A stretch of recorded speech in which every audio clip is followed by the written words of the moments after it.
Good morning, everybody, and welcome to the 10K Modern Showdown here in Minneapolis. It's part of the NRG Series at large. Of course, this is going to be the first event with Modern and Outlaws of Thunder Junction Legal. I'm joined here in the booth by David McDarby. David, what are you excited to see today?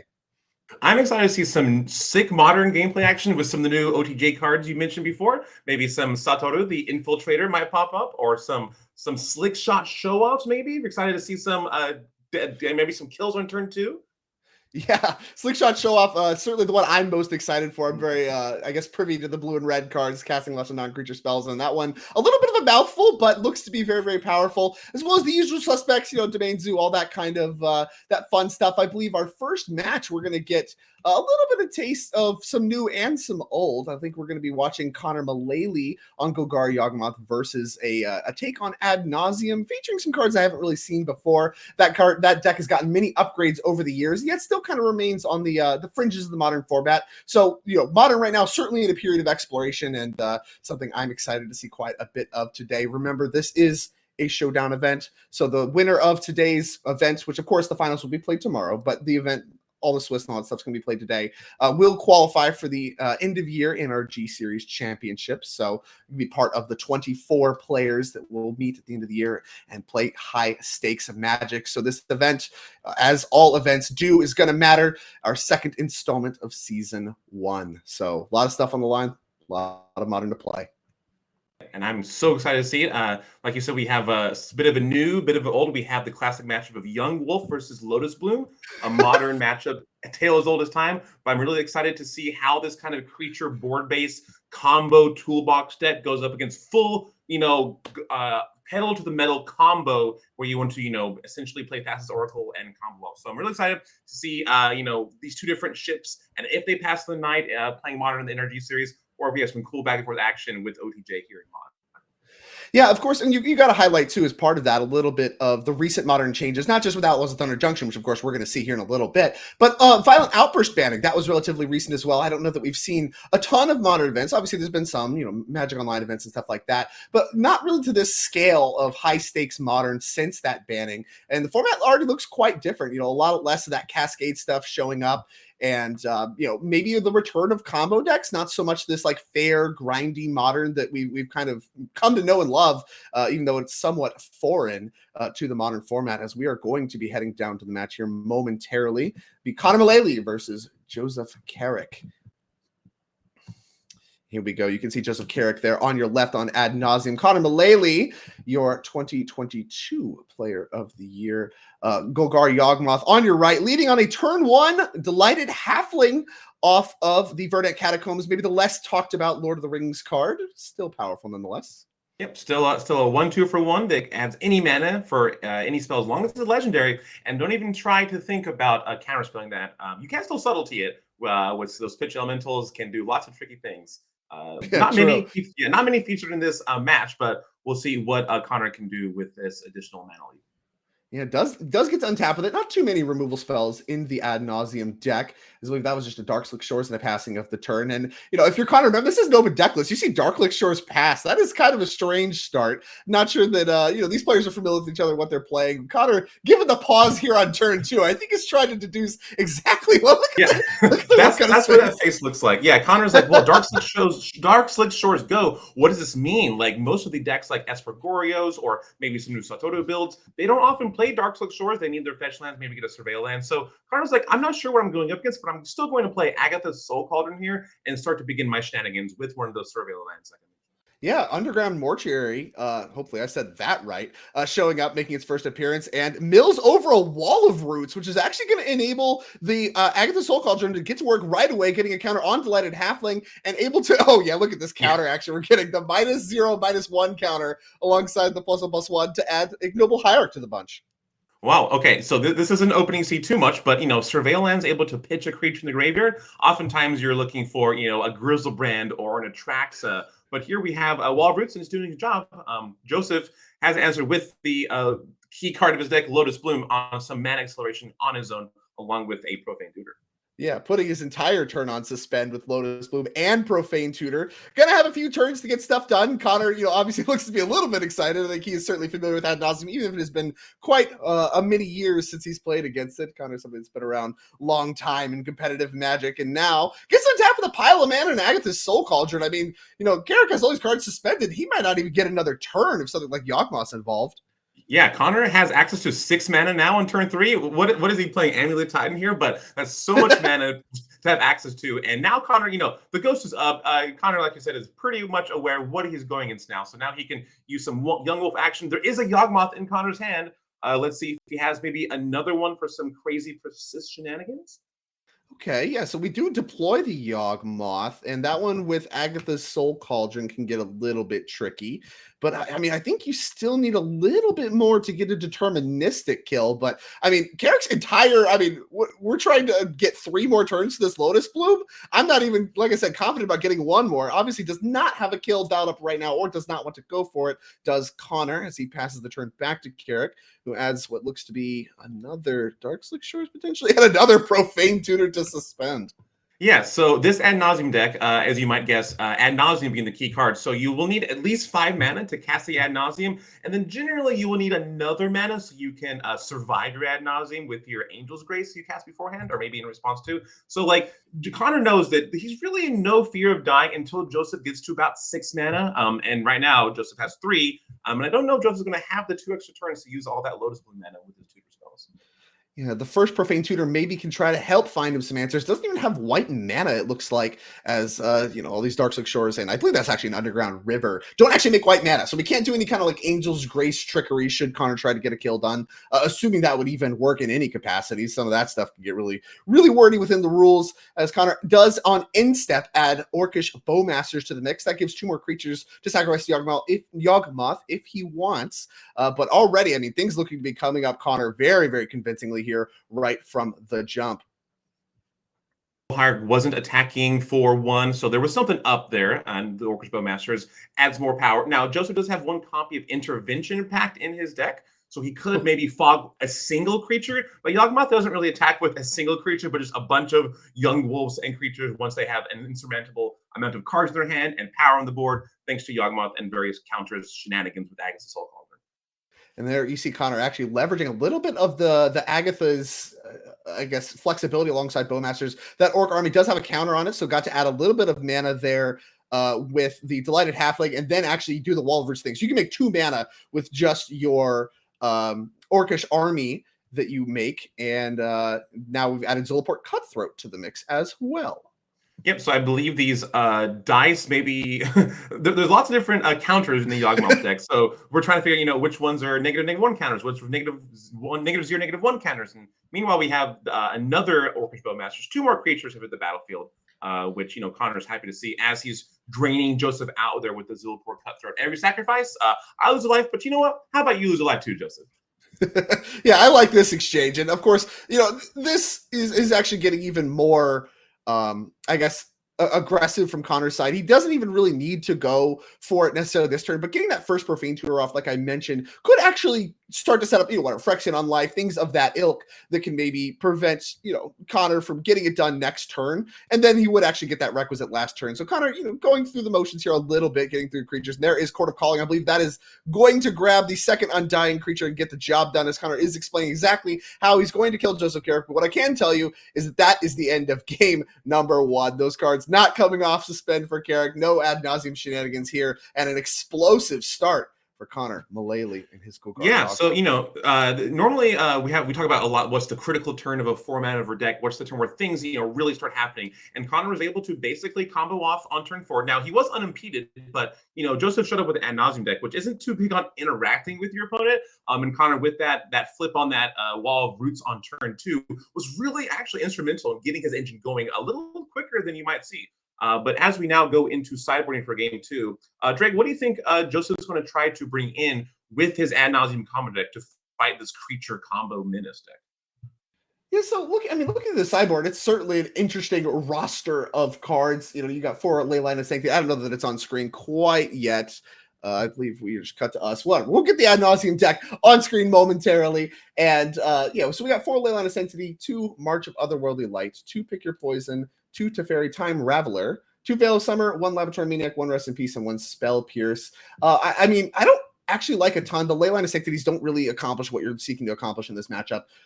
And I would think in general, this matchup, especially if you're on the play, is going to be kind of good for you. So I want to make small adjustments that help you interact well. So I'm looking mainly at the March of Otherworldly Lights. You can maybe reach for the Pick Your Poison if you think there's spots where you want it, same with the kind of Veil of Summers, but I think the Marches are going to be the cards that you are the most interested in, as it looks like we might actually not have deck lists to get up for you. But yeah, I mean, not much to see here. This is going to be a combo deck looking to outrace. You mentioned 2 ships in the night before the match. I expect that to still be the strategy going into game 2 with some light adjustments to interact a little bit better. And I really like just like those 2 March of Otherworldly Lights to really make that happen. Yeah, like you said, Connor has Pick Your Poison in his deck, and which is a great sideboard overall against Modern in general. But against the Yawgmoth deck, you have maybe a Cauldron you can nab with it, which Cauldron isn't the key piece of the Yawgmoth deck. It definitely enables a bunch of really cool things. But without a Cauldron, you can still play your creatures, play Yawgmoth, combo off and kill. One card in particular I see here that I really am excited to see is Rest in Peace. That does turn off all the Undying shenanigans that the Yawgmoth combo deck could be going up to. And also Agas's Soul Cauldron, not so great when there's no graveyard. True. It's probably better than Pick Your Poison if you are going to reach for something like that. 2 mana, a little unexciting to me. You can even pitch it though to your Marches, so whatever. You're still good.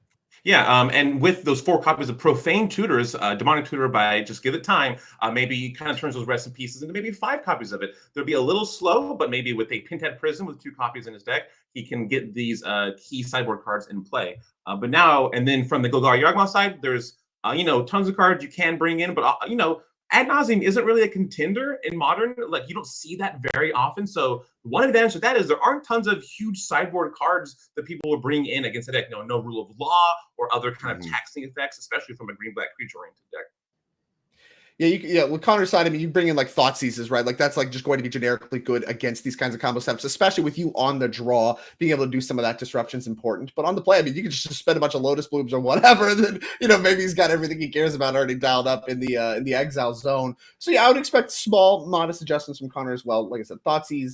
Maybe if you want to reach for like Force of Vigors to try to tag like Phyrexian on Lives or like the Lotus Blooms in the upkeep or whatever before they can use the mana on their main phase, that kind of stuff. Probably not really worth it. Just kind of try to execute your combos as quick as you can, as there is that kind of namesake turn 1 suspend, Lotus Bloom, an island, and an island and a passing of the turn. And Connor starting out with Delighted Halfling once more. Yeah, we do see in Connor's hand a copy of Haywire Might, the one-of copy, of course, in the toolbox kind of deck, which would be really good to counterspell, in quotes, this Lotus Bloom, like you said, in the upkeep before you can play. You could also counterspell, we call that removal for non-blue mages, this Pinhead Prism that Connor has deployed in turn 2. And really, this is the exact start you want to see from the Ad Nauseam deck. You just want to deploy your mana, so eventually on maybe turn 4, you can, or turn 3, if you get lots of mana to enact your combo. And Connor here also has his own mana ramp in the form of Wall of Roots.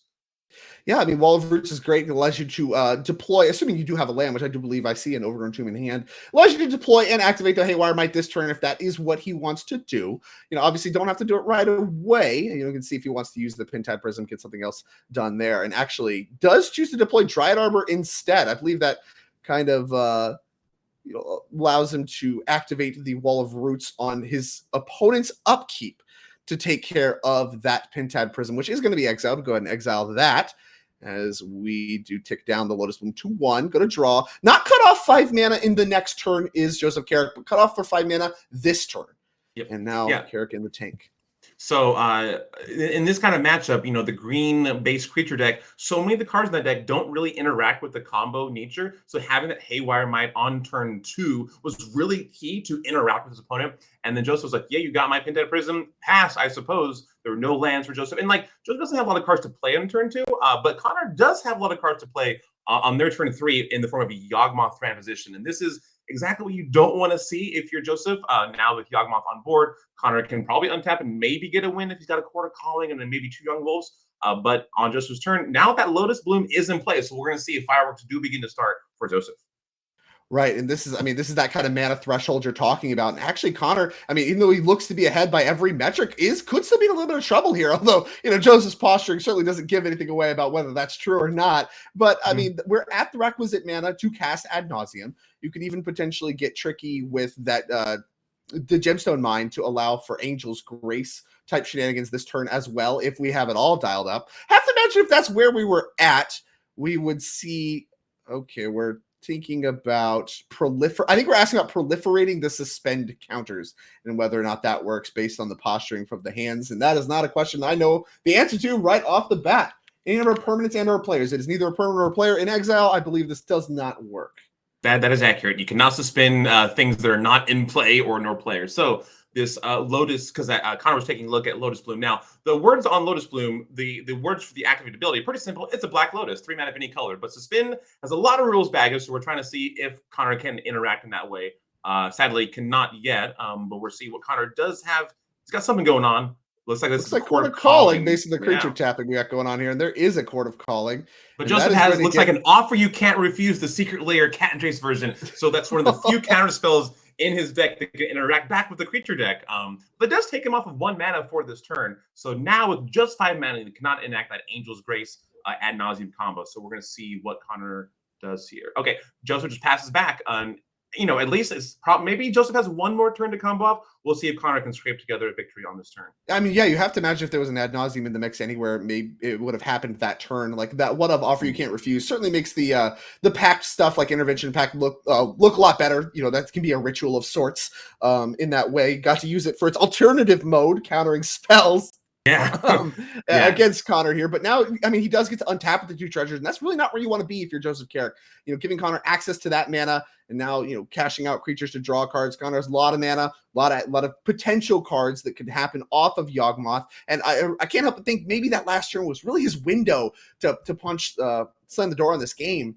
And now Connor setting up, seeing if he can do a little bit of punching the door in this game as well. Picked up a copy of Thoughtseize from the sideboard. Yeah, I like the Thoughtseize in Connor's hand. I also like Boseiju, who endures. Is a very strong card for Connor to have. He's got 2 copies of that, and then as a way to disenchant that Lotus Bloom and interact yet again with the Ad Nauseam deck. So if I was Joseph, I'd be a little scared. Yeah, here comes the Thoughtseize. We see Thassa's Oracle. They're playing 2 other cards. 2 other, they look like black. Is that Spoils of the Vault? Spoils of the Vault, yeah. Which it might be the new art there on Spoils of the Vault. Yeah, it looks like it is. That's the Ultimate Masters artwork there. That's kind of the namesake for helping you find the missing pieces. It kind of does like a little bit of a Forbidden Tutor impression. Does some damage to you as well. It chooses a card name, reveals cards on the top. So you reveal that card, you put that card in your hand, exile all the cards revealed this way, and you lose a life for each of those. And Thassa's Oracle hits the bin. Which makes sense. Thassa's Oracle Spoils of the Vault is a popular combo for all the CEDH folks out there. So with 2 copies of 1 card in your hand and 1 copy of the other one, Connor, in my mind, correctly takes the 1 copy of Thassa's Oracle. And with just 2 Spoils of the Vault, Joseph's going to have to think really on his feet and use that Spoils of the Vault just as a way to maybe get some action. But sadly for Joseph, I think Joseph's going to be relying on that Lotus Bloom a lot, and Connor might have other plans for it. Yeah, I think Connor kind of wisely resorting to the beatdown strategy here, knowing that, Ad Nauseam is really the problem here as we do go after the Lotus Bloom, probably baiting to see if Joseph would cast one of those Spoils of the Vault, looking for an Ad Nauseam. And maybe an opportunity here. I do believe it is a instant if he wants it. I think he's actually just going to take the land. Might be fine as well. Only 1 land away from actually just hard casting Ad Nauseam with lands, something you don't really see happen too much, as Plains is going to be the find off of Boseiju. So now Joseph probably has to act here with maybe just a Spoils of the Vault looking for a card. Like, that's always an option, and really think on your feet in this kind of roguelike nature of piecing together and then an Ad Nauseam combo on the fly with these cards. Yeah. And it looks like you drew a sleight of hand for the turn. So we're going to combo assemble the troops and see what we can find here to actually combo off before these little green and black creatures do them in. Yeah, Yawgmoth a lot of times in its early days got made fun of for this mopey beatdown strategy it assembles. Actually going to be pretty relevant here, as life total going to matter a lot for Carrick as he tries to slog through and find an Ad Nauseam. Did find Profane Tutor, as you mentioned, Demonic Tutor on suspend, but needs those 2 more turns. And with a Yawgmoth already in play, you really can't feel too comfortable about each draw step you're giving Connor.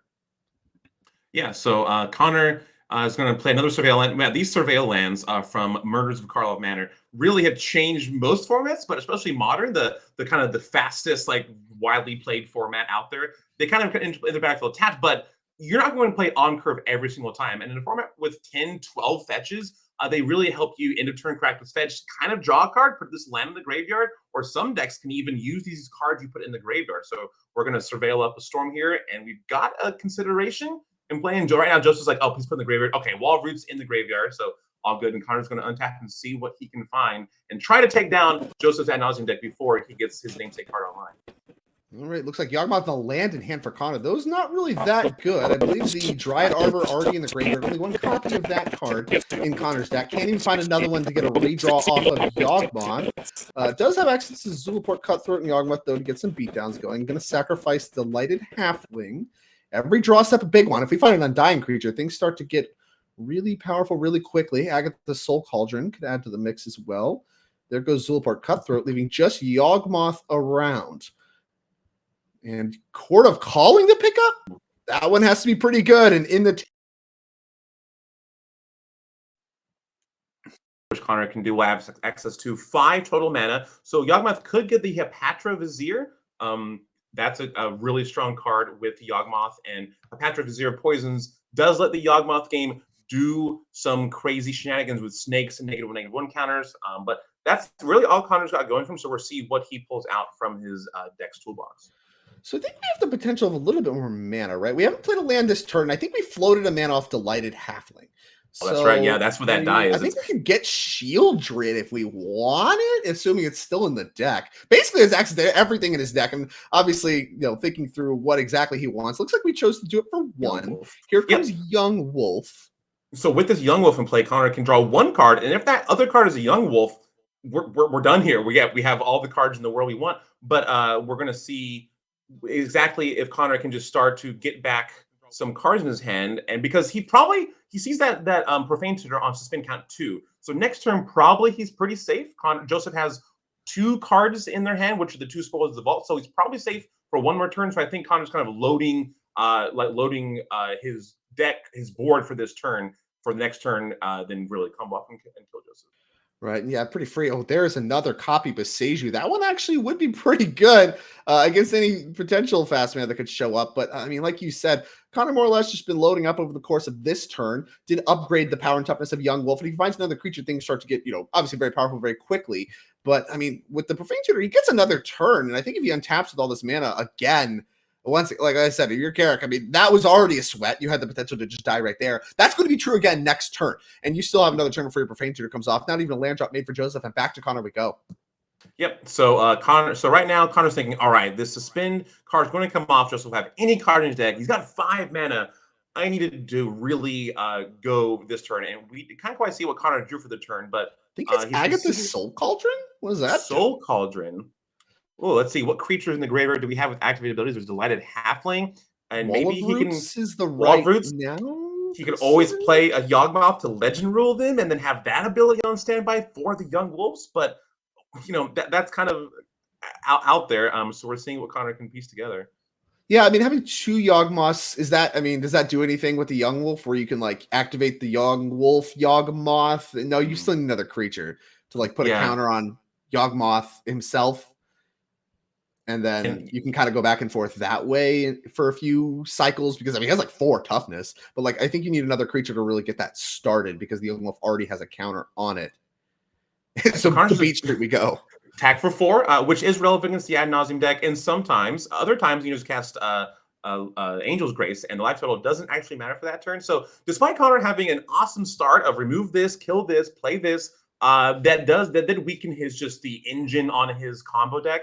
And so I think the Connor's going to pass here back with his Soul Cauldron on the play and just hope for the best, which isn't where I'd want to be if I was Connor. But there's not much more you can do. You could sacrifice this Young Wolf, and here we're seeing Beseju on the Gemstone Cavern, so that maybe, you really need that color of that mana. And how many bases could a combo deck be playing anyway? Sure, exactly. I think that's exactly what Connor's saying. You've played a lot of basics so far. And he's like, oh yeah, check out this swamp. And Check Connor out, says, this all right, is sure, whatever. his 4th basic land, 4/4. So if Connor can somehow get another Boseiju back from his graveyard in some way, he could start then turn those Boseijus into Stone Rains. But that was not the best situation you'd hope for. But Connor's playing to his outs. Maybe he only had 3 basics. So I think I would probably make the same play as well. And I think Joseph Strug's like, yeah, I would too. But here we have Joseph notably, Strug.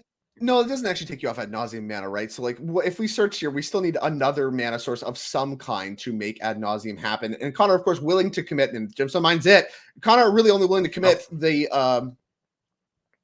Boseiju because of Agatha Soul Cauldron and Haywire Might can kind of make that happen, I believe. But here is Spoils of the Vault. We knew about those. Angel's Grace is going to make sure he doesn't die, so he's going to name whatever he wants and go flipping to find whatever he names. Wasn't ad nauseam as we go past that one.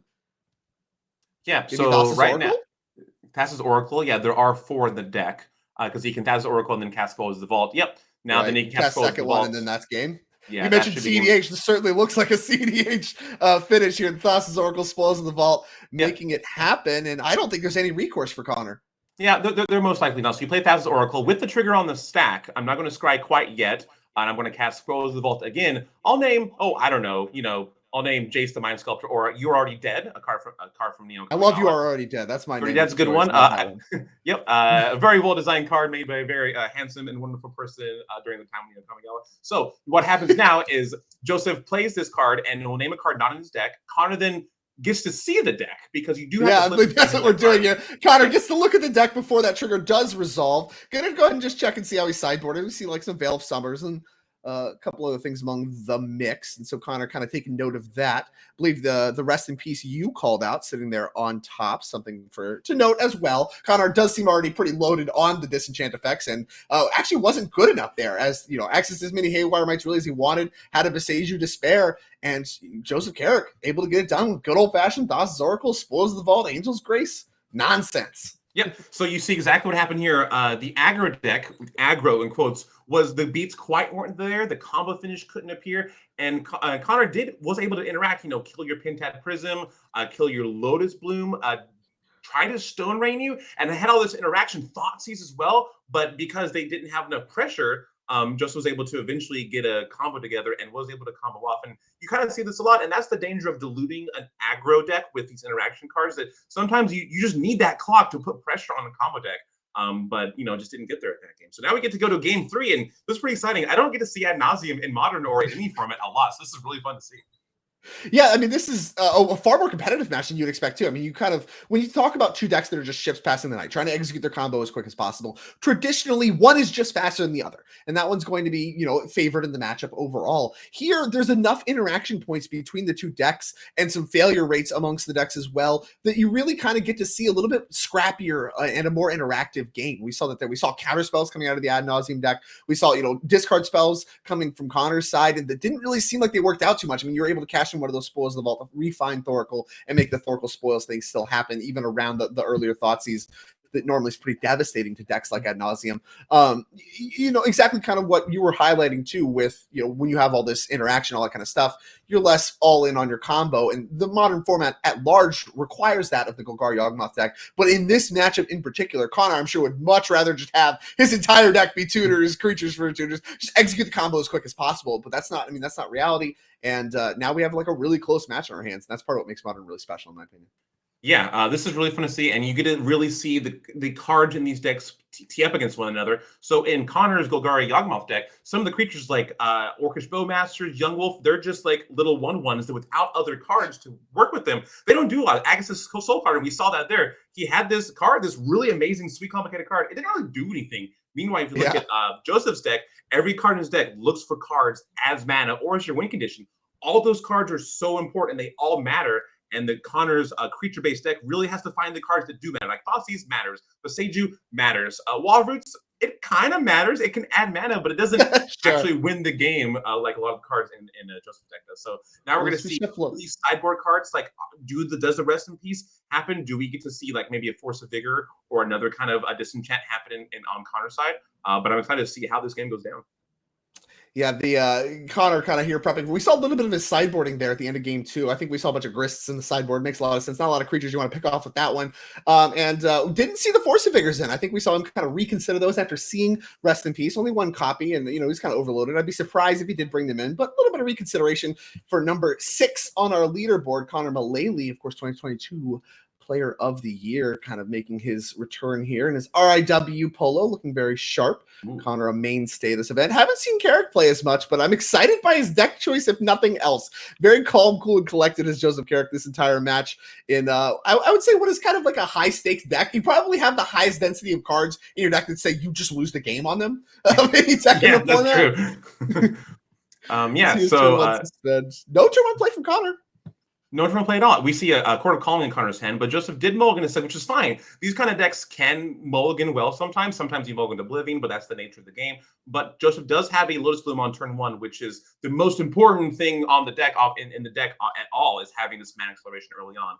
He's got to preordain. You scry 2, then draw a card. Way better than Serum Visions. Take that. Way better. Way better. Big upgrade to the Ad Nauseam deck. To the extent there has been some over the course of Ad Nauseam's lifetime, this deck's taken many shapes and sizes. No longer is the Lightning Storm the win condition as people try to figure out if discarded land works or not. It doesn't. It really ever work. But now has Thassa's Oracle to clean that up. Preordained, the last big upgrade, I'd say, over the course of whatever. I mean, you can count things like an offer you can't refuse and stuff like that. But Preordain adds a lot to this deck. Very, very powerful cantrip. As here comes Connor's version. We have Preordain at home. It's a Surveil land. Yeah. Get a look We're gonna at see, that. Preordain. I played Preordain in Legacy before, which is kind of like Modern, but the combos are like turn 1 and 2, basically. But they become more similar. That's pretty good stuff with that. Here comes Wall of Roots on turn 2. No follow-up for Connor. Has to imagine there needs to be a Yawgmoth hanging out in that hand for this hand to be so slow, and a keep for Connor. Some interaction in the Yawgmoth as here comes Profane Tutor on Suspend, now aligned with Lotus Bloom for when it will come off Suspend. And I think we found the turn that Joseph is looking to combo off. It'll be turn 4. And here Connor... Yeah, right. You're right. Yawgmoth is in the hand, ready to be deployed. Connor could play that or Concord for 2, with Wall of Roots doing double duty for the Convoke spell. But I would imagine you just want to deploy your 2/4 threat position. That was the cause of a lot of death and destruction for various planes of the multiverse. But we're going to see what Connor chooses to do on his turn. Yeah, I think that when you talk about Ad Nauseam, it's always been a turn 4 deck through and through, in line with decks like Scapeshift and stuff like that. Over the modern, Modern's history, that has been the appeal of Ad Nauseam, is basically combos on turn 4 if you don't interact with it every single time, and having a deck that's just that powerful, in the abstract. It doesn't matter how much of the fancy stuff you're doing. If you just die on turn 4, your deck's going to be pretty powerful. Certainly the appeal, as it dodges a lot of the common interaction, and you can put a lot of your powerful cards on Suspend and hide them from things like Grief and Thoughtseize, which we've seen come up as well. As here's one of the copies of Grist that was left in. Gonna go making an insect as it mills over Agatha's Soul Cauldron. Yep. Grist the Hunger Tide, one of my favorite creatures to find with Court of Calling. It's a removal spell on a creature that's a Planeswalker, but that's Modern Horizons for you, really bending the rules of the game. So Connor has played a Grist, I think, to maybe keep Court of Calling open, but it looks like Joseph did draw his 1 copy of Rest in Peace. And there go the graveyard. So not a graveyard for Joseph, which is probably fine. Not a graveyard for Connor, which, right now it looks okay. But the Yawgmoth Undying plan with Young Wolf, that's turned off right now until Connor can get an answer, maybe into the Seiju or something. Or a Haywire Might, maybe. Haywire Might. I mean, you talk about the toolbox nature of this deck. This is certainly this at work. Court of Calling, kind of, I guess, the iconic card when you talk about creature toolbox for this exact play pattern. Oh, here's a problem card. All right, great. Well, I'll cast my instant here on end step. Go find that. We'll clean that up on my turn. Yeah, I have to use my cord, but you know what? The problem's gone. And, there's a few more problems on Suspend for Connor Mullaly, but has the answer to the Rest in Peace dialed up. But a very powerful start for Joseph Carrick so far. Having all the Suspend cards and Rest in Peace does a lot to stop him from just dying out the gates. We'll see if Connor has enough interaction to work through it. Yeah, so you trade that speed for flexibility. We've got Court of Calling your deck. So Connor has the flexibility to get rid of that Rest in Peace so that Connor can really do his comboing. But there are 2 very scary cards. I'll suspend 1 under Joseph's Joseph's control, on Joseph's side of the game board, because they're not playing pieces in play right now. So Joseph will have lots of mana next turn and any card in the deck that he wants. So Connor is really up against the wall here and needs to do something to maybe eat together some cool play before Joseph can combo up. But maybe Connor's on the play of, dear gosh, I hope with those 5 cards you draw and the card you tutor for, you do not have the 6 mana and the 2 required cards to just kill me on your turn. Well, and here I think we see Connor giving a lot of consideration. We saw another copy of Court of Calling in his hand. Maybe we need to be thinking about what if we have to use this Haywire Might on Lotus Bloom instead of the Rest in Peace. Obviously Rest in Peace feels like the obvious target. We need to get our combo back up and running. But if it's going to take him a few turns to get that set up, and there's a potential you just die, maybe the answer is you want to try to save the Haywire Might. There's not a lot of rush. You can maybe start attacking, getting that kind of stuff done. We do see a copy of Yawgmoth in hand, but doesn't really solve the problem right now. Like I said, the Ad Nauseam is so good at just assembling the combo in turn 4 and basically face up looks like it has it. I mean, Profane Tutor plus Lotus Bloom. I mean, you sequence those in the right order. Get your Profane Tutor first, grab your Ad Nauseam. Lotus Bloom comes off suspend. That's 5 mana. You can't interact with that well with Haywire Might. And then you get to just cast Ad Nauseam right away and see what happens. Of course, you do need Angel's Grace and stuff like that to really kind of set the whole thing off, but we already look like we have most of the pieces on the table, and that's going to cause Connor to put a lot of pause into what he's doing this turn as he does hold up Court of Calling, passing back to Joseph Carrick, who is going to go tutoring. Yep, so Connor has that Court of Calling that he's thinking, should I maybe get a Fulminator Mage if you boarded that in to destroy a land on Joseph's side? Is this Haywire Might going to be targeting this Lotus Bloom? Joseph unspins them in this order so that the Lotus Bloom is in play, but then he looks for a card, and then we're going to see if Connor lets Joseph go to his draw step, to his main phase 1, with that mana from Lotus Bloom. I can't imagine he does, but we're going to see what happens. Yeah, let's see exactly what we're going to do. Like I said, he doesn't have Angel's Grace plus Ad Nauseam right now. So, obviously, I think Carrick is going to hold it if he can.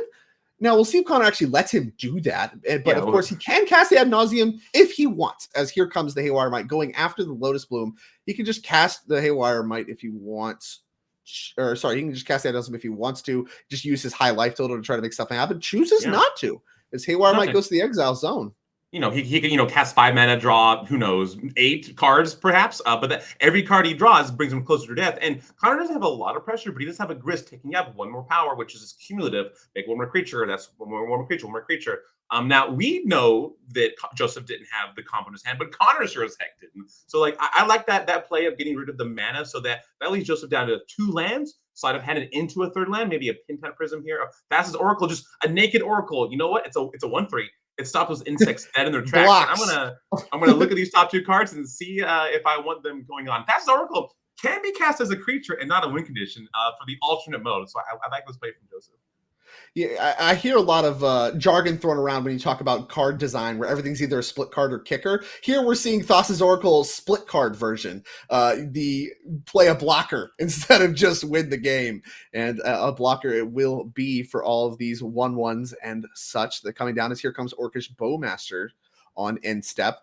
Sleight of hand actually notably kind of gets around there. If there was a preordain there instead, could have gotten an extra point on the house with the Bowmasters. Gets to dodge that, playing sleight of hand there instead of preordain. Assuming he had both or whatever, but a little bit of upside there. Get a look at Bowmasters. Yeah, Bowmasters and would have put Joseph's card. Yeah, generally pretty good against these control-y sort of decks, but a lot of the cards in Joseph's decks don't say draw a card. They say put them in your hand. Gosh, finally, Orcish Bowmasters, what are you doing? When does this trigger? You don't get those cards. You don't have reach for being an archer. Really, what are you doing here? You're gonna step up the game, Orcish Bowmasters. Nobody's really playing you. So that's a joke. A lot of people play Orcish Bowmasters. It does. Who's designing these cards anyway? Yeah, the One Ring, the one copy of the One Ring in Joseph's deck. It can get that. They're the same set. They're close bedfellows, as it were. So Connor has a Yawgmoth in his hand. Is thinking about, should I play the Yawgmoth? What am I doing with my life right now? It looks like the Yawgmoth. That's a lot of creatures at a chord. I mean, I feel like this is close to just, I mean, not deterministic, but certainly, I mean, what it is, 8 cards. Your life total is under no pressure from Joseph. I mean, you can just throw the creatures around if you want. The only considerations really are if you want to attack. Yeah. Gun down the Thassa's Oracle if you want to. In the process, because we don't have an Undying creature. Get a look at Yawgmoth here, the namesake card of the Golgar Yawgmoth deck. Has protection from humans. Thassa's Oracle, Merfolk Wizard, not a human. Does pay a life. Can choose to put a -1/- encounter on a target creature. Usually do that to your own creatures, but here might be the rare time it's time to gun down some other stuff. And yeah, it looks like what we're doing here. Yeah, I play a lot of Cube, and Yawgmoth's ability usually targets opponent's creatures in Cube when you're playing. Sure, in Cube, fair. Yeah, but this isn't Cube, this is Modern, and so we're trying really to combo off here. So Connor is trying to think of, maybe I'm just on the aggro play, kill your Thassa's Oracle, attack with my kind of anemic creatures, maybe proliferate a Grist counter. Can't quite ultimate with Grist. You could, it wouldn't do a lot. But this Orcish army can get larger with this proliferate, and that's the rare lets power go up instead of power go down for the Yawgmoth side.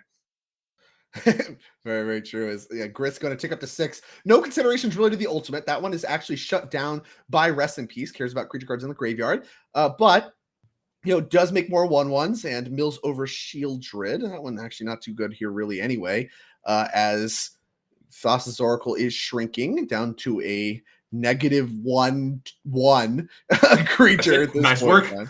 You did the math. Yeah, thanks. I've been known to do math once or twice. Not well, but I do math. Yep. Thassa's Circle finished off. Yep. So now Connor can begin the attacking. Right now, I think it's for 2 with the Orcish Army and the Bowmasters, but we're going to see what Connor has next in set. Maybe another Surveillan. If you look in his deck list, he has only 1 copy of Underground Mortuary, so take that. No Surveil for the turn. You can't draw a card. No Surveil. I just want Surveillance and everything. It's interesting. Connor had the option there. I mean, obviously, don't want to grab an Undying Creature in the face of Rest in Peace. Had the option to grab something like Hapatra. I think that card does work underneath Graveyard Hate. -1/-1 counters. Yeah, you get to make some snakes and really set things off a little bit more. Chose not to. Has other plans for this Court of Calling. Interested to see what that manifests into. Is Delighted Halfling added to the mix. Keeps the math the same as far as Court of Calling does go. Can still grab a 2-drop right now. Grab a 3-drop even. It's good. Yeah, because of the Wall of Roots, I believe. Yeah, Wall of Roots. No, we used Wall of Roots to deploy Yawgmoth, right? Well, yeah, but on Joseph's turn, right. you can core. Maybe you get a Fulminator Mage to interact with your opponent. You really want to grab this Fulminator Mage so bad. It would be good. Blowing up lands here actually would look really good. I want to play a 6-mana Stone Rain. Like, that sounds great. Let's just do that. Old-time Magic players, and they're blowing up lands. They just love it. You can't get away from it. Can't get away from it. So we have Profane Tutor from Joseph just on suspend, and Connor is going to play this Court of Calling. We'll see exactly what he gets for it. It looks like he is doing it for 3, so we'll see. I don't know. It could be the Patra, like you said. That'd be pretty nice. Can you follow your names? I don't know that it's actually the deck, but if it is, I mean, like, it might not be. Yeah, I'm not sure. I don't. Connor is a way better pot at this deck than I could ever hope to be. And here we have a 1-drop Young Wolf, the classic pay 6 mana, get a 1/1. You love to see it. But Connor has D plans with 2 Young Wolves. Generally, you can draw a lot of cards, have things, but with that Rest in Peace in play, Young Wolf gets old way quicker than it's used to. It's interesting. We're kind of seeing the repercussions of doing the Haywire Might thing. Now, I'm not saying that, I mean, obviously we know that there was a tutor off and, you kind of needed to pick off that Lotus Wound and not die. But this Rest in Peace now kind of gets to clock in and go to work. And it certainly is. I think Connor would have had this game already rolled up if not for this Rest in Peace, a card that he did see after game number 2. And here is going to have to try to find a way to win the game with manual mode creatures without it. Ignoble Hierarch added to the mix after Wall of Roots hit the bin. Gonna sack that one right away. Green redraw. Cycle my Ignoble Hierarch. Okay, I'll lose a life though. It's black. I'll lose a life. Sure. If you lose a life, you can do anything you want. 2-mana follow-up. It's another copy of Wall of Roots. This one can get activating right away. We'll see exactly what he wants to do. Float a green, sacrifice. So that one actually still make some mana at least, so it's still kind of just a green cycle. He's really just cycling through his creatures, looking for what? Another Boseiju? He did pick up a Court of Calling. There are 2 copies of Boseiju in Connor's deck, but now with the Court of Calling, we're going to see what creature he get. Normally, like I said, you have a second Young Wolf, but that doesn't do so much right now. It doesn't do a lot with the recipe still in play. I mean, honestly, it's funny. We milled over the Shieldred, and I was like, that was not too good here. It would actually be kind of good here. If you're looking to just get someone dead quick, the card gets it done, but it's in exile. Yeah, that is probably the biggest threat that Connor could assemble with this Court of Calling. But that in the graveyard now, or in exile, now he's got to figure out what can I assemble with this Court of Calling that can increase the speed of my clock against the combo deck before this Profane Tutor comes off of suspend.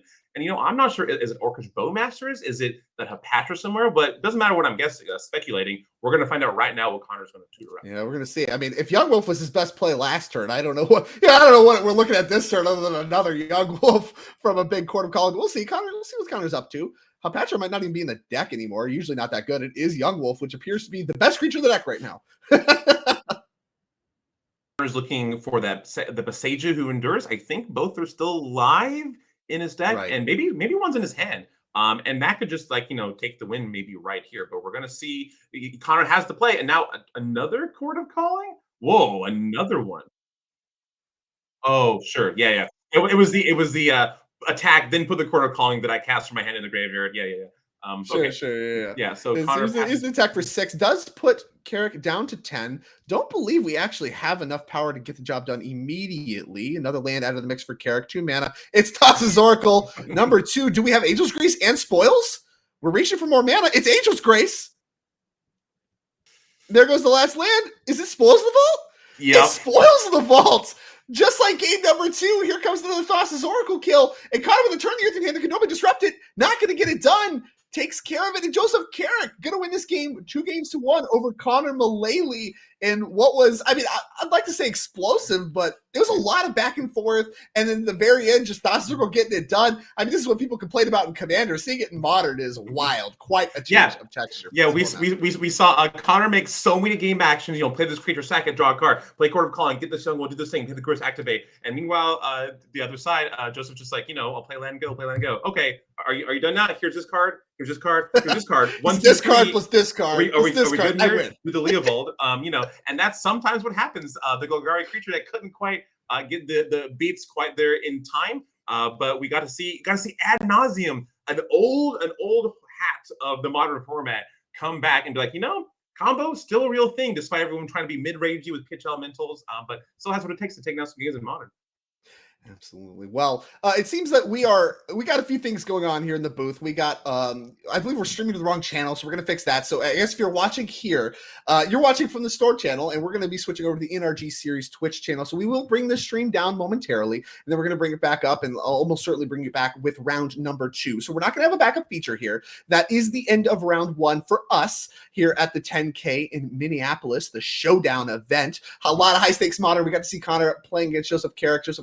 Emerging victorious with his take on ad nauseum. We will see how that progresses throughout the day, but I'm not going to talk at you too much longer, as we do need to bring the stream down in order to get a few issues fixed. The wrong Twitch channel among them. So we're going to get that corrected, and after that, we'll bring you around number 2 of the 10K Modern Showdown here in Minneapolis. Do not go anywhere except the new Twitch channel. We'll see you there.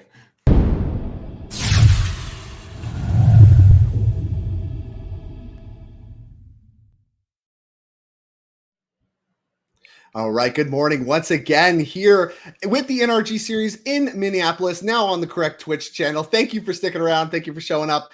We are here for round number 2 of our 10K Modern Showdown. Of course, this is, again, the first event with Outlaws of Thunder Junction legal. Also, Violent Outburst banned relatively recently a lot. So a lot of shakeups here in Modern. We saw that already with round number 1. A flashback from the past with ad nauseum coming back and winning round number 1 against Golgari Yawgmoth. We're looking to see 2 different decks entirely this round, kind of more harkening back to the fair Modern we've seen. I'm again in the booth with David McDarby. Very happy to be here today. And David, talk to me a little bit about creativity and control, this fair Modern that we're going to be watching a little bit this round.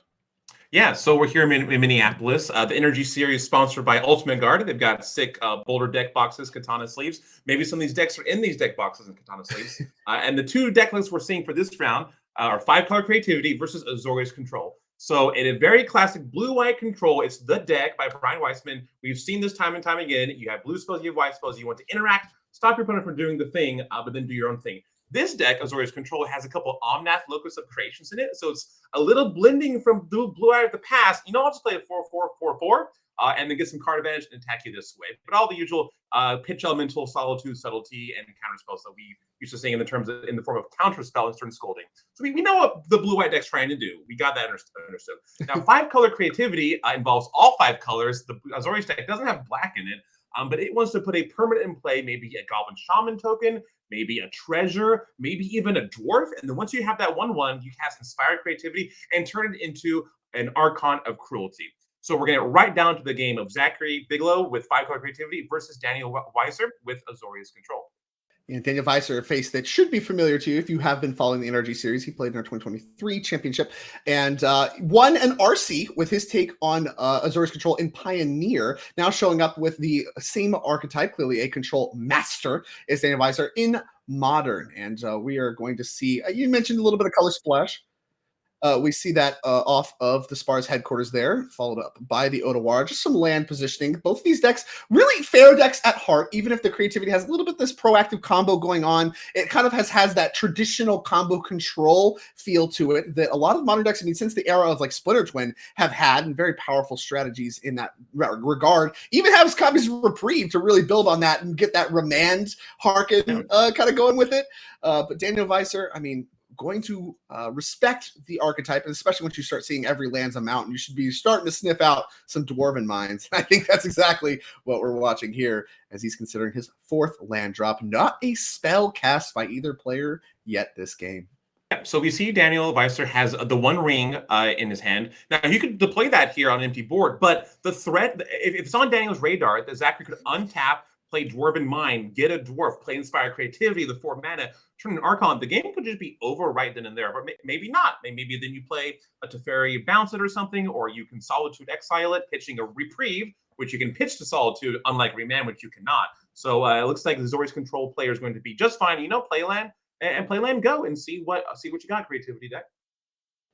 Yeah, I think in general, like if you talk about getting down to blow by blow, playing fair Magic, the Azorius Control deck is going to be favored in that long game. It is set up to only play a fair deck. You're not comboing anybody out with your Solitudes and your counter spells and all that. There's no punchline there, and so. Really the spot for Zachary, once he kind of identifies what he's up against in this 4-color control deck, is really to find his spot. He needs to have enough interaction to back up his proactive plan and really execute it. And honestly, he might have to do it more than once. Archon is very easy for the Azorius control deck to answer, and no creatures to sacrifice diminishes its impact right away. It's an uphill battle from the start, and honestly, he's going to probably try to lean more on his Fable the Mirror Breakers and protecting those in order to try to get through the game than anything like the Archon combo. But the threat of the Archon combo is still going to be a factor through the entirety of this game. Yeah, so like you said, the control deck is very happy. Just the longer the game goes on, the longer the control deck will be in the reins. A 5-color creativity has some cards that on their own are dead cards. Inspire creativity, you have to have other things to do that with. Meanwhile, the control deck just have removal spells, card draw, interaction. All their cards matter a lot more. Plus, if you look at the 5-color creativity side, they have 3.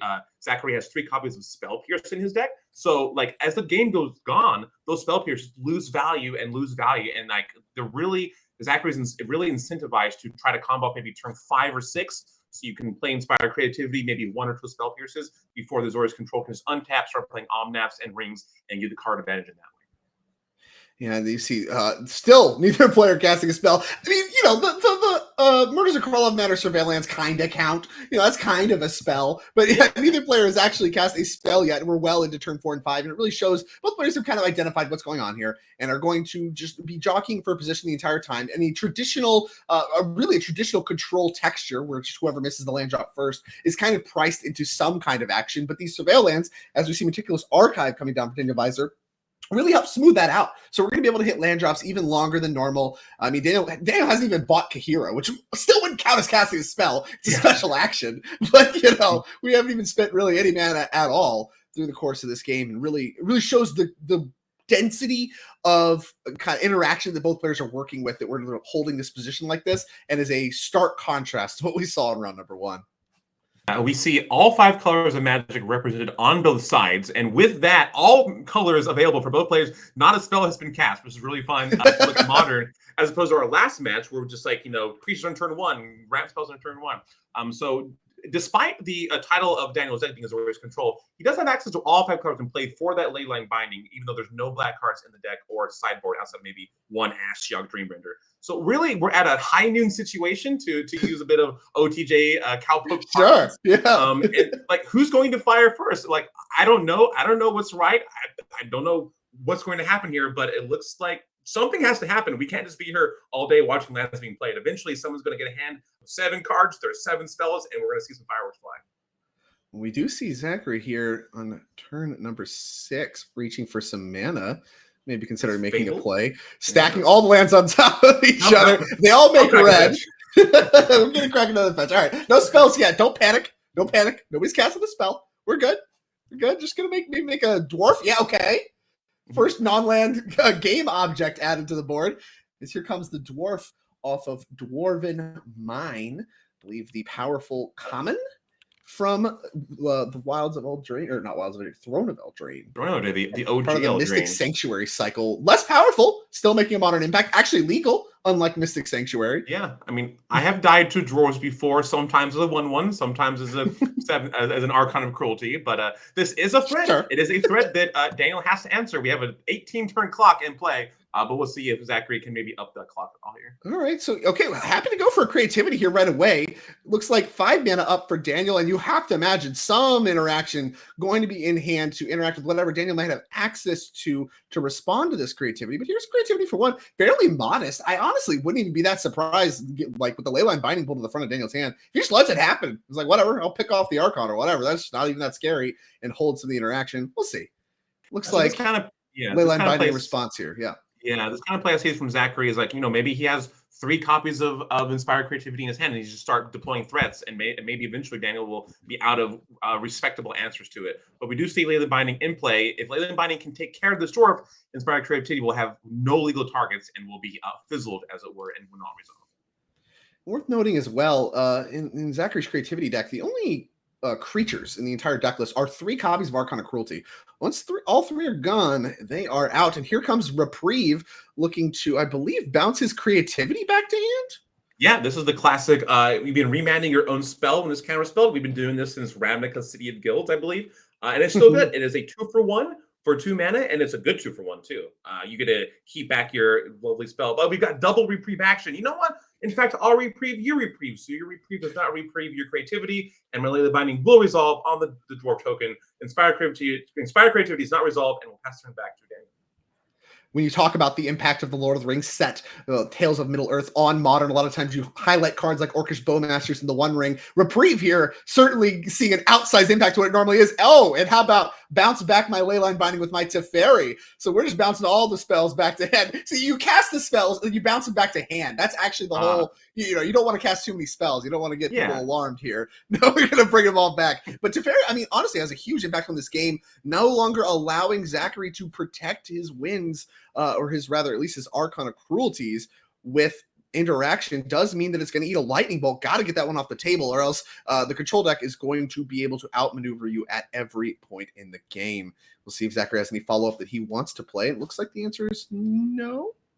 Yeah, if I was in Daniel's seat, I'd be feeling pretty good. I think there's about 3 2-for-1s that have happened so far on the blue-white control side, and that's what Azorius control players love to do, is get the 2-for-1. So, but again, like Zachary Bigelow, his deck has a larger impact once things get going. So he could come back. Maybe all you need is 1 more mind, 1 more creativity, and then Daniel will have to figure out how to navigate this world that he may see himself in. But I'd be feeling pretty good if I was Daniel. But the game ain't over yet. The life total is 17 all. So we'll see. Anything can happen. And I mean, these are the kinds of exchanges too. I mean, to highlight a little bit of what Zachary's gone through so far, these are the exchanges you need to make happen, where you talk about, he went for it on turn 6, was able to force 2 answers from Daniel. That's going to be a big part of this. Obviously, he's going to have a ton of interaction. You need to start to work through that interaction, and really being able to force action the Leyline Binding, which you now know about, is back in hand. That's something that's transparent now, and also have that interaction backup to answer your reprieve. Did actually force Daniel's hand to have a lot there. Now, he did have it, which does mean that Zachary's a little bit behind. But again, these are cards you're going to have to work through over the course of this game, no matter what. And so, a good exchange for Zachary as far as positioning himself to actually have a chance in this game as the game goes on, even if that specific kind of interaction fight did not go his way. As we head back his way right now, no play on the main phase from Daniel. Very patient is he, as we see copies of the One Ring and Teferi in Daniel's hand. Not deploying either of those quite yet.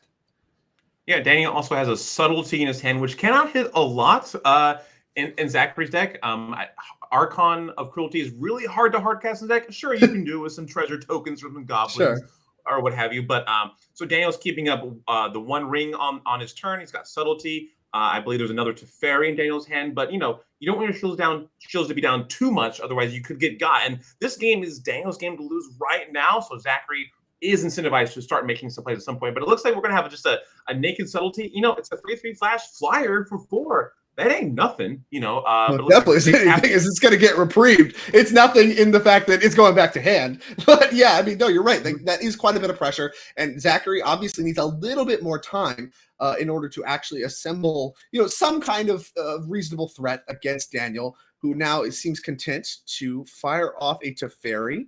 He has 5 mana left over. Have to imagine he's got a few things to do with that 5 mana. Yeah, so yeah, Daniel was very happy for that subtlety to be reprieved. Whatever, it doesn't matter. I'll play Teferi. Yeah, you can reprieve this too. You know, I'm not under pressure by you. So like, you can remand my spells all day. I don't mind. That's not going to stop me from winning. Eventually, you'll be out of reprieves, and I'll be able to stick these threats or these card advantage engines. Subtlety being the threat in the deck is kind of funny when you think about it. Normally, that's not how that card is described. But here it is. You know, Daniel's doing stuff, and Zachary needs to make a play to actually have some presence in this match so far. Yeah, I mean, and that's exactly what you were firing off these reprieves for. You're right that like Dan doesn't really care about getting his stuff reprieve, but at the same token, those reprieves are expiring for Zachary. You know, these Teferis are coming down. You don't really have a lot of hard answers to them still in the deck. You have to kind of pick them off with permanents. Not where you want to be. As here comes Pillage the Bog. Talk to me about Pillage the Bog. Yeah, so Pillage the Bog, a new card from Outlaws of Thunder Junction. It is the rare. There's only 2 cards where the plot is larger cost than the mana value. So Pillage the Bog is up there on your screen. It's a 2-mana sorcery. You look at the top X cards of your library, where X is twice the land. So right now we're looking at 14 cards, which is a lot. Or you can plot it for 3 mana, maybe on turn 3, and later on turn 7, like right now, you're seeing these 14 cards, which turns this from a Anticipate into Demonic Tutor, kind of on that spectrum as the game goes on. And this is a really sweet additive to the deck. So here we have Subtlety just as a threat. You know, you're gonna plot this Pillage. This Pillage has been plotted. The Bog is plotted, and while your shields are down, here's a 3/3 flash for 4. See if I can get the beats in. But Lightning Bolt takes out that 3 toughness, which has kind of been the bane. Lightning Bolt's target. 3 toughness, juicy. Let's go. And we're back to Daniel's turn. And a good exchange actually there for Zachary. I think your lightning bolts aren't that good in the matchup either. And being able to keep Daniel from closing this game out can actually be good. I mean, there is a chance Daniel floods as this game goes on, and you're going to be able to overpower what's going on thanks to the power of Pillage of the Bog and cards of that like, giving you some selection. But this Teferi is going to put a damper on a lot of what Zachary can have in order to back his own combo up. Now needs to look to resolve something like his own Teferi, which of course we know Subtlety can do at least a little bit of a good job temporarily taking care of that for a period of time. But, you know, these reprieves are mostly cashed out. Spell Pierces, you know, don't really want to draw them at this point because, you know, they're going to be pretty dead. A lot of the stuff that needs to happen at instant speed is taken care of, which actually diminishes the impact of this Teferi, which is, you know, ticked up to 5, doesn't even draw a card. But we're going to reach for Leyline Binding, a 1-mana answer to the Teferi, which did not get any value right away. We'll see if we want to interact with this. Leyline Binding with the trigger on the stack, prevent it from exiling in the first place. So that's the sequence there for Daniel. Cannot respond thanks to Teferi Time Raveler. Oh my goodness. How about another one? Yeah, you see a little chuckle there from Zach. Yeah, Leyline Binding, the Leyline Binding, so I can Leyline Binding, Leyline. Okay, yeah. We all play the same cards. We reprieve everything. We Leyline Binding everything. This is, in a lot of ways, kind of a mirror match. You're seeing that manifest a little bit in the cards, even if the decks are named and function quite differently. Yeah, so we see all these white instant speed cards that kind of can be a little confusing, but the end result is you want your spells to resolve and in play. Okay, all the Leyline Bindings happen. We've got a binding over binding. This is tricky because maybe Daniel has a Teferi in play, and then you can like bounce your own like Leyline Binding or something, and then Legend Roll Teferi. So now with these threats being diminished, you know, Zachary's running out of Lightning Bolts. He's running out of Spell Pierce. Spell Pierce is running out of value, and he's running out of reprieves. Maybe we turn this into more of a mid-range game, and he can resolve some of his Fables of the Mirror Breaker. That is a card that oftentimes Azorius Control doesn't have a clean answer to. You can, you know, counterspell it is probably the cleanest answer in the game, but these Fables that Zachary's probably looking for might be the way out. I know if I was Zachary, I resolved this Pillage the Bog, I might be pillaging for some Fables because as time goes on, my creativity combo is kind of looking a little shakier. And so we'll see if Zachary can get some threats in play and not just die and succumb to Daniel's barrage of 2-for-1s. Yeah, it goes for Teferi. Daniel wastes no time slamming the Subtlety in response. Not even any mana up for Zachary to respond if he wanted to. He cannot have Reprieve or Spell Pierce onto the Blood Crypt Stomping Ground lands that were left untapped. And now there is a Subtlety in play for Daniel. A card he's been trying to resolve for 3 or 4 turns now, able to finally get across the red zone and get some damage done to Zachary's life total. Looking in this game before it gets out of control is Daniel Weiser, who adds the 1 ring to the mix. Yeah, that is the fastest subtlety I think I've ever seen in my life. Daniel knew if you try to resolve this or resolve a spell, no thanks. Subtlety, here it comes. So with subtlety in play, now Daniel is firmly in the driver's seat And I believe he's identified that. He's got a threat. Zachary's at 11, 4-turn clock. So I'm going to go. So Daniel also played the One Ring. He just tried to, you know what? I think you cannot combo me this turn with my defenses that I have in my hand. So I'll play some card advantage engines. And here's a Teferi, another Teferi, and we'll see probably the same Teferi on top. And a counter spell. I'm going to try to take care of this Planeswalker. Zachary's like, you know what? Counter spell is still good. That counts, and Teferi will hit the graveyard. Yeah, an important counterspell to have for Daniel there. You mentioned some trickery with leyline bindings and stuff of that like. Certainly, I think the direction that Zachary wanted to go, this copy of One Ring does actually, the protection does protect you against Archon. I believe that his target opponent on that card. So can't even really do any of that this turn. And obviously, as the game goes on, this One Ring is going to start to snowball the game in Daniel's favor. Yeah, so it's time to get some action done this turn. And I believe Zachary is identifying that as well, going for this plot, Pillage the Bog that was plotted a couple turns ago with the counter spell cast from Daniel, and another counter spell coming down on Pillage the Bog. I'm going to counter all your spells, says Daniel, and definitely a lot of pressure to get these cards out of his hand as the One Ring is going to refill it quickly. Yeah, Daniel's quite fond of his bog, so there'll be no pillaging today under the watch of Don't touch my bog. Of counterspell. No, it's my bog. My bog, my counter spells, my board state. So the One Ring is doing what it does best and is going to draw 3 cards for it. So Daniel's under a slight clock from the One Ring, but greatness at any cost. And then attack for 3. Put Zachary down to 8. So Daniel's firmly yet again in the driver's seat with this ring, with his bog. And here comes Kahir, who we pick up the 3/2. You love to see it.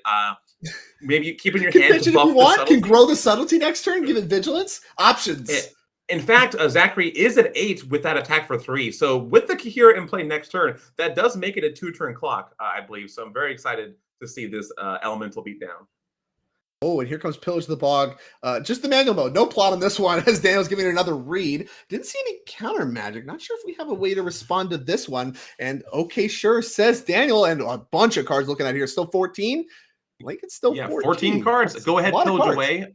Yeah, so Zachary here has got a couple things he's looking for. I'm sure Fable is okay, but this subtlety will eventually be his downfall. So what kind of cards do you think Zachary be looking here, Drake? Yeah, I mean, the problem is you need to get this One Ring off the table. Like there's a predominant, and I think we see the leyline binding in that mix as well. Like you have a much higher priority on leyline binding, even though you really need to get something started. You need to answer the subtlety. There's a lot of problems as Daniel's beginning to snowball this game, but the One Ring is really, it's going to bury you. No matter what you do, it's too late for Wrenn and 6, a card we haven't talked about too much, but is a namesake of this creativity deck. It's not going to catch you up. It's not going to keep up. Same is true for Fable, the Mirror Breaker. That card's not really going to be able to keep up until you get this ring off the board. So between the cards that Zachary's looking at now and the cards he has access to in hand, he needs to have an answer to the One Ring and have something to do, something to get the game started. Now, Fable, the Mirror Breaker is probably the best of that bunch, but one card is, we need more than one card. And I believe Fable is the find. And if you can't assemble both, maybe Fable can find you an answer to the One Ring. But no matter what, if you want to win this game, this One Ring needs to get off the board because you're not just going to be able to beat it in the heads up.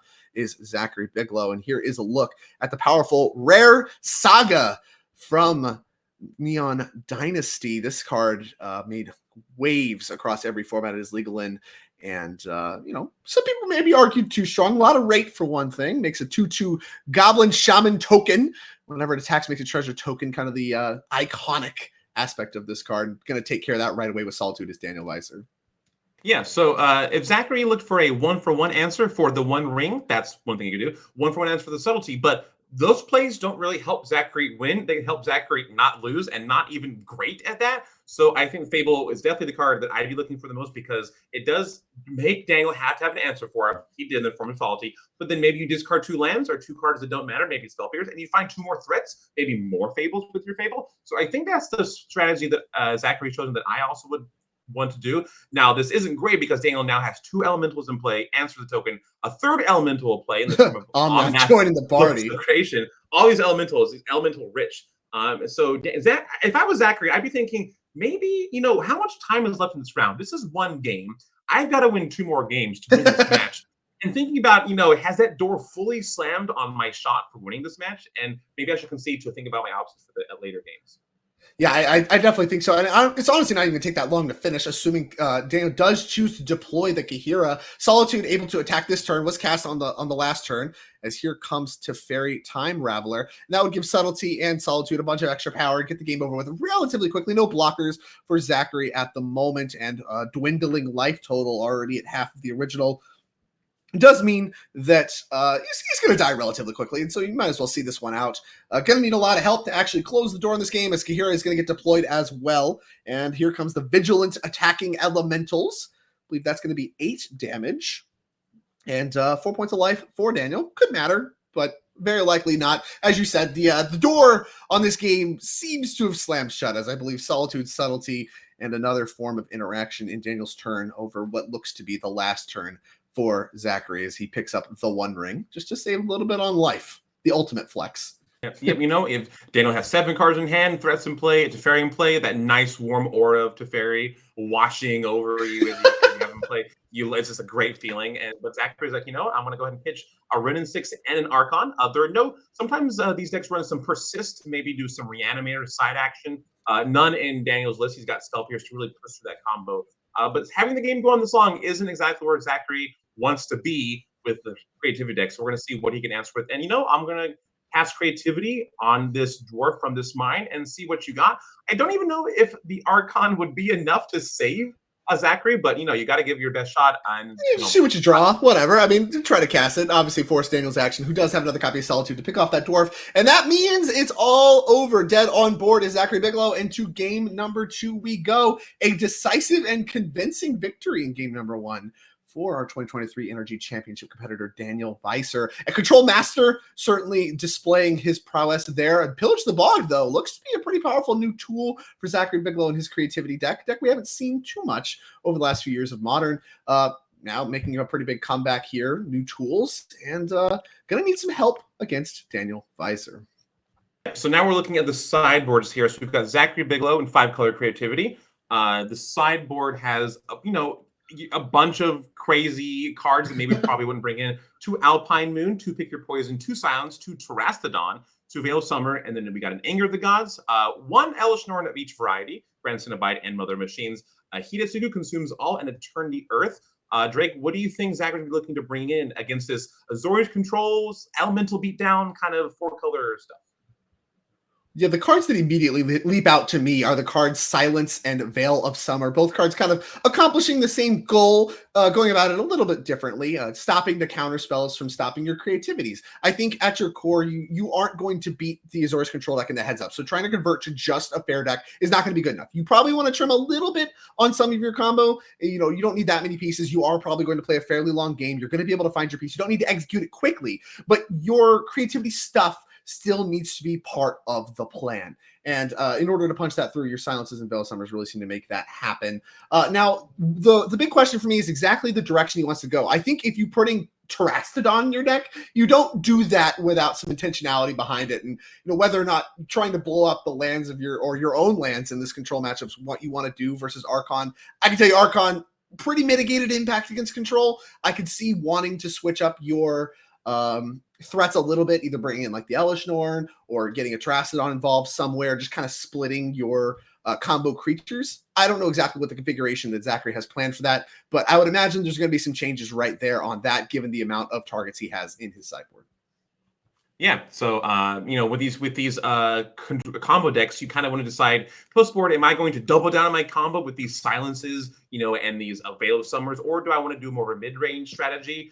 Maybe Elish Norn and other machines can stop all these enemy elementals from doing their thing. Sure, yeah. But I would imagine you're right that Zachary wants to double down on these going down the combo route. So now, if we take a look at Daniel Weiser and Blue-White Azorius Control in their sideboard, we've got yet again 3 Pick Your Poisons, a couple Veil of Summers. So far, the same on both sides. That's Modern for you right now. 2 Ether Gusts, a Stern Scolding, 1 Kahir, which isn't really a sideboard card. Dovin's Veto, Mystical Dispute, Oust, Dress Down, Blossoming Calm, and Ashiok Dreamrender. What do you think Daniel's going to be bringing in here, Drake, against this combo deck? Yeah, so this is kind of the issue where you're already heads up pretty good against this deck, I think. I would imagine this is a favorable matchup for Daniel Weiser. You are kind of doing the same thing they're doing, but you're better at it, just doing the control game plan. I would imagine he's looking to make some small adjustments on this interaction suite, maybe a little bit less of like the Supreme Verdict removal style stuff, a little bit less maybe even on like the Omnath style stuff, and go heavier on the true control, like hard control aspects, things like Aether Gust, really good at getting through cards like Veil of Summer against creativity. Cards like Dovin's Veto, Mystical Dispute, those can play as well if that's the direction you want to go. The cards that matter in this matchup usually are non-creatures, talking about Wrenn and 6, Fable, the Mirror Breaker, and creativity, of course. And so you're probably going to want to pick up those negate type effects, Dovin's Veto, Aether Gusts, and the going really hard on it would be like your own Veil of Summers. We saw these decks kind of more or less want to play the same cards. They're looking to play the same, very similar game plan. We saw that with Reprieve. We saw that with Leyline Binding. Veil of Summer is kind of the same story there as far as, okay, this card's the best thing to be doing really in your control asymmetry. How hard Daniel wants to go on that with Reprieve in his mix, I'm not sure, but it's certainly an option he could bring in if he wants to. Cool. Yeah. So it looks like post-sideboard games with these two decks are going to be more non-creature, counterspell oriented. And it looks like Zachary is mulliging to 5 on the play, which, you don't like to see, but sometimes maybe you play Ring 6 on 2, which I don't think Azorius Control. It has Leyline Binding with a couple of tri-lands, so maybe that could be an answer. But if you maybe stick a Ring 6 on turn 2 and you get a land every turn, you can unmulligan yourself really quickly. So it's not the end of the world that Zachary's mulliganing to 5, much less let's just hope he doesn't go any lower. But we're going to see if Zachary does keep these 5 cards out of the 7 as he's going into game 2. When you talk about old Magic, a lot of times you talk about when it is correct to take the draw in a match. Modern Magic, there's so many snowballs and things like that taking the play is generally always correct. Used to be arguments in control matchups to take the draw, but in this matchup in particular, I think there's a lot of pressure to be on the play if you're Zachary Bigelow because of Wrenn and 6. You called out there's not a lot of good one-mana answers, like no spell pierces and stuff like that in Daniel's deck. Really needs to like Leyline Binding it, at which point you've already gotten a 2-for-1, like it's very likely to resolve. So having Wrenn and 6 on turn 2 on the play is so devastating that being on the play is really, really powerful for Zachary, and I think that's a play he's really going to be looking for here in game number 2. Yeah, this creativity deck, like you said, always wants to Wrenn and 6 on 2 and then Fable the Mirror Breaker on turn 3. And from then on, you're on the gravy train. You've got these 2 permanents that are kind of hard to answer cleanly with a 1-on-1, and you can kind of play this mid-rangey value game until you explode with your combo on a Dwarf or a Treasure or a Goblin or what have you. But Daniel's happy just play Spara's Guild Hall, I think it is, and then just headquarters. You're close. Headquarters Guild Hall. Oh man, each one has a different name, so you can figure out what kind of is it a Yeah, well, you designed them, so I'm sure that that they have different names through development. I can't fault you at all. That's certainly a unique perspective you're going to bring to the table as far as having worked around these cards and the various name changes and design changes they had. Very, very powerful and modern. I only ever saw the final results, so even if I struggle with the alternate art sometimes, the names I got those. Known by Bench Triome by many other people like that. Xander's Lounge, Grixis Triome, perhaps to some people. But I like Grixis Triumph. I have a complaint. I'd like to. You're now my complaint department. They should have been Triumphs. That's why I'm here. They should have been Triumphs. It was such a good name. It's such a good term. You didn't use it. Why aren't the other half Triumphs? Yeah, well, maybe a reprint happens and we go back. They go back to Ikoria, and maybe it's with a different name, kind of Triumph. But Daniel is really happy to see that there's no Wrenn and 6 on Zachary's side, and we see some the one copy of preordained in Azorius Control. Daniel was making his deck list. I've got 59 perfect cards. What is this 60s card to really bring the deck together? Oh, it's preordained. That's the rug that I'm looking for in my rug plus. Love it.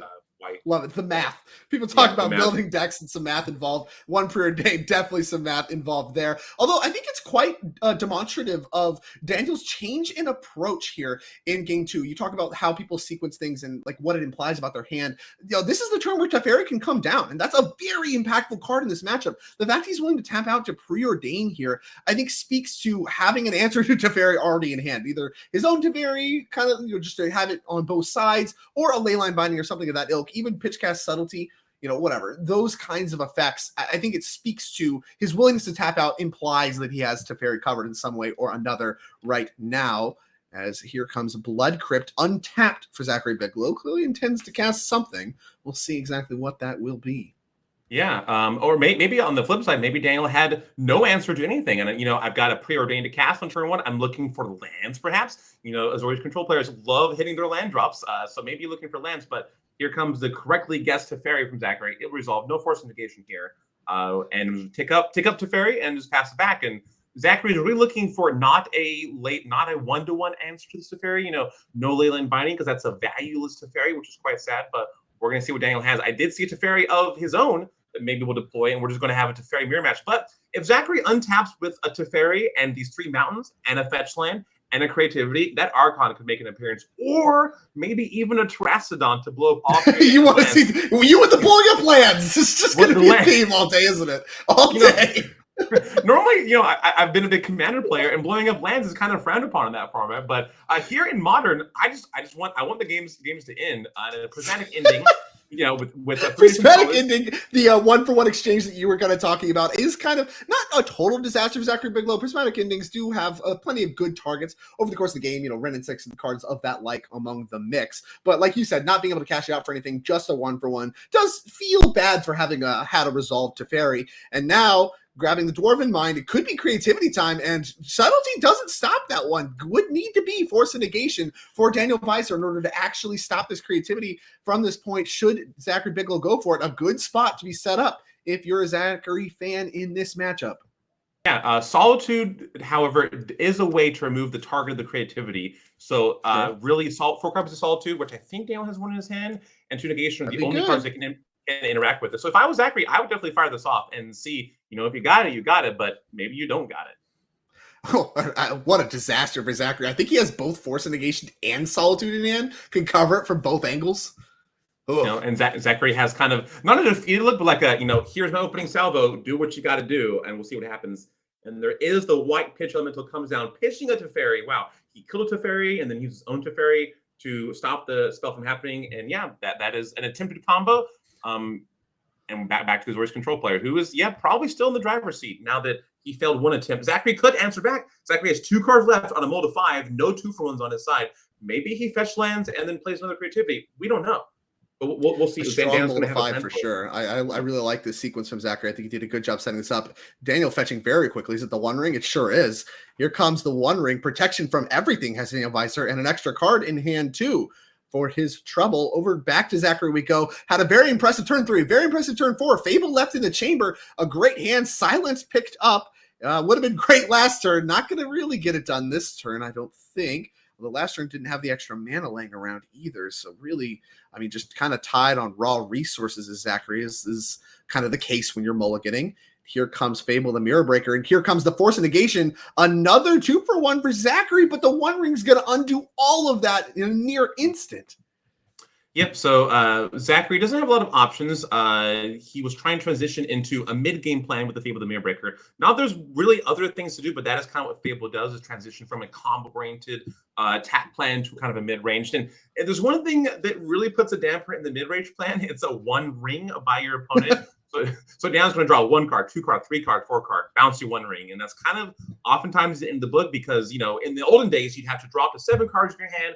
I've got a counter spell. Maybe I have, some other kind of counter spells, but I can use my mana. Nowadays, you've got Force Negation, you've got Solitude, you've got Subtlety, and maybe you have like some cheaper counter spells, like in the form of Veil of the Summer, which is a counter spell, or an Ether Gust. But it's looking, that door, we talk about the door shutting in game 1. That door, there's not a lot of light coming through the door left for Zachary as Daniel amasses his resources with the Dovin's Veto in hand, it looks like, that 1 of copy. But it does get beaten by silence. So we'll see if Zachary can piece together, maybe, cast a silence. You got anything for this? No? Okay. Then combo up. But I'm not sure. But we'll see what Zachary can do. Love this. He goes to fetch. In response to the fetch, we go for the silence. So gets to do a little bit of cat and mouse here. Instead of casting the silence proactively, gets to wait and see if Daniel has anything off of the fetch. And when he does, gets that silence off and now knows that he's going to get some value for his trouble. Now, it might be a little too late, but does force through this Fable the Mirror Breaker as Daniel does get to pivot into grabbing a Meticulous Archive instead of an untapped source. So he gets a little bit of value for his trouble off of the fetch land, even though he did not get to cast this Dovin's Veto that he had in hand. But a cute trick with silence, one that I think a lot of players would have missed in the moment. But yeah, like you mentioned just a second ago, this game looks a lot like game number 1, just happening 4 turns earlier, where, you know, it goes for a combo, there's a little bit of an interaction fight, and then Daniel has the One Ring in play, tapping over and over again as soon as the dust settles. And this is exactly the spot that Daniel Weiser's deck is looking to set up in Modern. 4 copies of the One Ring, tons of interaction. This is just exactly what this deck's looking to do, and has been able to enact its game plan now both games. We'll see if Zachary with Fable the Mirror Breaker can battle out of it. Yeah, so Daniel answered the Goblin Shaman token for the Mirror Breaker in a very common way that you see in Modern, is with a 1-mana answer of Prismatic Ending.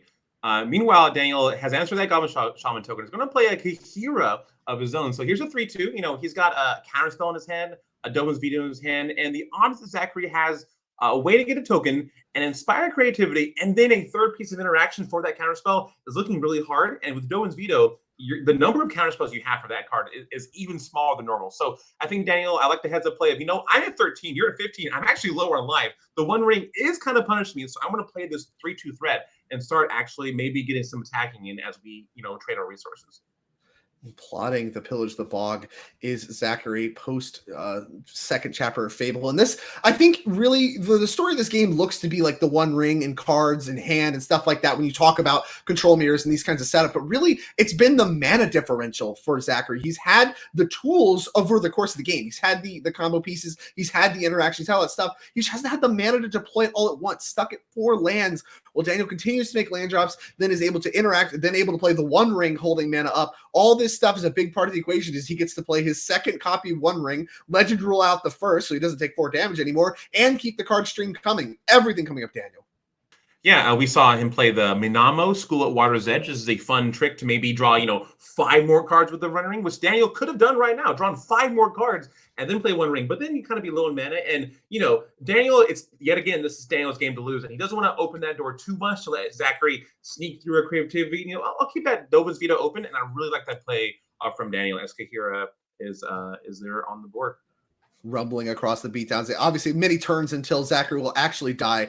I have to think that this is probably among the last turns, really, where Zachary is going to be able to battle his way back into this game. Now, with a reflection of Kiki Jiki in play, we're going to cast the Pillage the Bog that was plotted. And I think that also is very indicative that Zachary knows, hey, the door's closing fast. This is probably the least mana that Daniel will have untapped for the rest of this game. I need to make something happen now. And Pillage the Bog looking to make that happen. Daniel giving it some thought.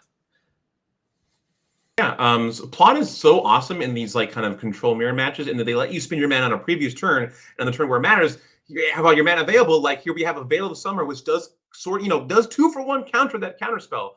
But Daniel does have a Force of Negation to take care of the green 1-mana spell by, you know, pitching all these cards. Zachary's like, yep, the One Ring sure is a really good card. He seems to sit back. Yeah, it's not what he wants to see at all. And it's actually funny. This is actually not even an exchange Daniel really wanted to make. You can tell with the way he tapped. He actually wanted to have his Veil as backup, thinking that, you know, Zachary would want to protect it with some form of counter spell. And, you know, he had Veil of Summer ready to go. But actually, Veil of Summer doesn't really work against an opposing Veil of Summer the way that he wants. So Daniel actually has to commit Force of Negation to the bit as well. And that might just be the door on everything for Zachary, who looks to be a little bit defeated as we head back to Daniel Weiser. One Ring now untapped. I don't even think he tapped it for cards. Just doesn't even need the cards anymore. What a flex. Then Daniel has the perfect 7. You know, I'll do it now. He's like, you know, actually, I could use some more cards. I do like playing Blue-Eye Control. Here's a Plains. And we're Daniel is going to see deploying, you know, just Ether Gust. Ether Gust. You have 1 non-land permanent in play. I would like to correct that, and you can choose top or bottom. It's up to you. So we'll see where Zachary unsleeves the reflection with a vengeance, and is thinking, you know what, where's this going to go? Top or bottom? What you want? And this is so brutal with these cards too. They put the cards on top. It just implies so much about the way the rest of this game is going to go out. It's like, yeah, I don't care if it's on top of your library, but you're like, well, this is one of my best cards in the matchup. Do I want it or not? And it's like, well, if I put it there, I mean, it's something he knew. He could just answer it and cast it again. It's just, he feels so defeated. It feels like you have him covered from all angles. And honestly, that's not far from the truth for Daniel Weiser. Is now here on turn 8 or whatever comes Zachary Bigelow's 5th land drop. Long time late to the party.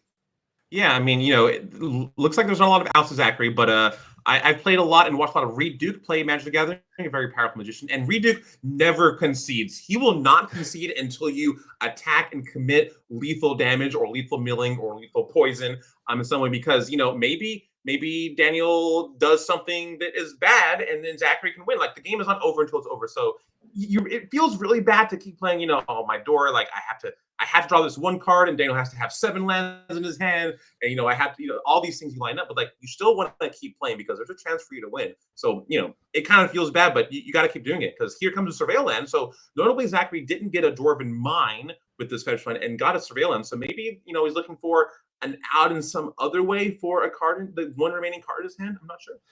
Hard to feel like creativity is going to be good enough at this point in the game. All this mana available for Daniel, a bunch of cards. It's not even clear what gets you out, but it probably has to start with some of those powerful cyber cards we've already seen have kind of an outsized impact on this game, even though it hasn't really been enough to really work through Zachary's card disadvantage and his mana disadvantage he's had through this game. The Silence and Veil of Summer type cards have been impactful, and those types of things may be what he needs to piece together. But either way, does not find anything worth casting. Back over to Daniel we go. An attack with Kahira is going to try to find a lightning bolt before damage, and counterspell indicates to me Daniel's got extra counterspells and is just looking to slam the door in this game. And into the red zone, connecting once again is Kahira, the Orphan Guard. The clock doesn't have to be good for these Azorius control decks. That's been true all of time. There just needs to be one, and that's enough for Zachary Bigelow. He's going to concede this, and Daniel Weiser going to get it 2-0. Convincing victory, I'd say, over the Creativity deck. And it really shows kind of when you're playing a deck like Creativity that splits the difference between combo and control, is looking to do a little bit of both, and you're paired against a deck that really leans hard into one of the two, that deck's going to be way better at it. And that was true for Azorius Control, which was able to cover any early combo attempts as well as play better as a control deck as the game goes on. And I mean, that's just kind of a textbook unfavorable matchup, I'd say, and some masterful navigation from Daniel Weiser for a convincing victory. Yeah, we saw sometimes the creativity can be dominable.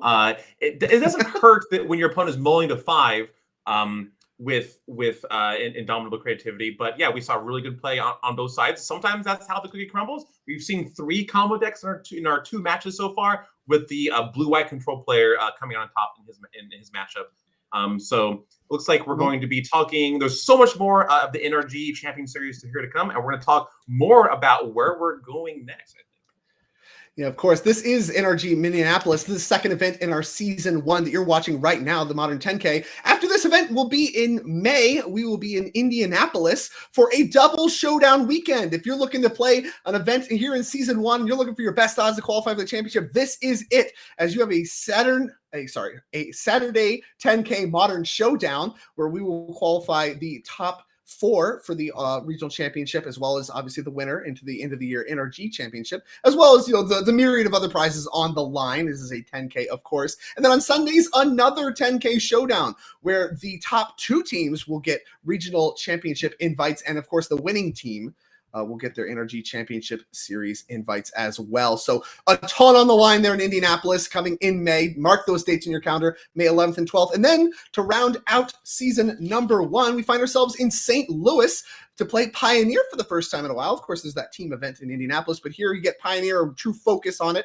and that Saturday 10K Pioneer Showdown. Ton on the line there again. Top 4 regional championship qualifications, and the winner will go to the NRG championship. And then on Sunday, a little bit of modern action. If you like what you're seeing here today, mark your calendars there in June. Find us in St. Louis on Sunday to play for a lot of prizes there in Modern. So 2 more events to round out here at season number 1 on the NRG series. A lot of exciting stuff coming up for us, as well as round number 3. We are at time in the round, I believe, from here. So we have no backup feature, and we will be back with round number 3 here very shortly. Don't go anywhere.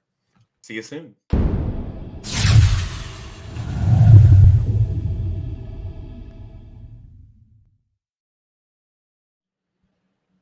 Hello, everybody. Welcome back. We are here with round number 3 of the 10K Showdown here at NRG Minneapolis, part of the NRG series. Of course, our second event here at season 1. Back in the booth with David McDarby. David, we are 2 rounds in. We have not seen a single repeat deck in either of the 2 rounds that we have watched so far, and it looks like that trend is going to continue. Talk to me a little bit about what we're about to watch here in round number 3. Yeah, so you've seen a bunch of combo decks in a control deck, and we're actually going to do things a little differently now. So on one side, we have Amulet Titan. This is kind of one of the mainstays of the modern format. Basically, has one goal, put a Primeval Titan into play, and then once you've done that, it's all gravy train. So, you have a lot of ways to set up with Amulet of Vigor to untap your Karoo lands for Ravnica, to play this big 6/6 for 6 green creature made from Magic 2010. On the other side, that'll be piloted by Dominic Harvey, good old Dom. On the other side, we have a deck that's more popular in Legacy, I'd say, that's been around for a while, Mono Blue Merfolk. So we'll be attacking with lots of little blue creatures that come in and play. Maybe they add more power, maybe they interact with your opponent, but you're going to put an Ether Vial down into play, and then play a bunch of creatures and attack and try to get some quick tempo interaction and take down this Titan deck before they can deploy the 6/6 for 6. And that'll be piloted by Nikachu, if players are familiar with Jonathon Zaczek's name. Yeah, Nikachu, a big time online YouTube personality, has been the Merfolk guy, known for his Merfolk deck for a long time. And Dom, very well known for his Amulet participation as well, alongside his other Canadian friends, Edgar Magiash, Matthew Dilks, and all of those from my SCG days. I've done quite a bit of battle against and alongside Dominic Harvey in my days. I'm not as familiar with watching Jonathon play, but I am very well versed in both the Merfolk deck and that he is a master of the craft. As Dom's going to start things off with a Hedge Maze, a Surveil land that we've seen a ton of Surveil action from all the different Surveil lands and different color combinations throughout this tournament already. And Dom's take on his deck of choice in the modern format, Amulet Titan's going to feature multiple copies of those as well. Yeah, so ironically, both of these decks are kind of built around playing a 1-mana artifact on turn 1.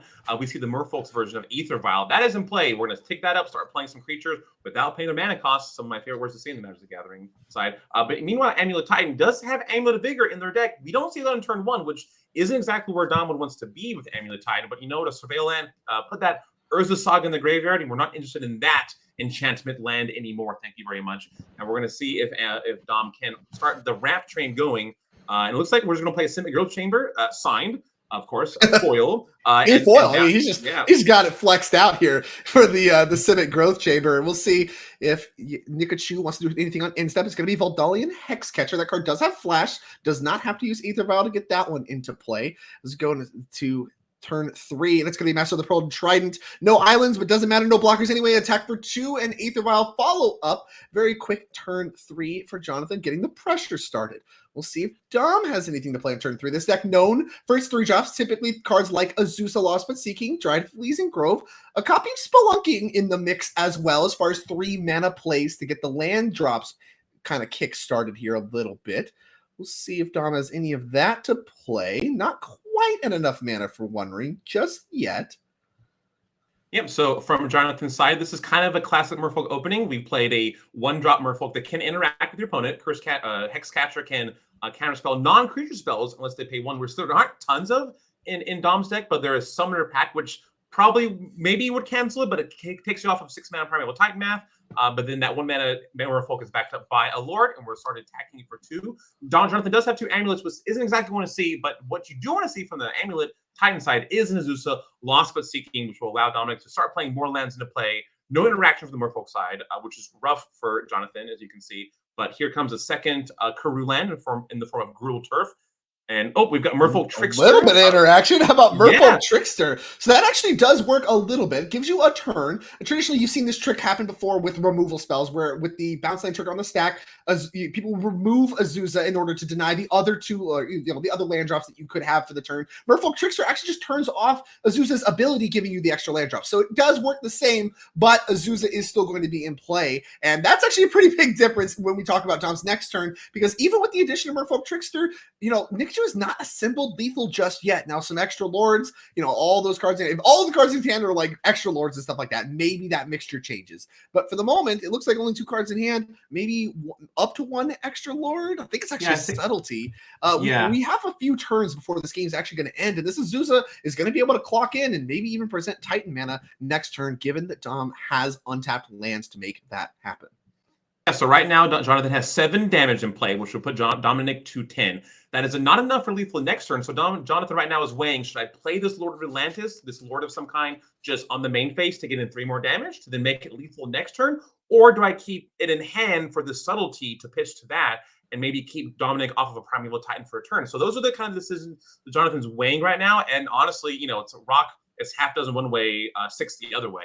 So it turns out Jonathan has decided to just attack for 7, put Dominic to 10, and pass it on back and keep the subtlety in hand to keep any Primeval Titans at bay for a turn. I mean, I think as far as decisions go for the Merfolk deck, this one among the more critical ones. You really have to ask yourself if Dom can present a Titan next turn, because being able to stop that Titan for one turn could be the difference maker. Again, no islands in play for Dom, so even getting involved in blocks with things like Azusa and Primeval Titan could be really problematic for Jonathan's game plan. And, Dom, now having been stopped a little bit last turn, has like 7-8 cards in hand right now. So assuming he has any Amulet or even just Primeval Titan, he's going to have that kind of stuff dialed up. I see an Amulet pulled toward the front of the hand. This could be an explosive turn for Dom. And so, Jonathan might get paid out pretty nicely here, holding that subtlety up, and then we'll see if Dom can recover from there. But yeah, I mean, I think we're in the critical turn cycle as far as determining the course of game number 1 here between these two decks, looking to slam the door on the game as quickly as each of them really can. And it does look like Jonathan does have more damage than before. So that does put Dominic on a 2-turn clock. Now, Azusa could jump in the way and maybe chump one of these Merfolk, because there's no islands hanging around anywhere despite having blue mana. So Jonathan could put Dominic on a 2-turn clock with that attack last turn, but I think he's chosen to keep that subtlety in the hand to try to keep Dom off of Titan for turn. Now Dom is in the tank, like, oh, what do I do? Like, what interaction should he play around? Deck lists are not open in this tournament, so he can't see what combination, maybe Dismember, which probably would have fired off if Jonathan had it, or subtleties, like what's on the radar that Dom's trying to play around right now with his hand and Azusa in play, letting him do 3 total land drops for the turn. Yeah, we play Forest. That's land number 1. And I believe we're floating a green here. That indicates that Forest may not stay in play as is too long, as here comes the Gruul Turf to pick that up. That's land number 2 for Dom. Now, I do see copies of Dryad Elysian Grove, so things like that could add extra land drops. And here comes Forest once again, but it's Primeval Titan right away. And this, I imagine, if you're going to subtlety anything at all, it's going to be this one. And Nikachu picking up his cards, thinking about this one. No Amulet in play does mean that it's not looking like it could be a hasty Titan this turn. Dom notably chose not to put it in play first, maybe trying to mask the ability to give this Titan haste. It's going to get subtletied anyway, as there is pitched Lord of Atlantis with the subtlety to go ahead and try to put the Titan on top or bottom of Dom's library. It's going to go on top. Let's see if there's any follow-ups for Dom. No cards in hand for Nikachu as he goes to untap. A card like Tide Shaper would be a big draw for him, being able to shut down some of the lands. Not as many copies of cards like Spreading Seas in this Merfolk deck that you used to see in the past in order to really take down these Karoo lands and really actually give your Merfolk unblockable matters here, as Azusa is getting involved in the blocking game, blocking the largest creature, which is 4 points of damage. And before damage, it's another Lord that was drawn. Lord. Is that lethal? I don't think it is. I don't think it's lethal, but how Titan might not be good enough. Yeah. Wow, that was a good topic. I mean, 1. Yeah, the Merfolk deck often runs out of cards pretty quick, despite being a deck full of just islands. Even though less islands than it used to be. But Jonathan has the Lords, has interaction. That Hexcatcher can counterspell maybe a Summer's Pact, even though he probably doesn't need the pack since he's got a Titan in hand. But Dominic is at 1 life. That's all you need. But we'll see if he has the rest that he needs to assemble a victory against these blue creatures that are much bigger than what their power and toughness box might be like. Yeah, and I think that's going to be the big part of the equation here is, can you get something like Amulet in play and then get your Titan in play and then also get the Dryad in play? So the reason all this matters is you can start to look to grab things like Valakuts in order to start to gun down the opposing Lords and try to clear the board. And we are going to start on Amulet of Vigor. Let's have a quick read of Vidalian Hexcatcher. See if that one can counter it. It says non-creature spell, so we could attempt to counter this one if we want to. We'll see if Nikachu does want to reach for that. Would be surprised to see more than 1 sacrifice. I think 1 sacrifice isn't that unwise, but more than 1 seems surprising to me. Yeah, you can look at this one. Sacrifice a Merfolk, can be itself or other. Choose target non-creature spell, and you counter it unless they pay 1. So Dom now showing just Titan mana up. So theoretically, if you counter this and Dom only has Titan with no land drops, the Titan doesn't have haste. And yeah, but those Merfolk are worth a lot of power, and Dom's just going to slam the Primeval Titan after the Amulet resolved, and we're going to go a-digging. All right, so yeah, Jonathan opted to not use that Hexcatcher from Dom against Dom. We'll see if we can use, if Dominic can use the mana from this Titan to assemble together, if not a victory, then maybe a survive for a turn. He has it once, so he cannot get any islands. That would be very, very bad if he were to get islands. Yeah, that would not be good. And I mean, that's part of the problem with the Dryad plan, too. You can't pass the turn with a bunch of Lords and play a Dryad. All your lands become islands. So you got to actually have enough to really gun down the opponent's board. And I think that's the map that we're looking at right here. Traditionally, you grab your Unaware Battlements and your Valakut the Molten Pinnacle. Then you can attack and get some other lands to get some Valakut triggers going, usually alongside something like Dryad, or you have to go grab if you don't have the Dryad yet, you grab Tolaria West, Transmute, get Summoner's Pact, grab your Dryad of the Elysian Grove, get that in play, and then get started from there. Tutor chains all around. That is a Valakut. That is a Vesuva. And Vesuva is a copy of Simic Growth Chamber. Yeah, a nice way to add blue to your pool without having islands in play. So notably, no way to give haste yet, as Vesuva gets bounced after floating blue-green. Is it Dryad time? It's Dryad time. Okay. Now we get an extra land drop, as well as all the lands are mountains. So if we play Valakut, we get 2 Valakut triggers. If you play Vesuva copying Valakut, you're going to get 2 Valakut triggers because they both see each other, and there's the requisite mountain count, and that gives you 2 lightning bolts and 2 blockers. Is that good enough? Yeah, there are 2 cards that give Island Walk on Jonathon's side. The Lord of Atlantis and Master of the Pearl Trident, which is a reprint, basically, Lord of Atlantis. It doesn't have all of the Merfolk in play. So Dominic wants to deal 3 damage to both of them, but he can't because they're both Lords, and the Hexcatcher is also a Lord, so that's making them 4/4s, which survives 1 ping from the Valakut. So it looks like 3 to the Master of the Pearl Trident, and then 3 to the Hexcatcher. Yep. So the Hexcatcher was just a 3/3. That was the weak link in the Merfolk chain. And then we have the extra land drop. Right. We have the extra land drop then from Dryad, which is going to be this Hedge Mage, which is going to enter untap, give a Surveil trigger, and that'll clean up the rest of the Lords. So we did find a way to break that up. That you're right. That Hexcatcher, the Voldalian Hexcatcher, the weak link in the chain.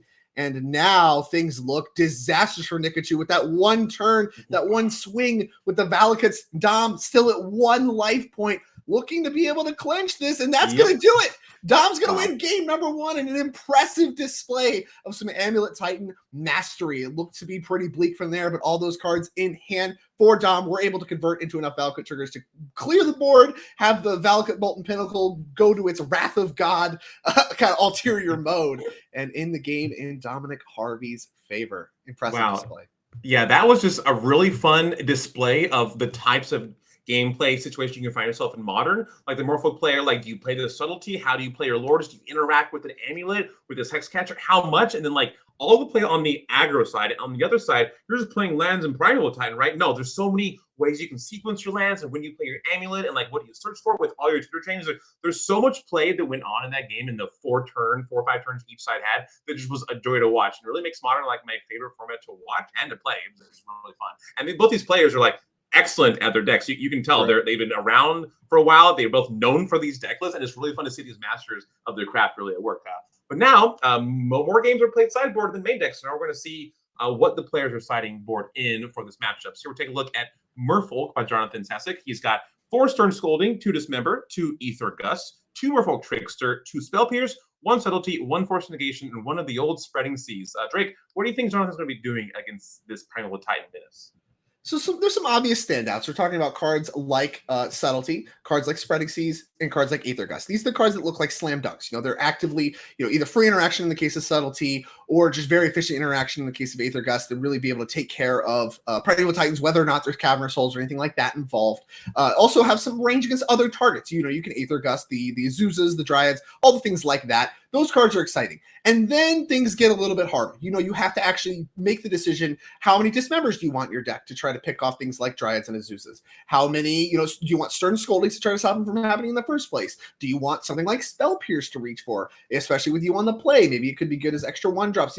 These are things to think about. Spell Pierce is probably the worst of that bunch, but you get to tailor your interaction, and you do want to load up on interaction. I think the Amulet Titan deck, as we saw there, has enough resiliency when it combos to stop you, even if you have lethal on board, and that's a big problem for the Merfolk deck. So being able to have cards that shut down some of the land ramp, like Simic Growth Chambers, stuff like that, like Spreading Seas, as well as things that stop all of the creatures that propel Dom forward. Those are their best cards, but I think you do want to try to get some other interaction as well. And what exactly that mixture looks like is kind of for Jonathon to decide, not for me. He's the master. I don't want to try to speculate too hard.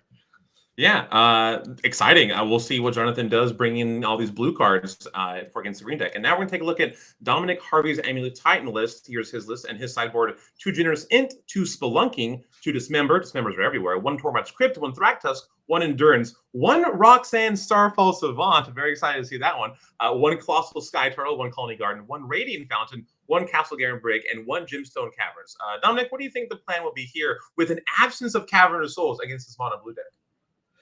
Yeah, no Cavern of Souls against mono blue could be probably pretty rough. Not even one in the sideboard for Dom. I have to imagine if you have a Gemstone Cavern in your deck, you're bringing it in on the draw basically every time. So I imagine that one's going to be coming in for some kind of land replacement. The same is probably true for Radiant Fountain. That card is likely there for these aggressive style matchups. Having that as an option when you're going to search with Primeval Titan, I think is a big deal. So being able to go find that one, get some life, and really kind of swing the tides a little bit can matter, can come up. Those are the obvious ones to me. Beyond that, I think you do want copies of Dismember, being able to break open the Lord chains and really prevent a lot of damage in that way, as well as shutting down things like the Tishana's Tidebinder that could really shut down your Primeval Titan and all it does, as well as the Tide Shapers that can shove some of your lands. It has enough versatility. There's enough creatures that you do actually want to remove, not just try to overpower. But I do think you want to include a couple copies of removal spells. But again, you really need to be careful not to dilute your deck too much in this matchup. And so I don't know how many changes you want to make beyond that. Things like Spelunking maybe can come up if you're trying to go fast, but I don't know that Dom's going to reach for that aggressively. Yeah, it'll be interesting to see just how much players, like you said, dilute their deck to take on the opponent's threats. The Merfolk deck probably doesn't honestly want to change what they're doing a whole lot. Their sideboard is just a random mix of good blue cards in certain situations. The certain Scolding isn't great against the Amulet deck outside of 8 creatures. That maybe that means they're good enough. This is so hard. Merfolk is such a hard deck to play, like you said before. In game 1, they had 2 Amulets of 2 Aether Vials in play. If that one Aether Vial was literally any other creature in the deck, Dominic Nikachu probably would have came out on top because he got down to 1 life. So really, you don't get a lot of selection with the Merfolk deck. You kind of just play what you get, but you have lots of play to them. So I'm curious to see if Nikachu brings in these Dismembers, these Stern Scoldings. Definitely Aether against the Mono Green deck is probably coming, but that's 2 mana, and 2 mana might be too much for Modern nowadays. But then, yeah, so I'm excited to see exactly how these players sideboard and see really sweet games. I'm hoping for a game 3. I don't want to choose sides, but I just want to see lots of Magic scenes being played. Yeah, I tell you what, every time we get to watch, high caliber players playing spicy decks, which I think we've seen a lot of already across these first 3 rounds, no repeats in decks, and honestly, masters of their craft across the board for the most part.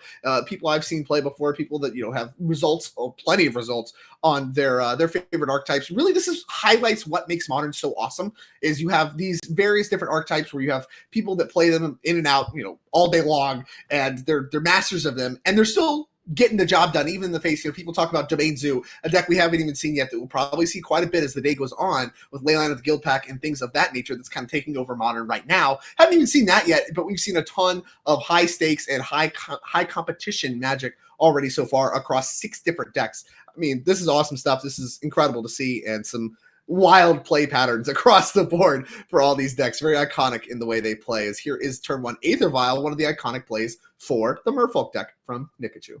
Yeah, Jonathon plays a Merfolk land and plays Amulet, and Dominic answers with an Amulet of Vigor, but it didn't quite get there as Force of Negation comes out, the 1-of copy in the sideboard in the opening hand against the Amulet, and Jonathon is sitting pretty, except for no second land.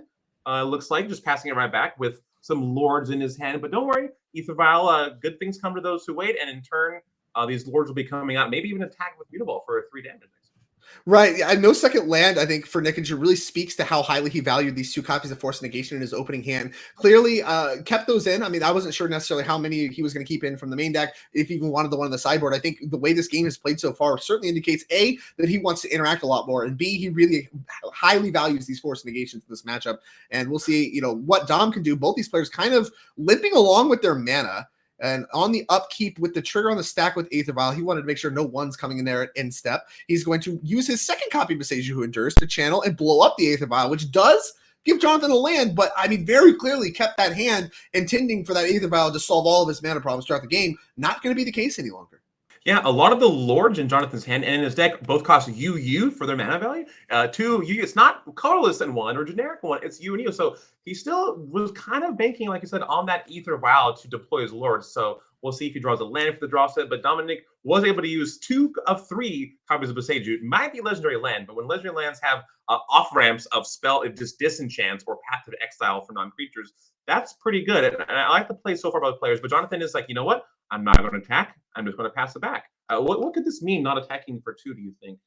The immediate card that comes to my mind is Voldalian Hexcatcher. That's a card that does have flash, and maybe he wants to flash in. It does have a copy of Dismember in his hand. That's probably the real reason, getting a look at his hand a little bit better there, as I think that is the copy of Radiant Fountain. Not clear. Could be Crumbling Vestige. I think that's a Crumbling Vestige, yeah, is what it is. Going to make some color of mana, which is going to deploy Expedition Map, a card in Dom's main deck as a one of, I believe, to find off of Urza's Saga. Just naturally draw it sometimes.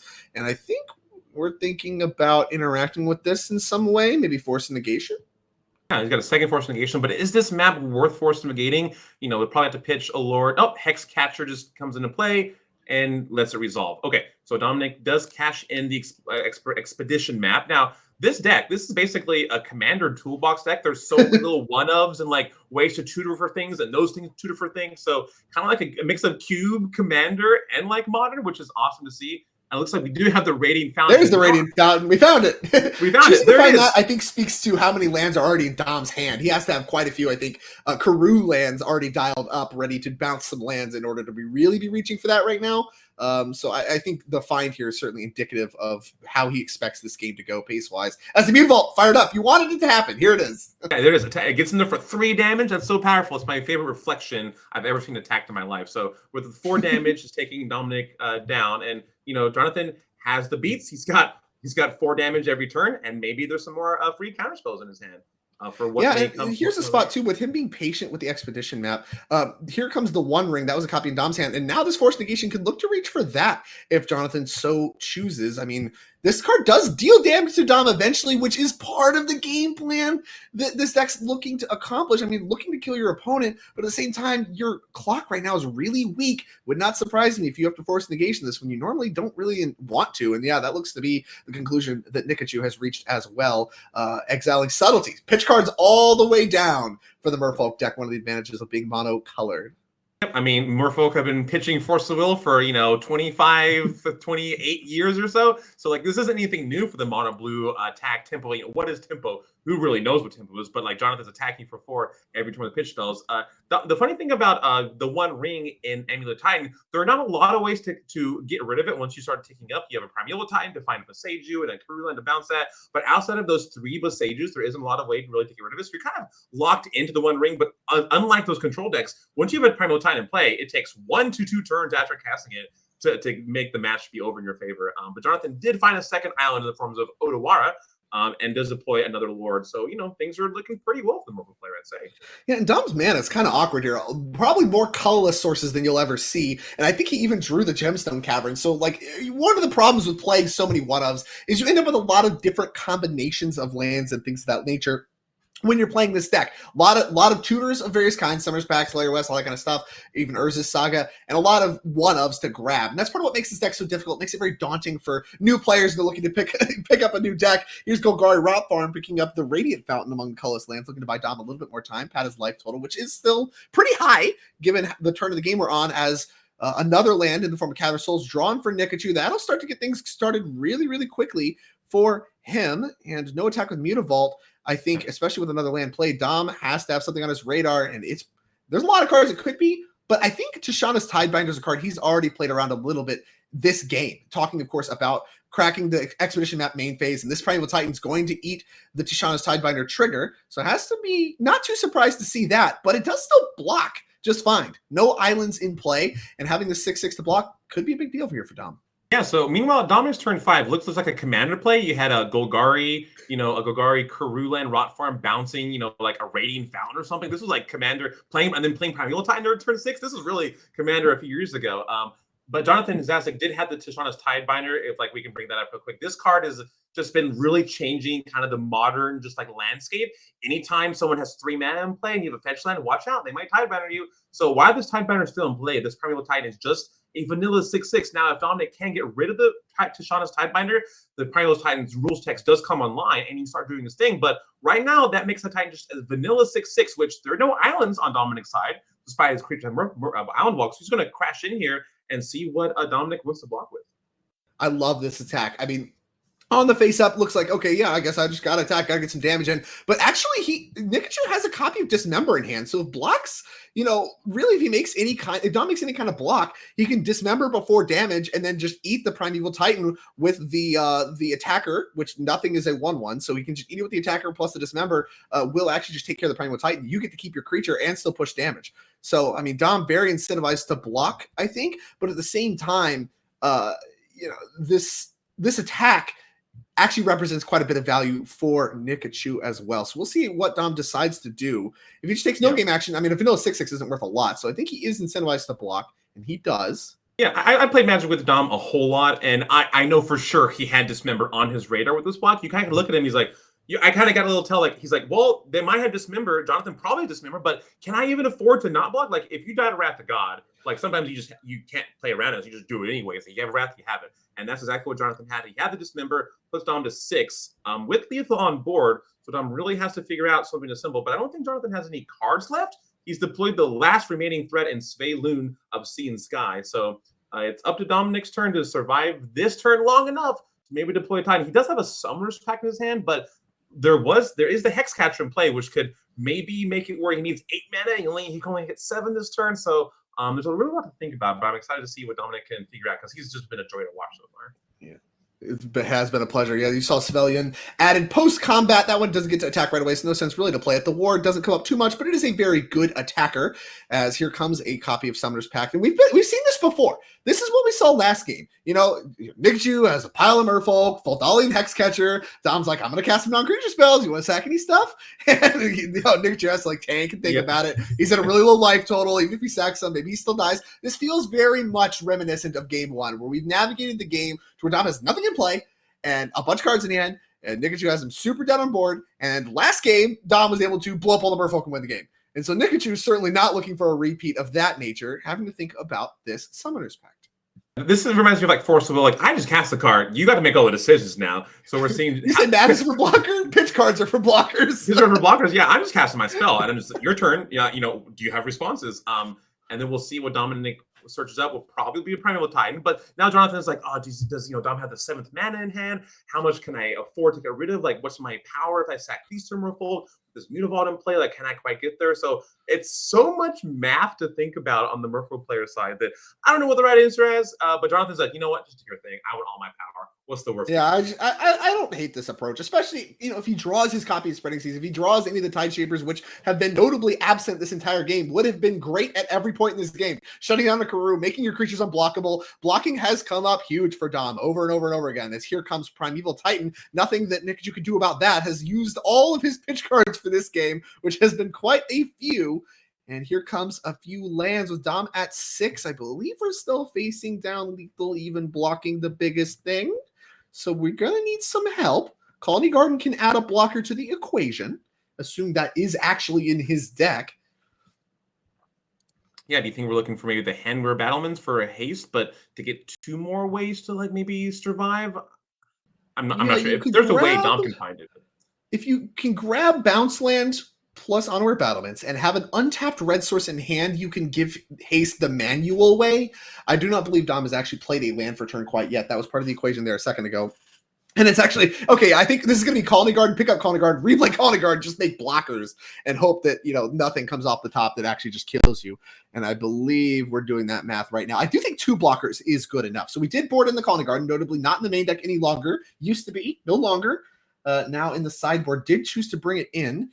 Maybe some intent that blocking is going to matter. So yeah, there we go. He does indicate that he's going to bounce it with the found Gruul Turf and then replay it as his land for turn, making 2 plants. 2 plants in a Primeval Titan on blocking duty. What can Nikachu find off the top of the library to solve this problem? It's Lord of Atlantis. Does that do it? I don't know. I don't know. Blocking's still on the table. Maths for blockers. Yeah. But I think every threat's lethal, and there's every combination of 2 threats is lethal, and there are 5 threats and 3 blockers. So I believe this is lethal, and it is lethal. And Dom is going to pick up his cards. A huge top deck for Nikachu, and back and forth for these players as we do get a game 3 as you wished. You manifested this. Thank you. I mean, I'm sure Nikachu is happy for that. But yeah, that was. Merfolk is a deck that the cards are so impactful, even more impactful when they're all combined together. And sometimes you're like, well, just knock on the top of your library, but I hope I draw a card. Oh, Lord of Atlantis, GG. And that's really fun to see. My favorite play, I think, of the game so far, though, was Dominic activating Expedition Mech and finding Radiant Fountain and just playing that for 2 life. Like, that's such a heads-up play to know that, my life total is extremely important again in this matchup. And of all the lands in my deck, I'm going to find the one that's 2/3 of a healing salve and just get that in play. And that was really fun to see that back and forth. And the Summoners pack, like if Jonathon had sacked a creature to the Summoners pack, he may not have had enough lethal. I haven't done the math. Math's not my strong suit, but just keeping those creatures in play for playing through those outs of the Lord of Atlantis was really fun to see. And I'm really excited to see that game 3. Yeah, some awesome gameplay, awesome back and forth, and a ton of micro decisions to have here. We already got to see some of Dom's sideboarding, but I think if we have time, we're going to take a quick look at his sideboard again. I don't think there's too much you want to change, except I really want to highlight the Gemstone Caverns is likely coming out. That card, I imagine, is only in your deck ever when you are on the draw in the sideboard game. So really, it kind of acts like a companion slot for most of the time. Just sits there, doesn't do anything until you're specifically on the draw. Then you can bring it in and really put yourself ahead. So I imagine that land's going to be coming out, getting replaced with either whatever land was boarded out or whatever the next best thing is, Castle Garenberg, what have you. Some small changes here to Dom's deck, but we did see some of the sideboard cards come up already. The Radiant Fountain, the Colony Garden, both searched for actively by Dom, and did actually matter in that game. Those life points mattered, those blockers mattered, and Nikachu was able to work around it. But some impressive sideboarding so far there, but no Gemstone Caverns, I think, in this game. And if you want to take a quick look at Nikachu's sideboard, I think we saw plenty of sideboarding there as well. Pitch cards left and right, dismembers in his deck. Kind of the texture that we expected to see is just like slow down on the clock a little bit and crank up the interaction quite a bit. And I think he did that, did a good job of that, and was able to pull the game out as a result. It was enough to slow Dom down and give him that one crucial turn in order to attack for lethal. So, I expect that mixture to stay the same, especially on the play. Maybe you want to get a little bit more aggressive when you're on the play because you can come out the gate stronger. You're on the play. You can actually just attack for lethal. You don't need that extra turn. So you could throttle back a little bit on interaction here, but I would expect most of the interaction stuff that we saw in game number 2 to ride into game number 3. Maybe I don't expect a lot of interaction to change, like you said, in terms of sideboarding, but maybe the spell pierces come in because you're on the play. You can have that 1 minute to counterspell the Amulet of Vigor. I don't know if that's right or not, but it's something at least to consider. And I'm sure these players have thought about that a lot. But we'll see if Jonathon does have the right mix. Jonathon wants 1 Aether Vial and then just a bunch of Merfolk and then maybe 2 pitch counter spells with blue cards. Maybe not a lot of lands because with Aether Vial in play, you don't need lands anymore. You just want gas. So we'll see if he gets that, and maybe Dominic can play Amulet of Vigor in turn 1. It's way better in turn 1 than in turn 5, like we saw in game 1. He despite losing the game, he had in turn 1 win the game. Yeah, that worked out. Dom won the game, but obviously it doesn't necessarily speak to the strength of the. Maybe Dominic. Yeah, maybe Dominic even boards out the Dry to Lizzie Grows a few of them because usually a 2/4 for 3 is okay at blocking this creature decks, but not against this aggro deck in particular because it turns all your lands into islands. So yeah, the turning your stuff into islands is brutal. You have to basically play it last. Like, I mean, thinking about that, even if you don't board it out, changing your play pattern is probably true, right? Where you don't want to just jam it on 3 to make your extra land drops because now all the Merfolk are unblockable and you're just getting beat up. Whereas, if you play it after your Titan, like we saw in game number 1, where Dom actually did convert to a victory, where you can kind of play it after you've grabbed the Valakut and just start killing stuff right away, and then don't have to deal with the Lords anymore. That's a much better sequence and kind of the way you want the mixture to go. You do actually want it to go like game 1, where you draw the Azusa, the one of Azusa that you have as your ramp piece, and not the Dryads. The Merfolk can actually be blocked. Yep. So it looks like both players are mulliganing. When you mulligan, you feel pretty bad. I got to run 6. But when your opponent joins you and going to 6, you're like, this isn't so bad. I'll take this. We saw Jonathon had a Dismember on the bottom of his deck. Maybe Jonathan's looking for his 1 copy of Spreading Seas, didn't find it. Maybe Dominic's looking for his 1 copy of Roxanne Starfell Savant, didn't find it. But both players are going back to the source and trying to draw up 7 fresh ones in this really fun game. But they're talking to each other, they're having a fun time because Yeah. Modern's fun. You know, Modern too, David. I'm talking to the booth with you. I'm having a good time. And if you at home are also having a good time, a great way to support what we got going on here, all this awesome modern magic and the NRG series at large, you can follow and you can even subscribe here on Twitch if you want to do things like support the channel and remove ads, both of which I think are notable goals when watching paper magic coverage. But if nothing else, just following and helping us grow the channel and get more paper coverage for you is an awesome way to support us and, of course, support our sponsors. Ultimate Guard is sponsoring this event, the top 16, and a lot of our side events. Going to get a ton of sweet Ultimate Guard swag. Ultimate Guard stuff is actually one of the brands I use for all of my deck box needs, and it should be the brand that you are using as well, and that these players will get a ton of extra swag for as they make their way into the top 16. Have to imagine we're going to see some of the players like Dom and Nikachu in top 16 as well, masters of their craft, supporting hopefully some Ultimate Guard swag at the end of the day. Thank you very much for sticking around and watching. We'll see, do we have hands that we like? Yeah, Jonathon is kind of in the tank. He looks like he has one land, maybe two, but a bunch of Merfolk. Can he afford to go even lower? And Dominic looks like he's kept his hand of 6 and is throwing 1 card back, and we'll see what Jonathon decides.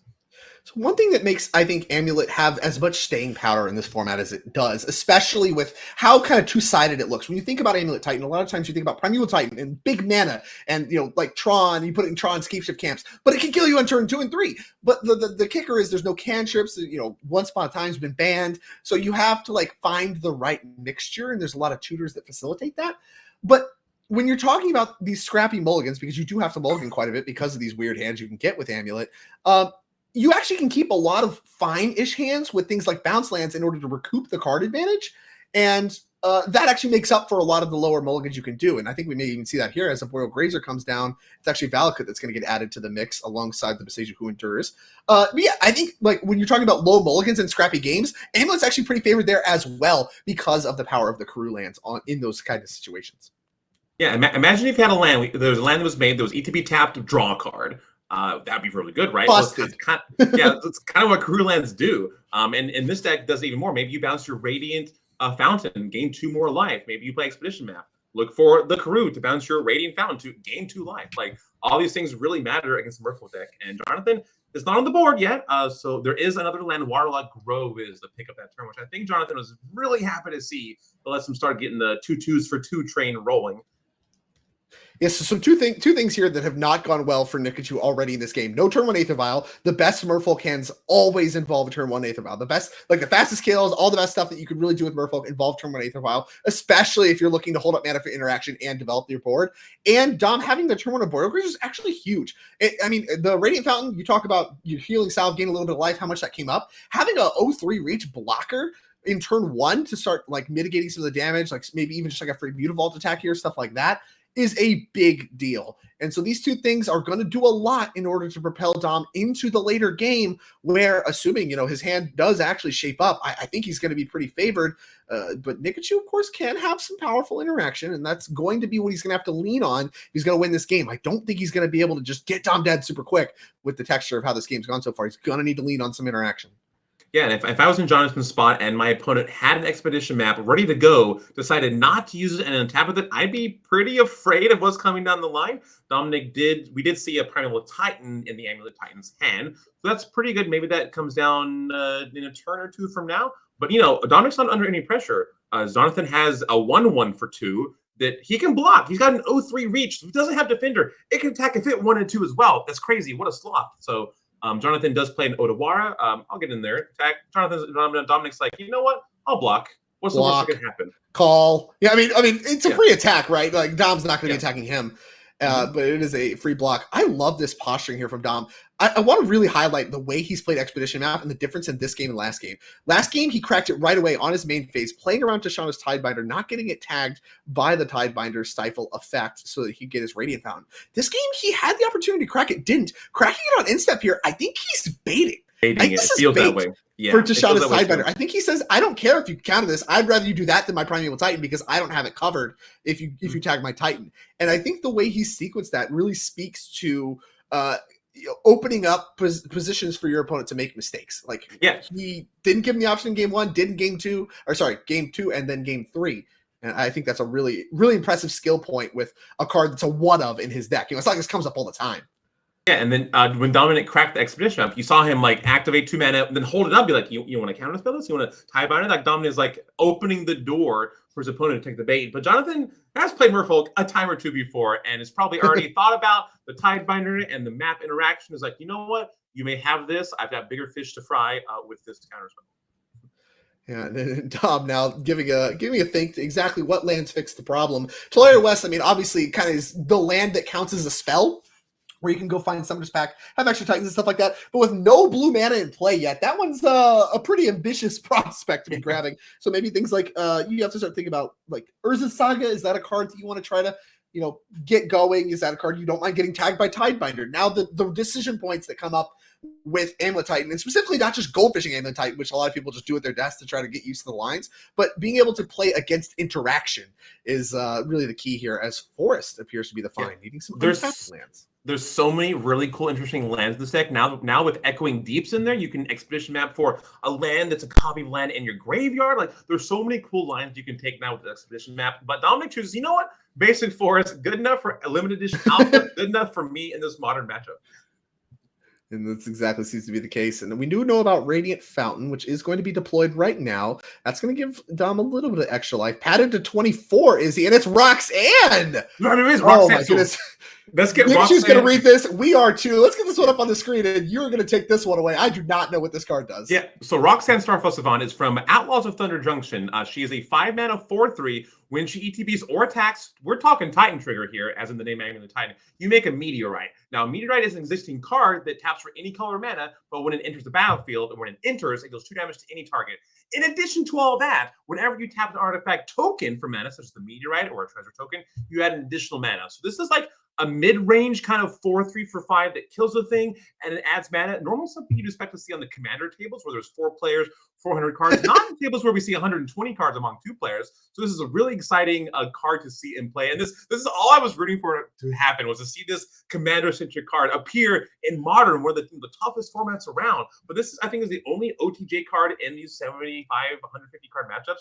And I'm so excited to see it come into play and try to kill the Vodolian Hexcatcher. Unfortunately, it does have a triggered ability. It has multiple triggered abilities. And a Tidebinder came down that didn't hit the expedition map. But Jonathon was like, you know what? No expedition map for me. I'm saving this for your Roxanne Starfall Savant.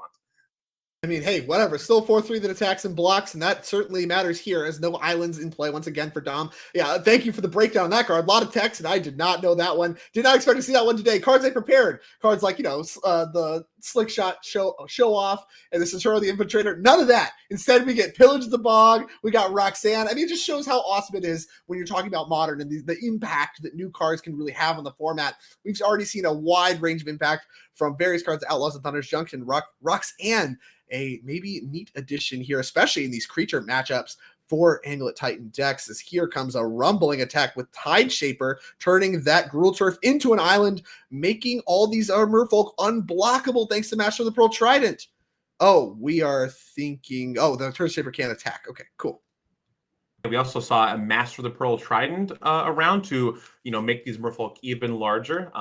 So that Gruul Turf can still tap for red and green. It still has 2 mana. You're not spreading Seize It and turning it off, but it just basically makes it unblockable for all the Merfolk. And this Tide Shaper, relatively recent card to Modern Horizons 2, is really showing how the strengths of the Merfolk aggro deck. The power and toughness isn't as big. You need more cards to happen, but when you get them all together, they're unblockable. You interact with your opponent. And Roxanne, may not have what it takes to tangle with all these cool Merfolk that Jonathan's throwing. Yeah. Is Tide Shaper really doesn't... I thought Tide Shaper actually it just did the same thing as Spreading Seas, where it turns it into an island and then now it only taps for blue. Okay, if that's true. I just know it becomes an island. I don't actually know. I'm actually curious. I don't know. Tide Shaper's not a card I've played with as much as Spreading Seas. Let's get that on the screen real quick. But Tide Shaper is a battlefield. There's a character. Target land becomes an island for as long as Tide Shaper remains on the battlefield. I think that means it just taps for blue. Well, we're about to find out as he's tapping it for mana. This seems like an important bit because, that takes him down a whole mana, which takes him from Titan mana to not Titan mana. So it has to be just blue because he doesn't have mana floating. Here comes Dismember going after, I believe, the Tidebinder before playing a land. So we can do the Meteorite thing that you were calling out last turn to be able to start to gun down some of these Merfolk. I mean, if this Dismember resolves and Roxanne starts to work again, I think that's a disaster for Nikachu. Yeah, it does look that way. It's just an island, but you know that's okay. We've got Roxanne in play. All our problems can be solved Oh, as long Roxanne as solves everything. Roxanne solves everything. It's basically Primal Titan for 5 mana when you think about it. And Basically, they're basically the same card. The basically the green same heavy card. triggers. Yeah. Yeah, I mean this card was made in 2024, so that means it's better than the card made in 2009. So that's just how Magic works. So here comes Roxanne. Make a meteorite token. I'm sure we have those on the table ready to pull out for the coverage, and it takes. Yeah, down where's our that meteorites? Yeah. Come on, table spotter. You didn't have meteorite dialed up. What's going on? Yeah. So that hex catcher, it looks like, is going to be hitting the bin. And now Dominic is attacking with 4. Dominic's at 13, but the Radiant Fountain really gave him some life to work with. And this Roxanne is kind of chugging away. And if this keeps chugging away, Merfolk is going to succumb to the rainfall, the shatter storm of meteorites coming from the sky. Yeah, there was a little bit of communication there about attacking and blocking. I mean, it's a tough spot because it would cost both Merfolk from Nikachu to actually take care of this Roxanne, be able to double block and get it off the table. But at the same time, if you don't make that choice, it's just going to keep making meteors and killing all your things. So you really need some help from the top of the deck, finding multiple lords. That's something that Nikachu has done a great job of, and the Merfolk deck is very good at, is finding more 2-mana lords. And I think that's really going to be the key to getting out from underneath this Roxanne, making sure it can't kill anything. As here comes the attack back. Creatures no longer unblockable thanks to Simic Growth Chamber picking up the Gruul turf and shedding the island nature caused by Tidebinder, and actually shrinks the Tide Shaper a little bit. Excuse me, as Waterlogged Grove add to the mix as well, thinking about if we want to deploy Aether Vial, and we do. Aether Vial, much less impressive on turn 6, 7, wherever we are, rather than turn 1. So Jonathon does have a subtlety in hand. Subtly enough, not a Merfolk, but like normally you'll counter a Primal Titan, which is all fine and good, delayed for a turn. But Roxanne is kind of just going to town. So maybe we see subtlety, come in and block the Roxanne because she is a 4/3. So there goes the Master Pearl Trident, which is terrifying. It's terrible. Yeah, that's a big deal. I mean, this is the cost of not blocking or anything like that, and really kind of puttering out. I mean, you talked about drawing. You need to draw lords, and instead we deploy the land and added Aether Vial. It's 2 mana sources. That's not where Nikachu wants to be at all. It needs more creatures in order to really start to power through this Roxanne. And now it's almost getting to be too late, as Roxanne has picked off multiple lords at this point. Yeah, so Dominic, honestly, the board that we see, Roxanne is just taking over the board. And here comes the subtlety. Dominic was like, cast Primal Titan, verbally said it. And Jonathan was like, yeah, no thanks. I'm going to make you put that back on top of your library for a turn. So Jonathan couldn't play that subtlety to trade with the Roxanne, which I would have been very tempted to do. But it seems like every time Jonathan is tempted to do a thing, he doesn't do it and then gets immediately rewarded for his wise decision-making right after that and counters a Primal Titan. Dominic, it's called skill at magic. Skill at magic, yes, skill game.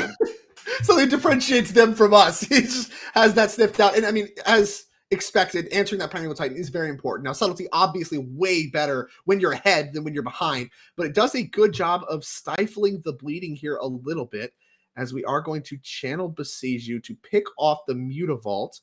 And that's going to cut down some of the potential pressures. Dom's life still relatively high, but as we saw, that can change very quickly. So picking off the Mutavaults, one of the ways that Nikachu really gets to leverage flooding out in a way that is contributing to his game plan, not just sitting there making useless mana, as many of these extra islands are currently doing. Needs a big draw. It's another island. Okay, we got to redraw. No. We got to redraw. Waterlogged Grove. Yeah, got to get the redraw with the Waterlogged Grove. It's Cavernous Souls, and you see the look on Nikachu's face. Yeah, can't win them all. As here comes an attack for 3 with subtlety. Doesn't die to the meteorites. 3 damage is going to come across.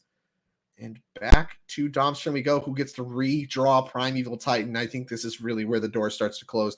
Nikachu needed a big draw there. It drew 2 lands instead, and that is what you sign up for when you're playing Merfolk. Sometimes it's the Lord of Atlantis that's on top, and sometimes it's a couple of islands. And it's part of what makes playing the deck honestly pretty hard. Pretty hard on your emotions, is you really feel it when the islands come up. You live by the vial, die by the vial. That's how Merfolk has gone since Aether Vial came out. So here we're seeing Roxanne give even more value. If killing opponent's creatures wasn't enough, she adds more mana tapping his meteorites for 2 mana. So Dominic has a Primal Titan with 4 permanents, 2 of which were made by this cat druid. So Roxanne indeed is partying all night as she's helping Dominic progresses board state even more with the Primal Titan. So meanwhile, Jonathon is thinking about his outs, and I'm having trouble coming up with any. Maybe a Merfolk Trickster or something can come into play and delay. But Dominic has gained so much life with these Radiant Fountai being at 10 life that it's going to be really hard.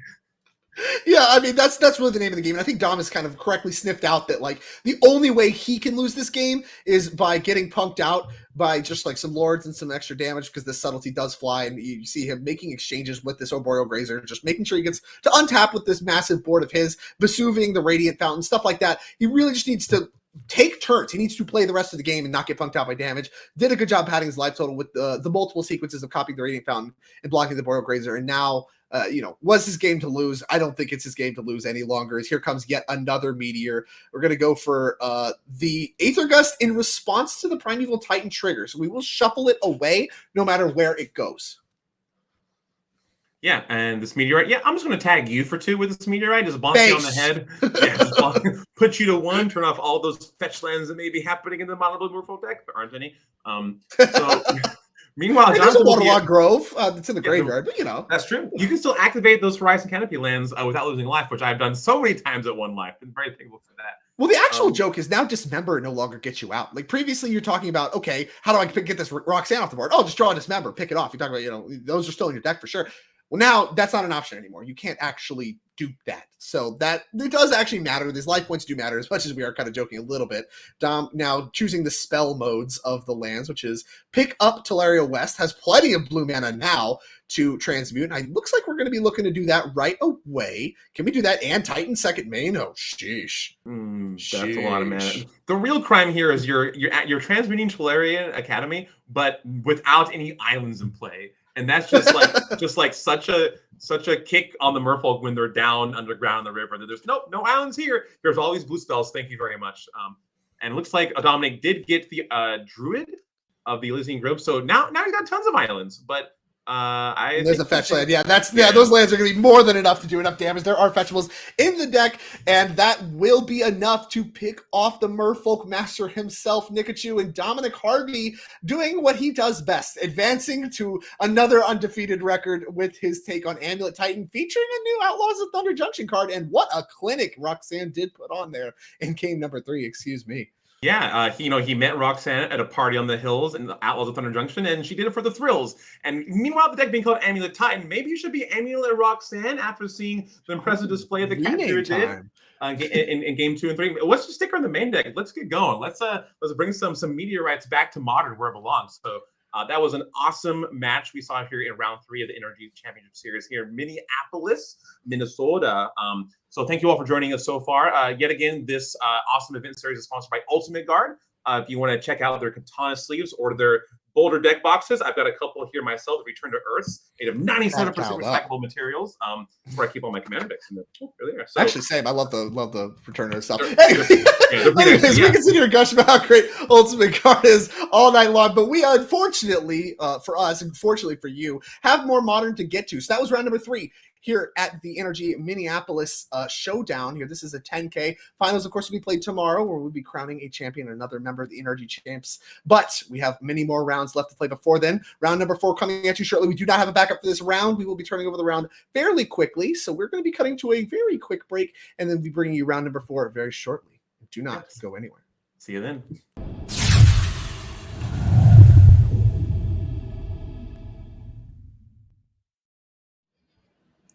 All right. We mentioned it was a brief break, and it sure is. We are back here, round number 4 here in NRG Minneapolis. Again, the 10K Modern Showdown, first Modern event featuring Outlaws of Thunder Junction, and it has been an explosive impact that set has had all across Modern, various different cards and various different looks, also with Violent Outburst Band. And we're here, round number 4, and still no repeats of decks. Wide variety of decks, masters of the craft across the board. It's all here playing high stakes Modern. I could not be happier.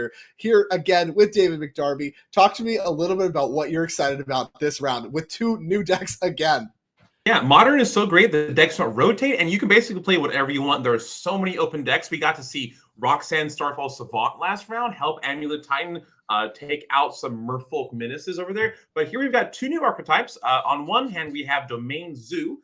This is a deck that, is powered by the leg line of the Guild Pact Sign of Draco kind of shell, but it's got this Showboat Brawler, which is a card that we don't see a lot, the uncommon made it a couple years ago. We also see Wild Nicodle, a card that maybe was once too strong for Modern. 3/3 for 1 mana? Are you kidding me? Like, what do you expect from me? Path of Exile, your 1-drop? So we're going to see these Tribal Flames and all these cool 5-color aggressive decks from one side, going against a blue-red Izzet Wizard control shell. So it's got some wizards in the form of Snapcaster Mage, Tidebinder, Tishana's Tidebinder, and then Subtlety, along with Murktide Regent, the kind of usual suspects, but really looking to leverage that Flame of Honor, the 3-mana blue-red instant from Tales of Middle-earth. Lets you both kill a thing and draw 2 cards if you have a wizard in play, and that's really strong, and that's like a really strong 3-mana 2-for-1 where Electrolyze could eat their heart out. So I'm excited to kind of see more of a non-combo oriented matchup. No, neither side is trying to just like combo to the wall, but like they want to play creatures and attack and use removal spells, and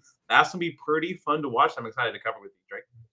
Oh, absolutely. Same. This is, I think, the first matchup we're going to see really in Modern where everyone's just looking to play cards that they put in their deck based on rate. Obviously, there's a little bit of synergy with the wizard stuff going on in the Izzet Wizards, but I mean, cards like Snapcaster Mage are cards you want to play in your control deck a lot of the time anyway. The same is likely true for cards like Tishana's Tidebinder. Very powerful effects as well as an aggressive clock that you can get 1 card. Kind of more or less taking the Brazen Borrow Vidillion click role in a lot of different decks that look to play those kinds of, tempo threats where you get an effect that's like a spell and a reasonable attacker to go with it. And so, kind of maybe an evolution on like a Murktide style setup, but really trying to leverage a little bit more of the wizard synergies. No cards like Wizard's Lightning. I think there's been a little bit more of that card in Modern, or at least worth giving another look as various new additions have been involved. And Leyline of the Guild Pact, the big synergy card for this Domain Zoo deck, is already coming out here for Jonathan White, who gets to tap the Windswept Heath for red mana to cast Ragavan. Awesome. Yeah. So we're gonna see if Martin can recover with maybe a lightning bolt on the Ragavan. There was no subtlety in hand. What I'm really interested to see is Martin has 4 copies of Tishana's Tidebinder, and Jonathan has 4 copies of Stubborn Denial. We have these blue kind of gotcha cards, and I want to see how on the radar both players are with these cards. Now, Jonathan doesn't even sacrifice his fetch lands to play spells. And here we have, like, basically, if you could choose a main character for Modern right now, it probably would be Leyline of the Guild Pact on turn 0, and then Scion of Draco on turn 2, a 2-mana 4/4 flyer, a bunch of keywords. You name a keyword, it's probably got it. I want to see if Martin has a response for this threat. Looks like there's something happening, maybe a lightning bolt, like a verbally announced lightning bolt happening here to take down the Ragavan. I'll see if reality can catch up to this possible future. Yeah, I believe, it's classic. I'm going to kill your Ragavan in response. You can have all these keywords, but it's not going to be with a Ragavan in play too. Now, that doesn't mean that, that Martin's out of the woods. This just means he's not dead on the spot. If Ragavan gets to have all those keywords, like, we're basically done here. I mean, First Strike, Hexproof, Vigilance, the whole Christmas list. And here we go. Martin is reading the Christmas list of Side of Draco as well. Pretty hard to answer. And we see a really large uptick on the card. Pick Your Poison. From the Murders at Karlov Manor, because it does have a 1-mana Edict effect, which does break this up. Now, the Izzet deck here, sometimes you'll see a lot of decks that are base Izzet, base Azorius, whatever, splashing green to make those Pick Your Poisons happen. And I don't think we see any of that here. There's no green sources. Not in the main deck, but I think Martin will be definitely happy to bring in those 3 Pick Your Poisons. Oh, he's got some in the sideboard. Okay, yeah. All right. Like you said, this card is in the main. Oh, no, this card is This card is so impactful that a blue-red deck is just playing 3 in the sideboard with 1 green source, like in the main deck, a breeding pool to cast it. But that'll be in games 2 and game 3. Right now, Martin is staring down this 4/4. Let's see, Hexproof, Vigilance, Lifelink, First Strike, and Trample. Mostly, Hexproof is kind of like the key word that really is like really grinding the gears of Martin right now. So like in the blue-red deck, he's kind of maybe able to play a bigger creature like a huge Murktide Regent. Or, draw some cards with Wizard's Lightning to get that happening. But definitely he's under the gun with this Sign of Draco on turn 2. Jonathan had the combo. Turn 0, Leyline. Turn 2, Sign of Draco. What you got? And it's up to Martin to figure out what he's got. Yeah, especially on the draw, the answer is nothing. I mean, not even counterspells and stuff like that worked. And, either one of these pieces he could really answer individually. Like the Leyline itself, not really a problem. The Sign of Draco, if it's just by itself, you can tag with the Flame of Honor. We got 4 copies of a Shadow really in the main deck.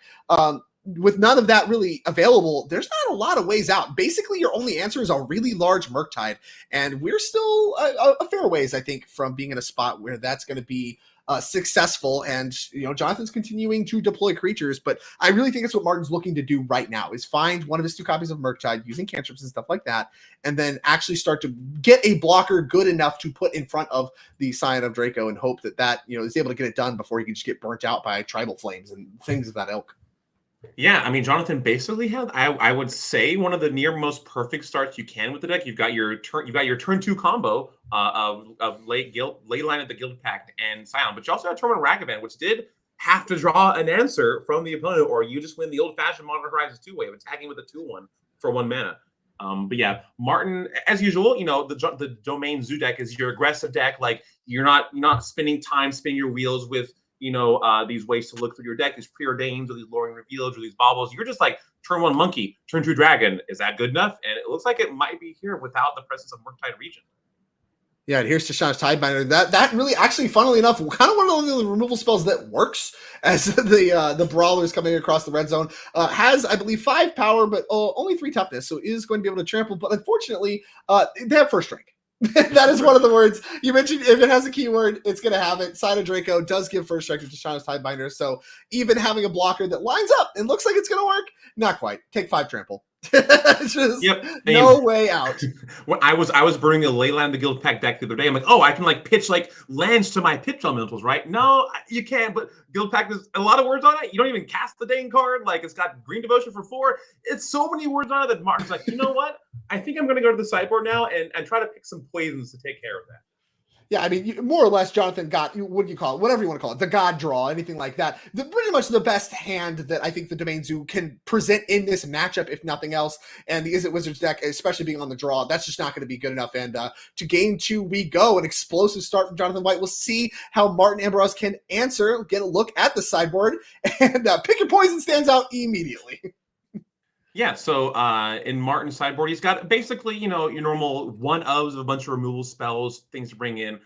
Martin's probably going to be looking at shaving maybe some Mishra's Baubles. He doesn't have any of the Dragon's Rage Channeler or crime-oriented cards that Bauble is really good at doing. It's kind of just like fill the yard up, see through your deck. So maybe you can take out some of those, maybe trim some other things. This deck has some non-creature spells, but really it's the creatures and the Guild Pack, which you cannot counterspell, that are really doing it. So probably bringing in this Pick Your Poisons, maybe the Stern Scoldings for a Ragavan or something because you're on the play.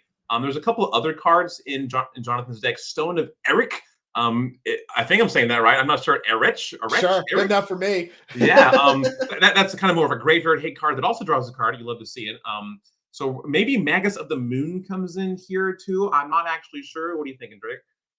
Yeah, like I said, the Pick Your Poison is going to stand out as the slam dunks, and that's 3 slots you have to find room for. That's already a lot. You can reach for things like Dress Down if you really just want extra answers to get out from underneath what we saw in game 1, the whole Leyline plus Scion thing. You can Dress Down and then start to really interact for at least a turn. That can do a little bit in your favor, but really more good against the Urza Saga style setups, which this deck isn't really doing. And then, yeah, the big question is whether or not you want to try to Bloodmoon. Those are really there for Amulet Titan, but they have splurge value against the Domain deck when they don't have Leyline, because they're, once again, playing a bunch of colors. Tribal Flames is in their deck. Moons should be good. It's not clear that they actually will be, once again, because Leyline does solve so many problems, especially if you have a single basic in your deck. So you could reach for them, could not. I could see give or take those, but the Pick Your Poisons and the Dress Down seem like the best cards of the bunch to me. Let's have a look at Jonathon White and his take on Domain Zoo, a relative newcomer to the modern format and has been explosive for jumping onto the scene with the exact combo we saw. Leyline of the Guild Pack, Scion of Draco, and they have 4 copies of Pick Your Poison on the sideboard. Not so good in this matchup, alongside 3 Stern Scolding, 2 Rest in Peace, 2 Cursed Totem, 2 Hallowed Moonlight, the Gigantha Companion, and Spell Pierce. Talk to me about how you want to beat Izzet Wizards. Yeah, so it's interesting to think, we have access to all the information on the deck list. The players don't. So from Jonathon's side, he saw, some removal spells, a Tashawn's Tidebinder, really kind of a blue-red control deck. So I don't know if you'd want in the Stern Scoldings that only hits the Tidebinder that he saw. He didn't see anything else. Right. So this aggressive game plan deck is kind of made to beat these weird, dirtily kind of control decks. So there's not a whole lot I'm looking in for. The Pick Your Poison saw 0 targets. Stern Scolding saw Tidebinder. That was it. Rest in Peace. You can probably guess there's going to be some graveyard shenanigans, but I don't think it's worth taking out any card in your main deck for Rest in Peace. Hallowed Moonlight, you're not playing Glorious Vengeance, not any crazy stuff like that.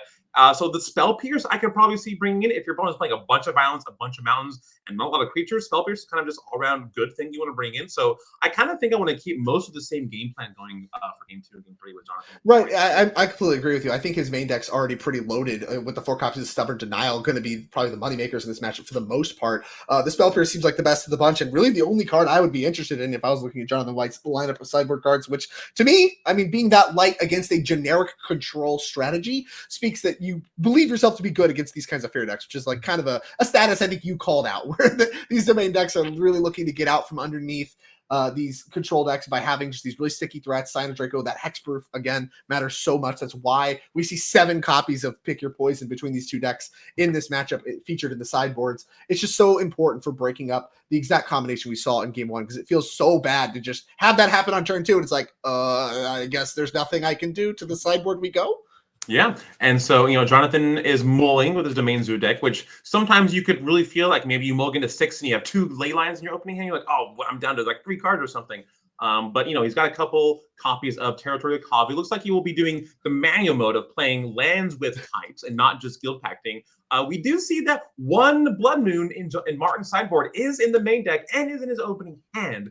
So we're going to see this Blood Moon probably come down on turn 3, and maybe that could just be the ball game since there's no guild pack on Jonathan's side.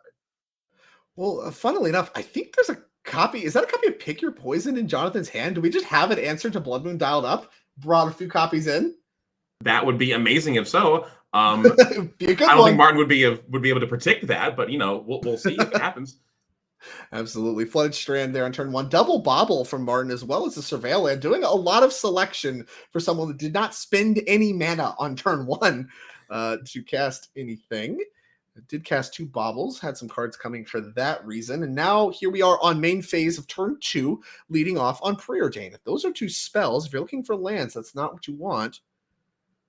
Goodbye, the bottom they go. Goodbye spells. I need some lands. Another Preordain.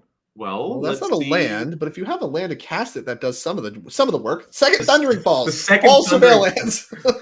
Those are the only 2 in his deck. So we've got 2 of 2 in play. There's been so much selection. Look at that Murktide region. Is probably a little hungry looking in that graveyard of 4 cards right now without any real spells being cast. Jonathan will get a Savai Triome. To try to get those land types in play, probably gets a Breeding Pool, the classic combo with Savai Triome, so that Territorial Cov can just start off as a nice, healthy, young 5/5 for 2. Yeah, I mean, this is what makes Silent Draco so strong. People were trying it in things like the Rhinos deck with Violent Outburst before Violent Outburst was banned, just with no Leyline. And then now Leyline and Guild Pack's out, and that sets the whole thing off. So, I mean, really, really very powerful, even in the abstract. But we're going to lead off on Territorial Kavu first. I think we have multiple in hand. Get those running. And already, Power Toughness equal the number of basic land types on lands you control. I see 5. I see a Bardu land and a Simic land. There's only 2 lands in play, and there's no guild pack. We have 5 out of 5. Domain counted. While Scion of Draco is just a 4/4 for 2, this card's a 5/5 for 2. Number go up. A big fan. So whenever Jonathan attacks with this combo, we either can exile a card for graveyard or we rummaging, baby. Discard a card, draw a card. So that's probably what he'll be doing. Both modes very strong, I think, in this matchup. Cutting down the graveyard certainly matters against things like Murktide Regent, specifically cutting against the sorceries. And now, we have Dress Down, make it a 0/0. I think that's how that works, because it's in the graveyard now, which will pick off the Territorial Convo draw card. Dress Down looking even better than I thought. Yeah, nobody truly knows how Dress Down works, but when a card has stars in the bottom right, Dress Down is good against them. It's probably dead. Tarmogoyf gets to live, because that one has a weird +1 too for some reason. 1+, yeah. So Dress Down got stars just die. Dress Down got the old 2 mana 2-for-1 with the Dress Down. Here we have Lorien revealed. We're going to reveal not Lorien, but probably Steam Vince, if I had to guess. Maybe just an island, because Martin doesn't have a... Imagine we want basic island. Yeah, we didn't have that basic island. And this is actually kind of the story of Martin's game 2 here, is really struggling to hit land drops, having to pay mana, doing all this selection, and finding plenty of spells, even got a 2-for-1 Dress Down, but not hitting land drops. We'll see if Jonathan can capitalize on the little bit of mana advantage he actually has over Martin here as this game progresses, just having to spend so much mana just hitting his land drops. Not really in a position to interact ideally in every turn. This Blood Moon's going to come down way later than I think Martin was originally hoping it would. Yeah, but he's got a Snapcaster Mage to get some buybacks on a removal spell. Looks like maybe Preordain. I think Martin has a Lightning Bolt in his hand, but 5 is bigger than 3, so that's going to get there. But it sounds like he found an Otawara, which is a 4th land. That's fine. That's kind of what he's in the market for looking for right now. I'm just going to pass it back. Yeah, just hitting lands at all. Please, just give me a land. I mean, not even like a green land. He has to pick your poison in hand. Doesn't have to use it. We have Unholy Heat, 1-mana red spell that does work thanks to the Delirium Clause, where we can deal 6 damage. That will actually pick up the 2nd Territorial Kavu. And honestly, for being a blue-red deck, navigating through 5/5s, not trivial. Martin's done a great job of handling them so far.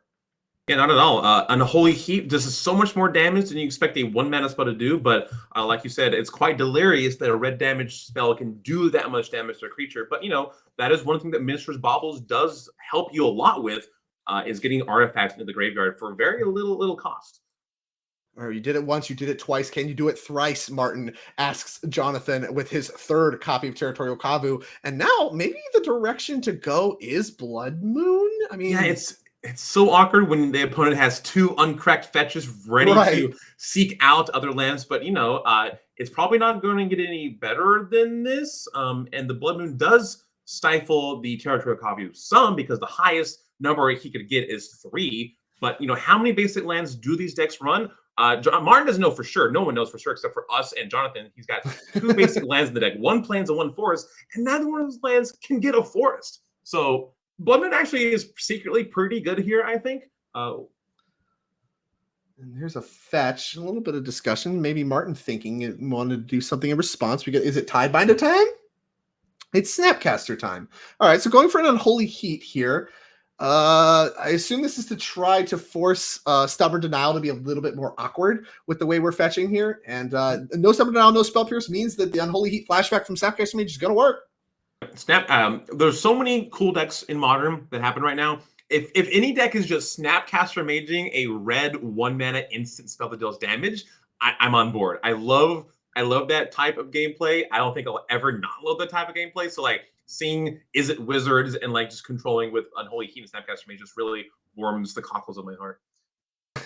really brings you back. A lot of old Modern features, if you're a fan of old Modern that we've seen so far today. Decks like Nauseam and Merfolk, even Amulet. I mean, that one's been around a long time. People, I think, can kind of forget, especially with the impact that cards have on Eternal formats in today's day and age. People kind of forget how long Amulet's actually been around. And you talk about Modern as like a Eternal or sub-Eternal, whatever format. A lot of these decks have stuck around for a long time. And here we see Snapcaster Mage getting finding a home, finding a debut, and looking good at killing 5/5s is the 2/1 Flash Human Wizard. And here comes Plains. Blood Moon may be on the radar now for Jonathon White. Yeah, also, Jonathon is on the back foot. He's at 15. Yeah, Lightning Bolt of Snapcaster Mage. Anytime my Snapcaster Mage has gotten Lightning Bolt, I'm like, thank goodness it's going to Tiago-chan and not my dome. So, big fan of that. We'll take it. So now we're kind of neutral, except Martin has 5-6 cards in his hand, and Jonathon has 1 or 2. So, thankfully, I think it's looking like we might see a game 3 here, but Jonathon is not under my watch with my 3 cards in your hand. How dare you, David, say I think I only have 2. I've got 3, and I'm going to make them count. And here comes the Blood Moon. And, we saw Jonathon spend his last turn picking up Giganta. It's not even clear to me that this Blood Moon is going to have an impact on what Jonathon's current plan is. I think his hand's all lands and a Giganta. And Giganta can cast under Blood Moon. Whatever. Obviously future draws get worse and all that kind of stuff. But as for right now, I mean, Jonathon's hand is postured in such a way that doesn't actually disrupt anything he's actively trying to do right now. But of course, lots of turns left to be played, and part of the power of these Izzet decks is that they just play underneath Blood Moon better after the fact. It's not just, I play Blood Moon and it's lights out, like it can be against decks like Tron, Amulet, stuff like that, but more that it's going to be more disruptive to you than it is to me. And over time, because I can play through it better than you, I will end up winning the game where I may not have otherwise. And that's kind of the real equation that Blood Moon has always put forth in these kinds of matchups that aren't just decks built around using their lands in abusive ways. Here comes Giganta. Here comes Giganta. And like you said, it's gotten even better since the printing of Lorien Revealed. Before, when an opponent cracks his Calling Tar and gets a basic island turn one, I'm like, Blood Moon. But now you can play Blood Moon with 3 blue-red dual lands, and then, all right, my turn. All right, island cycle, Lorien Revealed for a colorless mana, get an island, I'm online. So you can kind of hide your Blood Moon trickery even better now with these island cyclers. Meanwhile, Jonathan's I've got a 5/5 for 5. Is this going to be good enough? You got more than Holy Heaps back in your pocket? We're going to find out, because a 5/5 can end the game in 4 turns, but probably not exactly where Jonathon wants to be. Here's a look at the 5/5 companion from Ikoria, the Elk. A lot of jokes about elks after Throne of Eldraine and all the Oko shenanigans. This one, before that time, part of the powerful companion mechanic, can't have more than one of the same mana symbol in any mana cost. And of course, the way that Leyline of the Guild pack is set up, those are actually different mana symbols. So you actually do get to companion Gigantha despite having similar mana costs. You can pay green for the Leyline, but they're different mana symbols, so you're good. And mostly just a 5/5, not really looking to tap this for Wooburg, I think, is the Domain Zoo deck. It breaks my heart because I have this card in my cube and I always want to cast it like your 5 mana Wooburg cards. You don't see a lot of that in Modern. I'm just waiting for the day somebody casts, the Kami War with Gigantha. Give me the slivers. I miss the Sword and Tell, put in Morophon, play all the 5 mana slivers. I want to do some of that. That's where I want to go. But obviously that deck is so mean, all that stuff. Pick your poison in Jonathan's hand, still uncastable, needs to find the forest, has not actually kind of got unlucky with his fetchland draws. Now drew his first real green fetchland of the game that would be able to find the basic forest to allow him to cast the Pick Your Poison, which would allow him to get Blood Moon off the table if it resolves. So we're dealing with so many conditions, so many ifs. Really what Jonathan has going on right now is this Gigantha, and he's gonna have to hope it's good enough, as Snapcasters are chump blocking. Can't be the worst sign. With our powers combined, Snapcaster Mage and Lightning Bolt, in the manual mode where Snapcaster's but I can cast Lightning Bolt. I've got different plans for you, buddy. And just you're gonna block 3. And then Lightning Bolt's gonna back you up. Yeah, it's time to reverse the roles. And I mean, that synergy is a tale as old as Modern. Really being able to leverage Snapcaster Mage plus Lightning Bolt. Lightning Bolt picked up for Jonathan. Not really good enough. I mean, I'm not even sure what helps here. Does Draco add anything?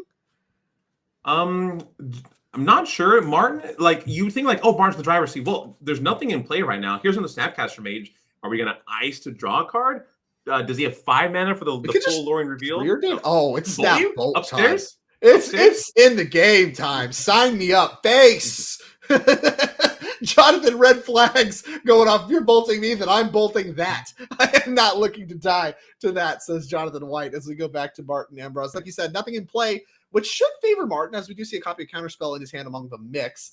And Jonathan, nothing with text, especially not lands with text, which his hand is full of. We drew the forest!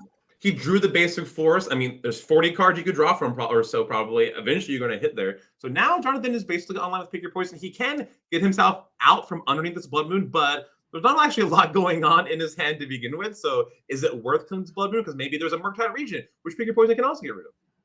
Right, I think that's exactly where he's at. There's no rush. As here comes the full art extended version of this Flame of Anarch. We're gonna get that on the screen. This is kind of the wizard synergy aspect of this. Izzet Wizards deck. You can see if you control wizard, you get to pick 2 on this card, and all of the modes of this card are very strong. Deal 5 to target creature, a big number for killing large creatures for an Izzet deck. Destroying artifacts, main deck shatters always have utility, and then probably the most common mode by far. Target player draws 2 cards. So being able to do divination plus another effect for 3 mana is really strong.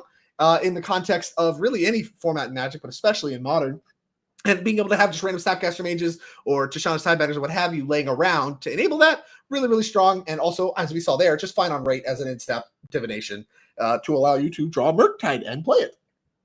Yeah, right you are, Drake. So now we have Martin playing the Murktide region. There are not many threats in Martin's deck. He's got 12 creatures. Most of them are used for their abilities, and they will chump or what have you. But Murktide is one of the big papa. Daddy's home when Murktide comes out. So it's going to be huge. I don't know how big it's going to be. All right, it's a 6/6 or so, which is a lot. Yeah. 6 does put Jonathan's life halfway through for each attack. But Jonathan does have a Pick Your Poison. But I think Martin has a counter spell. So we have all this back and forth, and the poison just showing how good Pick Your Poison is. It can kill a Blood Moon. It can kill a Murktide region. You can choose modal which one to do. It's 1 mana. It doesn't even target, so it gets around Leyline of Sanctity and the 1 ring. There's all kinds of crazy things this card does. Way better than the Mystery Booster version of Pick Your Poison. But we're going to see how. Why do we do this? Why do we do it? Come on. Okay. Look, you're my punching bag for bones to pick with WotC designers. 2 cards named Pick Your Poison. I'm looking at a deck list that when I hover over Pick Your Poison, it brings up the Mystery Booster copy. What's going on? Who makes this decision? Yeah, I mean, there's only so many words in the English language. Eventually, we're going to run out. Almost to make There's more. We have more. Pick Your Poison is going to get cast target. The mode you successfully called out, kind of the plummet mode, sacrifice a flyer, and oh yeah. How about 8 mana Draco? Talk to me. So despite Martin having Counterspell in his hand, there wasn't that second requisitory blue mana needed for that. So this was Jonathan's time to strike with a 1 mana spell and a 6 mana spell with a forest and plains. Every basic land in his deck is in play to let him cast that Draco on the cheap for 6 mana. Yeah, and then now the Draco, does interplay, and another counterspell drawn, really awkward underneath Blood Moon. And once again, the effect Blood Moon has is that, hey, I can play better underneath it than you can. Well, with Jonathon drawing his second basic, honestly, the footing is fairly equal as far as things go. Both players more or less able to play under Blood Moon, kind of close to the same. And a bunch of counterspells, not great against the 4/4 Draco, but 4/4, not that quick of a clock, given that Martin is still at his full life total, can ice it and do various things of that ilk in order to really move the game along towards finding cards like another copy of Flame of Anar, of which there are 4, to destroy target artifact. So I imagine here at the beginning of combat, we're going to see Snapcaster Mage. Oh, we already have a Snapcaster for the Flame of Anar, and now this is really where you get to set it off nicely. Get the flashback, destroy artifact, draw 2. Ooh. Now the real question here is Martin dealing 5 damage to it or destroying the artifact. That's how you get all roads the real measure of a man. Play around mutagenic growth, destroy target artifact. Love it. Wow, you can see all the lines straight. So yeah, don't worry, play snappy. Here we are, just rearing the blue-red card advantage head here. Jonathan's deck is more powerful individual card by card, but not a lot of them draw cards. Martin's deck, a lot of the cards are kind of more mopey, but they do draw cards, less impactful. But at this point in the game, each player has 10 lands in play or so.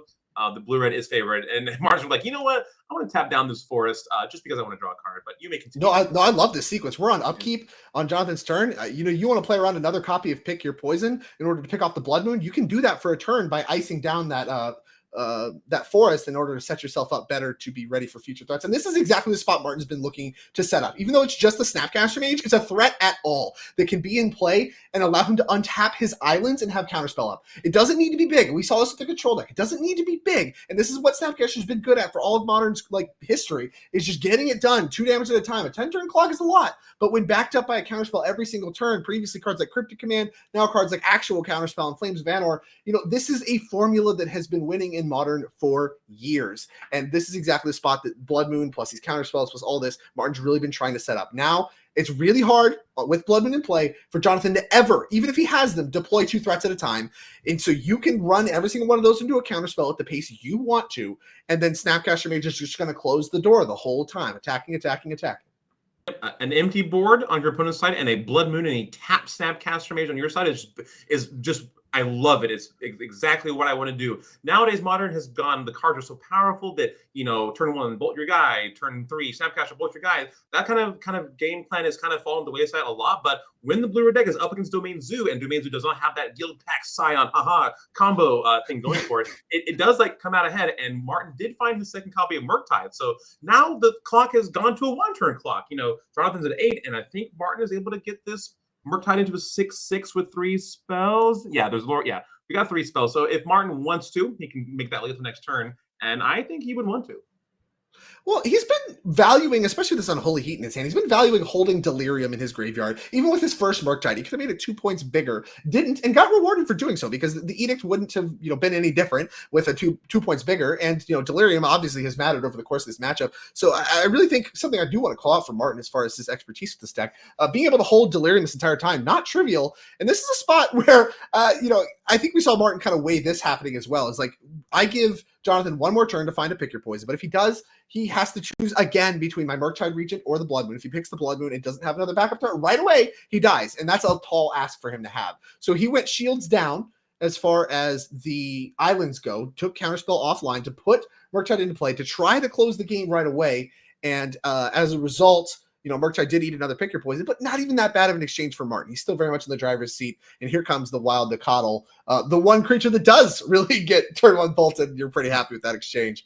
Ragavan, I guess, in that mix as well. Yeah, it is rather fitting that, if you want to kill a regent, which is like a member of authority for ruling a thing, how do you do it? Well, you probably poison them. It's funny that both Murktide regions were filled by these Pick Your Poisons, but Jonathan had another single green spell in the form of a 2/2 Wild Nicodle. No, 3/3. We had the full Monty of Plains Mountain Forest, but it did. We had a full 3/3 Nicodle there. We just had it all. Take that Blood Moon. So Martin Weiss, like you said, masterfully did keep Delirium so that Unholy Heat could take care of the Wild Nicodle. And here's Jonathan Weiss returning with the Tribal Flames, dealing again 3 damage. but it does cost 2, so that spell will get snared by Narn. And as the Snapcaster Mace continues to truck through, it's trying to truck through, but Jonathon has Leyline Binding, but nope, counterspell for that. I'm keeping my 2 on the line.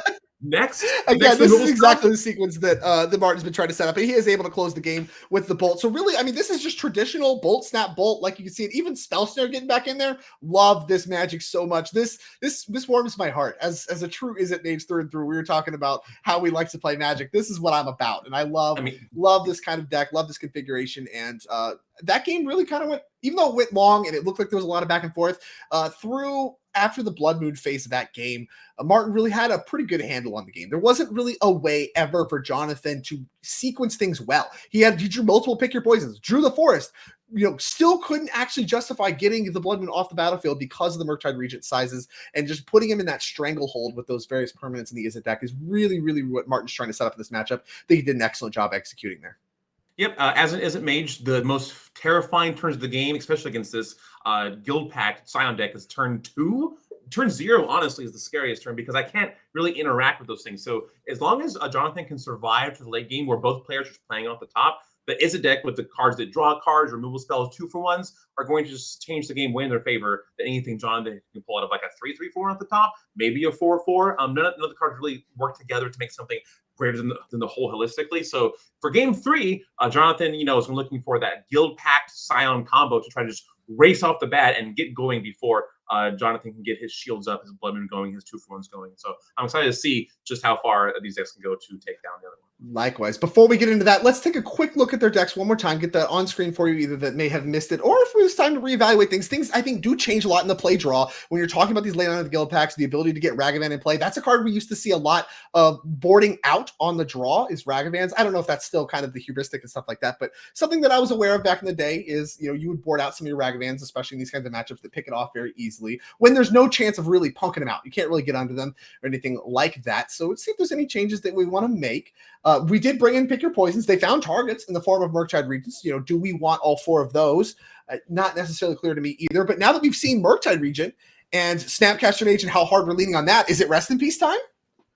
It could be. Like Territorial Kavu is already kind of stressed in that it wants to be rummaging all the time. But maybe Rest in Peace can take off the pressure from that Kavu if we end up into that, grindy kind of attack, draw a card, rummage, that kind of stuff game. So I'm not sure. But yeah, pick your poison can hit Blood Moon. It can hit Murktide region. There's all kinds of targets for this poison. So, even against a deck that traditionally you wouldn't want to bring in pick your poison, the card is so cheap, so flexible that it basically can find a home, I guess, in every deck in the format, which is why we're seeing these green cards in the sideboard of blue-red decks.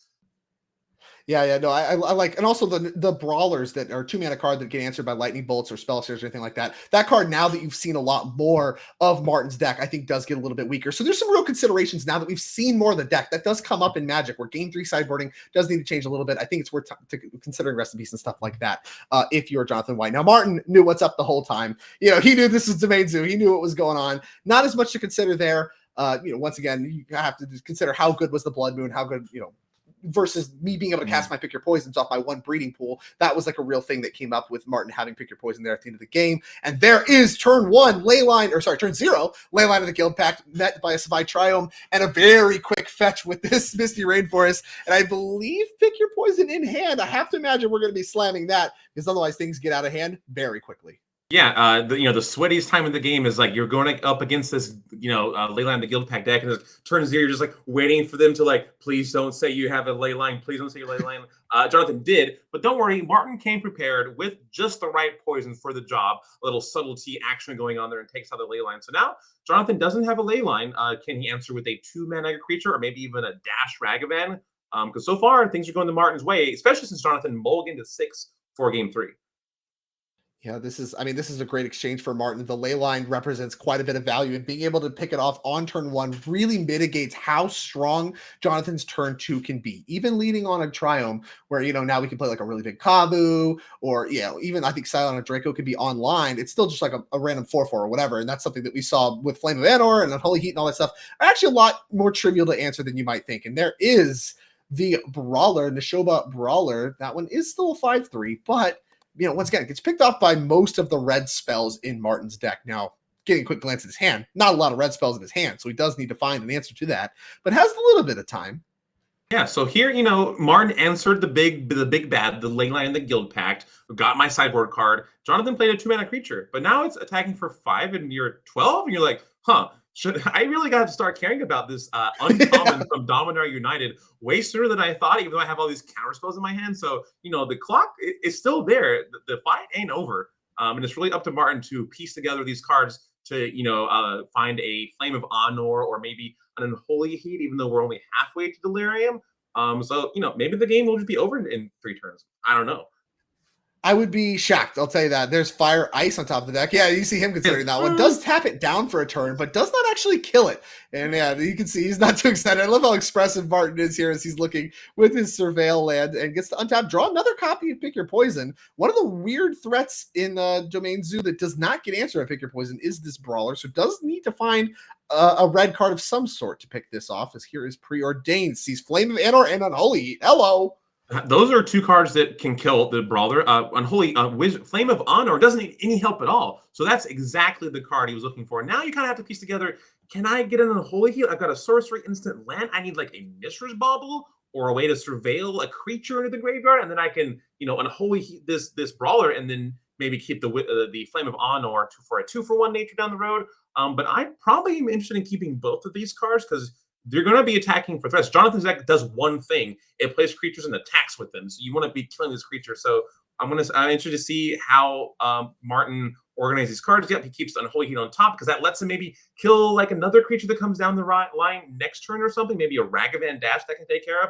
And then next turn, the Flame of Honor can kill the initial Brawler and we can progress to the mid game and get past these really initial, oh gosh, I have to take care of these things before they get too out of hand.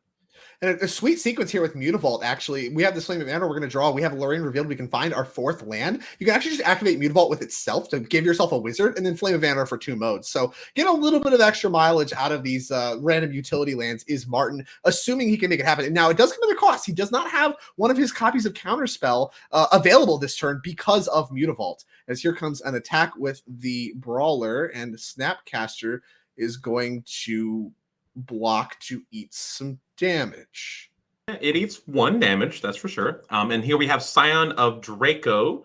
Just like, I've got 2 lands in play, no Guild Pack, still good enough. Triomes are really good, and Shocklands, well, Modern, you could say, is defined by Shocklands. It's kind of the reason the format exists. But Martin is like, Martin's a 7, but that's okay. Like you said, here comes the Lorraine Revealed to get probably just basic island from the deck, so we can take down either one of these creatures. I wonder which one I'd want to kill I think most. you can answer both. So I think we now have Pick Your Poison plus Unholy Heat on, thanks to that block with Snapcaster, giving yourself Delirium. So now you can Unholy Heat the Brawler and get that one off the battlefield. And then you can Pick Your Poison the Scion of Draco and send Jonathon back with, again, 2 lands, very much stuck on mana. Although, plenty, 2 mana is kind of the magic number. Zoo deck's not really known for wanting to hit every single one of their land drops. And this deck is certainly in that mixture. Does kind of want to stop at 4 lands really, maybe at most, so you could double spell. So very content to play 1 threat a turn, and if Martin can get out from underneath these threats, gonna be actually very well set up to end the game very quickly, as he's looking at a Misty Rainforest off the Thunderous Falls that was found with Lorraine Revealed. Yeah, that Snapcaster Mage block on the Nishoba Brawler looked kind of curious, but that turned on the Delirium, and that was such a heads-up play by Martin to get Delirium online, so he can answer both these threats that cost 2 mana with these cards that cost 1 mana, and that's trading up on mana advantage, baby. So that's exactly what I want to do. So awesome work. This is really cool to see. Yeah, I mean, really strong. It really highlights what the Wizards and these blue-red decks is about. I mean, Jonathon spending his turn just to buy Giganta is exactly what Martin wants to see. Now has access to Mutavault plus Flame of Anor, has multiple counterspells up, and just like that 1 turn off from Jonathon White, I'd say Martin is now firmly in the driver's seat. Despite being at 7, I mean, multiple Tribal Flames, things like that could look really, really scary from your seat, but Martin really has a lot of tools that Jonathon's going to have to work through before even these Tribal Flames could even begin to matter, including 2 copies of Counterspell. That functional errata to companions being like, oh, you have to take a turn off to put them in your hand. All right, now there's a real cost to involving them on the game state, as so they're just hanging out in the sideboard. And we saw Jonathon take his turn off to do that, but also he drew Leyline and the Guild Pack, which is we all talk about Amulet of Vigor and Ether Valve, great on turn 1, but later, worse later on. Guild Pact is even more in that direction. Turn 0 is just the best card ever made, and then on turn 4, it's really hard to cast. It doesn't do anything when you play it. Yeah. Scion already is good without it. You have to have the Leyline and the Scion and another creature, and that's so much stuff to piece together against a blue-red deck with 4 cards in their hand and 5 lands in play, and it's a little clunkier now. So Jonathon, but like Jonathon has a choice. He doesn't have these preordains like you're seeing a Martin cast right now. He doesn't have these ways to manipulate his deck. But it's kind of like, well, I'll draw a card, I'm going to play it and see if that's good enough. Yeah, I mean, that's exactly where we're at. And I think there's a Murktide Regent now, and that can close the door on the game really quickly. Multiple copies of Pick Your Poison in Jonathon White's hands. So even though it looks really tempting, I guess, from Martin's side, that one would get picked off pretty quick, assuming you do choose to cast it, anytime soon. But I mean, honestly, for now, Martin's pretty content just to be rolled up in hand. 2 counterspells, Bolt and Flame of Anor. That's a lot to slog through for the Domain Zoo deck, especially as he continues to miss land drops. Found both basics. Blood Moon does not be too good on this board. Martin hasn't drawn it, and that's actually, I mean, part of the cost of Blood Moon too is your opponents like fetch basics, and then you just never draw it, so they hamper their mana. I mean, maybe part of the reason we kept this hand, maybe not. Basics and considerations. I think you just drew them off the top, though, as we're casting Leyline of the Guild back. Oof. Get that green devotion up there. But 4 pips for 4? Wow, that's insane. I rated a 4 out of 4. But Martin's like, there's a lot of crazy things. Like, you play that, the next one you play is Silent, which I can't answer because it has hexproof. No, thank you. I'm going to just keep that out the board for now and just continue my train of, I've got Wizard of Honor, Flame of Honor to, 2 for 1, kill a thing, draw 2 cards. But let's just deploy a Murktide for now and just see if I can stick this threat and see if it can survive all the poison that Jonathon might be throwing at this region's way. I'll tell you what, I'm not optimistic about that. I do like the counterspelling, the ley line, though. I think as far as, Jonathon spending his turn just to put this thing that doesn't attack or block or pressure my life total in any way in play, I'm in a spot where you're so far ahead. The one way you don't want to get punked out, especially having no copies of Pick Your Poison in your hand right now, is with any kind of Leyline, Tribal Flames, Scion, all that kind of stuff, any kind of sequence of that stuff. Go ahead and counterspell it. You have an extra dialed up anyway, and you have plenty of answers to the creature threats already in hand anyway. So let's go ahead and counter the things that you can't answer with creature removal, and we have the removal still dialed up. If Jonathon ever decides to play a creature again, which I don't even know where we're at on that, as we go back to his turn number unknown, still at 4 mana. So Jonathon just picked up a Tribal Flames, and I think that might be the way Jonathon wins. I think he might have a Lightning Bolt in hand too. So Jonathon's Pick Your Poison, kill that, Pick Your Poison, kill that, and then maybe just Tribal Flames you for 5 while your shields are down? Yeah, he's got Lethal Burn in his hand right now. Yeah, I'll Flames you. No. Put you to 1, buddy. Nice fetch land. So, Martin has all these cards in his hand and, kind of the driver's seat. Not so much. There's the end of the road's coming up real quicker than you might imagine. Objects in your mirror are closer than they appear. And unbeknownst to him, there's a Lightning Bolt in Jonathan's hand. And he's got to keep the shields up for that. But he's only got a Flame of Honor and a Lightning Bolt in his hand. So, this Flame of Honor better draw some counterspell, some interaction with this Lightning Bolt, or Martin's just going to eat it to the bolt. Yeah, and that might be where we're at now. And I think Martin has kind of realized that this game can't go on forever. I will just die to burn. He may not know that the burn's already there as Jonathon plays land drop number 5, being very patient with the burn. I mean, Izzet not known for its life gain, able to deploy Gigantha just to give Martin another thing he has to answer. And he's going to wait until he can tap Mutavault and then get some extra value out of Flame of Anor. So I think we're going to see that right now. Yeah. As here comes... I like Jonathon's deploy of the 5/5 for 5. Some people be like, why don't you just Lightning Bolt them? They're at 1, they're dead. Well, but what if they have a counterspell in their hand or some kind of weird thing? So I like the Gigantha play to kind of bait out counterspell or Snapcaster counterspell. I don't know if you had mana for that, but to bait out a counterspell or something. So then later you can, I'll just Lightning Bolt you 3 of the dome. So I like this play. Martin does answer the Gigantha with a 3 for 1, draw 2 cards, kill a thing, which is a lot of value. So, this door may be closing on this burn strategy by Jonathon. So I'm curious to see if he goes, shoots for the moon next turn. I'd be tempted to, but I don't know. You just want to get him dead. Get the game over with. I mean, once again, players don't have access to the information we have access to. We knew Martin was dead. Jonathon does not know that and can reasonably play around a few different things. Gigantha is something that is a lethal threat. It has to be answered. And so forcing action from Martin in various angles is a great way to more or less guarantee. And you have more burn in your deck. So there's even the potential to set up a turn where you get to go burn spell. And with Jonathon really under no pressure, Mutavault is worth next to 0 and requires Martin to tap mana every turn, as I believe we're trying to figure out if Martin's played a land or not. I think he tried to play a basic island there. Did not get a good look if he played a land or not. I don't think he did. I think he played a tapped Steam Vents last turn and then has not played a land for this turn. But the players are going to figure that out, and we'll get a clear-cut answer. I could be missing something. But yeah, I think I really like Jonathon's patience here. Obviously you could just go boink, kill you. But what if there's force negation? What if there's counterspell? What if there's some kind of like Snapcaster shenanigans like you called out? Being able to set up spots where you're still forcing Martin to act and drawing live to make that bolt better and more likely to happen is part of what sets apart, the goods from the greats. And really watching Jonathon White navigate this is impressive. Yeah, an old adage of Magic is if you tap your lands every turn for mana, you're going to do a better job winning the game. So Jonathon did use all 5 lands to tap Giganthon. Now we can see if he draws anything to like go with the bolt. He drew a Flooded Strand. So now Jonathon is seeing his opponent. His opponent has 2 mana available. They're both blue. So that means Counterspell is live, but Snapcaster not live. Some other weird spells that maybe he's not thinking of, 3 mana spells are not live. So is this the turn when Jonathon goes to? He says, you know what? I think I'm good. I'm not under pressure. Like Jonathon can't die next turn. So he's giving it a couple more times to draw some outs because many cards in Jonathon's deck are 1-to-1 kill you. There are less cards in Martin's deck that are 1-for-1 answer that card that is 1-for-1 killing him. So I think waiting for time is probably really smart and like heads up play by Jonathon. So and Martin just like, attacking for 2 pass. The second bolt. Second bolt. Oh my goodness! And now, I mean, it doesn't get much better. You can wait till upkeep if you want. Yeah. Snapcaster, counterspell, maybe. Oh, Martin's casting spells. We can respond with bolts. Oh, this is so sick. Jonathon heavily rewarded for his patience with lightning bolt. Assuming Martin had a counterspell, he doesn't even have counterspell number 1. Bolt I have a response. Here it comes. I have a response. Target you. Target. Highbinder? Me? No, Tidebinder. Oh yeah, Tidebinder resolve. Yeah, you can bolt.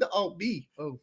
Yeah, all right, you got it. And Martin trying to figure out where it all went wrong as he is going to lose this match to Jonathon White. What was a tight match. It really felt like it could go either way there in game 3. Very competitive. The Domain Zoo showing why it is as powerful as it is. Cards like Tribal Flames, 5 damage, 2 bolts on top of that. That's 11. That's half the life total right there. So, these cards, even underneath no action for 5-6 turns, no attackers, looks like you've more or less lost the game, able to burn out Martin from a position that looked nearly unlosable. And Jonathon White going to advance with his take of Domain Zoo. Yeah, so meanwhile, while I may be wearing an Izzet Guildmage pin, it turns out both the decks that round were blue-red, and Lightning Bolt was kind of the defining card of both sides, so I'm really happy to see Jonathon take the win with Lightning Bolt in this deck about Light on the Guild Pact and Sign of the Draco, but sometimes, the card from Alpha, still good in Modern, turns out. We've been Healing Salving, we've been Lightning Bolting, we've kind of been Dark Ritualing in the terms of Lotus Bloom earlier on, so it's really cool to see all these different Modern decks. No repeats fight for the right for the 10K prize pool here in Minneapolis, Minnesota.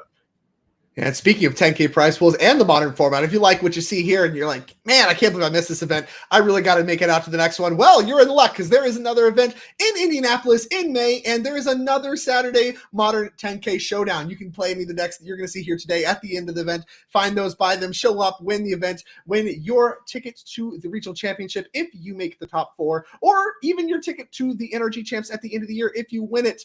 And then on Sunday, there's another opportunity to do so alongside your friends. It'll be Standard, Modern, and Pioneer. It's a team event where both finalist teams will qualify for the regional championship, and of course, the winning team will qualify for the end of year championship. But that's not all. There is another event to close out season 1 that will happen in St. Louis. This one's going to be in June, and this is going to get your taste of Pioneer for high stakes. The 10K Pioneer Showdown, same prize pool that we've been talking about. Our highest stakes open entry event that we have here on the NRG Series are these showdowns, and you can punch your ticket to the RC or to the NRG Championship there. And of course, if you still can't get enough Modern, there's some of that for you on Sunday for a 5K Modern trial. That will do it for round number 4 here in Minneapolis. I'm in the booth here with David McDarby. We'll be bringing you one more round of Modern before we pass the torch to the next round of Casters. It has been a sweet event so far. All different decks, all very talented pilots. As we begin to get the shape of our top of the meta game, we will be bringing you round number 5 here very shortly. Do not go anywhere. See you then.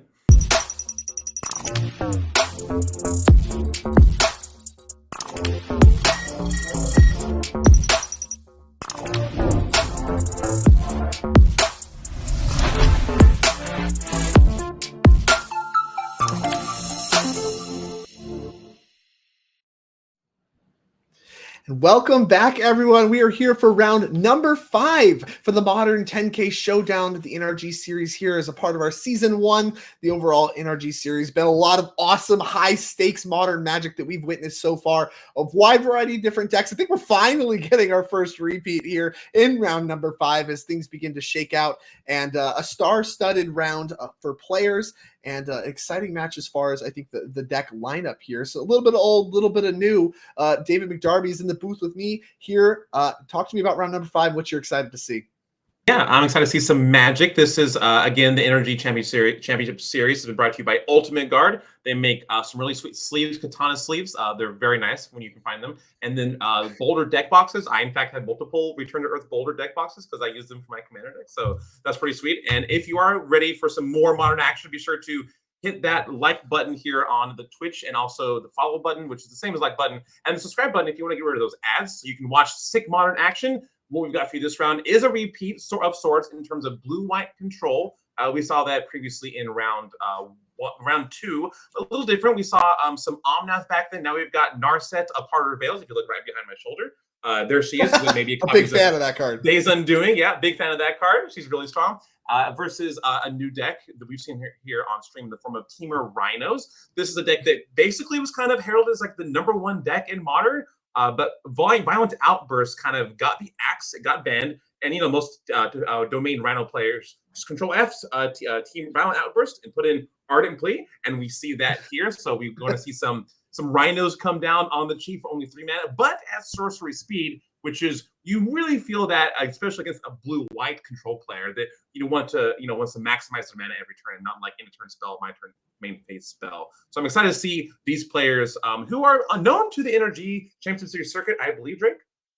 Yeah. So Raja Sulaiman here, of course, a name that we know very well, part of the RIW crew. Of course, also our 2022 NRG champion. He was the winner of the championship series, played Jesse Robkin in the finals, and of course, loves his control strategies as many of the folks over at RIW do. And we see he has not abandoned that yet. A little bit of a different look, like you called out, than the Daniel Weiser build that had a little bit of an elemental flavor to it with Omnath and things like that. This one's reaching more for the George Jabor school of thought, someone that I think of immediately when I think about the NRG series, and I think about Days Undoing paired with Narset, Parter of Veils. He's someone that is also doing quite a bit of winning. Raja seems to be a little bit influenced. He's convinced, as he has included a copy in his main deck and another copy in his sideboard alongside 3 Narset Parter of Veils. So that's something we get to see a little bit of in this kind of a fair setup, as Narset is going to have almost certainly an impact at some point in this match, as Shandil here on our left playing Domain Rhinos, like you called out, switched out Ardent Plea. Obviously less powerful in this matchup for setting up things like Force of Negation, and a pretty typical mana development we see from these 5-color decks, the Triome plus Shock Land kind of setup to start things off for Shandil, as Roger's going fetching for a Triumph of his own. Pretty typical modern mana development of turn 1 play green-white dual land, then cycle Lori Revealed for a Swamp Island Mountain land, so that on turn 2, they've got Domain. So Raja's, Domain, like there's a couple ways this is go. It's probably not in the ley line of the Guild Pact Sign Draco, even though Shandil does have that in his deck. So like, who knows how this direction could go? There's so many flavors of 5-color Domain, but a lot of the spells that Domain decks play all are countered by Counterspell. So Raja's probably just fine no matter what. But here we see a Fire Ice tapping down your Raugrin Triome just to try to end your turn, get your mana down so I can untap and maybe play a 3-mana Cascade spell.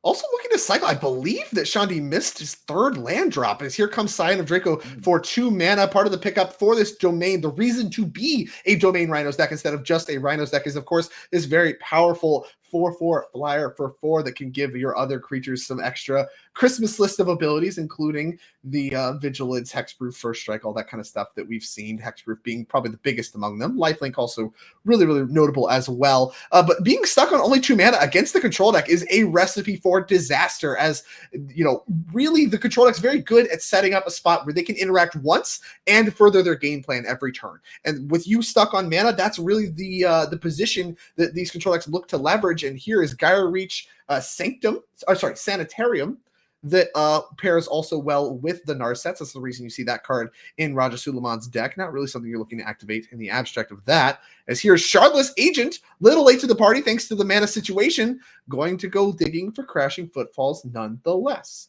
So meanwhile, like you said, Shandil is kind of low in the mana advantage, but like that's sometimes can be okay when you just like, all right, turn 2, play a threat. Turn 3, play a threat in the form of Crashing Footfalls made possible through Charlotte's Agent. Turn 4, maybe they'll play another threat. Eventually, blue-white can't have counterspell for everything. Eventually, they're going to hit a Solitude or have a Subtlety like you see in Raja's hand, or Jace the Mind Sculptor. So eventually, maybe a threat can get through. The Cascade Shell is 12 cards. It's 4 Crashing Footfalls, and then 8 or so Cascade cards. That's only 12 cards. You've got another 25 cards you can put in your deck, and that's where the Leyline, the Guild Pack, Sign of Draco kind of fits in for the shell. This deck is kind of 2 traditional strategy put into one. And Raja, meanwhile, is doing pretty well. He's counterspelled the first 2 big threats. Now, can Raja take advantage of the moment to breathe and put down a threat in the form of Narset, Parter of Veils? So even the same art as the one you got behind you. You gotta love that. I mean, it's the good art. I'll be real. It's the art is good. Yeah, those are quite expensive from my understanding. Art is never good or bad. It's just how we feel about it. And this art makes me feel very good about having that card on the battlefield. Same thing with Raja. So we're going to see. It makes Shandil feel very bad as here comes the Subtlety, pitching the Leyline of the Guild Pack. Of course, part of the extra utility of drawing those Leylines not in turn 1 is the ability to pitch them to basically every pitch card. And now Raja, who has the final 2 copies of Counterspell in the deck in his hand, has had all 4 at one point. Considering protecting his Narset, I think going to choose not to. Happy to cash out on this 2-for-1 is Raja. And, the Charlotte Agent can start to go to work, but pretty high life total for Raja for the moment. Maybe thinking about putting Narset on bottom. On bottom it goes. Yeah. I think that's probably really smart. The Narset will not make or break the game. If Raja had a Days Undoing in his hand, maybe he could make or break the game. But, that Subtlety can do things like Counterspell, future other subtleties, or a Sign of Draco that, can maybe be a scarier threat. So I kind of like just, taking your time. Eventually, you are 2-for-1ing them with the subtlety play that Shandil had to do against the Narset. So just take your time, continue, keep calm and counterspell, as often the blue-white player's mantra. And there's no one that really exemplifies keep calm and counterspell quite as well as Raja. Someone that I have, over my time in NRG series, and I'm sure those that are fans of the series and the circuit as well have watched play many, many times. His extreme patience is certainly, I think, one of his most iconic traits as far as his skill and his talent, especially with these control strategies that he is known for. So patient over and over and over again. I'm impressed. Even, I like to think myself as somewhat patient. He is just way more patient than I ever even could be in these control decks, and really puts on a masterful display every time. It's a treat to watch him play. And Shandil so far doing a very good job weathering with these Shardless Agents, which happen to be a little bit counterspell insured. Being able to find the spell that you can actually counter, and then having to have another thing for the 2/2 in play leaves enough behind to actually put a real clock on Raja. Shandil's done a great job navigating that so far and putting pressure on Raja. We'll see if he can find a way out. 2 Shardless Agents isn't a lot right now, but it is a 3-turn clock with Raja already down to 11. Yeah, we have to be careful. Both players look like they're using the same sleeve, so make sure not to mix the decks. But it's been really fun watching Raja navigate blue-white control. Not only is his play masterful, but his art choice for counterspell has been masterful. Oh, okay, These look like 7th edition counterspells, which you can tell a lot about a person based on the art they choose for these iconic cards. And really, the 7th edition counterspell arts are some of the peak counterspell arts in the game of Magic the Gathering. Oh my goodness. See, this is just, but he has the full art. He has the full art triome. Come on. I do like, whatever. The Raja, original, excellent taste. A man of taste, to say the least. Maybe, it was a loner. It's a loner triumph here. As we go over to Raja's turn 6. No land played quite yet. Giving some thought, has to find a way to solve these Shardless Agent problems. Can do things like hope that Shandil's out of threats and just play Jace, tick him up, hope to untap. That's been a tale as old as time, at least as old as Jace the Mind Sculptor is, where you just put him in the play and hope to untap with him. And if you do, you probably win the game. So he does have that available with a little bit of subtlety backup. Maybe that's good enough. But if there's something I know about Raja, he's patient. So let's see exactly what direction he wants to go, and not surprised to see no play from him here as we head back to Shandil, who at this point doesn't really need to deploy too much else. Shardless Agent's getting the job done. Yeah, I mean, Raja's being patient, or, you play land pass. Some people call that lazy. No, that's just being patient. That's what blue-white player, taking their time being thorough. So Shandil does have the advantage on the board. Raja is taking damage from these 2/2/2s. Shandil does have a handful of gas. Skipping all your land drops doesn't mean you have gas. And here we have in the form of Ardent Plea as well. There's only one spell this can hit, and it'll be the 3rd Crashing Footfalls. Will it meet the 3rd counter spell from Raja?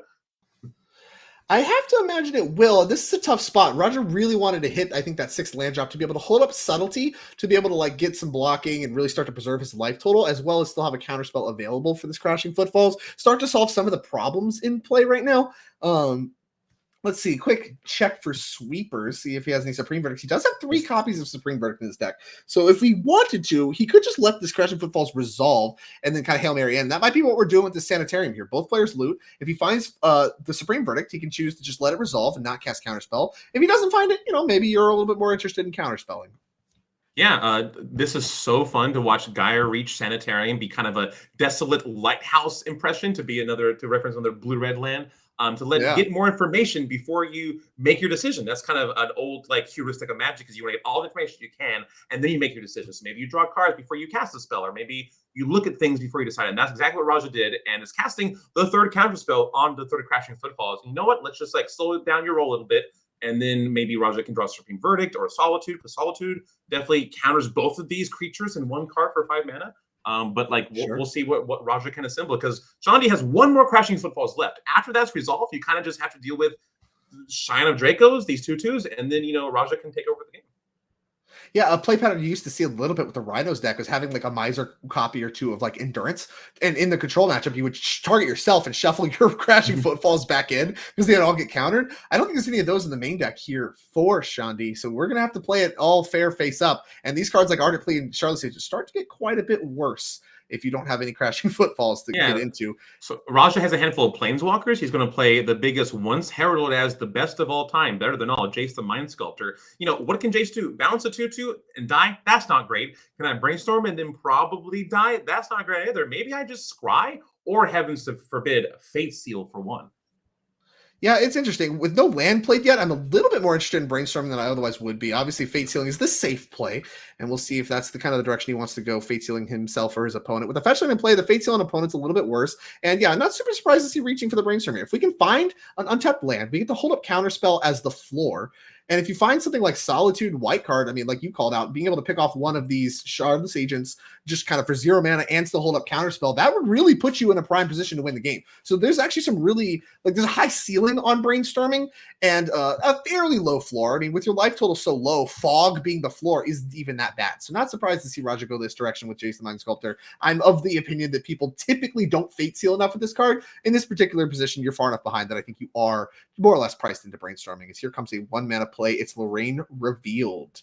Yeah, that having a way to shuffle your deck makes that Brainstorm play even more attractive than it normally would. Because, yeah, like you said, 4 mana, draw 3, kind of just draw 3 because you're shuffling the other 2 away and getting a land, which you want that 6th land anyway. So it's not that big of a deal, especially when it's a Surveil land from MKM, Murders of Karlov Mana, lets you draw kind of another card. Maybe you don't want your 7th land and you put that card in the graveyard, but Raja's keeping that one. So it's a juicy one. And then back to Shandil, who's probably just going to take down the Jace. There's no Lightning Bolt in Shandil's deck to take him from 3 to 0. There are some fires, but maybe that just means you draw fire, Jace for 1, you for 1, attack you for 2. We're gonna see, but Shandil does have gas left in their hand, but so does Raja. So I'm not really sure how. Alternatively, Ardent Plea does let one Scion, one Shardless Agent attack for 3 with the mechanic from Band of Shards of Alara. Why can't I think of it? But Exalted. Exalted. There's so many words. I think of it as the black mechanic from N13 or N14 or something. But yeah, we're gonna see what Bloodthirst? Is that what? No, it's not Bloodthirst. I don't know what it is. But look, you're the mechanic expert, not me. But yeah, you're right. The Exalted play, you can just attack with 1 Shardless Agent, use that to clear Jace, have the other one untapped. But that one, I think, kind of unnecessary, plays into Solitude a little too much. You have to pick a path or another. You're either going to clear Jace or you're not. I would be shocked to see Shandil choose not to clear Jace personally. But if you have a couple copies of Fire, that could just be the way to go. As here comes the attack with Shardless Agents. Those are... Oh, does he have a copy of Solitude? I can't really think of another reason to pause. Yeah. He could be just communicating he has a Solitude and not have it. The old bluff. Bluff it. Bluff mode turned on. He has it. Okay. And now, so the attack went at him? Is that right? We have Leyline one for Jace. That's why. Okay. Yeah, see? Sometimes you can attack players. When Planeswalkers came out, the rule was if you can't kill the opponent, kill the Planeswalker. Right. That's kind of the old heuristic to go by. And Shandil was like, yeah, I got it. Let's kill the Planeswalker. Porque no los dos. I could be attacking the player and kill the Planeswalker. And a great sequence there for Shandil. Having that Leyline Binding ready to go means that he doesn't have to take a turn off and give Jace that fog mode of being attacked by both creatures. And that keeps Raja kind of under that pressure, under the gun, and still removes his threat. Now, of course, the Leyline Binding has some drawbacks with being able to be picked off by, whatever, Raja's own, that kind of thing. But this was a really good sequence for Shandil. Can Raja find a way out? Supreme Verdict in the mix. Yeah, Raja certainly has a way out. Don't you worry. He's got a plan. He just always has it. Just always has it. He had to have drawn the Supreme Verdict, and what a good, timely verdict it is. Taking care of both Charlotte's agents, like you mentioned, only one Crashing Footfalls left in the deck, and Raja has the counterspell, I think, for it dialed. Oh, we're drawing three. It away. We're drawing three with this Lorraine reveal. The other kicker mode of it, 5 mana Ancestral Recall. I'll draw 3 cards, pass it back to you. Jace's ingenuity at its finest, finding its home here in Modern, kind of really showcasing the power of Lorraine Revealed. I guess it's a sorcery. Jace's ingenuity was an instant. That would have been a lot better. So we go back to Raja, who has Teferi. That's good against Leyline Binding. Yeah, that one's got to get answered. And Force Negation pitching a Leyline is going to do that. It's also good against future Cascade spells. Like Teferi does double duty in these Cascade matches where not only does he have that warm blanket over, he can remove threats, he can, stop you from counterspelling your stuff. It can't stop you from cascading. And it's really good, especially when you have Leyline Binding. Like you said, Leyline Binding does answer Jace, but not permanently. Is weak to Raja's own Leyline Binding. And you know what? I think this is the turn where the blue-white players turning that corner and be like, you know what? I've got a Jace in play, no threats. You have nothing except a couple cards in hand. You did just draw 3. All right, I'm gonna draw some cards, pass it back to you. What you got? So yeah, there's a few things I think as iconic as Jace the Mind Sculptor on an empty board and how powerful that is. Shandil certainly no stranger to that. And the kind of the downside of the sequence last turn, using the Charlotte's agents to attack, really put the pressure on Raja. And the Leyline Binding is that the Leyline Binding is a little weak to the opposing Leyline Bindings, and then getting in this exact spot. Now Shandil's under the gun to find yet another removal spell to pick off, Leyline Binding, get your Leyline Binding back, take care of Jace, or find some way to kill Jace right away. Taking the turn off to do Lorraine Revealed was powerful. Having the Force Negation for Teferi was key, but now, like you said, it opened the door for Raja to be able to potentially close this game out with his hand having Solitude, Prismatic Ending, and I think Narset is the final leftovers. Those are some good leftovers when you have a Jace the Mind Sculptor in play. Oh yeah, for sure. So Raja, Jace the Mind Sculptor not only removes things and draws cards, win conditions, sets you up, but so we get to see, how does Raja want to end this game? Is it just a naked Solitude that lightning helixes every turn? Is it tick up, make sure one of the 3 threats left in your deck you never draw?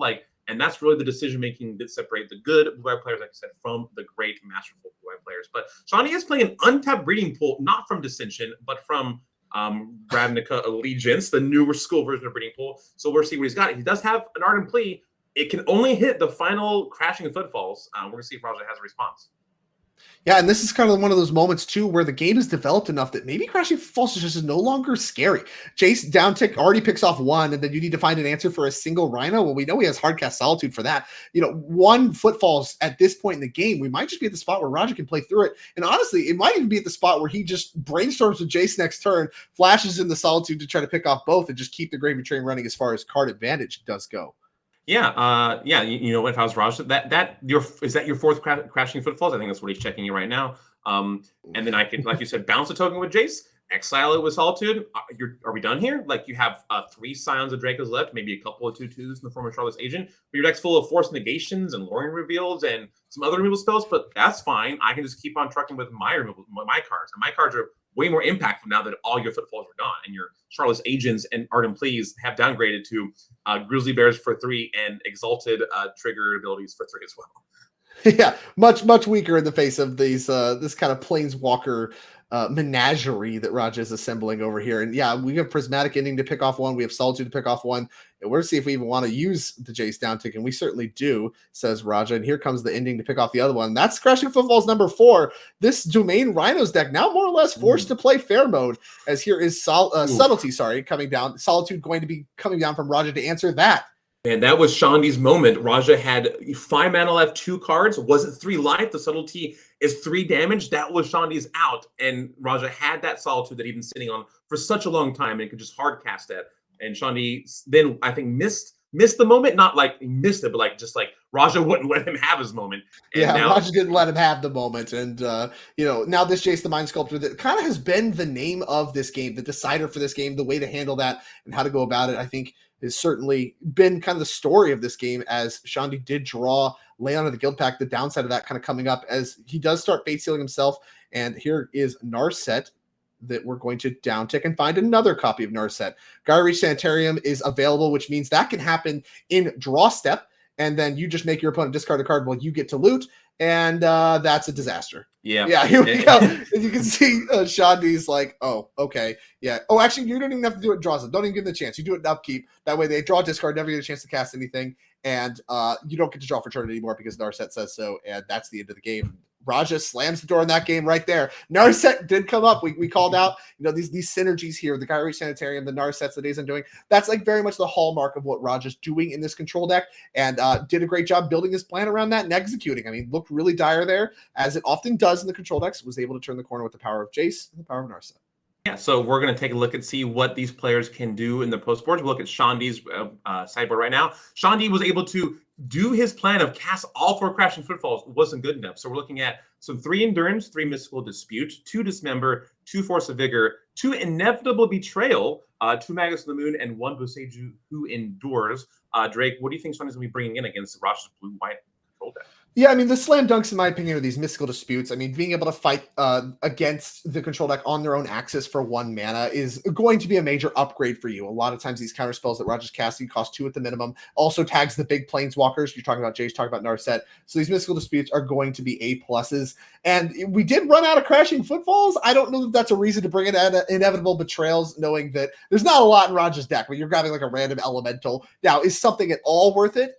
Probably not. It's probably worth just having Endurance or something if that's what you're concerned about, is running out of targets for your Cascaders. But to that end, you might want a Endurance or 2, given how game 1 did play out. Roger, very patient, plays a long game, looks to counter all your Crashing Footfalls. Maybe you want a copy or 2 to get those shuffled back in. That's something we've seen come up in the past. Not sure how many you actually want. I think all 3 is a little aggressive, but really it's just the mystical disputes. Maybe Boseiju who endures as just like a little upgrade to pick off Leyline Bindings and Endurance. Some small upgrades in that regard, but like I said, the dispute's a big one. Yeah, I love the Endurance add, but if you can't instant speed end of turn Cascade spell, main phase Cascade spell anymore, but you can end of turn Endurance, like when Raja plays a Narset, which ticks down to 3, Jace would maybe stays at 3, that Endurance can come down and just take off a Planeswalker, and you're living large then. So I like adding those Endurances, like you said. So now we're going to take a look at Raja's blue-white deck and see what we can bring in there. If you look here at this deck list, we see 3 copies of Stern Scolding, 2 Dress Downs, 2 Veils of Summer, 2 Aether Gust, and then a slew of 1-ofs. Here, the Orphan Guard, Dovin's Veto, Force Negation, March of Otherworldly Light, Another Day's Undoing, and a final 4th Narset part of Veils. Drake, how are we looking? Yeah, I mean, there's a lot of options here. Like, it depends on if he wants to actually reach for things like Veil of Summer, but like Aether Gusts are going to be good. Like your Dovin's Veto is going to be good. Your Force Negation, I think, is pretty good. Those kinds of cards that let you fight the Rhinos deck on the cheap are going to be really appealing. And you honestly are already really well set up for the main deck. When you talk about 3 Supreme Verdicts, I think that's on the higher end of any deck in Modern, being able to pick off all those Rhinos. That's a big deal. And, I think really Roger's actually just really well situated in general. And if you're going to throttle back on anything, it's going to be some of the Days Undoing stuff. I could see Roger really wanting to throttle back. Doesn't really need it to close the game. Happy to use the elementals to do that job particularly, and rely on the Planeswalkers from there. From there, do you actually trim Narsets? I don't know. That one's a little bit more up in the air in my opinion, but they did look good there in game 1, even in the absence of Days Undoing. So I can imagine going heavy on that. So basically, do you want to upgrade stuff in the form of Veil of Summer? I don't know. Roger does. Aether Gust does seem like a slam dunk to me. Dovin's Veto seems like a slam dunk to me. Force Negation and Narset seem like they could also be justifiable as well. But like I said, what do you cut? There's so many good cards.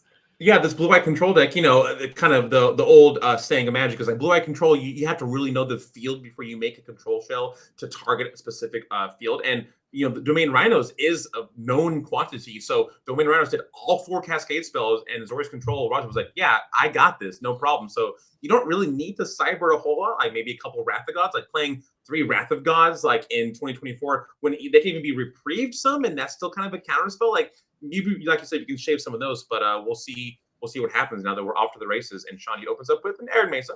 Nothing too scary. No Leyline, turn 0. Does matter. They looked, they were good at pitching for the first two pitch cards for Shandi, but after that, looked like pretty dead cards. I'm kind of interested to see how much of the Leyline stuff is still in Shandi's deck in the post-board games, especially seeing Supreme Verdict the main deck. Now, I don't know that Shandi knows he has 3. That's a lot. That is a lot of Supreme Verdicts. Really good against Scion of Draco, even in the hexproof mode. So the Leylines might be even worse in this matchup than Shandi even actually knows. But, at the same time, I think game one certainly demonstrated that they weren't that good in this matchup in the abstract anyway. And yeah, so they are far, still Raja. there. Yeah, so far, Raja played a Surveil Land on the play, kept it. Opponent didn't play a Guild Pact, a Leyland turn 0. And even with their Surveil Land, get used to seeing those in play turn 1, everybody, for the rest of the time. They put the card in the graveyard with Surveil. So everything's coming up Raja so far on the 0 spells that have been cast so far this game.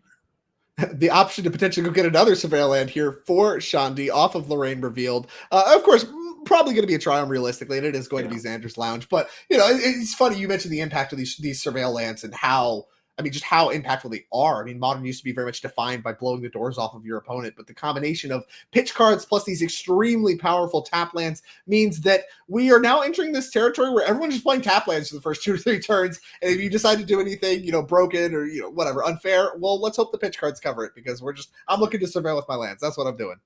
Okay. This is even for decks that don't want to, some decks just want to put creatures in a graveyard to reanimate. The Surveillance are better than Scrylands in that regard.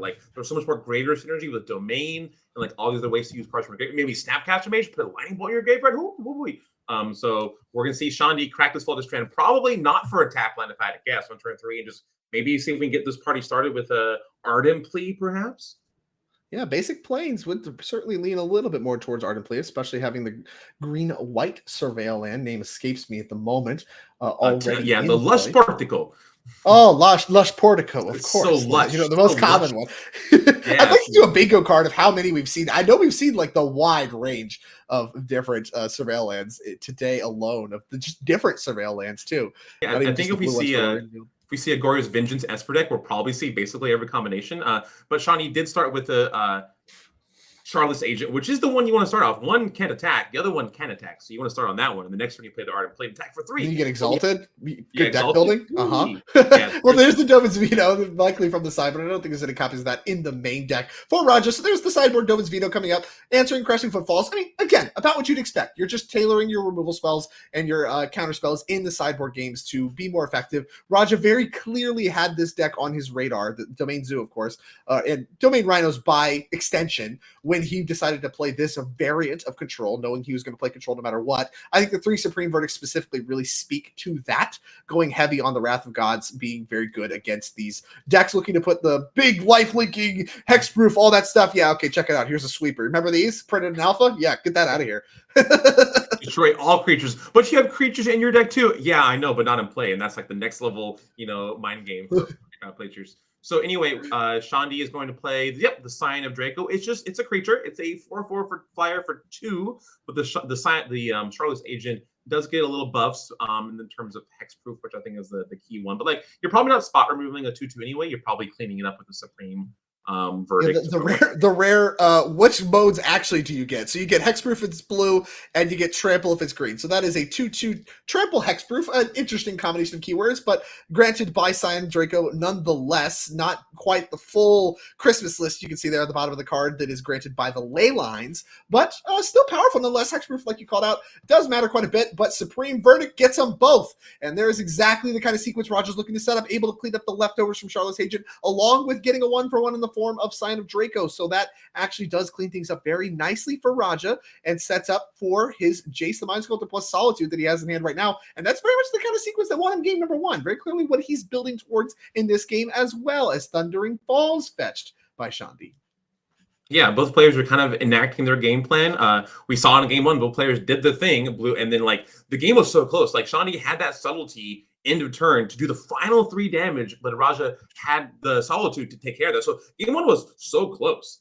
Both players did their game plan. It was looking like it's going to come out the same way. Shandil's trying to cast the Cascade spells and the Footfalls. Raja's counterspell this, Wrath of God this. So both players are kind of yep, we're doing our thing. Shandil really needs to answer, use this Empty Bird to play a Cascade spell, but it looks like Raja's just drawing, so Shandil's just playing 3, drawing 3 cards with Lorien Revealed, and Raja's kind of you know what? I'll take it. I can play Jace and then say go, and then draw 3 cards. This is exactly deja vu from game number 1. Getting to the spot where answering all the creatures, and then Shandil takes a turn off to draw 3 cards, which is extremely powerful, but in general opens up a window for Raj to slam a Jace. Now, the difference here is that this time Shandil found a copy of Force of Negation. So now There's a little bit more to think about if you're Raja. If you jam Jace into all this tapped mana, and you've got to feel pretty good about yourself overall, but if you don't have any backup at all, this Jace could get forced negation, and then you might be in a little bit of trouble. And that is going to be the sequence that's going to happen here. Pitching Leyline of the Guild Pack, Raja, no fight, gets rid of it right away. Triumph is the follow-up, and now here's a window for Shandil once again. Yeah, so Shandil has dodged that bullet of Jace the Mind Sculptor. Lay in the Guild Pact, really terrible after turn 0, but turns out you can pitch to everything. And you know what? Drawing 3 cards? I'll take it. What if I just did it 2 turns in a row? You draw 3 cards, use 2 of them as a free spell to counterspell your opponent's thing. You're still up a card for 5 mana. So that's just what Shandil will do again. And there's 2 more Lore reveals. There's more where that came, Raja. Raja doesn't have any 5 mana draw 3s in his deck. He's got 3 mana draw 2s. But here's the 3 mana stop you from playing the game spell. We'll see if Shandil has another force negation for that. He does. Sure does. And we can do this again, says Shandil. I'll draw 3 cards and I'll find force blue card plus another card. You want to keep doing this, wise guy? Great sequence here for Shandil, being able to find 2 copies of force negation in order to answer these powerful planeswalkers after drawing 3 cards. I mean, this is really the power of Lorraine revealed in action. He's drawn 6 extra cards in the last 2 turns. And normally these cards are just a lot of extra work just to hit your land drops, right? You just pay 1, go find a land, whatever. This is worse than just playing a land or whatever. And now you're able to actually cash them out and draw cards, which matters a ton in the Azorius control match. It makes up for a lot of the card advantage gaps. But Roger had counterspell backup. He was willing to commit there. And Teferi's going to happen. Uptick happens as well. Over to Shandil we go. And yeah, we got to answer that, or else the Cascade cards no longer work. And Leyline Binding's going to take care of Teferi to open those back up again. Yeah, here we're really seeing where Lorien Revealed is way stronger than something like Troll of Khazad-dûm. It's just a 6/5. Lorien Revealed draws cards.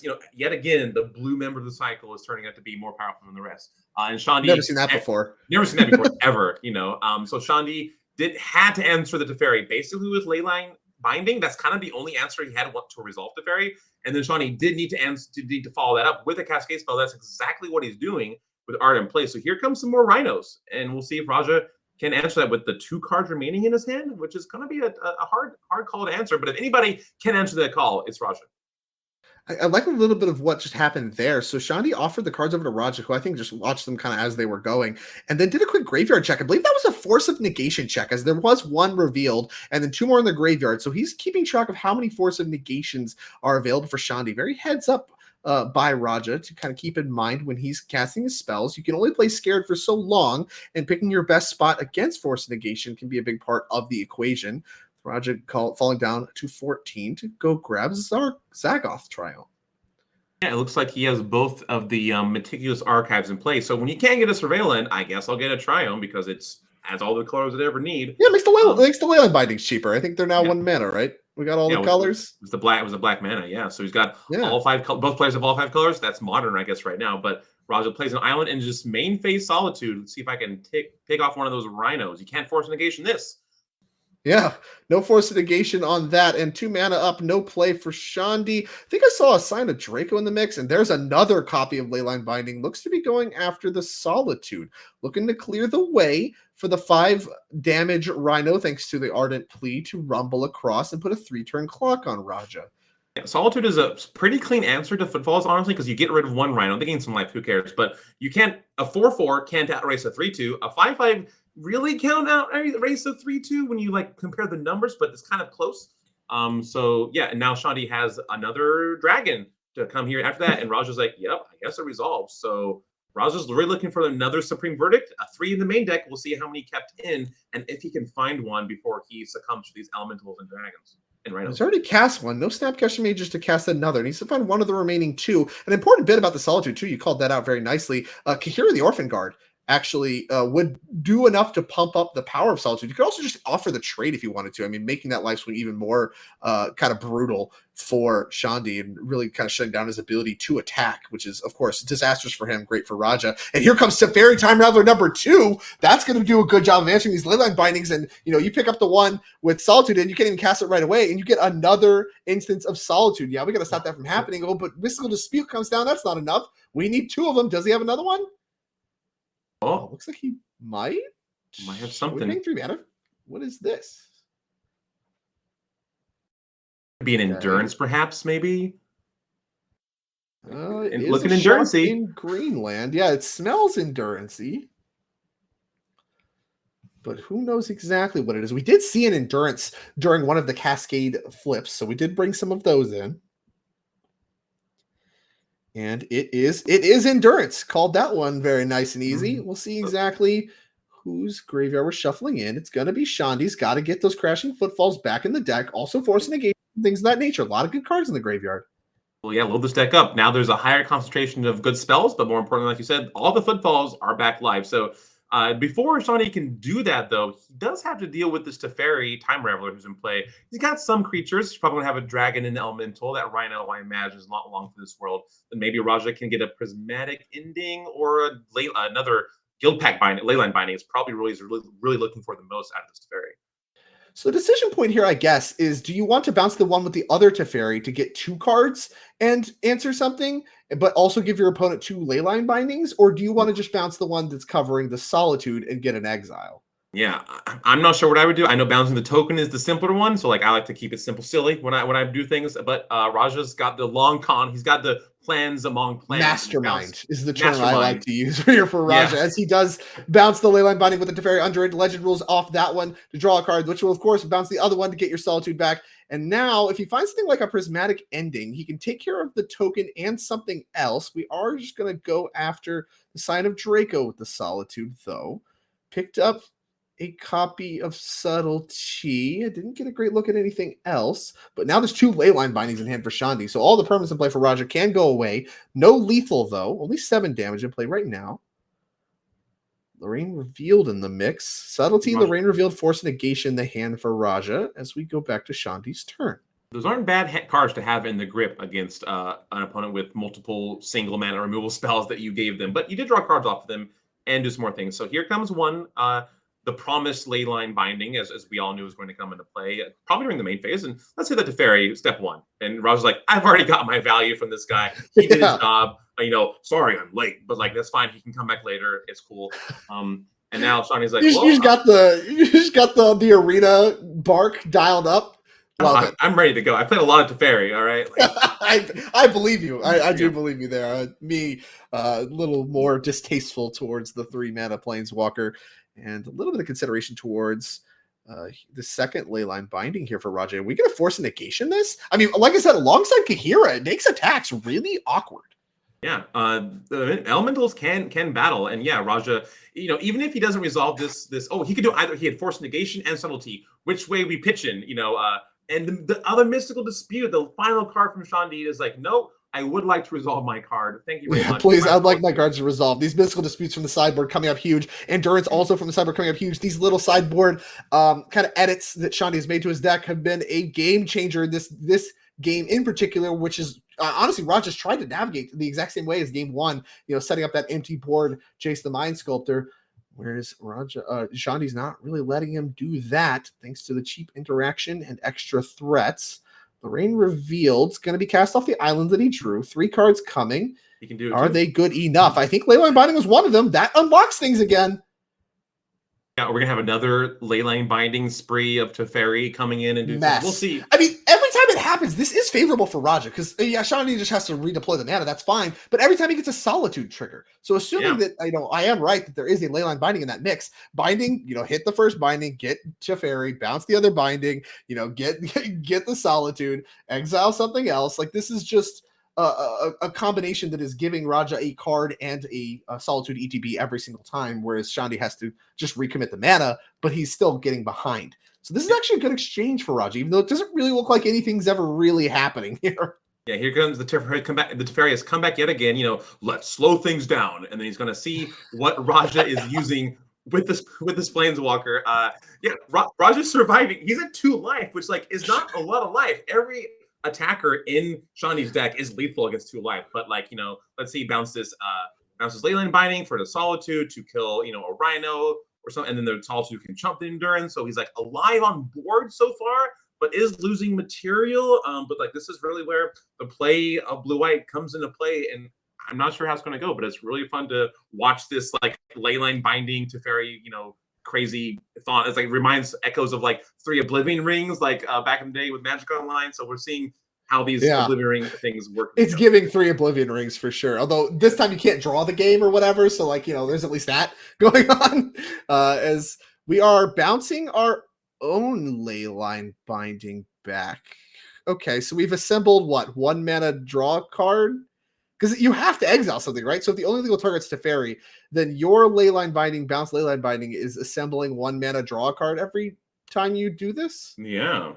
And now Roger's thinking about, well, he does draw a card with every Teferi activation. So is he drawing to another 1 mana removal spell in terms of like another Leyline Binding or maybe another prismatic ending for that token? So it's like, how many times Oh, can a he do this? big pickup. I think he just found March of Otherworldly Light. Oh, the fifth prismatic ending, which is great. Raja correctly kept all his white mana open, so he had 3 white mana available, both for the Leyline Leyline Binding and all these single white mana removal spells. And like March of Otherworldly Light is kind of a hidden one. Sometimes it's 1 mana, but you can pitch more spells to it, like the original pitch elemental and like exile larger things. So that's a harder one to see coming. And it's really good pickup, like you said, for Raja. Well, he's doing a good job navigating this Leyline Binding mess happening here at the top of the screen. As here comes the Solitude once again. Card coming. Okay, no, it isn't. It was a Hollowed Fountain. It's not Martial Otherworld. Like that would have actually been good enough. I think it's all lands, which is not good enough. And Roger looking a little bit flustered. I think he literally drew 4 lands in a row over these last 4 cards drawn, and he is going to pick it up. Getting a look at the I think he was looking at the time there. Left in the round. Yeah, it's not going to be quite enough. He needs to answer 2 things. And game 3 we go. You mentioned the Teferi bark of let's slow things down. That's definitely not what Roger's going to be looking to do here in game number 3. Needs to find a way to speed this game up and get it over with as quickly as possible. So we saw quite a bit of sideboarding there from the Domain Rhinos deck, and Raja, more or less made some really modest changes. And coming into game number 2 on the play, Shandil did a good job navigating those sideboard cards and really using those to pull ahead in this asymmetrical kind of control matchup that we're witnessing. Can he do that again on the draw in game number 3? Let's find out. It's going to be hard to see. We definitely saw an upgrade. Shandi took out fire and ices. They don't really do a lot. There's no really creatures you want to kill, and tapping land down is fine, but not that impactful for mystical disputes, which are extremely impactful in stopping all these counter spells from happening. Plus the endurance that are really fun, violent outburst impression, and having end turn. Oh, here's my threat. You have to deal with it, and kind of like a violent outburst, you have to deal with the crashing footfall. So we saw a really big upgrade for Shandi. Raja doesn't have that big of upgrades to do. So we did see that was just the difference that Shandi needed to eke out a victory versus Raja. Sometimes you draw 4 cards and you just draw 4 lands. That's the nature of the game, baby. That's why we play this game. Maybe you drew 4 spells, and wouldn't that be a fun story to tell everybody? You drew 4 heaters in a row, but sometimes you draw 4 lands. So we'll see if Raja can take it back for this really fun Game 3. Every match we've had today at the NRG Series here in Minneapolis has been Game 3, different decks that we probably haven't seen before, and really fun back and forth magic that I'm really excited to be covering. Yeah, well, we're taking a look at opening hands here. Like you called out, I said a lot of game 3s that we have gotten, and some exciting magic, exciting back and forth. And Raj is somebody, I'm excited to be part of that mix. Of course, he is your 2022 NRG Series champion. Coming back, playing his control deck, sponsored by RAW Hobbies. As you can see, big supporter of the NRG series are all of their players, and as is Ultimate Guard, who directly sponsors us.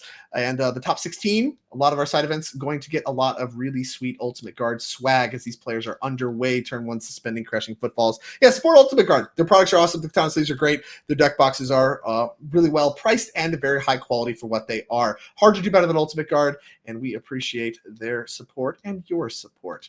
As Raja adds second land to the mix. Turn 1, crashing footfall, suspend. No ley lines here for Shandi. Once again, I think all 3 games missed on the turn 0 ley line.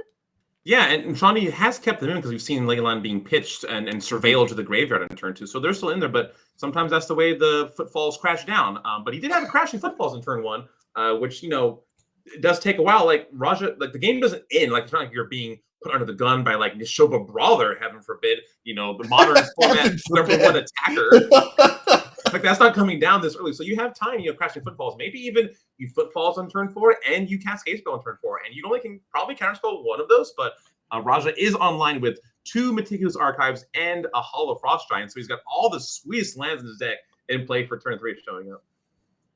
And yeah, definitely getting all the maximum value out of the tap lands is Raja. Still no spells cast, so that Crashing Footfalls, definitely going to come off suspend. We talked about in round number 1 with all the ad nauseam stuff, these players racing to get the game over with, that sometimes your stuff doesn't come off suspend. In this matchup, I think you feel very comfortable that whatever you put on suspend is going to come off, especially in turn 1 Crashing Footfalls. No real way for Raja to close the game faster than that. So Raja's going to have a plan for that dialed up, and looks like he might with the counter spells and Supreme Verdict already available, but Shandil very wisely not committing anything else, making land drops, making sure that he has plenty of mana to engage in any fights that Raja may want to start. And the first missed land drop here, I think, for Raja, second copy of Supreme Verdict for turn. Yeah, so Shandil has a Sign of Draco in his hand. He could have deployed it, but if there's one card you're really trying to respect / be afraid of, it's Teferi Time Reveler. So that is the time Raja can play it, because not only does Teferi shut down his deck, Teferi shuts down the one threat that Shandil has already activated the ability of and kind of get rolling. So yeah, Shandil's like, you know what? I'll just pass, keep my counter spell up, and when Raja doesn't play land, the blue-eye control player, and passes back, Shandil's like, oh yeah, it's all coming together. So I'm really excited to be in the Certainly is. Yeah. And now smelling blood, we're going to commit the Shardless Agent here to the battlefield. I'm just going to bring a copy of Crashing Footfalls with it. This ensures you a little bit of against counter magic, as here does come counterspell, like giving yourself, okay, now I can potentially fight with things like Veil of Summer and the like. Yeah, fetching and responding here. And then, with your second Footfalls coming off and no fourth land for Raja, Supreme Verdict is a lot lower likelihood to happen, because now Raja needs an untapped land to make that happen. So many of his lands, if he even draws them, are tapped, and you might be able to just slam the door in the game before Supreme Verdict's even castable, as here comes Mystical Dispute, going to defend the first copy of Crashing Footfalls. So trying to press this little bit of stumbling from Raja is Shandil. Yeah, and Mystical Dispute is really even stronger when your opponent is missing land drops. So this was the moment, not a movement, for Shandil to get in there with Mystical Dispute and put these threats. Now Teferi, as terrifying as that Planeswalker is, he sacrifices Spark to save all others. Now if you play Teferi, you can still just kill it, take him out, attack you for 4. So Shandil correctly, deployed all his counterspell magic and his resources to protect that footfall. So now, Raja is basically Supreme Verdict D, or this game could be over really soon, especially with more Rhinos coming down next turn. Now Raja can cast a Prismatic Ending. You're in 1 Rhino. That's what he's going to do, stem the bleeding, and try to just stay alive long enough for these Rhinos to deploy next round. Oh, counterspell for that one. So yeah, Raja point removing, using spot removal to get rid of these Rhinos. He's still going to be bleeding some damage, but that's what you sign up for when you're playing Blue-White Control.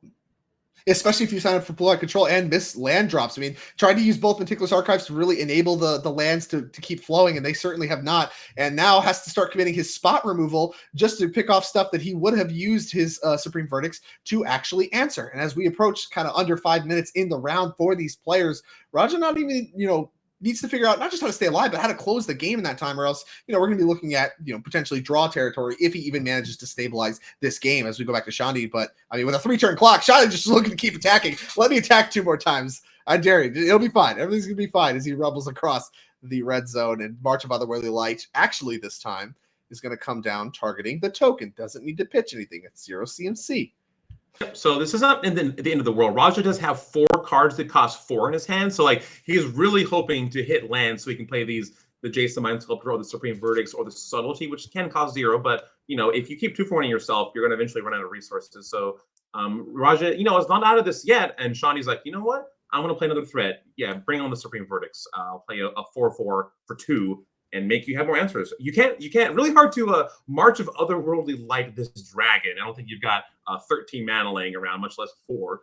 Yeah, that one takes some doing. Certainly hard to answer. Supreme Verdict the way you want to answer that one. And I mean, all this said, Raja is kind of behind, but he still has half his life. Just drew his 4th land, and this whole time he's kind of putting a little bit of a pincer hold on Shandil, right? Because if Shandil, with all these 1-for-1 removals, if Shandil doesn't deploy more stuff, then Raja can just play Planeswalker, bounce the thing, even Shardless Agent, whatever, make more Rhinos. I got Supreme Verdict in hand. But if Shandil just plays a bunch of creatures, then he just gets to Supreme Verdict them all away. So Shandil has to find the right mix of, okay, what can I deploy? What do I need to hold back? And how can I navigate the potential for both Planeswalker or Supreme Verdict as soon as Raja finds the 4th land, which he now has? Yep, so you will play the Supreme Verdict. While you can reprieve it, you can remand it, you can do weird other things, like exile it. You cannot mystical reprieve it. You cannot force of negation it. So like this is probably going to resolve. And okay, now we're good. Raja has 4 lands. He's got spells. There's no threats on the board.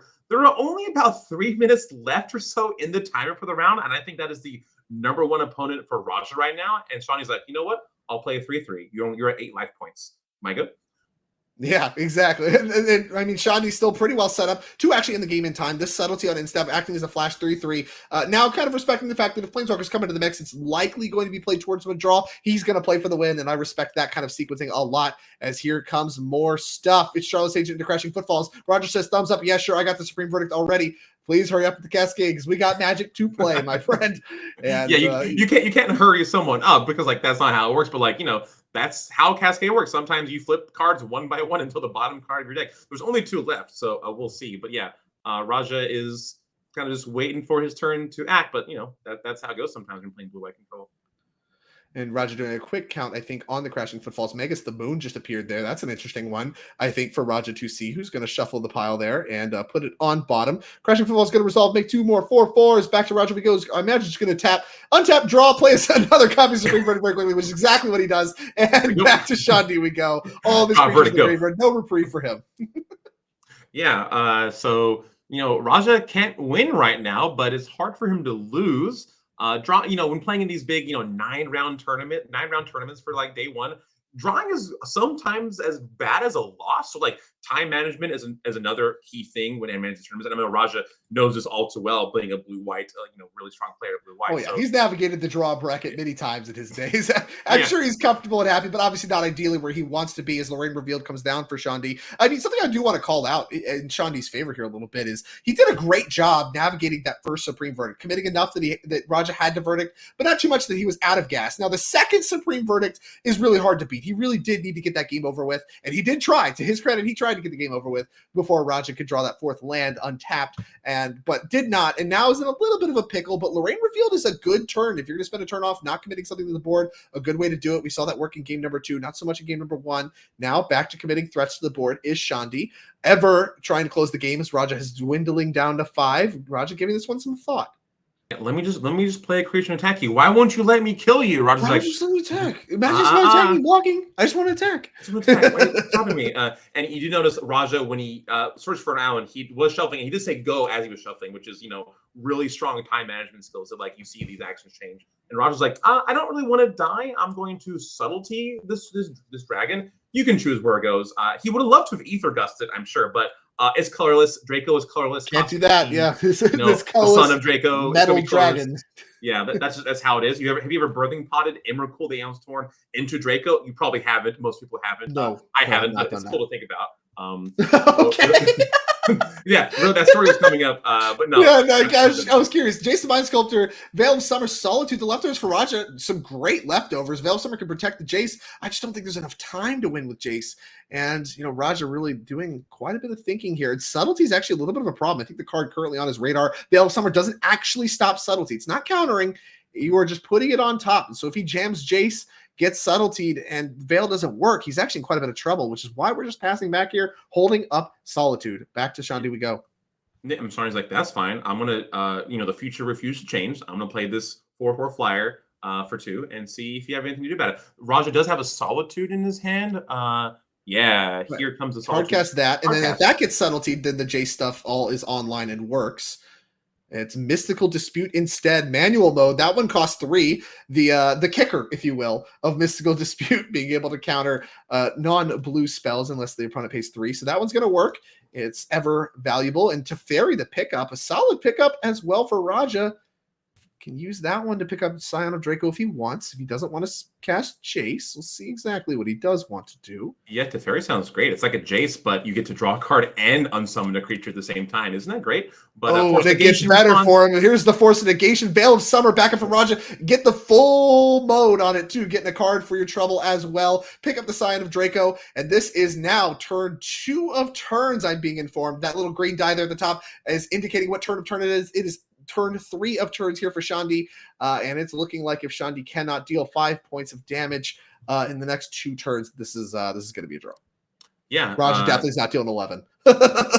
Yeah, 11 damage seems pretty hard, and Raja maybe he's having things locked up. He drew like 4 cards last turn or something like virtually with the Veil of Summer play from the Teferi, and that feels great. But the thing about blue-white, it attacks the least of all the colors in the game. Blue and so like it's hard sometimes to eke together victory, and sometimes the clock is the biggest enemy in entering these tournaments. And it's not like people are playing slow; just these are game threes. You're chugging through a lot of cards. So Shani's like, well, I mean, there's not a lot more you can do other than play your creatures and say go. So Shani's going to play the Scion, and maybe somehow Raja goes to 4. Looks like maybe he is right now with his fetch line, which does turn the Scion live to being a kill. But I don't think Raja would do that if he had plans to let the Scion attack. Yeah, I don't think the Scion is. I don't think the Scion's working. I think that Raja very much has no intention of having that Scion in play when we go to turn 5. It's your turn 4 of turns. Hollowed Fountain, the pickup. And yeah, we have 2 answers in hand, which is why we did it this way. Only 1 card in for Shandil means that by requirement, 2 answers means that Scion will not stay in play. Yeah, no, we're going to do it the other way. You thought we were getting cute here. No, we're actually getting even cuter. We're going to take your Leyline Binding, get my Teferi, which is going to pick up okay, we're responding now to Beseju, or with Beseju, which is going to blow up the Leyline Binding. And that's going to make it not actually work. Raja does get to get a land, and then Jace the Mind Sculptor can actually bounce Scion of Draco, keeping Raja alive and forcing a draw. Unclear who would win this game. I mean, this is the most frustrating part about the clock to me, is like this game feels very much both players' games. Raja's turning the corners, got this Jace, but doesn't have an answer to the Scion of Draco yet. Maybe he turns the corner, maybe he doesn't, but we can't know because the tournament, the show must go on. As the time dwindles down. Yep. So the 401 record for both these players is recoverable. Both players can still make top 8 from this position. Oh, for sure. And maybe in the draw bracket, you're playing against decks that you're more favored against, you're more experienced Sure. against. Who knows? But like you only can play, each match one match at a time, each game one game at a time. And Shawnee's like, well, here's my creature, I would attack you. Here's another creature, I'd attack you too. But I guess we're gonna go for a draw, and both players no, I can't attack this turn. No haste for those creatures.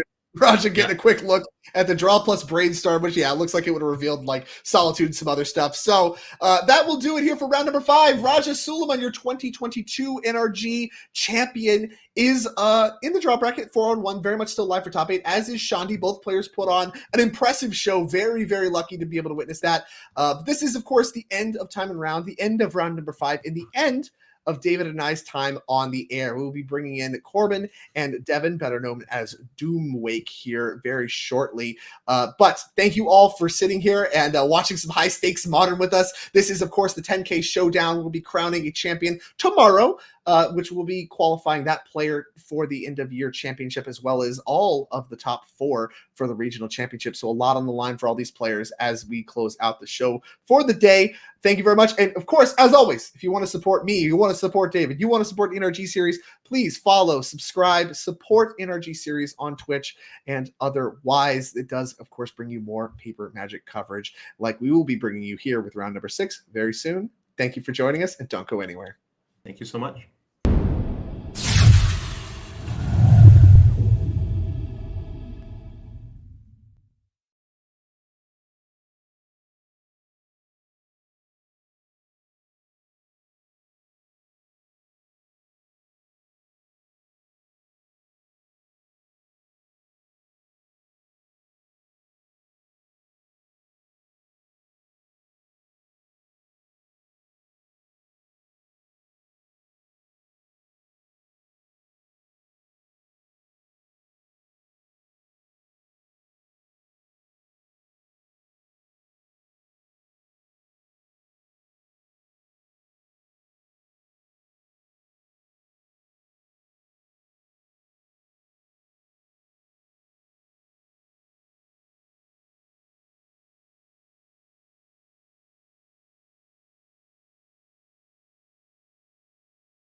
Okay. Stream refreshed. Can you hear me? Okay.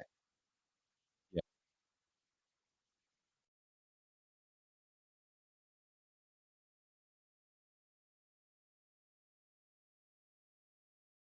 Audio. Okay. We are back here. So I missed you guys. Thanks again for the patience there. Not exactly sure what happened, but it appears that we have some audio, so that's good. What are we coming into here? So Daniel has taken game number one over Ryan.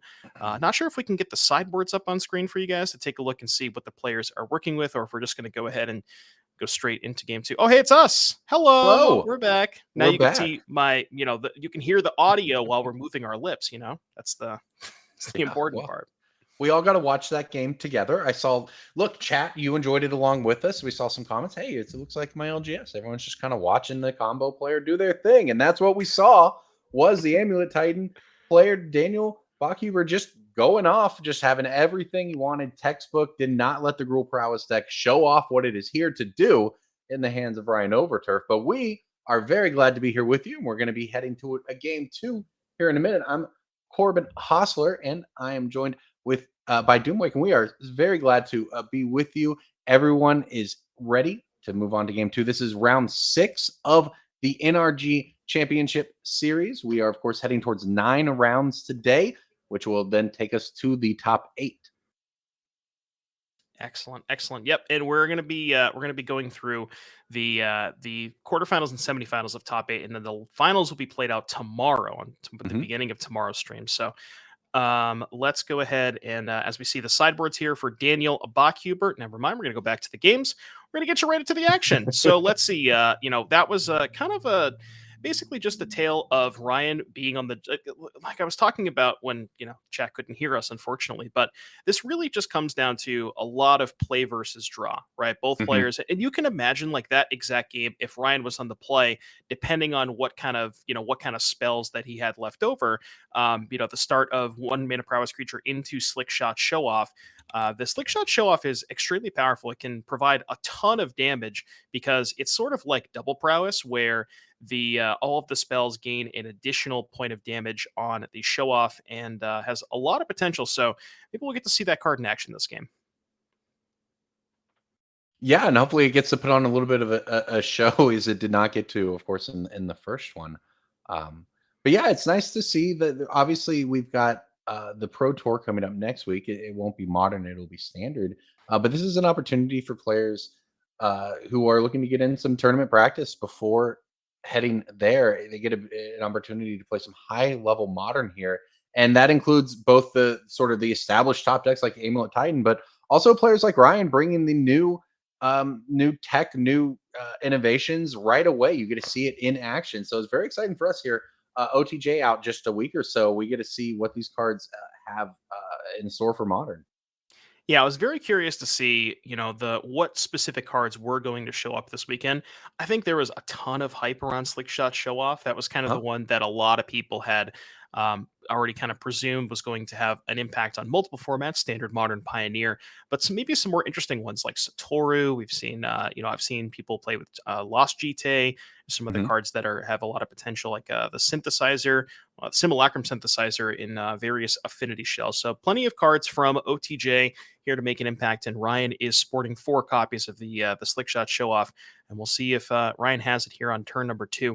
One thing that I really like about the Show Off is it kind of it gives you the ability to, like, the plot is extremely relevant on it, where say you're playing against an opponent who has counter magic, where you can say turn 2, if they're holding up their counter spell, whether it be an actual counter spell or a stern scolding, you can just Right. plot it. Now, the plot's not going to be as relevant in this matchup because, Daniel doesn't really have any sort of counter magic or any sort of sweeper. So you're not playing around that much with it. You're just going to cast it, but it really gives a new dimension to the prowess deck. Yeah, plot is one of the more interesting mechanics. So they don't often. We're coming right on the heels of Discover here with the ability to free spells. Typically can cause trouble, and plot so far seems like it's been is pretty interesting. You mentioned it as a new angle to a deck, and you get to see these mix of new cards with the of course the Wilds of Eldraine card there as well, and then the Monastery Swift Sphere, the Bauble, all these things coming together to prop up a resurgent archetype here in Modern, of course, against the classic Amulet Titan. And what is more classic than 3 Amulet of Vigors? Well, 3 now, could potentially be 4 next turn with that Mycosynth Gardens in place. So if Daniel has a bounce land, we might just be done before we even started, Corbin. Look, we said, hey, let's get some fast decks in here this round. Let's find out the aggressive side of Modern. Let's see what's possible. And you're seeing what's possible right now. You're on a clock, but you can do almost whatever you want. That said, it looks like Daniel just kind of looking over to the side. I'm not sure here, but it doesn't look like he's adding 8 mana to the pool. So No, this is not where you want to be. I got a quick glimpse of Daniel's hand, and I think I saw 2 green cards and 2 copies of the One Ring. So none of those appear to be bounce lands. So probably has the payoffs loaded and ready to go if Daniel can find a copy of any one of those green producing bounce lands. But the question is, will he even get another turn? We see a Lava Dart here for Ryan. That's going to deal 1 damage and create 2 prowess triggers and a counter on that questing druid. So this is going to be a lot of damage here towards Daniel. Ryan moving pretty quickly here with that second Lava Dart. We see the counting on the table. Quick maths here. That's 2 spells. I think I don't know if the bubble was cast this turn or last turn, but in any case, that is enough. And we are going to go to game 3. Wow, you said it hanging by a thread there. If he had the bounce land on that turn, could have made a bunch of mana, could have just continued to go deep into the deck, put out blockers, have things to do. Instead, just misses on that 1 draw, and that's it. The Prowess deck, just 16 points of damage, boom, no problem. Lava Dart, of course, being a huge part of that, along with the Prowess. What an explosive start we've seen from both decks, both sides here in this first round that we get to jump in here with you, Devin. Absolutely. Norm, our producer had asked me, Norm was trying to get us to find some fast decks, and I think we might have found a couple of fast decks. So not sure if we can take a look at sideboards while the players are doing so, but I can go ahead and take a look at the sideboards and just kind of read them off. So for Ryan Overturf, the Gruul Prowess deck, there are 4 Tormod's Crypt, 4 Pick Your Poison, 4 Unholy Heat, a Destructive Revelry, a Cursed Totem, and a Turn the Earth. So, Pick Your Poison is something you might want to go towards because there are Amulet of Vigors, Urza Sagas, and the One Rings. Unholy Heat may be something else you want to go towards because if you can get Delirium, it deals 6 to a Titan.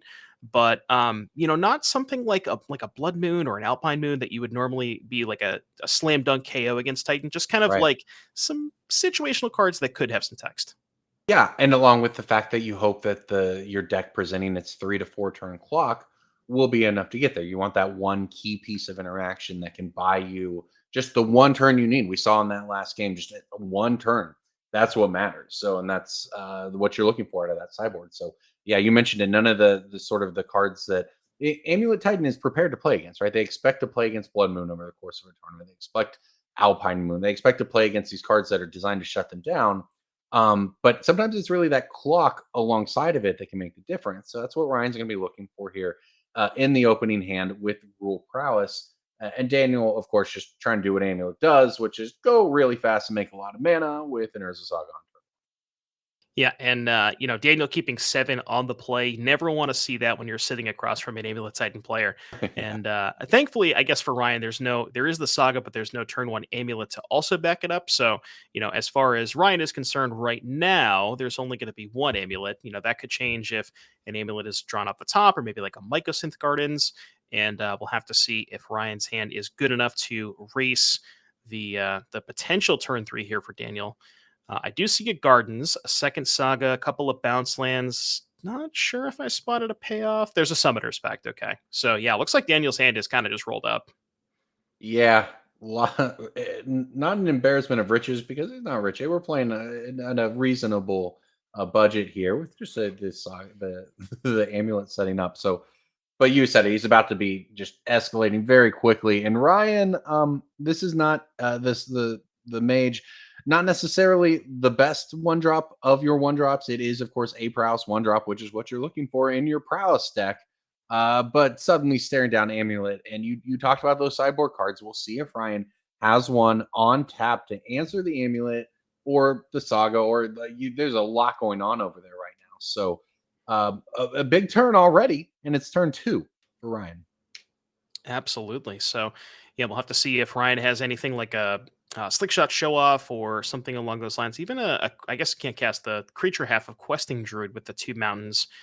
We do have the slick shot show off. Yeah, you So, named it. if for some reason Ryan is not dead next turn, which we'll have to see if that's the case. But yeah, this is this is probably what Ryan is looking for as far as one of his best starts are concerned. Yeah, the 1-drop maybe not the best, but the 2-drop definitely among the best you could hope to have as far as your turn 2 plays go. And Daniel died from 16 very abruptly last game.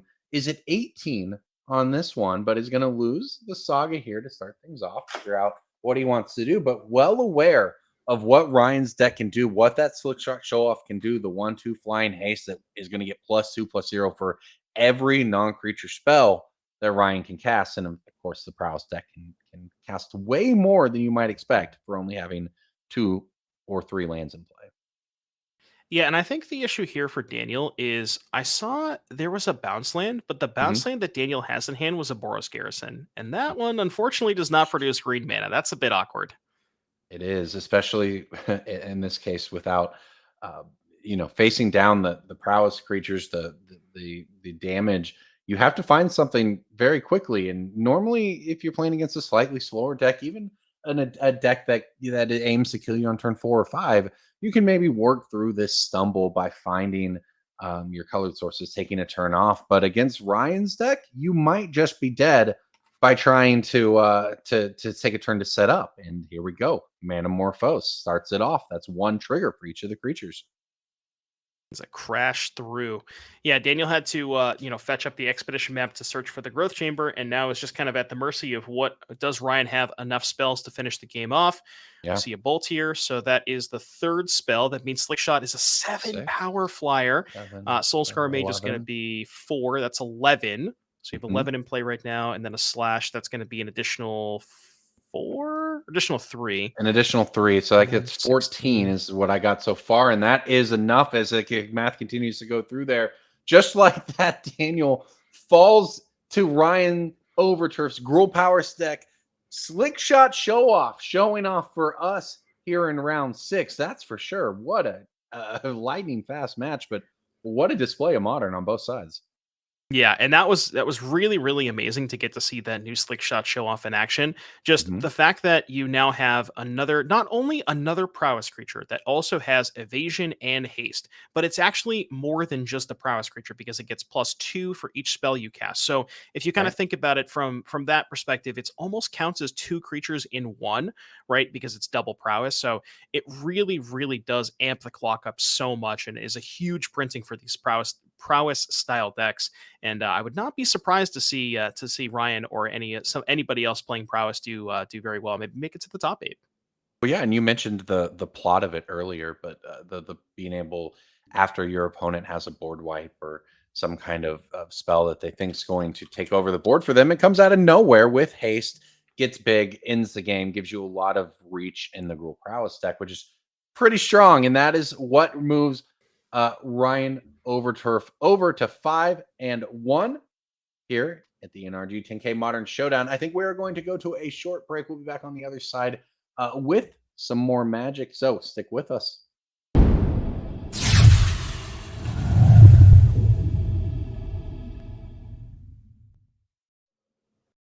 Hello, everybody, and welcome back to the NRG Series 10K Showdown in Minneapolis, Minnesota. I am Devin O'Donnell, better known as Doomwake, and I'm joined here by Corbin Hostler. I'm hoping that you guys can hear us this time, but unfortunately, if you can't, then we'll have to figure that out in some way. But yeah, we are ready to watch some amazing Modern action.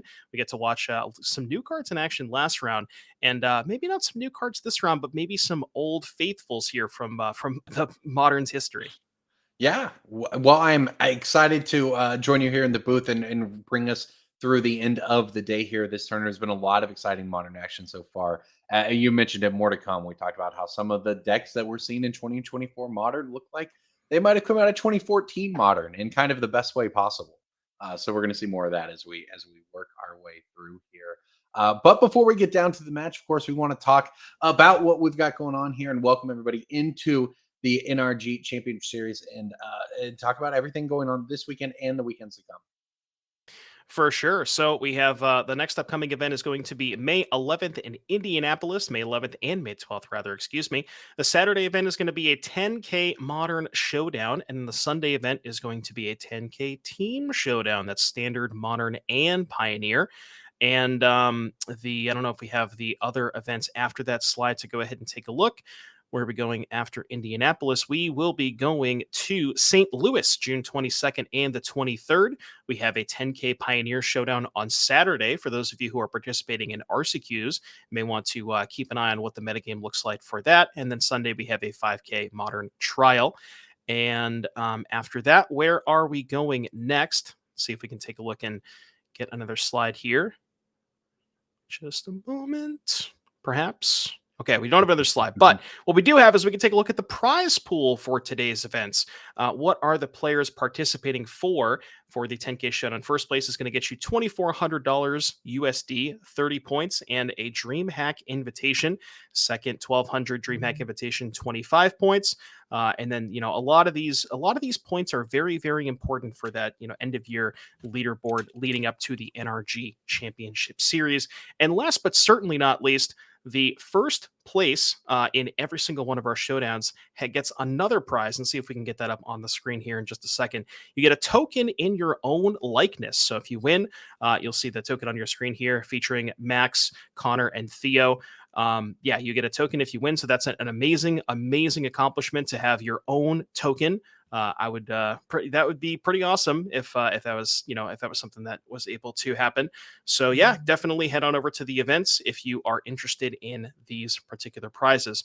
But that will kind of get us through to the next round. So let's go ahead and take a look and see what we have up in store for you. So we are going to be watching. Let's see if we have Phillips win on the left-hand side of your screen on Mono Black Midrange. And then we alluded to this earlier, Corbin. Jacob Segal playing, yes, you heard that right. It is 2024, and Jacob is playing Simic Infect.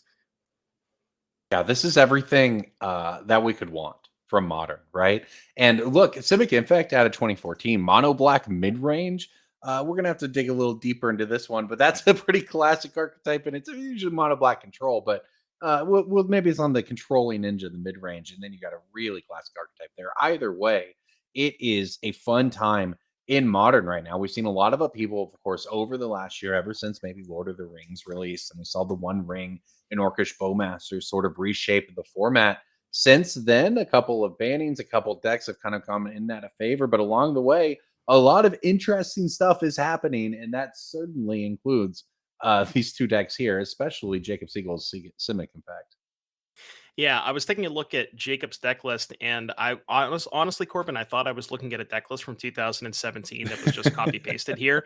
Although I will say there are some new additions. We have a couple of venerated Rot Priests. We have a couple of scale ups. Preordain has, for all intents and purposes, replaced Gitaxian Probe, probably for the better, for being honest.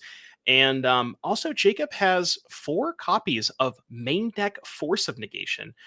Which is interesting because typically if you're going for an infect kill, you're doing it on your own main phase, and that is a spot where Force of Negation cannot help fight. But it is very good against, say, opposing, like you mentioned, the One Rings, Teferi Time Ravelers, all of these non-creature permanents that would normally give you a lot of problem. And you have enough blue cards like Bladed Agents, Preordained, stuff like that. So, and then 2 copies of Distortion Strike, which I am very, very excited to see. Yeah, that is surely a throwback. I like that as well. But so yeah, you mentioned the forces. They're interesting too because there's a lot of decks in Modern where having the extra infect creature in your hand isn't relevant because they're not a deck that's going to interact with your first infect creature. But having a card to pitch to a force and stop their deck from doing what they're proactively doing is maybe not a terrible thing to work into your deck with the upside of also protecting your infect creatures from some of those devastating sorcery speed cards you mentioned. Yeah, and then we spent a lot of time talking about Jacob's deck. As far as Phillips is concerned, this is kind of your, I guess at this point you could call it traditional mono black scam deck that we saw. I believe it was Mason Clark take down an event a couple of weeks prior. Your Griefs, Not Dead After Alls, Dothy Voidwalkers, and then just a plethora of interaction, Thoughtseize, Fatal Push, topping it off with the One Ring and Shieldred. Notably, only 2 copies of Orcish Bowmasters. And interesting enough, that is a card that is exceptional against Infect. So, Phillips maybe predicting the metagame, maybe didn't expect to play against Bladed Agent today. Well, Jacob, I just want to say this before we get any deeper. Not messing around. Look at that hand. Beautiful, right? Okay. So with that said, Jacob is got to know what it is like to play against a Grief Thoughtseize deck by this point. And you mentioned this seems like a matchup where Phillips has a lot of ways to interact, especially leading out on the play here against Jacob. And the decisions begin from turn 1 on. Turn 0 for Jacob might have an opportunity to force something, or is there not a blue card here to pitch? Yeah, looks like no blue card. Force, a bunch of green cards. So Phillips is going to get to resolve this Not Dead after all, taking the only creature, well, I guess one of the 2 creatures in the form of Yawgmoth Nexus is the other one, and then the copy of Royal Treatment. That is, not sure if we can get that one up on the screen for you guys, but that one, for those of you at home who don't know, it's kind of a protection spell. It gives your creature hexproof, and you make a royal roll, which is gives it +1/+1 and ward 1. So protection on the turn you cast it, and then maybe a little bit of protection on future turns. Yeah, this is a really, I mean, textbook opening from the mono black midrange deck, of course, from Phillips here, having the Grief, the Not Dead after all, being able to take apart Jacob's hand. Now, if you're Jacob and you're playing Simic, this is not the first time you've played against a deck that has taken apart your hand. And that means that Jacob is already going to be settling into that mindset of, okay, well, I'm being attacked by this thing. It's dealing this much damage to me. I have this many turns. The hand disruption for the moment has stopped. Well, I've got the Yawgmoth in hand. How do I set up a kill from that, given the time that I have with the original plan being completely out the window, thanks to that the double Grief play. So that's where Jacob's at now, is moves to turn 2. We talked about how fast Modern happens in terms of just the decision making. No matter, even if the games go on for a long time, really key decisions happen on turn 0, on turn 1, and that's Jacob's going to have to be the plays he makes now are going to line up whether or not it has the opportunity to finish things off a couple of turns from now. Yeah, and one very, very important thing to note about Phillips' deck list, and I did get a glimpse of it in his hand, there was a copy of Shieldred's Edict. Now, importantly, typically removal spells can be sort of blanked by the Infect deck with stuff like Vines of Vastwood, Royal Treatment, Slip Out the Back. But because Shieldred's Edict does not target a creature, and there are 4 copies of that card in Phillips's deck, that one does get around those protection spells. Yeah, and also the Demolition Field, being able to hit the Yawgmoth Nexus, incredibly relevant, not just so that the Yawgmoth Nexus, has Infect and would try to, of course, poison him out, but the Yawgmoth Nexus is a protection when you talk about those sacrifice effects, where you can turn it into a creature, sacrifice it, keep another creature. But the Demolition Field, just picking it off and just with mono black, just kind of grinding out the resources from Jacob's land base, from Jacob's hand, from Jacob's board. Yeah, we could maybe run into a situation if Jacob has enough mana. Probably not this game because Jacob is so far under the gun at this point from that Grief. But you can maybe kind of envision a world where Jacob says, activate Yawgmoth. Phillips responds and pops the Demolition Field. And then maybe Jake says, okay, well, I'll respond, activate my Yawgmoth again using another mana, and then protect it with a creature or creature protection spell now that it's an animated creature. But again, because Jacob is, on a 2-turn clock, doesn't really have that kind of time. It looks like we are going to go ahead and fire up the Yawgmoth here, so we'll see what Jacob has in store. Yeah, you named it. The interaction that might come up here, because Jacob is going to prompt it by animating the Yawgmoth and beginning. And now begins the cat and Yawgmoth game here, where do you pull the trigger on the Demolition Field? Do you wait for a different removal spell? What do you do? And if you're Jacob, do you go for a pump spell? Do you just poke in there for 1? What's the play? This is just this really classic Modern sort of scenario with Infect here that always makes for interesting decisions. And Phillips just says, I'll take the 1. I could live with 1. Yeah, it's interesting you bring that up, because there's always that like staring contest where you attack with your Infect creature and you just look in your opponent's soul and they look back at you and you both just kind of stare at each other for about 10 minutes, and then they're like, okay, fine, I'll take 1, and neither player wants to do anything. Yeah, no blocks. Yeah, I will take that. And that's typically how you do want to play against an Infect, because if you're the first one to act, as we Yeah. see Phillips here call for a judge, if you're the first one to act, then you're playing into their protection spells, and that can, kind of make the Infect, you're kind of giving the Infect player the initiative, and that's not where you want to be. So we see Phillips here asking a question about Demolition Field and Inkmoth Nexus, probably something to do with, say, hey, if I activate Demolition Field, Jacob Mhm. responds, activates, and casts a protection spell. Does that counter my Demolition Field, or something along those lines?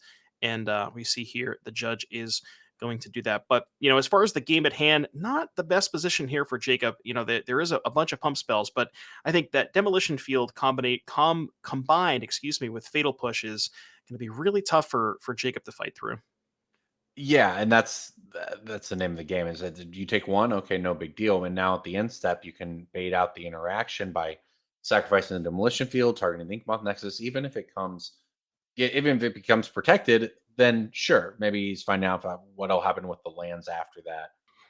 But then you just kind of work your way through the Simic protection spells, and if the protection spells are being used in any phase that is not combat or right before combat, that's a win if you're playing against it, and that's perhaps what we're going to see being baited out here. As Phillips activates Demolition Field, targeting Inkmoth Nexus, runs directly into Vines of Vastwood, and now priority shifts back.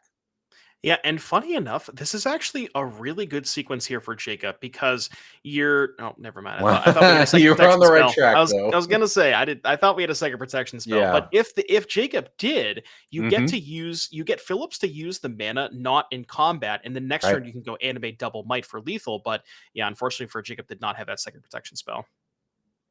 Yeah, that was the key point there, though. That was it, Demolition Field. But then the second removal spell, the Fatal Push, in response to the protection spell, that's enough to seal the deal. Phillips takes it down. Just a perfect start out of mono black, just destroying the hand of the Simic Infect player and then destroying the board of the Infect player. And that is why Jacob will look to the sideboard here. What do you do against mono black? Destroy all of your stuff. Yeah, this unfortunately here for our Infect player, this does seem like not the matchup that he wanted to play against in the X1 bracket, getting to play for top 8. So to the sideboard here, we have 2 Glistener Elves in the sideboard. Don't see that very often. A couple of copies of Endurance, a Flusterstorm, some Pick Your Poisons, 3 Veil of Summer, 2 Force of Vigor, and 2 Chokes. And honestly, Corbin, looking at the sideboard, it doesn't seem like there's a lot here. No. Maybe the Glistener Elves just to be a Yeah. little bit higher on the threat density. You could go to something like Endurance to break up Grief Not Dead after all, but that might be a little too narrow, because Phillips is not really utilizing the graveyard past that. Maybe Flusterstorm can be pretty good to help fight over a Fatal Push or something like that. And then the Veil of Summers. Okay, I missed those. So yeah, Veil of Summer is quite good against the mono black removal spell deck, but notably That's that it, one though. does Yeah. not hit Shieldred's Edict.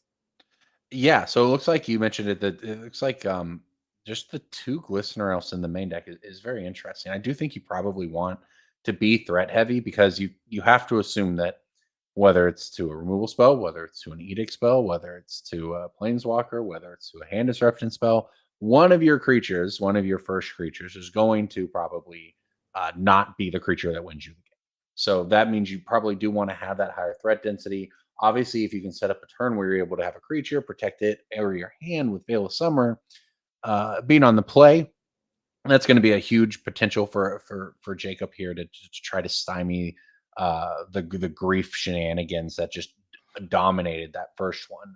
But that's going to be what he's looking for here as he tries to fight against a deck that is just, after the sideboard games now, just going to be all ways to kill 1/1s.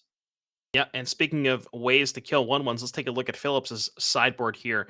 So we have 2 copies of Turok Dreadcanter, 2 Ashiok Dreamrender, a Liliana of the Veil, a March of Wretched Sorrow, 2 Legion's End, 2 Damnation, 2 Nihil Spellbomb, a Pithing Needle, and 2 Cursed Totem. So as far as Phillips is concerned, more removal in the form of Legion's End seems pretty Yeah. good. Although notably that one does not hit Yawgmoth Nexus. Similar thing to Damnation. So you definitely want to bring those in if you're Phillips. And then past that, the March of Wretched Sorrow seems pretty good as an instant speed removal spell. Perhaps you could go to something like Liliana, although you're already 2 copies in the main deck. Not sure if you want a third on the draw. And then Pithing Needle as well. Pretty good against Yawgmoth Nexus. Yeah, I would imagine that tapping out for Liliana on the draw seems pretty dangerous here. But that said, Phillips' deck is already well set up for this matchup and is about to be even more set up as you board in a handful of cards here. So it's really going to be like if there's not a Veil of Summer type blowout here that allows Phillips to just run into a brick wall and then get comboed out. It really feels like he's going to be heavily advantaged over the course of the next 2 games to try to pick one of them up. So if you're Jacob, you've got a challenge here. You've got to be looking for a hand that is set up not just to have lands and spells, but is set up to deal with what Phillips is going to be bringing to bear here. Yeah. And the other kind of unfortunate part here for Jacob is Veil of Summer is very good against the mono black deck, but as we saw during sideboarding, Phillips has not only 4 copies of Shieldred's Edict, which gets around it, also the Demolition Field. So if Jacob is going towards something like an Yawgmoth, if all of his other creatures get Fatal Pushed or whatever, then Veil of Summer cannot protect against Demolition Field. So just a lot of problems here for Jacob, but it seems like maybe one of his tougher matchups, if not maybe the toughest matchup in the room for him. Well, it looks like step 1 kept 7 for Jacob as Phillips continues to shuffle here. So if you're trying to get in it, that's where you want to be. We'll have to see, of course, what he's got. But what are you looking for if you're Jacob? Obviously, you want an early creature. You want Veil of Summer. But past that, sort of in a larger sense, what are you thinking this game's going to be like as you navigate these opening turns? I was kind of thinking about that during sideboarding, and I think that Jacob's most important card, unironically enough, might be Noble Hierarch, because it does a couple of things. It either baits a removal spell, which means that's 1 less removal spell for one of your infect creatures, Yeah. or if Phillips decides to ignore the Noble Hierarch, then it gives you additional mana to help fight over the first creature that you deploy. So I think Noble Hierarch, especially on the play, is probably maybe the key to success here for Jacob, because I think in either scenario you're pretty happy with with the outcome. Yeah, no, that's a great analysis, I think, because then it also, of course, is edict protection later on. When we talked about how we just kind of stare each other down. Okay, no blocks. See what happens. Okay, well, sure, just take the damage. Well, if Noble Hierarch's involved, that's an additional point of impact. We get a turn 1 Glistener Elf here for Jacob. I think getting a glimpse of Jacob's hand, I think I saw 3 Glistener Elves. So we can confirm that at least 1 came in from the sideboard because there were 2 in the main and 2 in the board. So yeah, that definitely looks like Jacob wanted to go towards more threats here. And like you mentioned, Jacob's deck is looks like all fancy. I think those are the Phyrexian promo foil Glistener Elves. Those look nice. I like that, yeah. That's Does how I am with Phillips my have favorite the deck as well. I feel it. So I've also been thinking about, we mentioned the Force Negations. In this situation, you're on the play. You play your Glistener Elf. Your opponent or your opponent takes their first turn. If they play their removal spell, you have the Force. If they pass a turn, you untap, you have your protection spell. So it actually works pretty well sort of in practice if you're able to do it. Now, what it doesn't work against quite as well is the grief coming out from Phillips here. Yeah, so Jacob kind of did have the answer, quote unquote, because you can let the grief resolve and then force a negation the not dead after all. The problem is the grief just takes the force negation and then you don't have the force negation to counter the not dead after all. Right. So you can imagine Phillips, going to go ahead and take that force, and then the flashback or the second, going to take the Blighted Agent. Makes sense. Jacob's down to just some Glistener Elves and a Dream. From here, what is the best top deck here for Jacob? Not sure. Vines of Vastwood like a is the Vines of pickup, Vastwood, yeah. Not which is bad. not terrible. I mean, the beatdown begins, right? That's 1/10 of your life total, and here's 2 more. Oh no! Please don't tell me that Phillips has Legions in his hand. I'm gonna have to look away if there's a Legions in. I don't think I see one, but I think you're safe. That said, that would have been a blowout. That would have been just gonna play, just show you the card. Okay, yeah, we'll pick them up. 30-second game of Magic. Let's go get lunch. And you see Phillips playing defense here. So, and also for Jacob, Phillips does not have a second land. So, Yeah. oddly enough, this, after getting double grief, Jacob maybe not in the worst position as he finds a second copy of Vines of Vastwood and the fourth Glistener Elf. Don't think we want that one. Or do we to just beat down? I don't know. But yeah, this is dangerous for Phillips for sure.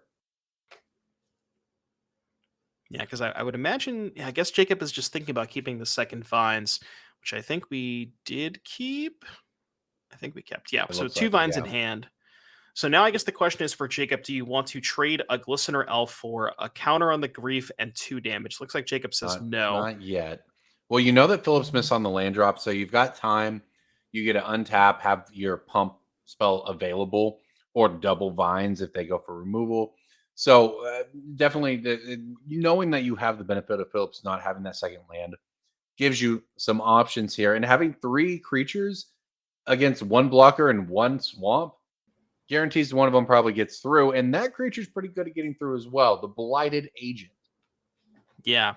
Yeah, Jacob drew the Bladed Agent. I'm not sure I would have cast it here because, as Yeah. long as Phillips keeps missing land drops, you don't really have to do a ton, and you can kind of assume that Phillips's hand is just flush with removal, as we see Phillips going to go ahead and fire off one of the removal spells in hand here. So it might have been more beneficial for Jacob to just kind of say, hey, as long as you're missing land drops, I don't have to do anything because you're not pressuring me. And then eventually when you find the third land, you can hold the Vines up to protect the agent. But we do Yeah. see that March taking out the Bladed Agent. No, well said, especially if Jacob doesn't have a third land. Like we Corbin, did is you it see did what it did Phillips it draw? did it, it's looking kind of like might be the end of something. Oh, Well, see, the fortunate part is Jacob does have the Vines, so we can counter the Legion's End. That's good.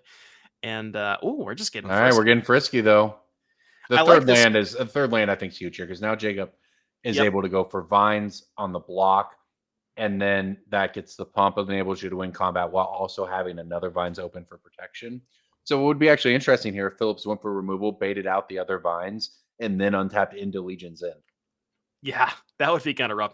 Looking at Phillips' hand, I don't think I saw a removal spot. I think I saw a Liliana, a One Ring, the Legion's End, and I believe an Orcish Bowmasters. Yeah, So that Phillips, that probably does it here. and he drew a second copy of the One Ring. So yeah, I mean Phillips did have the turn 1 double grief, but never drew that second land, and Jacob's hand was just kind of flush enough with threats that he was able to play through the first removal spell or two. And yeah, it looks like Jacob is in pretty good position to take this one down. Yeah, just kind of an unfortunate game there for Phillips, but hey, that's what happens when you play your double grief explosive deck because you took away their hand for the most part, and you didn't have much after that either. And we'll see who draws out of it first. And in this case, it was the Simic player. Yeah, Jacob's going to go ahead and get a little surveil action here, binning a Force of Negation. Okay, let's see what the draw is. It's like a Might of Old Crosa, so might just work on it. It was a green here. card. It was a green card. I couldn't quite get a look of what it was, though. So we got a Vines in hand, just going to keep that open for protection. Or are we going to go for it? What are we doing? We're going to cast the Vines. +4/+4. Does Phillips have the 1-mana removal spell? Might he have used it last turn? If he did, correctly sussed out by Jacob. And that is enough to end the game on the spot. And we are tied up 1-1. There you go. Infect in the hands of Jacob Segal taking down the game. And, Phillips had the grief draw again, but as you said, just unfortunately for Phillips, was not able to find that second land. So we're going to go ahead and head back to the booth here before we get to game number 3. But, we got to see Infect do its thing. We got to see the grief deck do its thing. And now we're going to see Phillips on the play here for game number 3. I guess I was going to ask who do you got in game 3. I'm kind of assuming you're going to say Phillips, but, maybe Look, you can give me a better answer. I would say that I liked Modern when Infect was good originally because I'm just old. Okay, I'm just kind of a Magic boomer sometimes. Same. Okay, so you know what? I'm pulling for Infect. I'm not gonna lie. Okay, it's grief. Okay, I can't say I'm here for the grief. No, I'm here for the Infect. Let's see it. That's whatever. But it's going to be an uphill battle for sure. Now it has to go on the draw against the Thoughtseized deck, against the grief deck, against the Fatal Push deck, and now you had Legion's End involved. Which if there had been mana and an opening last game, it could have just thrown that one around on the spot. So it's definitely going to be a challenge for Jacob. But hey, has found success with Infect in the past. Obviously, you see the deck is quite comfortable with it and is off to a 5-1 start in this tournament. We're playing 9 rounds today, so definitely hanging out at the top of the leaderboard in this third game here is going to set one of these players up very well heading into the last couple of rounds. Absolutely. And, like you mentioned, that because Jacob's deck is all foil, that Jacob has been around here for a bit. He's been playing Infect since those Gitaxian probe days, and he's been thought seized more than once in the past. And I'm kind of hoping I'm with you. I'm pulling for Jacob, but we'll have to see what the outcome is. Sorry, I can't talk today for game number 3. Phillips on the play. Let's see if we can go 3 for 3 on Grief plus Not Dead after all. I saw 2 Lilianas and a Field of Ruin. Those are not great cards here for Phillips. I don't know about that one. Yeah, maybe 1 Liliana on the play you can get away with. 2 of them looks pretty slow. He's looking at it, though. Didn't just immediately throw it back, so we'll see. I didn't catch what Jacobs got over there, but at least considering now Phillips does. Both players going to ship their hands here, so on down to 6. I have to imagine that the further down you go, the more advantageous it is for the Thoughtseize deck. Yeah, absolutely. Because like you said, especially on the draw, Jacob does have those Veil of Summers, but a lot of times when you're on the draw with Veil of Summer, it's kind of this weird spot where your opponent Thougseizes you, they see the Veil, they can just take something else and then try to maneuver around the Veil as much as they can for the rest of the game. So, the card is good, but it loses a little bit of luster when it's face up. Yeah, and especially on the draw as well. Especially when you're Jacob and you actually do want to deploy in those first couple of turns, you want to be tapping out for those Glistener Elves, for those blighted agents. You want to either be tapping out or tapping something. And that can make it a little more difficult. So I do see a Thoughtseize in the opener and a Legion's End over there, if that's a keepable hand. For Phillips, looks like he's got some tools he's going to want to work with. Yeah, I think it was Legion's End, Thoughtseize, Grief, 3 lands, and then we're going to see what Jacob's hand is because there's a Thoughtseize. Yeah, here we go. Both players were pretty quick to keep. Slip out the bat, Yawgmoth Nexus, land, vines, and is that a royal treatment? So it is, just the Yawgmoth as the Infect bearer out of this hand, but that means Thoughtseize can't actually take the creature with Infect. Yeah, and that's kind of honestly, this is on the draw. This is probably, especially when you know that Phillips mulligan, this is maybe Jacob's one of Jacob's preferred hands because, like you mentioned, the Yawgmoth Nexus is free from a Thoughtseize, and then the rest of your hand is just all protection spells to protect the Yawgmoth. So yeah, Jacob's hand pretty good against the Thoughtseize specifically. I guess if you're Phillips, is there a preference on which protection spell to take? I guess the treatment because it leaves around a roll, but then the vines also doubles as a pump spell, so maybe vines. Yeah, it probably depends maybe too on the context of your hand because which of these 3 pump spells that all look the same do you want to take is kind of a weird spot to be. So Jacob, though, it actually looks like it drew a Hierarch and has chosen not to deploy it. It's just going to keep open the mana, and it's a land go for Phillips. So no pressure this time for Phillips. So if that comes into play, do you not want to give them the mana to have pump later with vines because I don't have any plan to actually end this game? Or do I want to think about the world treatment and what that leaves behind? But Jacob is going to slow down himself a little bit, is going to try to set up for this, knowing that, okay, Phillips has land, is ahead of me on mana, is ahead of me on the play, is going to have the ability to probably interact with whatever I do. So how do I play with what I'm doing to maximize this Yawgmoth I have right now? Yeah, and kind of a subtle thing here for Jacob, but like you mentioned, the Hierarch was picked up and not played. And I love that play because your creature is Yawgmoth Nexus, right? So Yawgmoth Nexus, 10-turn clock with Hierarch, 5-turn clock.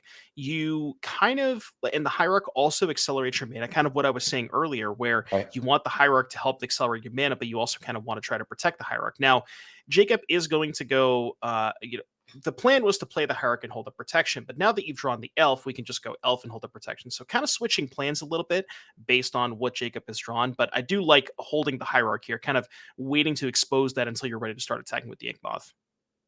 Yeah, you can kind of shortcut to it's the Hierarch and draw on the interaction. Well, this definitely will play the Listener Elf. So Phillips, chooses not to spend that mana. Chooses to just untap. And oddly enough, I think Jacob would actually prefer Phillips to use a removal spell on the Glistener Elf rather than the Hierarch.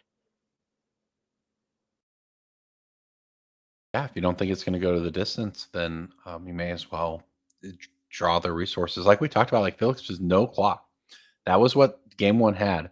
That obviously game 2 you didn't have mana, but game 3 now no clock at all from Phillips to put pressure on Jacob. So Jacob just gets to slowly develop and keep presenting threats and make Phillips have answers. And Phillips still has to find a way to actually get ahead to win the game at some point. I see a Sunken Citadel here deployed here for Phillips. Not a card you see typically in maybe the more traditional Rakdos scam decks, but Mhm. because Phillips' deck list is playing a lot more utility lands, like we've mentioned, the 8 copies of Field of Ruin, 3 Castle Lochthwains, and a Takenuma, really taking advantage of the Sunken Citadel mana, which I kind of like. Yeah, it's a sweet one for sure. From Lost Caverns of Ixalan has enabled some stuff, and now here we go. Legion's End on Glistener Elf runs into Royal Treatment. This was not what you want to see. I guess if you're Phillips, at the same time, you know you're going to have to work through something. I guess here it goes, but shields down at least to an extent. Yeah, I mean, look, it's like shields down here for Phillips and Jacob with a Glistener Elf with a roll on it, and here comes that Noble Hierarch you mentioned, and all of a sudden that clock just got a little bit faster. And remember that Thought's decision, right? That's right. Phillips decided to take the Vines of Vastwood instead of the Royal Treatment. Now, obviously, maybe hindsight 2020, but had Phillips taken the Royal Treatment and forced Jacob to use the Vines of Vastwood to protect, that roll would not exist, and that's one less poison, and that can really add up. Yeah, this is Phillips is a turn ago. I'm going to play my removal spell. And I'll be facing down. I have no poison. This is great. Now all of a sudden you're facing down a lot. You've been corrupted already. You're at 3 poison. There's a demolition field. Kind of a slow answer to the Yawgmoth, but again, you're just playing into Jacob. Not necessarily his hands here, but you're forcing your cards to, if this works, great. If this doesn't work, maybe I'm just dead. And that's the position Jacob is in by presenting these threats, and Phillips with no board presence at all. Yeah, Phillips looking at a Grief, a land, and a Shieldred's Edict. So because of the Sunken Citadel, does have the ability to Sunken Citadel, Demolition Field to Inkmoth, and cast the Edict. Yes. But we know that Jacob still I believe has the slip out the back, so that can protect one of the creatures, and then also has that Noble Hierarch to sacrifice to the Shieldred's Edict. So has sort of a little bit of almost dual protection in the form of those two, so we can have those two covered and still be able to keep that Glistener Elf around. And on top of the fact, if there were any removal spells that go to target the elf, not this turn, of course, but that roll does have Ward 1, so they're going to have to pay an extra 1 if we target that elf. Yeah, definitely comes up. Now, instead, it looks like Phillips is going to opt to hard cast a Grief. Oh, Phillips what a Summer. blowout. What a blowout. Don't mind if I do, Corbin. Oh, no. What a disaster for Phillips. Just forced to pass the turn back. Wow. Ops thinks about it. Do I go for multiple spell actions? What do I do? Taps out for the Grief, runs right into Phillips Summer. Now, Jacob is now just okay. How do I close this out? Shields are down. You're at 3 poison already. Activate my Yawgmoth Nexus. What could I do after that? He's thinking it through, trying to find out if there is a line here that ends with Phillips at 10 poison counters this turn. What a swing. I think if Jacob had drawn a single pump spell that turn, we would have had lethal, because you can slip out the back the Grief and then pump the Glistener Elf. Yeah. Any of the +4s, that is. So +4, that gets you to 7, because you have 2, or 1 from the Elf, 1 from the Roll, and then 1 from the Hierarch plus the 4 would be 7. But without drawing that pump spell, kind of has to decide, do you want to offer the trade of Glistener Elf for Grief? Do you want to just attack with the Yawgmoth with the Exalted? Do we cast Slip Out the Back now to get the counter? There's a lot of things that are going through Jacob's head. Yeah, he recognizes this is a window. What I choose to use this window for will likely decide the rest of the game. He wants to make sure that he's got it lined up. And the answer is just swing with the Yawgmoth Nexus for 2.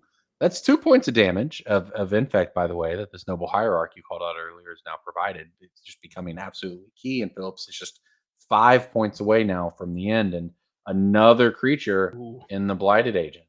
Yep. And the last card in hand is no information. So Phillips does know that that last card is Slip Out the Back. So does have the information. But, the Shieldred's Edict is good, but specifically in this situation, there's basically two creatures that Phillips wants to kill in the form of Inkmoth. Well, I guess you have the Inkmoth covered with Field. But that Shieldred's Edict, is not going to touch that Blighted Agent because we have two things to throw in the way of it. Yeah, this is slipping away from you very quickly if you're Phillips, right? The Blighted Agent is a new level of threat. You can't even think about blocking. Now, Field of Ruin there, it looked like, is another answer to Inkmoth. So if there was, you needed to do something again in response to Protection Spell, lots of options opening up, but Phillips is going to have to find the way to navigate through this because it's very likely that Jacob is just one card away from ending this on the spot, and Phillips knows that. Yeah, the funny thing about Slip Out the Back, as far as protection in combat, it's a little bit more awkward than Yeah. something like a Vines or a Royal Treatment because, say, you go to attack with your Infect creature, you cast your Pump spell, they cast their removal spell, you slip out the back your creature, Mhm. doesn't deal any combat damage that turn because it phases out and then comes back with a counter on it. So, maybe Jacob would prefer to have something like a Vines or a Royal Treatment, but that is the card that is available to him as we see the Field of Ruin go ahead and take care of that Inkmoth Nexus. Not going to choose to fight over that. Interesting. We had, I believe, the option to animate the Nexus and then slip out. No, we were 1 mana short. Okay, never mind. Forget that I said that. Well, yeah, and I think with the Demolition Field for Phillips too, maybe that Inkmoth, which early on looked like it might be really key, is not looking like it's going to be the thing that decides this match. But it is just, that's one more card that Phillips had to spend to get there, and now is going to is that a Torok, I believe? Yeah, so this is funny because I talked about how the protection spell normally is not that good, but the Slip Out the Back puts the counter on the creature. So gonna get a little bit of value here. Discarding the card or would have discarded the card to Turok, and now we see Yeah. any pump spell at the top is lethal here, Corbin. Yeah, this is a big opportunity here, and there it is, Vines of Wow. Vastwood. That is the handshake. The Shieldred's Edict is not going to do anything. What an ending there. Jacob Segal moving to 6-1 with Infect. And look, we talked about how he dropped the first game, and then you're playing against a mono black deck that exists, that does nothing but kill your creatures and tear apart your hand. And Jacob Segal is able to expertly navigate through this. That's why they've got the fancy cards in that deck right there. What an expertly played match to move to 6-1. Yeah, just a lot of different small micro decisions that Jacob made, not casting the Noble Hierarch, choosing when to be able to, when to deploy it, when to cast the Glistener Elf, just a lot of sequencing things that I think not everybody or most people would maybe not necessarily get. And Jacob just showing true mastery with the deck, moving on to 6-1. And, congratulations to Jacob. And with all of that, I believe we do have a backup match for you. So see if we can go ahead and get that on screen. On the left hand side of your screen, Zoe Reederman, frequent NRG mainstay, playing Rakdos Scam. And on the right hand side, we have Harrison Canfer playing Jund Creativity. This should be an interesting one. Yeah, definitely. And we're coming into this here. I think Harrison might be up a game when we're jumping into this one, but Zoe on Scam has the turn 1 Ragavan on the play. Won't be able to do anything, of course, but with that Indomitable Creativity exiled, but gets it out of here, makes a treasure token, and we are off to the races. All right, what is your experience here? What do you think? We've got the Rakdos Scam, sort of the classic deck, Sans Fury, against Creativity, which, of course, aims to put an Archon of cruelty into play and is quite effective at doing that. What is your experience? Well, you know what? Never mind. I was going to ask your experience with the matchup. What's your experience like with Blood Moon? Well, I was going to say this matchup is pretty interesting because there's a lot of different layers where you have. So there's one layer where Dothy Voidwalker, if combined with Thoughtseers, can take an Archon, so we can sack the Voidwalker to cast her own Archon. Right. Then you have the other layer where Harrison, I was going to say, has a lot of Surveil lands because Surveil lands typically good against the Thoughtseize deck, as if they discard your card, they can't Thoughtseize the top of your deck, as famously said. But now those Surveil lands are all turned off because of that stinky Blood Moon. Yeah, what a start here from Zoe. Just well, I guess this is what Ragavan can do, right? Ragavan into Blood Moon, into Fable and the Mirror Breakers, and Harrison gonna fight back with Fable and the Mirror Breaker. Now, I gotta Fable say is though, check out that token. Oh yeah, Beautiful token. Yeah, rocking Fable the the Mirror token. Breaker is one of Harrison's kind of, I guess, would be counterplay to Blood Moon, because Indomitable Creativity is a powerful card. It only requires red mana, right? It's triple Yeah. red and X. So even if you don't have access to anything but red mana, as long as you can put a token into play, you can cast that creativity. So, say for example, maybe Harrison finds, is able to attack with the Fable token, present a treasure, and then the treasure can, that we can target that with creativity. That can go find an Archon. As we see a grief here for Zoe, looking at a fatal push, 2 persists, and a bunch of mountains. Yeah. How about 1, 2, 3, 4 from Zoe here? What a start. And this is just going to probably wrap this one up pretty quick. Although Fable, of course, is going to give Harrison a chance to look at some different cards, and maybe the persist will find a target in the graveyard. But you'd also need a swamp to make that happen, or a treasure token. So, all right, we'll see what happens here. It's a Bowmaster. Zoe stopping Harrison before we get any deeper here. Yeah, I was going to say that Harrison actually still had an out here, because Yeah. if it weren't for that Orcish Bowmaster, Harrison could say Right. discard 2 cards, find creativity, attack with the Shaman token, make a treasure, tap, land for turn, 4 mana, creativity, target the treasure. But because of that Orcish Bowmasters, if Harrison does draw 2 cards, Zoe's going to kill that Fable token. So I Yeah. think Harrison's only out at this point is discard 1 card, peel exactly creativity. 1 card means that it can't kill the Shamba token, and then you get the treasure. So big draw step here for Harrison. Finds a Fable. Not quite what he's looking for. Yeah. Doesn't seem like it. Well, Harrison's going to now look at the hand, just actually chooses not to go any deeper, just plays a land. What's the play? It's another Fable. This doesn't seem like it'll be enough to clean this one up. So uh, Zoe looking to maybe even this one up if able to close this out. And of course, 2 Fables is kind of scary, but just kind of an overwhelming board state it looks like right now for Zoe Reed. Yeah, Archon of Cruelty is a powerful card, but trying to think at this point, say if Harrison does find the creativity next turn, as long as we can avoid not taking lethal, there is still maybe a chance. And you know what, Corbin, we're getting in there. That Shaman is getting frisky. Well, got to deal damage to win the game if you're the creativity deck. Here we go. Maybe I think token. Harrison just really values specifically the treasure token, Yes. and is maybe worried that if because he knows he's going to be forced to trade this turn for one of Zoe's creatures. So if that's the case, wants to make sure that we can get that treasure in case we draw that creativity. Yeah, here's a Douthie for Zoe. And moves on to combat everything into the red zone. Bowmaster's hanging back. Alrighty. So yeah, let's see. So we have 3, 4, 5, 6, 7, 8, 9 damage here coming in for Zoe. And you would imagine if you're Harrison, you probably think you have to block with the Shaman token, because you need to be able to draw 1 extra card off of that Fable next turn to get a little bit deeper towards creativity. So yeah, we are going to trade for the Ragavan. That's going to be an attack for 7, putting Harrison down to 3. See if maybe Zoe has a bolt to finish this one off.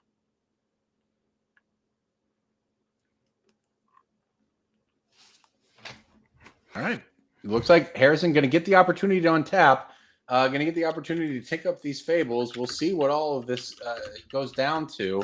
It is, of course, going to take a nice series of very fortunate top decks here to get out of it. But step 1 was untap, and Harrison is doing that at 3 life. Did find a copy of Bitter Reunion. Again, all these extra cantrips, really not where you want to be against the Orcish Bowmasters. Okay, showing. Okay, we're going to throw away 2 cards to the Fable. Zoe does, in fact, remember her Bowmasters, and that will do it when it does not reveal an answer.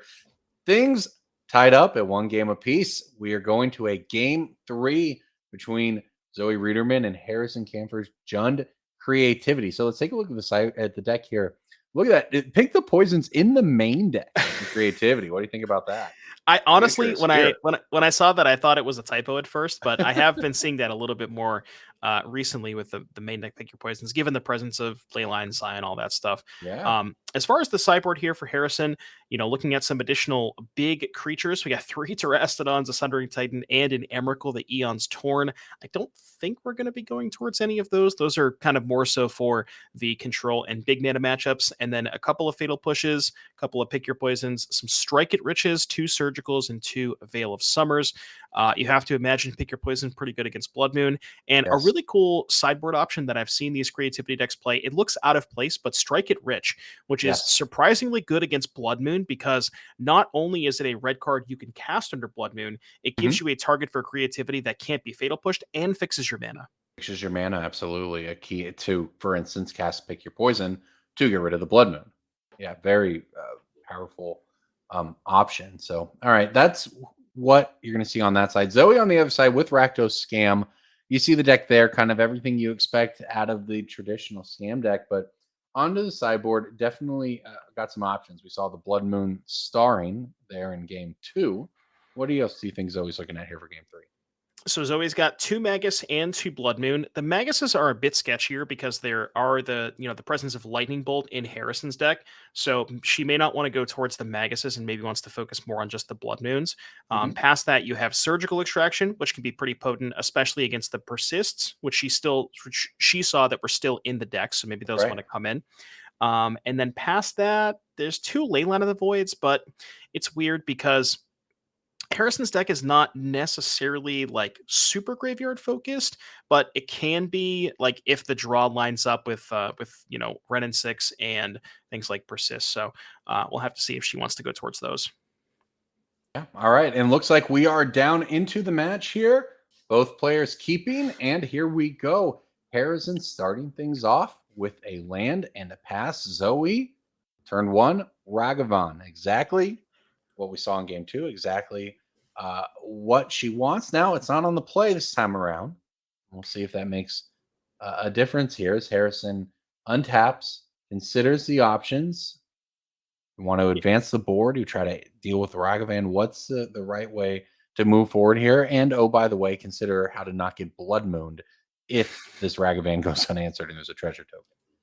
Well, funny enough, when looking at the deck list, Harrison does not have any basics. Like there's no forest, there's no Yeah. swamp, even in the sideboard. So it's really just those Strike It Riches and the Fable of the Mirror Breakers to kind of help fight through Blood Moon. As we see a removal spell in the form of Fatal Push, go ahead and take care of that Ragavan.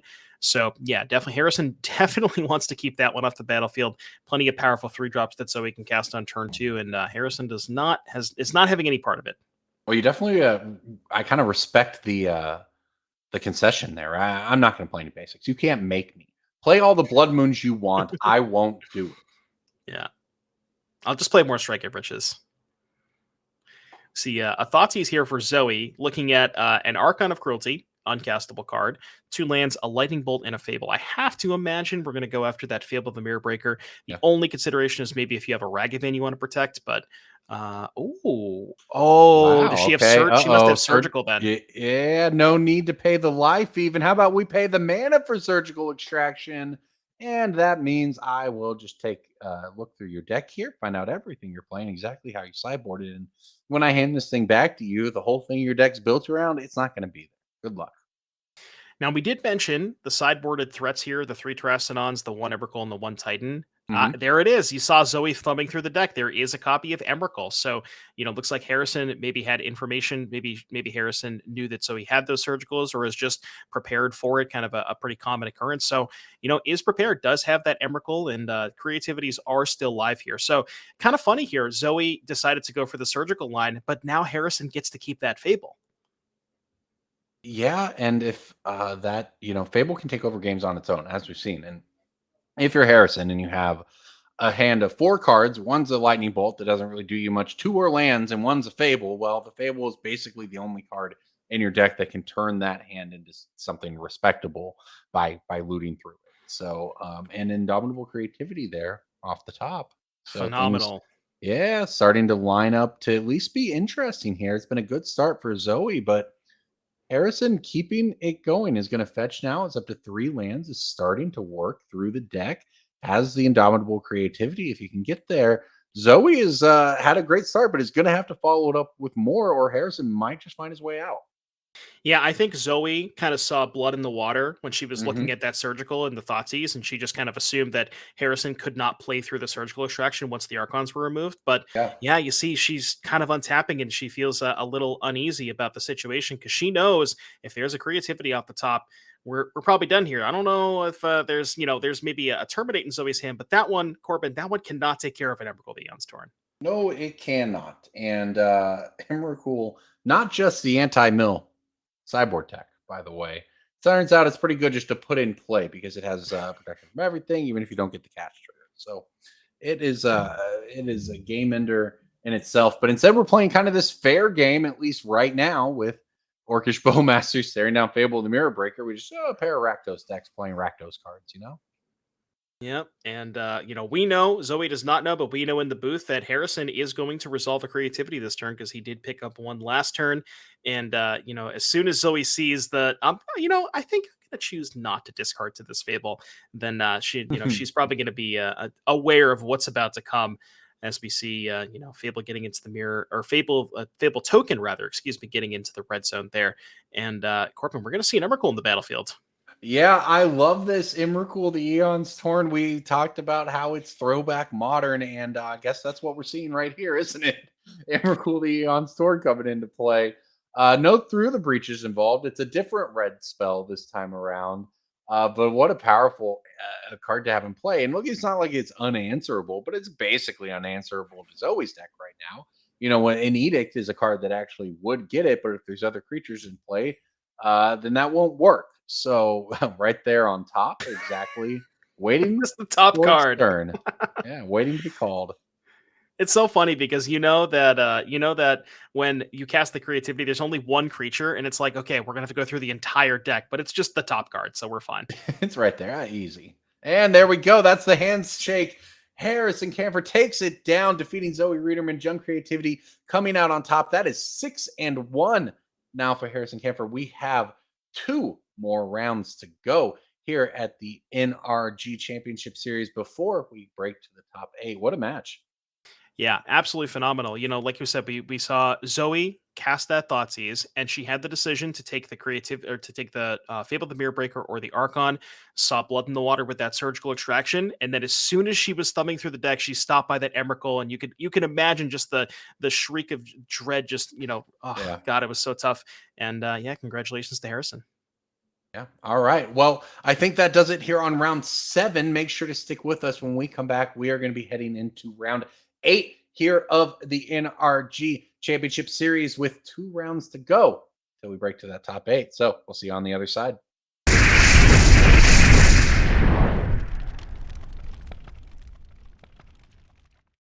Hello, everyone, and welcome back to the NRG 10K Showdown here in Minneapolis, Minnesota. I am Devin O'Donnell, aka Doomwake, joined by Corbin Hostler, the other side of me, and we are going to be getting into round number 8 of action here. This is our penultimate round before we cut to a top 8, and we have a couple of banger matchups here for you. Maybe some people that you might be familiar with. Yeah, we've got some nice ones lined up for you. As it turns out, some really good Magic players are still playing Magic here late in the tournament, live for top 8, and we've got them coming to you here in this match coming up. But that is not all, because there is not just Magic today, there is Magic tomorrow, and there is Magic on further weekends here for the NRG Championship Series. And we want to check out what is coming up in the future. Absolutely. It begins May 11th in Indianapolis is the next one, with a 10K Modern Showdown on Saturday and a 10K Team Showdown. If you want to get your squad together for Standard, Modern, and Pioneer on Sunday, you can check out the series on May 11th in Indianapolis. Devin, I definitely assume that we're going to get to see you either in person or on doing some commentary for some of these future tournaments, right? I would like to go. Indianapolis is maybe a bit far, but perhaps maybe the next event might be a little bit closer. We'll have to see where we are going next. That's going to be June 22nd and 23rd in St. Louis.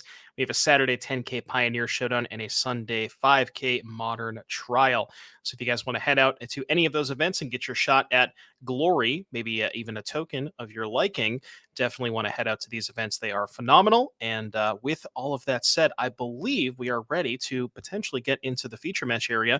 And we will have to see what we have here for you. So on the left-hand side of your screen, you may have seen him earlier, Dominic Harvey playing, what surprise, I'm shocked, Amulet Titan. And on the right-hand side of your screen, Connor Lane playing Izzet Murktide.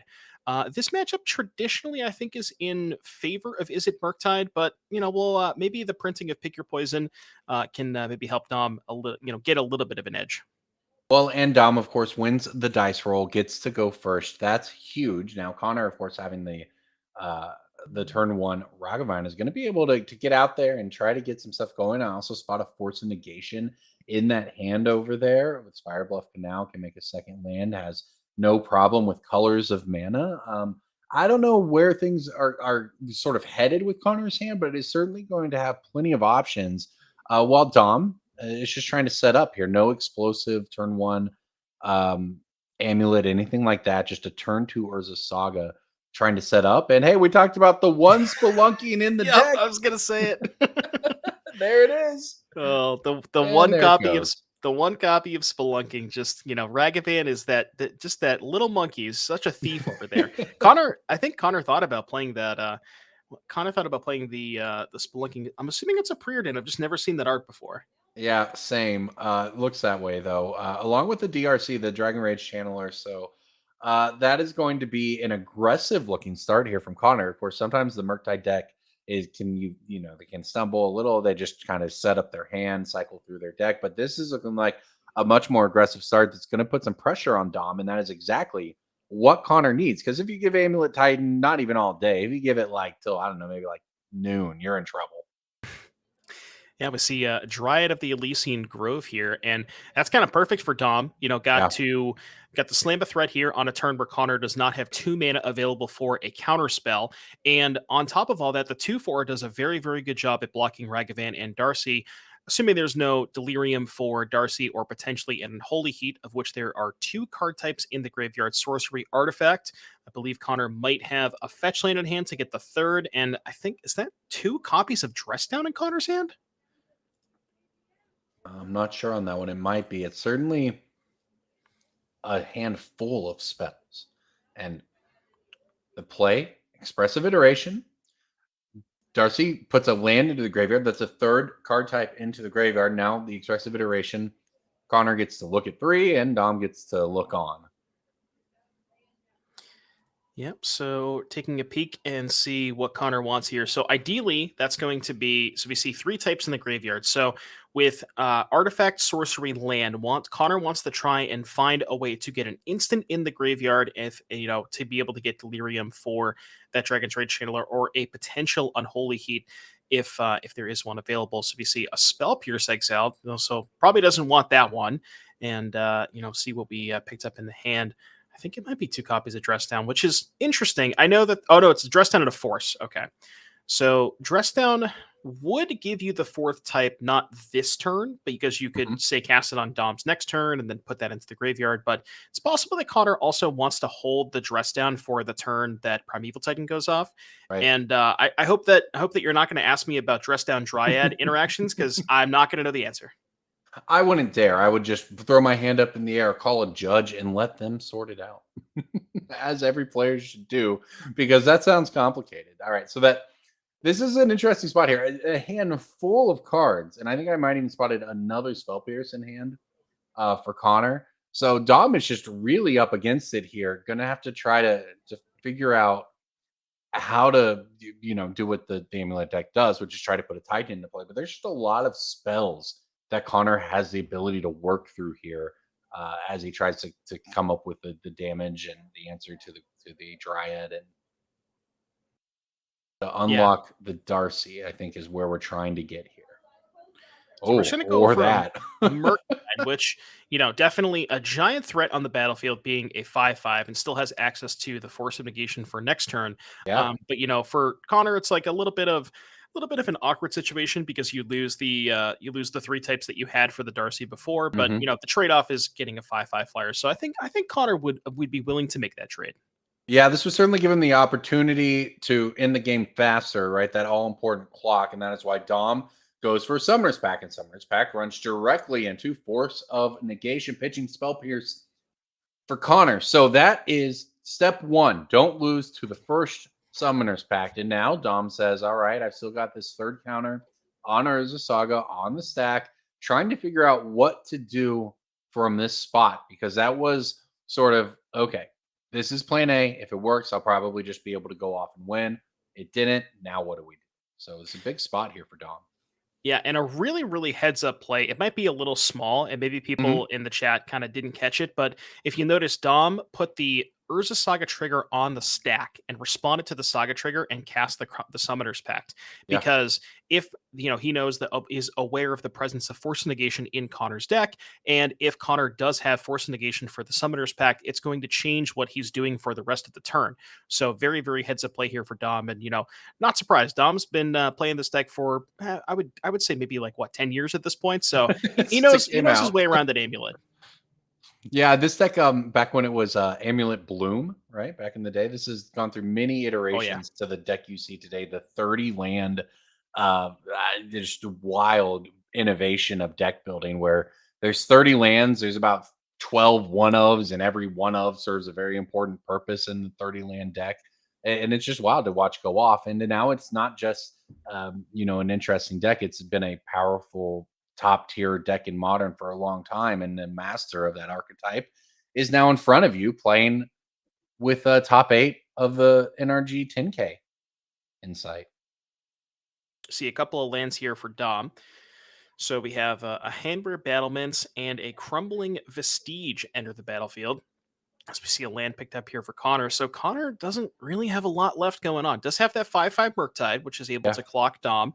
But, past that, a couple of lands, and I think still that Dress Down. So, the Dress Down could be good if on the combo turn, if Dom decides to go for a Primeval Titan at some point. But, yeah, it's really just kind of a race at this point to see whether Dom can find a threat before Connor closes the game with this Murktide.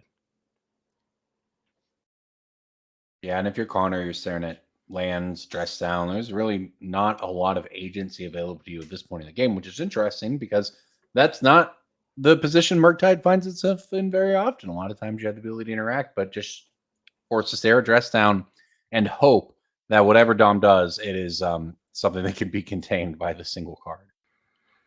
Yeah, we see Dom lining up some mana here. Going to go ahead and pop a map end step. And one other thing worth noting here, Corbin, Dom does have a Valakut in play and has a copy of Dryad. So we don't typically see this in the Amulet deck, but this is what we call the manual Valakut mode. Just like it was meant to be played, I might add, back when that card came out, right? No, it's actually been paired with Primeval Titan going back forever. And in this case, no Titan needed. You just play them all. And that might be pretty good. So with the Dryad in play, that turns every land into a mountain, right? No, Corbin, he's casting the Dress Down. I don't know. You're gonna ask me how this works, and I'm not gonna know the answer.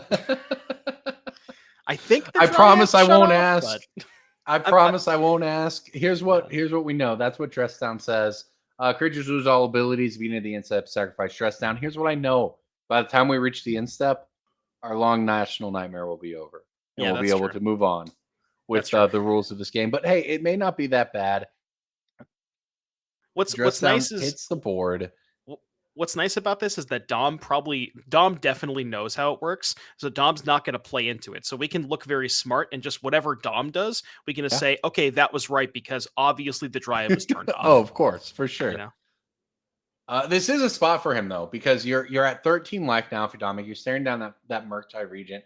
You're also staring down at Darcy that at some point will get Delirium and will come crashing in as well. And it's just kind of hanging on by a nice edge here for you. And you're like, wow, my opponent's playing Dress Downs. They must really have stuff here. Now we know Connor is basically out of gas, so the coast is clear for Dominic to try to resolve whatever it is he can. Oh, here it is. Okay, and it's coming up.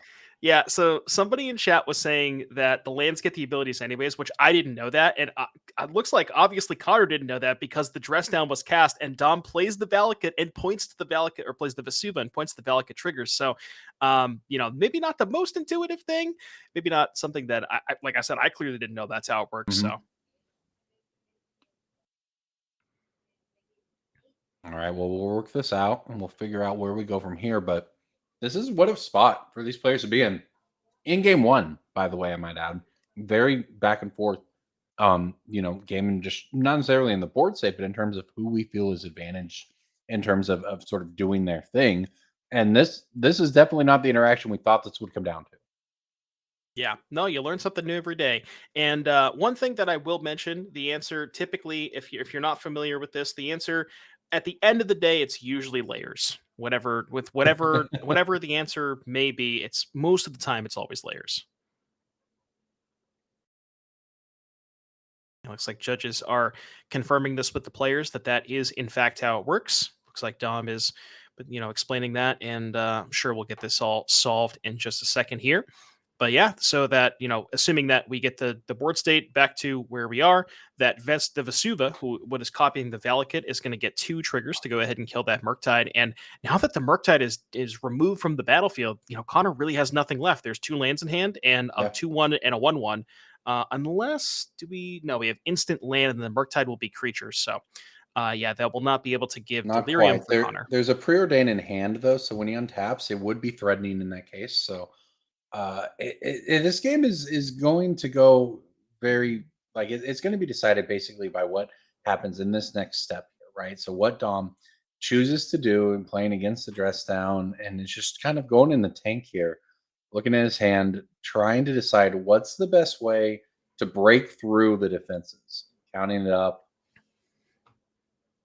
Yeah, interesting thing to to note there, Dom, going into the tank there a little bit. My instinct would be it would just be very obvious to kill the Murktide, but Dom thinking through all of the lines here, because we do have a fetch available, so that can actually kill 2 more things. That's right. So that Misty Rainforest can go ahead and get a forest. That the lands are still all types because of that Dryad, and I guess Dom was maybe thinking about going upstairs because does have the 2/4 to kind of brick wall the Channeler and the Ragavan anyways, so it doesn't necessarily need to kill those with the Dryad. But maybe there's a situation where Connor untaps, finds a removal spell for the Dryad, and then you can respond, crack the fetch, kill both creatures, and then kind of go about your way.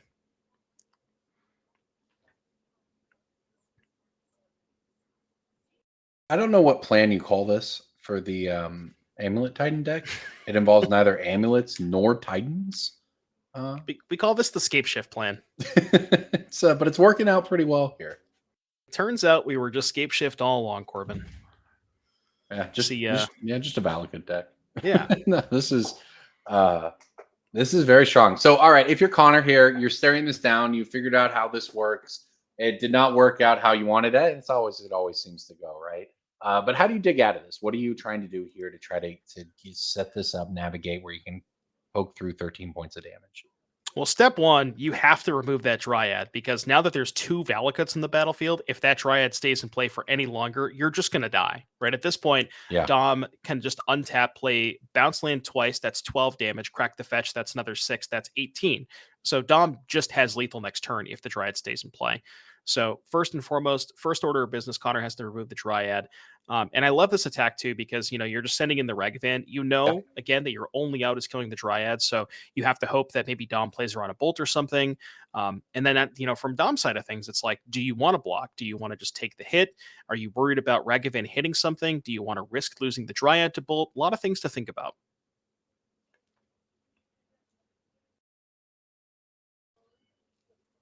Looks like Dom chooses not to block. Hit a Beseju off of the Ragavan. It's going to generate a treasure, and then we will have to see exactly what is the follow-up here. An iteration in hand here for Connor, thinking about sacrifice the treasure and runs out the iteration. That'll trigger the Darcy, but that means not lethal, right? That means if you're Dominic, you're going to have you see the path forward here to untap and try to piece together a win. And if you're Connor, you are very much looking for something to get you there. And it's going to exile the Steam Vents and see what he threw to hand here, but it's going to have to be something very good. Yeah, I think it's Unholy Heat or bust at this point. You see Connor go. Connor did Graveyard a Lightning Bolt as well. So if Dom had blocked the Ragavan, that might have been an out for Connor. But yeah, tap out for Connor. Dom's going to show the bounce land, and we are going to be moving to game number 2 here in just a moment. Yeah, well done by Dom there to not walk into that. And you mentioned the way that gives him the opportunity to finish that one off without exposing himself to anything there. So very expertly played, well navigated, and that is game 1 going over to Dominic Harvey there on Amulet Titan. Connor Lane is going to have to turn to the sideboard here to try to catch up in game 2. Yeah, how many Blood Moons we got? Connor Lane, we got one Magus Just of the Moon, one. and well, we got a Blood Moon too, so technically 2 copies. Past that, we also have a Subtlety, 2 Annuls, a Flusterstorm, a Pick Your Poison, a Spell Snare, 2 Stern Scolding, 2 Surgical, a Cast into Fire, a Brotherhood's End, and a Hearse. That's a lot of one-ofs. I ran out of breath there for a second. We are going to be... Connor's going to be looking towards the 2 Moon effects, Magus and Blood Moon, the 1 copy of Subtlety. Past that, the Pick Your Poison I think is pretty good. Kills Amulet, One Ring, and Urza Saga. Surgical Extraction. I mean, you could like counter their Titan and then surgical it. I think that's probably a little too narrow. And then maybe Cast into Fire for the One Ring / Amulet. Yeah, the thing is, if you're Connor, you do have the ability to just kind of trim at the edges of your deck and still, kind of maintain the overall Izzet Murktide plan while getting slightly better. Now, of course, the thing is you're going to need it because that game showed that it doesn't always take an explosive Amulet Titan start to get you if you're not able to present a fast enough clock, if you're not able to have answers to every creature that hits the board. Even the ramp creatures can turn into win conditions under the right conditions for Dominic Harvey. That's what we saw. So yeah, we saw the need some help. The manual mode there in game 1. Let's take a look at Dom's sideboard and see what Dom has to work with. We'll note Dom is playing 61 cards. Shout out to the 61st card. I would love to ask Dom, in an interview what the 61st card is. But in any case, the sideboard we have an Endurance, a Roxanne, Starfall Savant. Really good card in Limited. I know that. Meteorites. Yeah, 1 Thragtusk, 2 Generous Ents, a Colossal Sky Turtle, 2 Dismembers, a Tormod's Crypt, 2 Spelunking, a Castle Garenbrig, a Gemstone Caverns, a Colony Garden, and a Radiant Fountain. So the cards that I'm kind of thinking about here are the additional threats. Roxanne and Thragtusk seem pretty good because your opponent's going to be, counterspelling and fighting over a lot of your Primeval Titans. Especially like Roxanne and Thragtusk against Blood Moon makes a lot of sense. Mm-hmm. And, kind of in that same vein, Generous and being able to search a basic forest and also be hard castable under a Blood Moon seems pretty good to me. Past that, the Dismembers, maybe to handle the early Ragavans. And then I think that's probably it. Maybe the Endurance too. Yeah, I was going to say that's like a handful there. And you have to decide, of course, when you're playing Amulet Titan, okay, well, how much of my deck do I want to dilute, right? Because the power of Amulet Titan is how synergistic everything is together. And if your hand ends up being the handful of sideboard cards that don't really work with the rest of your deck, that cannot necessarily be what you want. But what he is looking for is going to be finding 1 to 2 of any of those cards you mentioned at any given game to swing it back around while still having the ability to, of course, be the more threatening deck in the matchup, right? When you talk about who's the beatdown in this one, it's certainly the Amulet Titan deck that has the ability to end the game faster, despite Murktide being the one with Ragavans.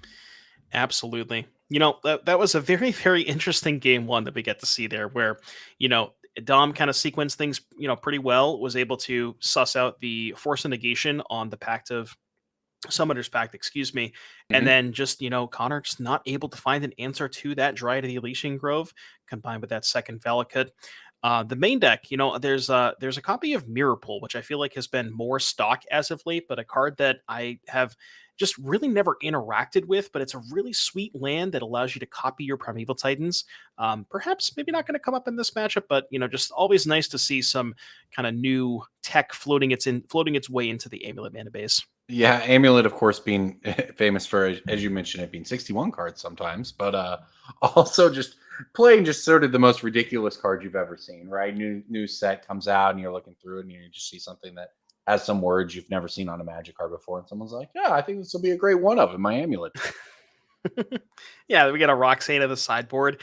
I think Dom was at one point experimenting with there's like the spree that lets you put 2 creatures into play or something, and I think we were talking about that. But anyways, let's I don't mean to distract chat too much. We have a turn 1 Arboreal Grazer, Dragon's Rage Channeler, and Ragavan's Mortal Enemy, and a couple of lands here for Connor. So we'll have to see if we have the Dryad here, and there it is. Do we have a counterspell here for Connor? Yeah, so what a brick wall in that Arboreal Grazer up from Dom there. Grazer's broken. It's just like unironically, when Grazer is good, it's one of the best cards in the matchup. It's like ramp you and buy you infinite time. It's such a good card in this deck. That third point of toughness comes up. Ooh, we see a Castle Garen break here for Dom, combined with that Simic Growth Chamber. If Dom has an untapped land and a Primeval Titan, that is going to be the play for next turn, unless Connor has something to say about it, because I did get a glimpse of a Magus of the Moon hiding out there in Connor's Well, he's hand. going to need something to say about it because he's just got nothing going on right now, right? Your DRC can't attack. Dom's just ramping over there. He's got everything that he wants. You're very quickly watching this one slip away just before it's even started. Yeah, we see a Petty Theft take care of a Dryad. That's maybe not exactly. I mean, it's like a fine tempo play, but as far as what you would prefer to do on turn 2, that's probably on the bottom of the list of things that you would want to do. It's a lot better when your one drop is connecting, that's for sure. Yeah. So Connor does have the third land and the Magus rolled up, and I think I also saw a copy of Subtlety. It looks like the hand is Expressive, Subtlety, Magus, and 2 lands. So not the worst hand here for Connor. Can maybe go fetch for a basic, deploy the Magus, hope that kind of, maybe can shut off Dom. Oh, I actually just realized something. So kind of a weird interaction here, but so I know how this one works. You don't have this one I have encountered in the wild. I won't ask you about it. Magus, Yeah. Magus of the Moon versus Dryad. So this one is a weird lineup where it depends on what the last one came into play was, right? So because Connor cast that Brazen Borrower end step, if Connor deploys Magus and then Dom plays Dryad, Dom's lands are all types. But if we hadn't bounced the Magus with the Borrower, and then we had hadn't bounced the Dryad with the Borrower, had just went untapped land Magus, then we would have had, basically the last one in play. So kind of an interesting lineup there for Connor. Yeah, the things you learn when Amulet Titan is involved, am I right? Yeah, too many layers. I've had enough layers for today. Well, this is, as this one ticks on here, Dominic just setting up the mana. Connor able to finally start to do something with the DRC. Ragavan hits the board, and that Magus in hand is going to try to fight up against this. So big turn coming up here, that's for sure. As Dom untaps, takes the draw, stares down the board, considers what to do while you have a window to try to do it. And Dom does have that untapped land, so the question is, do we have a Titan? I see the land. We know about a Dryad in hand. Saw a basic forest, but I can't quite get a good look to see if there is a Pact or a Titan. Some interesting Titan, things. of course. Yeah, go ahead. Some interesting things to think about for Dom too is like if it's packed and I packed and the Titan doesn't work and then I get Blood Mooned. But fortunately for Dom, did pick up the second basic forest. So, but we're gonna go for the One Ring instead. Yeah, this runs out. Look, if you have packed and it runs into, say, a force of negation, you're not able to do much. Whereas in this case, if the ring needs it, maybe you can follow up with that later. But in this case, ring doesn't even run into a counter spell. It just resolves. Dom gets to activate it. And now this game takes on a little different texture because now you're going to have a much safer next turn and get to untap with more cards after that. Yeah, this one seems like it's kind of slipping away here from Connor. Now, does have, and again, there's this weird interaction where Connor has the Magus of the Moon, but unfortunately, we know that there's a Dryad in Dom's hand. So if Connor deploys that Magus, and I almost wonder if when Connor cast the Brazen Borrower, maybe he didn't really think about that, but you notice that Connor has not chosen to cast the Magus, so he clearly knows that that's how it works, but maybe just kind of didn't think about that when we were casting the Borrower on turn 2. Yeah, I mean, you memorize your 7 layers of Magus of the Moon before you came to your modern tournament today? Yeah. So many layers. Well, that is where things stand, though, as Connor stares down at the hand, just tries to figure out what he's going to do with it. And here it comes. Dryad of the Elysian Grove from Dom. What does Connor want to do with this on the stack? Here's the Dryad. So now Connor knows his Magus is a little bit better, but I mean, at this point, Dom has 2 forests and just, a billion cards in hand with an active ring. So how much does Dom even really care about getting mooned? Yeah, well said. He's just trying to figure out how to close this one out. Obviously, if you've activated the One Ring 2 times, you're likely to be in a pretty good spot, and that is what we see here. And he's just trying to figure out, okay, well, how do I not lose this game from this spot? It feels like I'm in an overwhelming position, but how do I not lose? And the answer is, well, I'll play the One Ring, so I can reset these counters on it and not have to take any damage next turn. Oh, by the way, I have protection from you again. Let's draw some more cards. You know, when the first 3 aren't enough, let's just keep digging. We gotta just keep drawing cards, Corbin. Keep drawing cards. See a fetch here for Connor. Yeah, does have that subtlety, and you know, I bet Connor really wished that a Primeval Titan hit the stack, but you know, Dom, you kind of assume at this point that Dom is probably aware, or at least thinks that there is a subtlety in Connor's hand, because just choosing to play these One Rings, and that is a pretty good threat against subtlety. Yeah, look, if Dom's under no pressure at all, and you can just play the One Rings and just keep making land drops, and I've already proven that manual mode on Valakut, as you put it, is enough to win a game. Just work my way towards that and make you do something. And as Connor's thus far has not really been able to break through. Now, So yeah, go ahead. Unholy Heat going to go ahead and take care of that Dryad. So now I wonder, now that the Dryad is removed and we know that that's no longer there, I wonder if it's Magus time. Step 1, attack with the Darcy, activate the ring, draw another card. It said, wow, just a quick pass back and an untap from Dom, actually, it looks like here.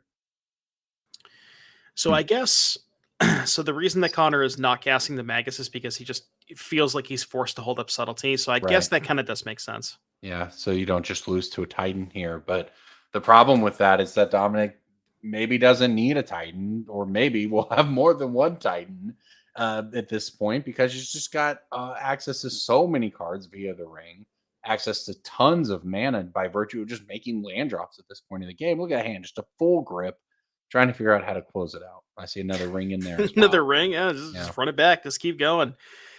You're going to have protection every single turn. The worst Sphinx's Revelation loop ever. You know, you ever play against Sphinx's Rev back in the day, and the first one's not so bad. They like gain 2 life, draw a couple cards, but then they just do it again next turn, and they just do it again the turn after that, and the next thing you know, the game's over. That's kind of what it feels like playing against the ring sometimes, and that's exactly what you want if you're Dominant Hargody. The bar for a 4 mana card in Modern is very high, and the One Ring clears it very well, and it gives this Amulet Titan deck something to do when it doesn't have Primeval Titans. That is very powerful.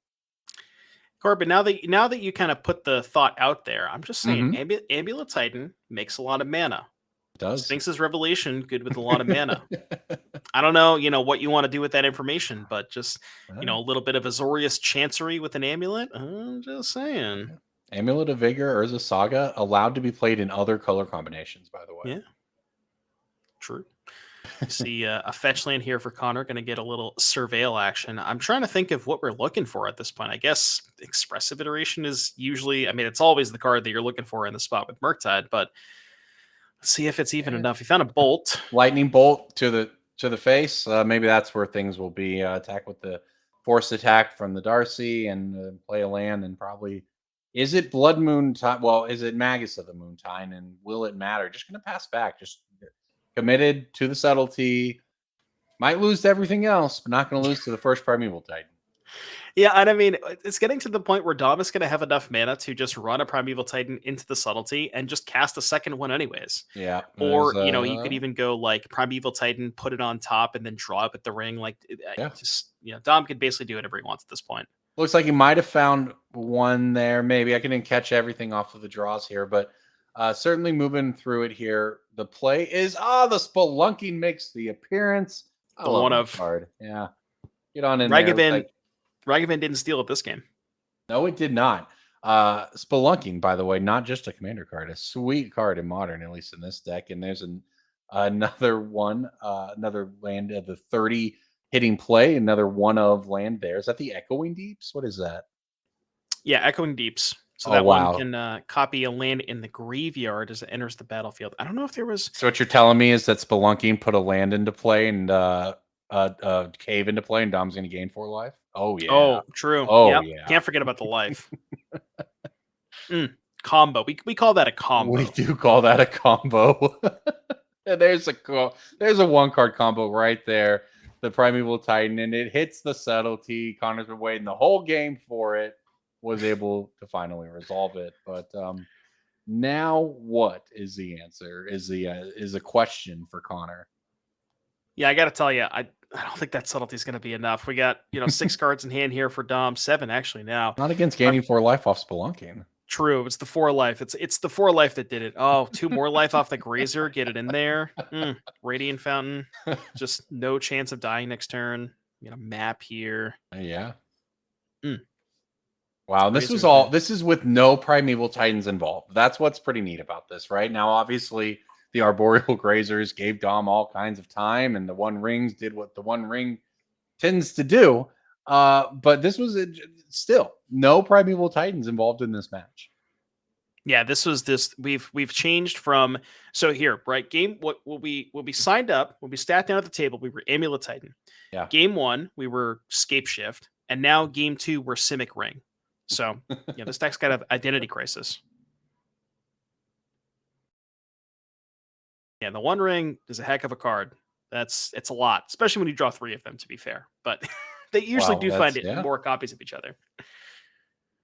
The ring begets more rings, and wins are begetting more wins for Dominic Harvey here, who's on the verge of moving to 7-1 and be right on the edge of that top 8 here at the NRG 10K Modern Showdown. I'm Corbin Hostler, joined by Devin O'Donnell. We are watching Amulet Titan try to put the finishing touches on here against Connor Lane's Izzet Murktide in round 8. So we finally saw the Magus. Connor, was able to deploy the subtlety, so feels like he is finally able to deploy that Magus. But, Corbin, I think we might actually be seeing a new card here. So we talked about that Roxanne that was in Dom's sideboard. That one, notably, is castable under a moon, and it also creates a meteorite. And you know what meteorites are pretty good at destroying? Maguses.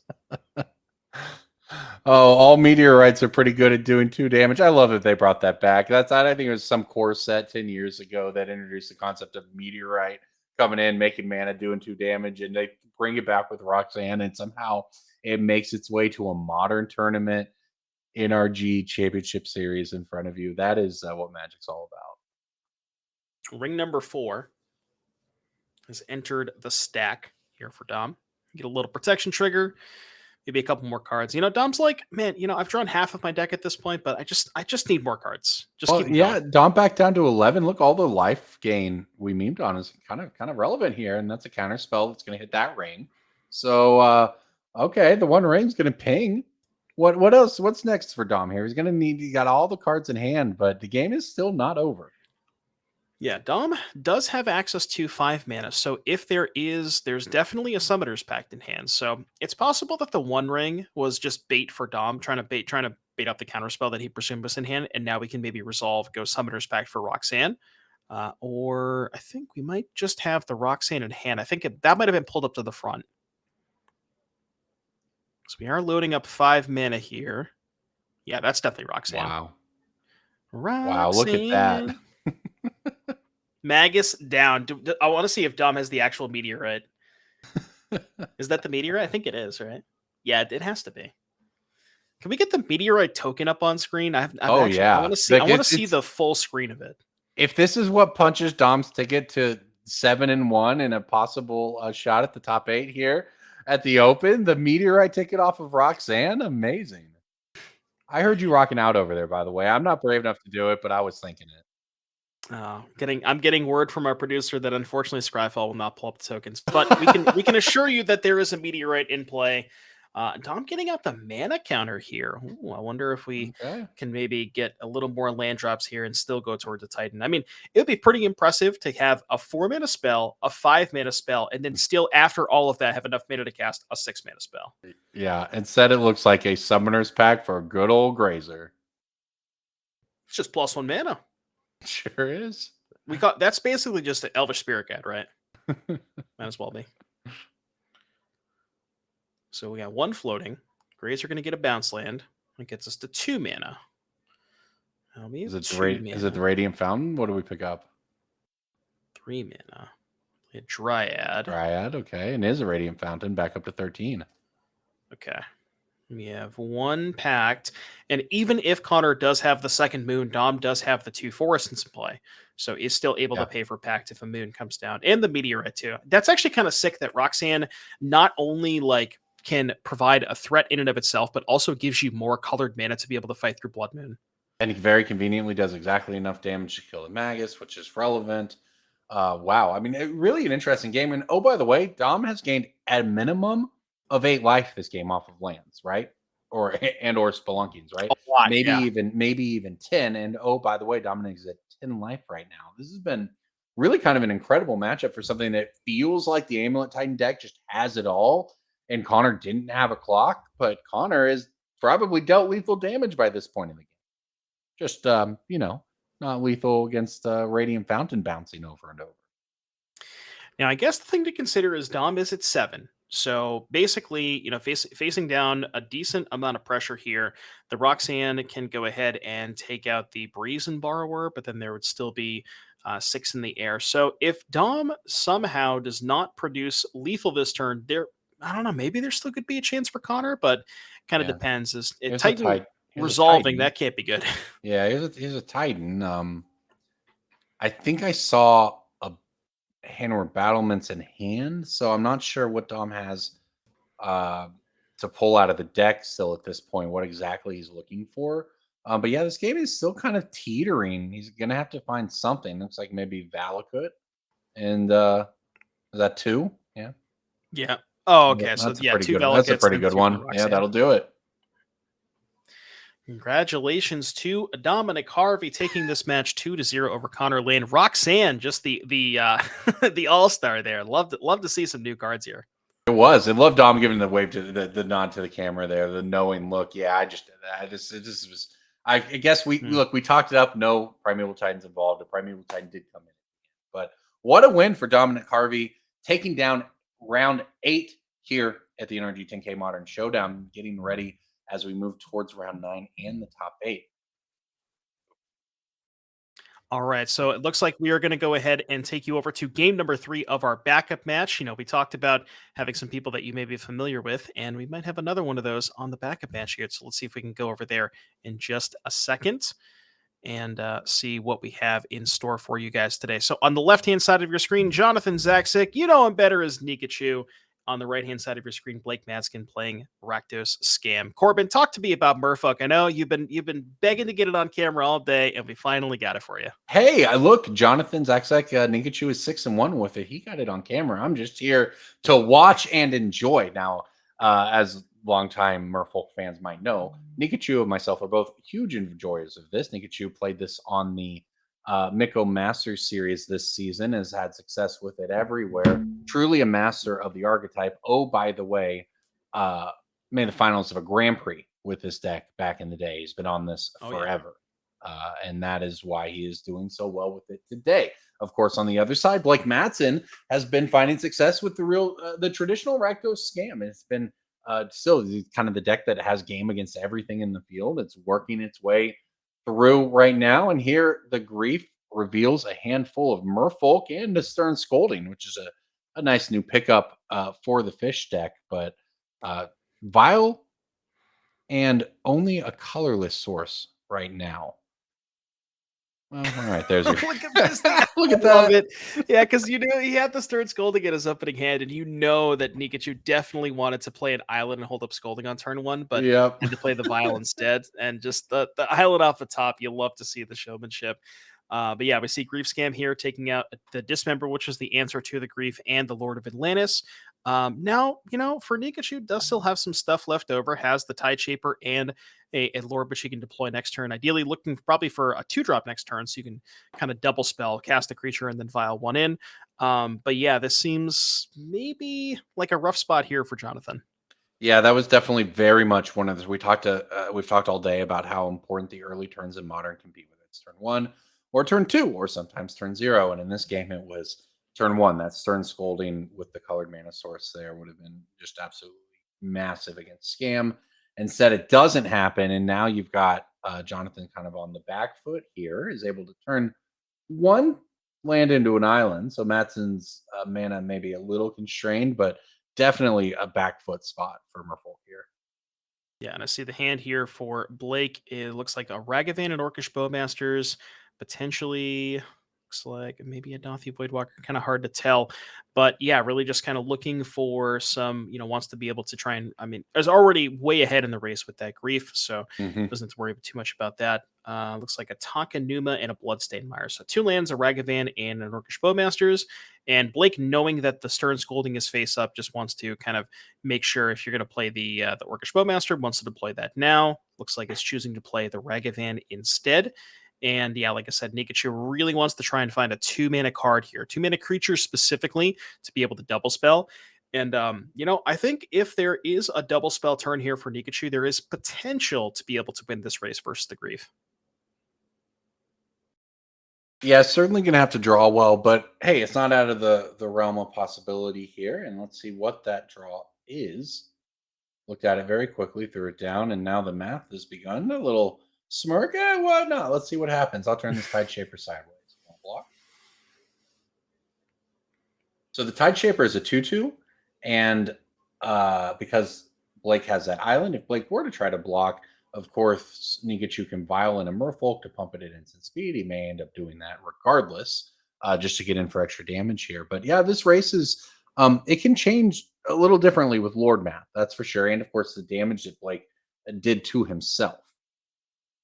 Yeah, the Fetch Shock at the Blood Crypt and the second Blood Crypt as well. So Blake definitely helping Nikachu along with this race. So yeah, we see this can get in for 6 damage.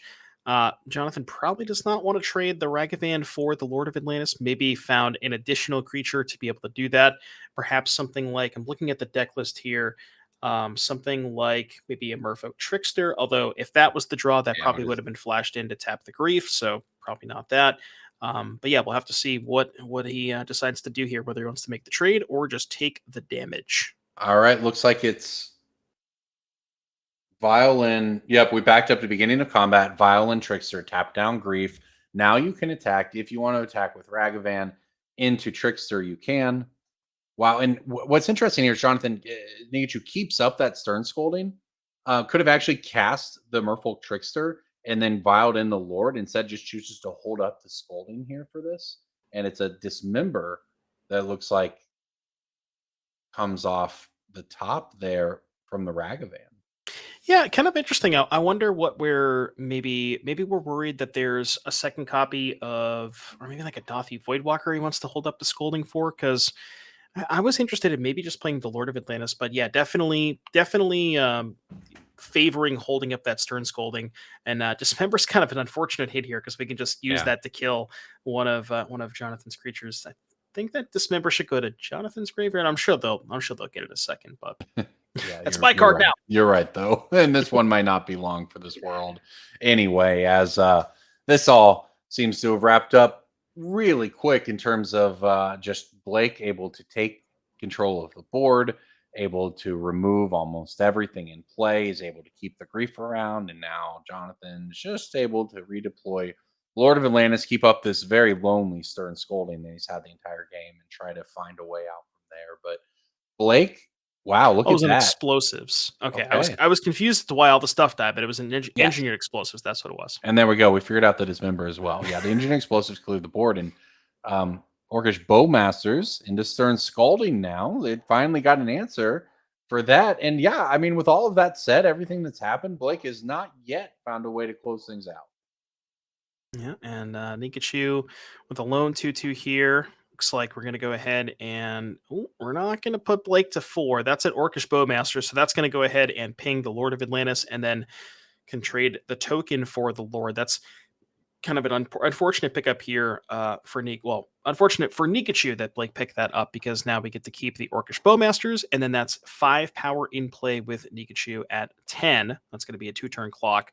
And definitely going to go ahead and trade here. I wonder what the pickup here for Nikachu. I think it was... Nikachu has a Trickster in hand. Trickster, okay. So that it can set up maybe some interesting stuff, especially if Blake were to, deal himself more damage somehow. But all in all, Blake's just got to try to finish this one off, not do any more damage. There's Trickster, tap down the Grief at the beginning of combat. Oh, that's probably enough right there. Bone Crusher, crushing your dreams. That's a That's a heck of a top deck here for Blake. Just the creature, the 4/3 creature, and the removal spell, and Nikachu with 2 lands here. I think, unfortunately for Nikachu fans, maybe there's still a chance at top 8 at X2. Not exactly sure what the breakers look like, but yeah, this was kind of a tough spot here, and just Blake's hand lined up basically perfectly against Nikachu's. So Yep, that's what it came down to. And there's the handshake. Nikachu saying, "Good game, Blake Matz, and you are the winner with Rakdos Scam, moving to 7-1 here at the NRG 10K Modern Showdown. We are marching towards that top 8. We have one more round before we get there. The top 8 is going to be filled by some players on a very diverse set of the modern decks we've seen today, and there's going to be one more round that gets us there. That was quite a round of Magic we just watched, was it not? absolutely, we had a lot of stuff there from Dom. We got to see the Roxanne in action. We got to see a little bit of scamming, a little bit of Merfolk, just tons and tons of things in action. And like you mentioned, we're only going to have one more round left before we get to that top 8, and we'll have to see how the players shake out. But let's go ahead and take a look and see what the players are playing for in said top 8. So a bunch of points on the line, 30 points for first, 25, 20, 15, and 10, and then so on and so forth. And then first place, gets the nice fat little paycheck, $2,400, along with a trophy and invite to DreamHack, and along with that token, which you token of your own likeness, and then you can see the prize breakdown. So it goes. But yeah, with all of that, like you said, we had an amazing round number 8, and I cannot wait until we get to round number 9. So we will see you there in just a minute. Don't go anywhere.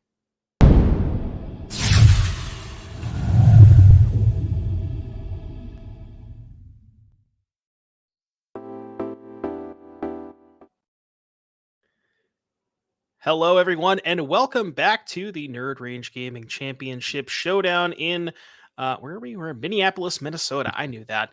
Welcome back. We are here. My name is Devin O'Donnell, aka Doomwake, and I'm here joined by Corbin Hostler, and we are going to bring you the last round of coverage before we get to our top 8 here. Corbin, we got some awesome decks lined up. Like we talked about the standings going into this, kind of a bit of a close one here, and we believe that this is going to be a win-in. So, you excited for the last round? Yeah, man, this is round 9 of 9 today, right? This has been a long day of modern Magic, a long tournament. And look, every tournament is different. And when you get down to the final rounds, who gets to draw, who gets to play, how those matches come out is different in every tournament. You always get that rush of doing the math beforehand. And I'll tell you what, that's what we've been doing here, because this is a very interesting cut for this top 8 coming up. And we have matches here that we think are going to be live for that top 8, and we have some excellent matchups of some classic modern decks coming to you. We're going to get things started off here with Joseph Peo versus Blake Madsen, and it is going to be a matchup of 2 classic modern decks, as we said, Scam and Zoo, Domain Zoo. So this is round 9 of 9 here at the 10K Modern Showdown NRG Championship Series in Minneapolis. We appreciate all of you sticking along with us, myself, Corbin, and my partner here today, Devin, as we bring you down the home stretch. Everyone, we appreciate if you can click that follow button on Twitch. We've been getting towards we're very close to a milestone, I know. So if we can get that follow button, that's right. We appreciate that as these players shuffle up. We've got some excellent Magic to give you down the stretch here, including the quarterfinals and the semifinals of this tournament before we turn things over to the crew tomorrow for that championship finals.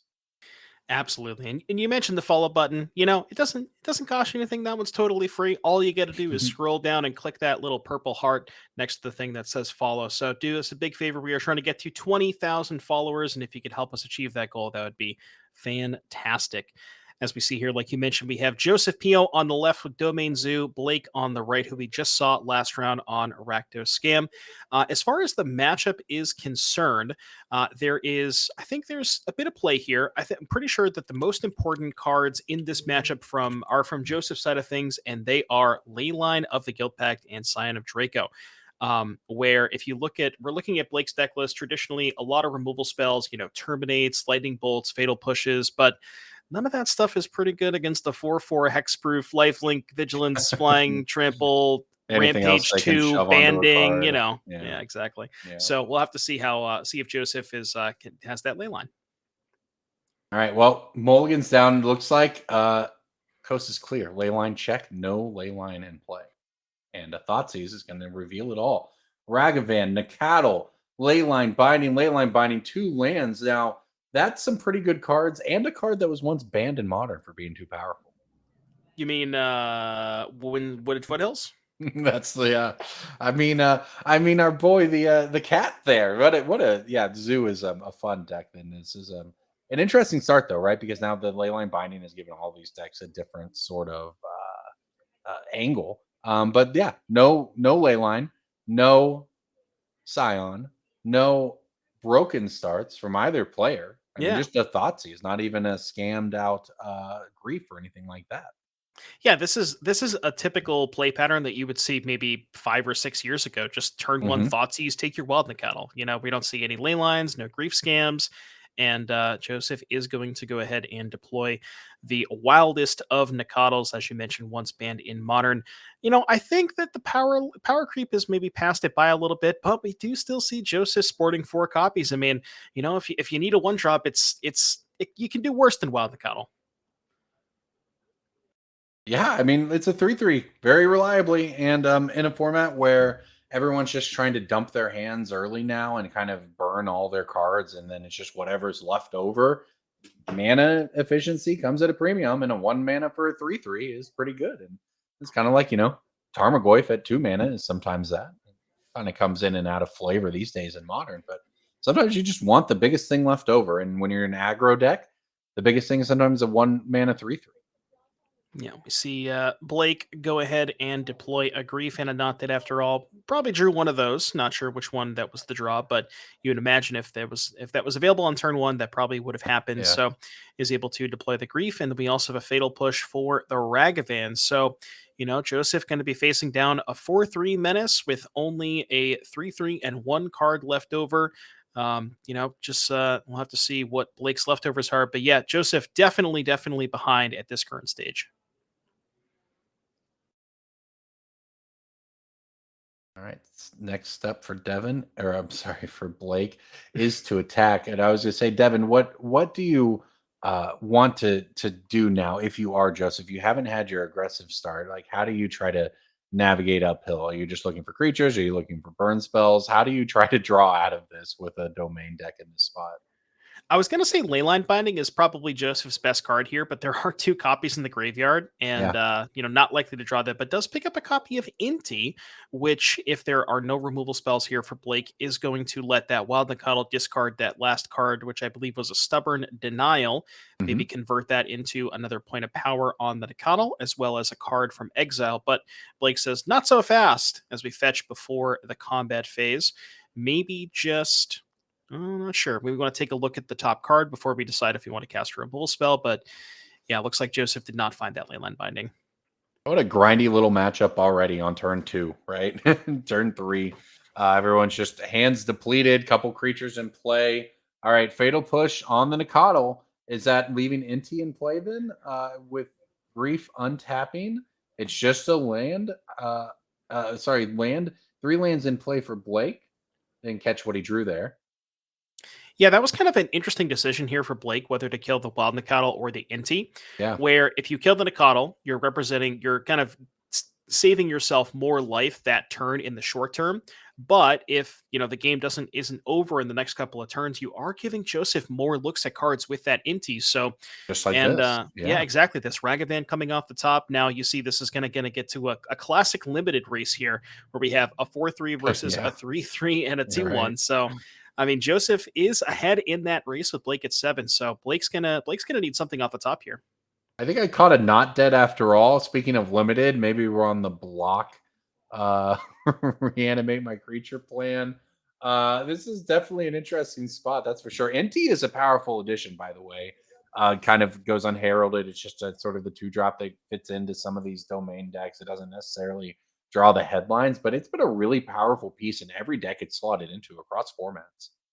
Yeah, only Joseph only choosing to play one copy of Inti this weekend. It is a legendary creature, and there are some other 2-drops here: Nishoba Brawler, Sign of Draco, Territorial Kavu. So you Mhm. can only have room for so many 2-drops. But the one copy of Inti showing up, and it's Yeah. really really good here for Joseph. Like you said, just making sure the cards keep flowing and all of that stuff, and just going to go into the red zone. It looks like what you described is going to be the lineup here, Joseph. Attacking here, and it looks like Blake has decided we're going to leave the grief on defense too. Oh, that's the third Wow. binding. Wow. What a rip. Amazing draw there, because now your lose my creature in combat and reanimate trick doesn't work when Leyline Binding just exiles it from play entirely. Now that's not at all where you want to be, and now a grief gets exiled. Uh, so you can't even set up a scam with that one. Wow, Joseph Feo is with Domain Zoo, just an Inti kind of leading the way here in this late game, providing a lot of value. And now look at this, just taking over. Yeah, that one drawing the one copy of Inti and then just hitting the third leyline binding to just the perfect setup here. And if that leyline binding was not found, you could see Blake trade for the Inti or the Ragavan, not it after all, to go ahead. We're gonna guess the There we information go. bot sees at one life. You'll have to see it. And that's gonna be Joseph taking down game number one. Grief scam, not quite good enough. Yeah, nice match there. That was really kind of back and forth, and a good one to open things up, because this is Rakdos. You can be sure gets a lot better after sideboarding as it gets to tailor its deck to what it's playing against, and that is exactly what Blake Matson is going to be doing, looking across the field at Zoo against those early creatures and looking at this sideboard here of quite a few options. What do you like here if you're Blake? So Blake's going to want to look at his sideboard, thumb through, and find anything that says destroy target creature. So probably they're going to go ahead towards the copies of Legion's End. The engineered Mhm. explosives can even take out multiple creatures. So those seem to be pretty slam dunks. Maybe the Angrath's Rampage to be able to make Joseph sacrifice an artifact, Scion of Draco. And then past that, you maybe want to go towards the mood effects, because the domain deck is a 5-color deck, right? You're operating on ideally Triome into Shockland to be able to set up your powerful plays like Nishoba Brawler, Territorial Kavu, and Scion of Draco. And Blood Moon pretty good against that setup. So I think that's what Blake's looking at. Yeah, I mean, that makes sense. And meanwhile, on the other side, if you are looking to kind of work your way through all of that with Joseph's Domain Zoo deck here, you've got options, right? You obviously have you picked up that game. You didn't have to have the Leyline Scion combo that has been so powerful. So that's something that's always available to you. But now you get the option to dig into the sideboard here, pick up some of these reactive spells, and try to interact with what's coming your way. Absolutely. So Joseph probably wants to go towards the 3 copies of, well, I don't know if you want all 3 copies, but Pick Your Poison is pretty good against Scam, especially if you expect those Blood Moons to be coming in, which, Mhm. they're probably going to be there. And it also can kill Fable the Mirror Breaker. So maybe wants to go towards a couple of those, perhaps not all 3. Dramoka's Command is kind of an interesting one in that That's what I was same thinking vein, about. where Yeah. you can make them sacrifice an enchantment, perhaps fight an early Ragavan. That could be pretty good.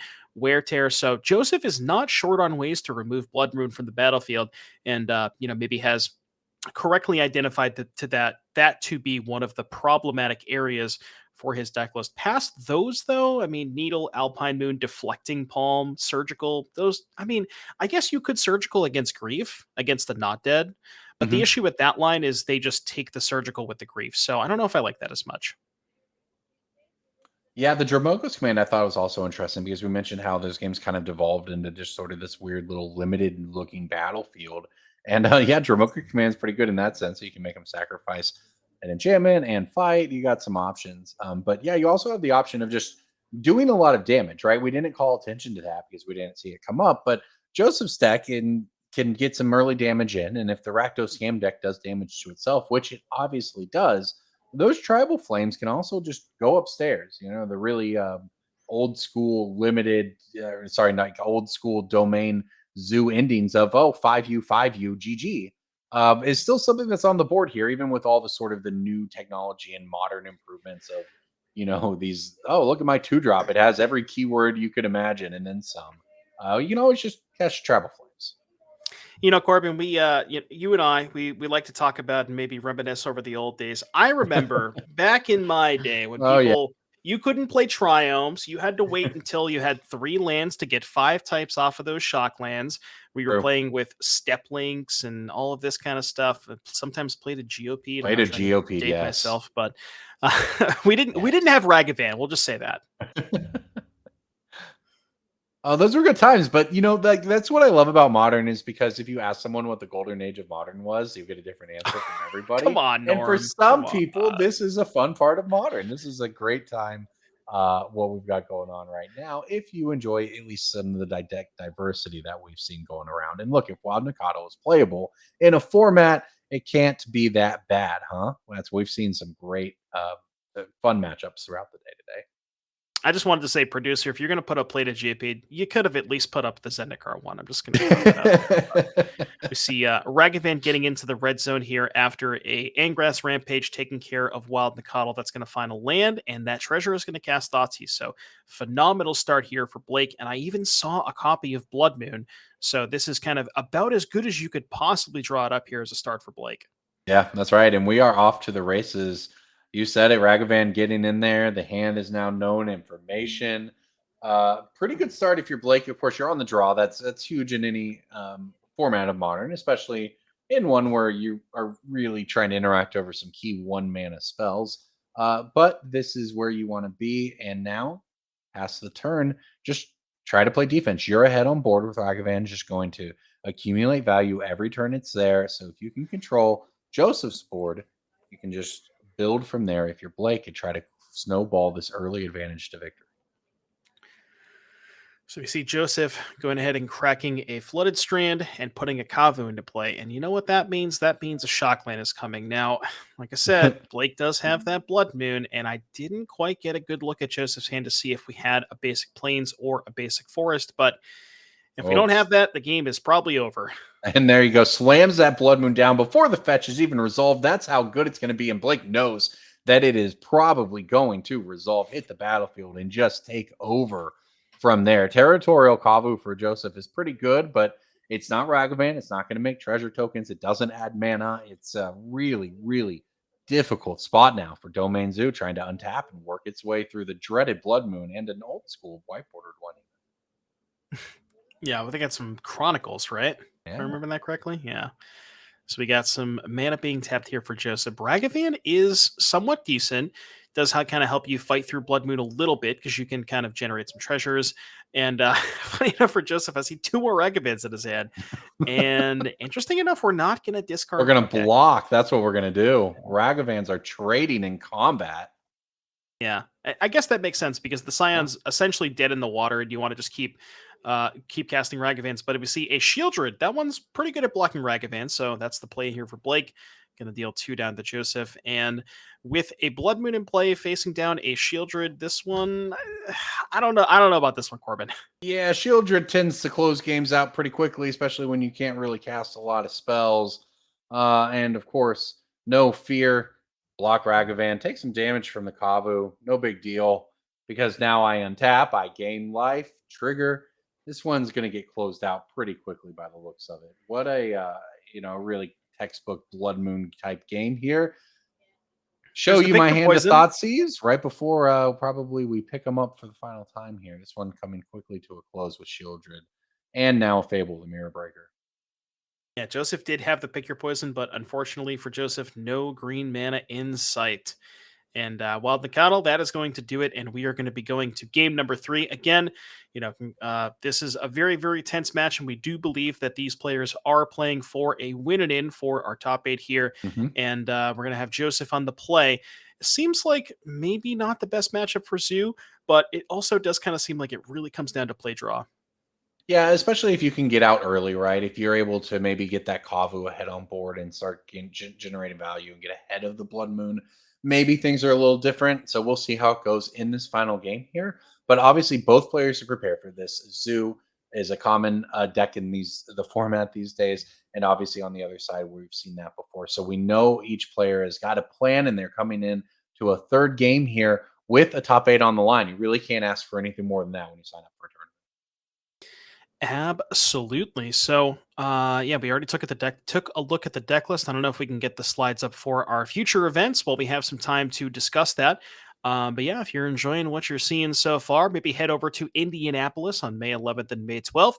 We have a 10K Modern Showdown on Saturday, as well as a 10K Team Showdown on Sunday. And then I believe if we can get the St. Louis graphic up here for our June event, that's going to be June 22nd and 23rd in St. Louis. We have 10K Pioneer Showdown on Saturday, as well as a 5K Modern Trial on Sunday.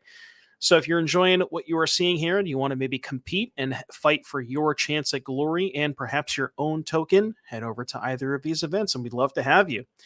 So with all of that, yeah, this definitely going to be going to game number 3. Joseph on the play.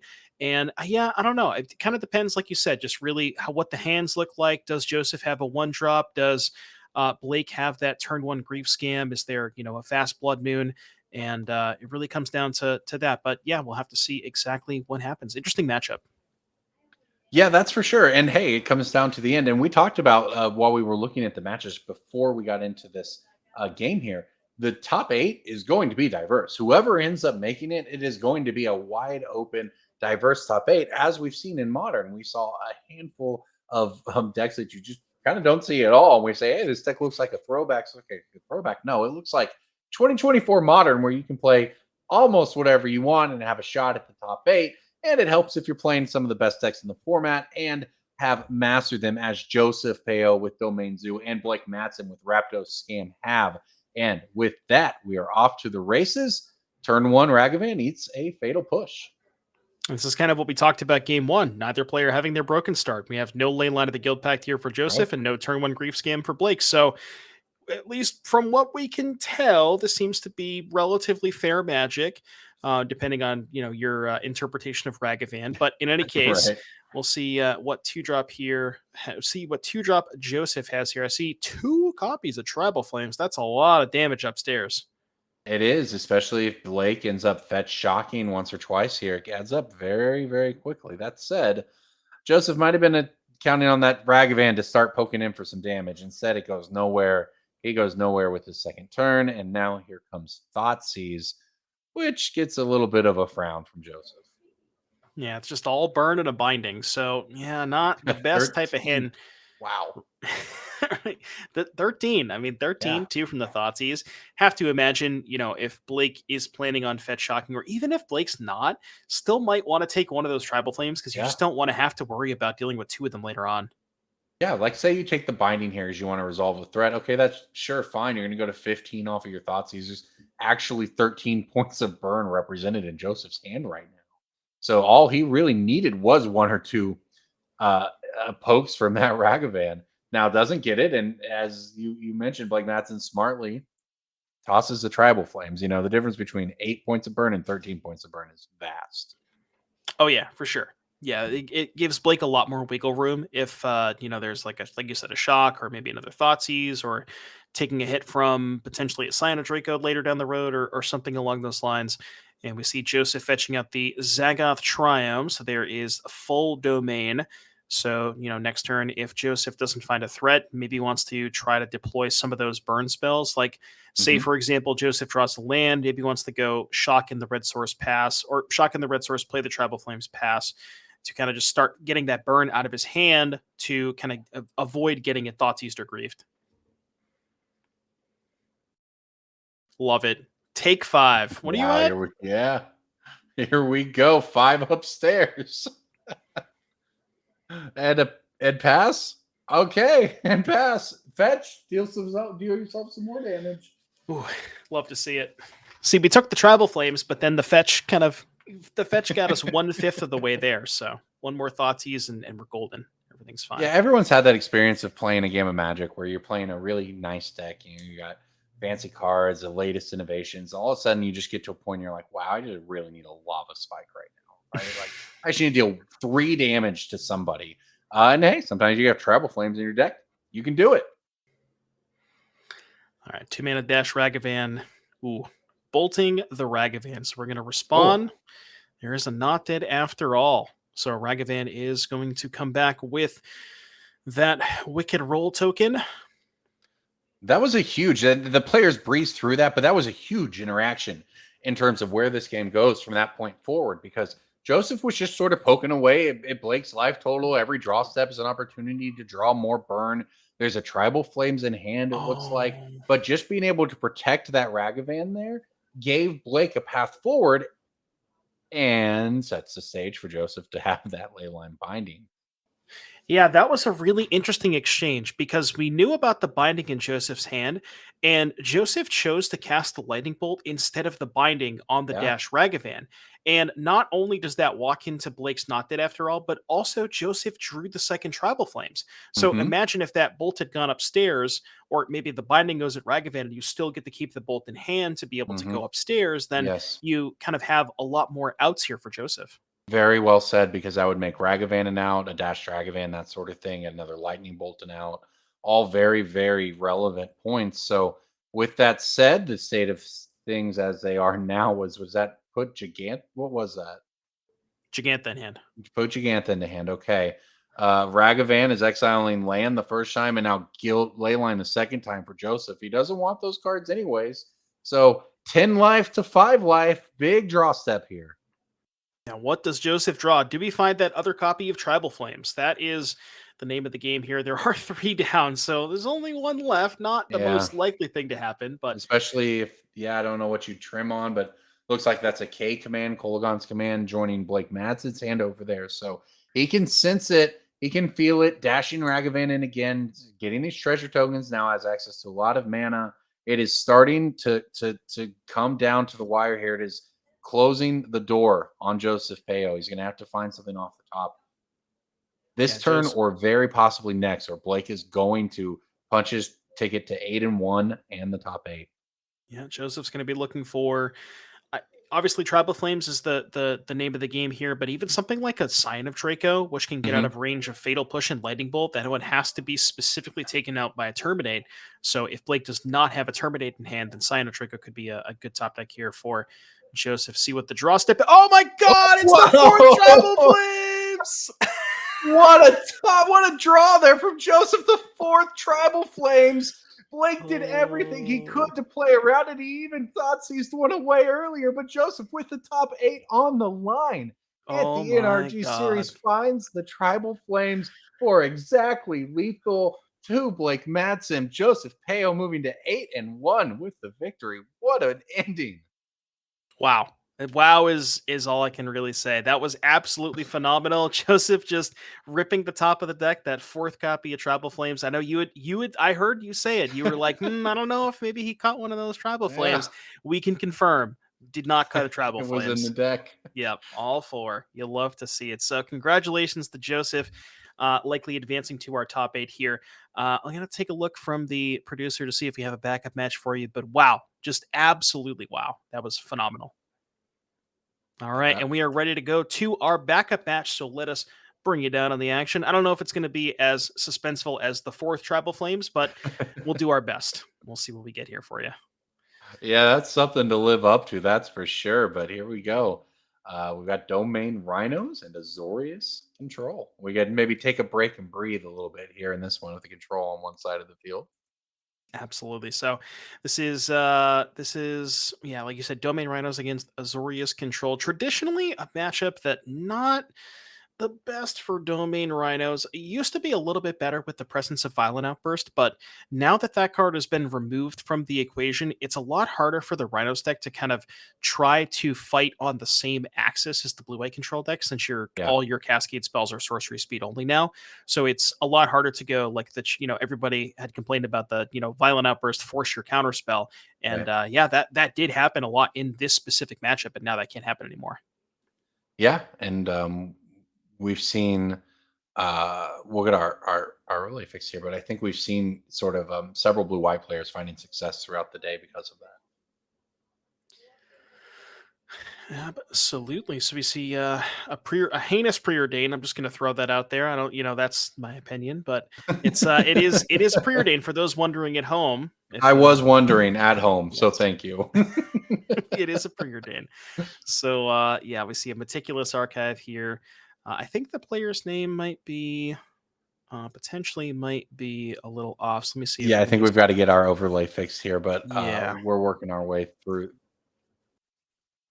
that. So we'll have that updated for you all in a second here. So in the meantime, we've got one side just setting up the mana, got the triome, but left side here getting off to a pretty decent start, right? Getting to turn it sideways a little bit, taking the initiative in the matchup to get things rolling. And here we go with more Rhinos to join if this resolves. Well, it's a shardless agent. The cascade is a random mechanic. We don't know what it's going to hit. Oh, Corbin, that's a good okay, point. it My could be bad. random. I'm Wow, sorry. it's a crashing footfalls. No way. I don't want anyone to think that we're watching ahead here, and I know what's coming. I don't know what they're going to hit. Spoilers. Yeah. All right, we see the Rhinos enter the battlefield here for our Rhinos player. Let me just see if I can get the matchup here so we can get names. Yeah. So, well, this is a pretty impressive field already, as the deck is want to do. So, if you are sitting on the other side here, Blue White, you've got to find an answer as best you can. And the Teferi is nothing but something that's going to try to buy some time. And while it does that very well, it's on the wrong side of the play draw here against the Rhinos. It's also a whiteboarded Teferi. I'm not gonna make any comments about that. If people want to do what they want to do, that's fine. But we see an attack here for 10 damage. We can clear the Teferi with the Shardless Agent and send 8 damage to the face potentially. And it looks like that is what we are going to do. And now, if you have a Solitude here, do you Solitude the Shardless Agent to protect the Teferi, or do you Solitude? Yeah, looks like we are going to keep that Teferi around. Heads up play here for the control player. Yeah, I think so. You've got to try to find a way to get ahead. Actually, that's not going to work, Corbin, because the Shardless Agent has Hexproof from the Scion. It always gets me, man. It always gets me. Honestly, it got me for a little bit too. I forgot about that. Yeah. Well, all right. That doesn't work out. But we have a verdict. On to the next plan, which is to just clean them up this way. Yeah, Supreme Verdict is going to clean up the board. So, we'll try to see if we can get the graphic with life totals updated here for a second. We got a hidden with the first Sino Draco hit, and then we get a hidden with 8 last turns, I believe, with 2 fetches. I want to say that would put Carrick down to 8, but we'll have to see if we can get that updated for you here in just a moment. We'll see a fetch land here for Shandil at the end phase. See if we have maybe a subtlety or some other sort of thing to cast.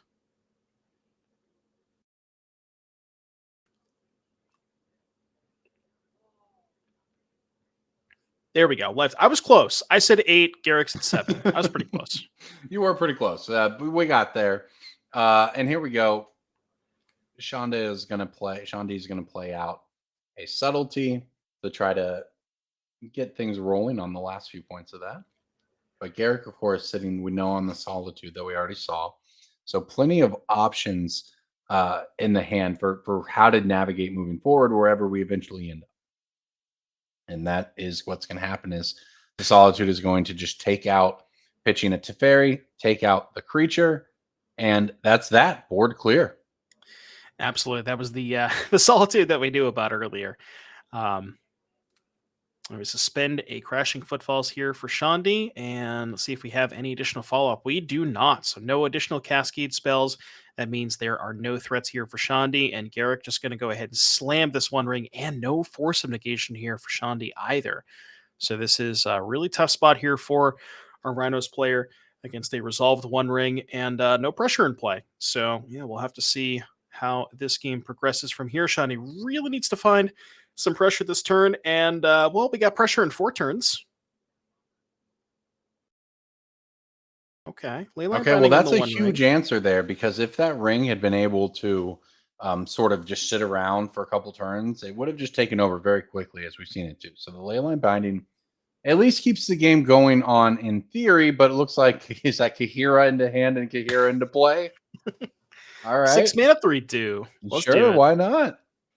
It does close the game out in some sort of fashion. Maybe not the fastest, but the control players, they don't care about fast. Look, every time I have to type a deck list and I have to type in Kahira next to it, I'm just glad it's at least getting played. All right, just paying that off, you know. True. All right, we got a Surveyor land here for Shandil. Again, really wants to find some sort of threat. No, Misty Rainforest, not a threat. Take a look and see what the draw step is. Draw step is here. I'm going to get some dice down on those crashing footfalls, maybe. To my knowledge, I think that is a trigger that you can miss, but...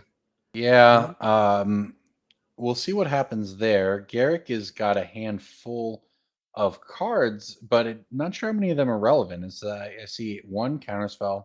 What land is that underneath the flooded strand?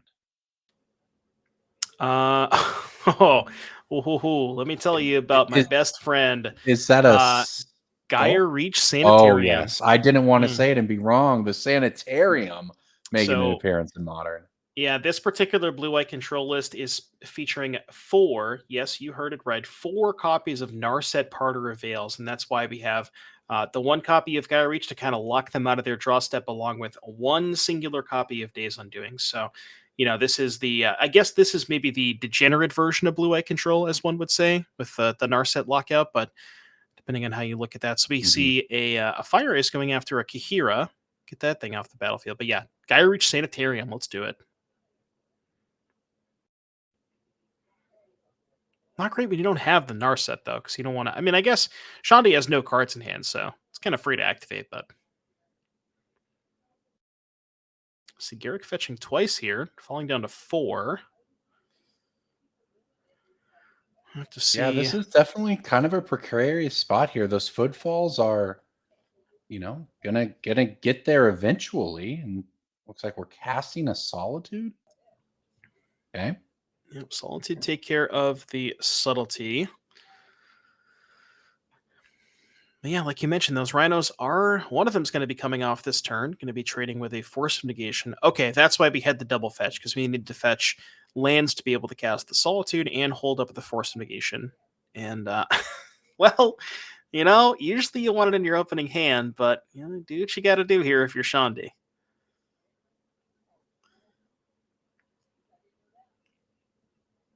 Leyline of the Guild Pack. Not the most relevant card.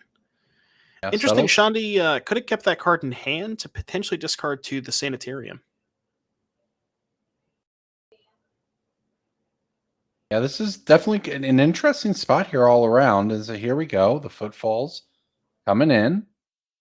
Rhinos hitting play. Draw step. I think I saw Garrick with a subtlety, perhaps. So we've definitely got options. This game continues to be really close, all things considered right here. Garrick going to pull the trigger on a prismatic ending that removes one of the tokens. Oh, wow.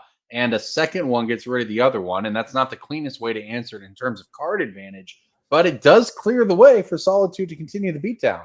Yep, you do what you got to do. And that Solitude is going to buff Garrick's life total to make sure that now that Garrick is at 10, not even a single Rhino attack will be able to finish Garrick off, going up to 13. And there is a copy of Narset Parter Avail. So we've sort of established a lock here, Corbin. Narset plus Gaia Reach Sanitarium. Let's just make it so they don't get a draw step anymore. All right. Wow. Just the way they drew it up. Wow. Yeah, they really did, though, right? Because that's what a neat little interaction. We've seen a lot of these sort of small edges, small combos in Modern come up, and it sure did right there. And that helps complete game 1 victory for Garrick Alford on blue-white control, setting himself up very well here in this last round, trying to close out this top 8 run.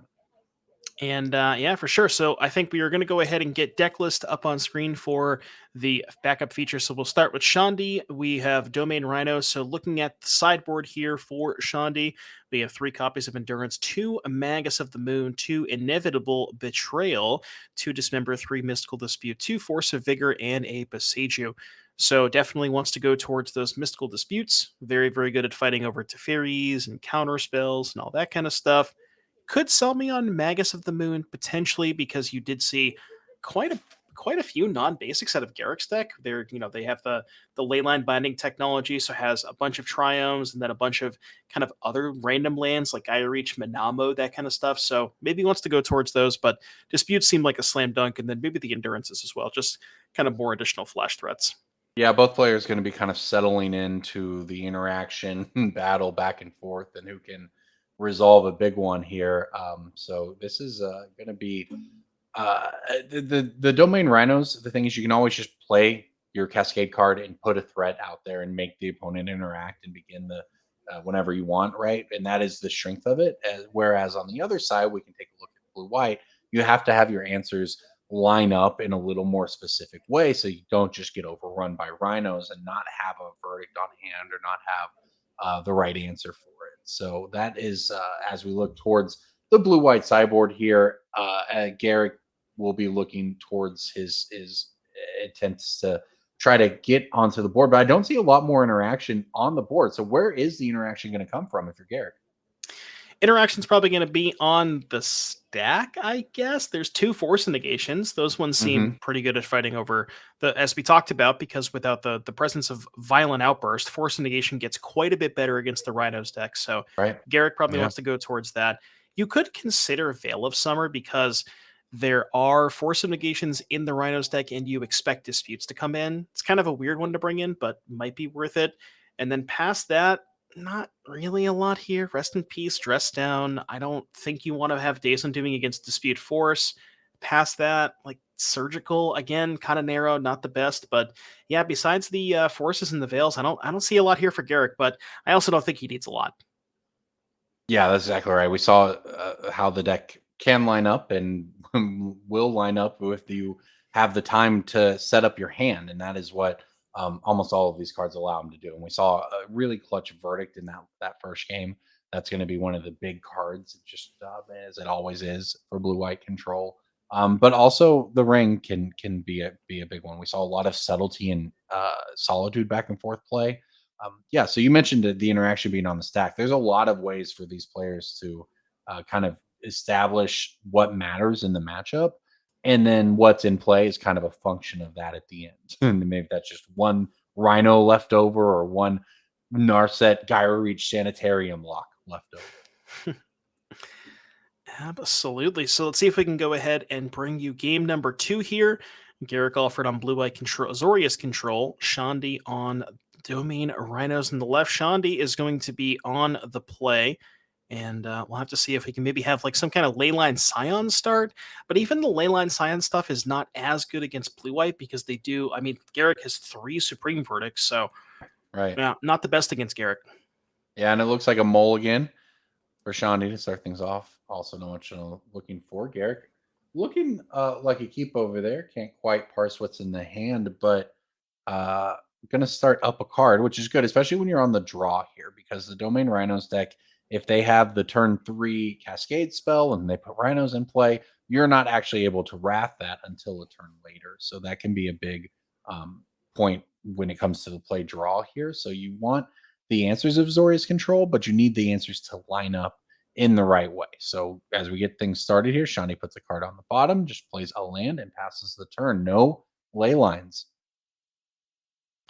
Yep, no ley line here. Maybe it's a little bit less likely on a mulligan to 6 because not only do you like if you're mulliganing, you're already down a card, and then if you have to keep the ley line in hand, it's almost like you're down 2 cards, and you kind of feel pressured into keeping 6 kind of quote unquote actual magic cards as opposed to 5 in a ley line. And on top of the fact that maybe Shandy realizes that that plan is not very good against Verdict anyways.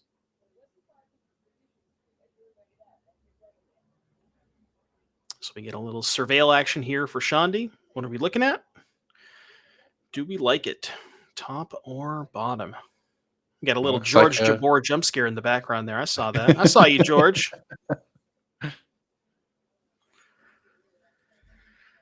All right. Keeps it on top, it looks like. And we're going to do the same on the other end here. Both players just setting up, kind of settling in. This is a big match. You're going to have lots of players around watching. This is the top 8 on the line. They've, in round 9 here, been at it all day long. Ruling day of Magic, but well worth it. Looks like it was a Veil of Summer pickup by the Azorius control deck. Not a typo in the sideboard.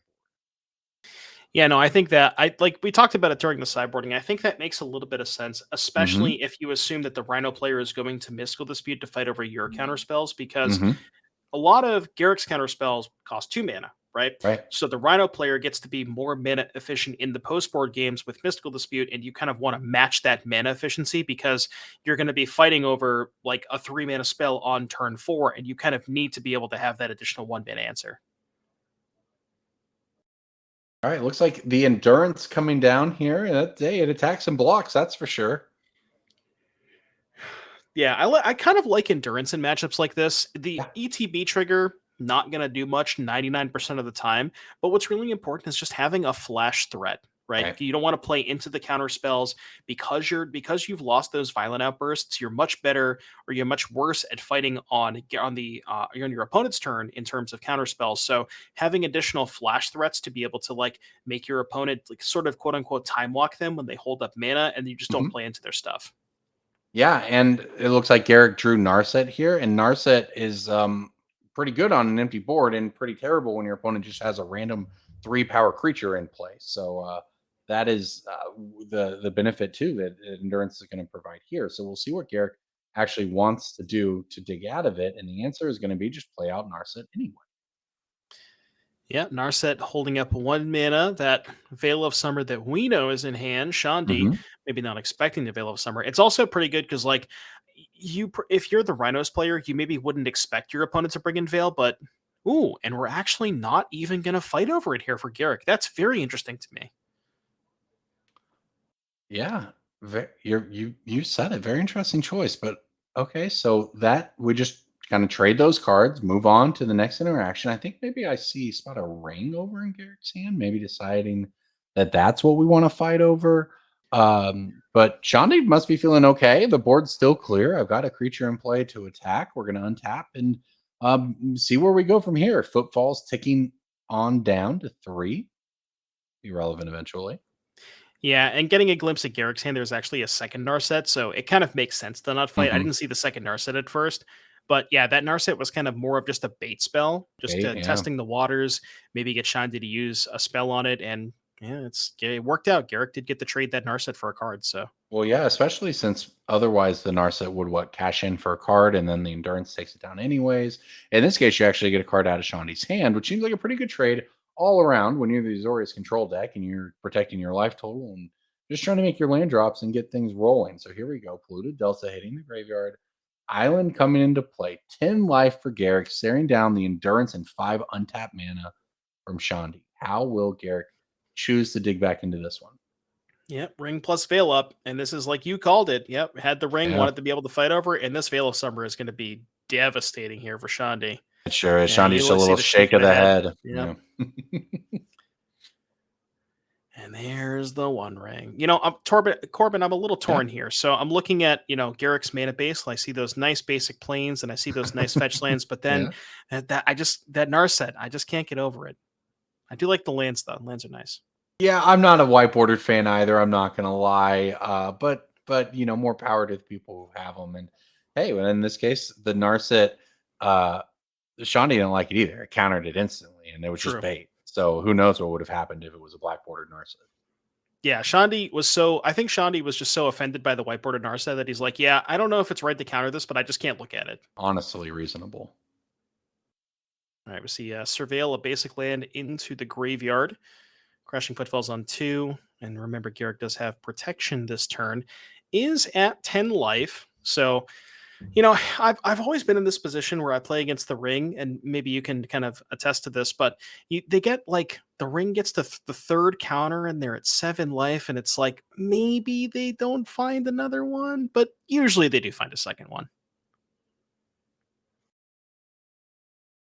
All right, so Garrick just staring at a grip here, deciding how to try to close this thing out. Shandi is on the back foot, just kind of staring at the cards in hand. And gonna knows they're gonna need some help to dig out of this one with that ring just ticking up. And I guess Garrick's down to 9 life. Got that going for him, but still a challenge.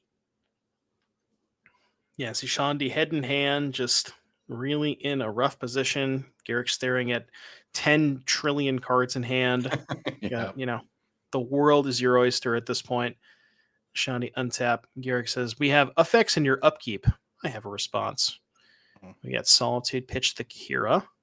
It's going to take care of the Endurance. Yeah, I think we might be in the final stages of this one here, no matter what the life totals tell you.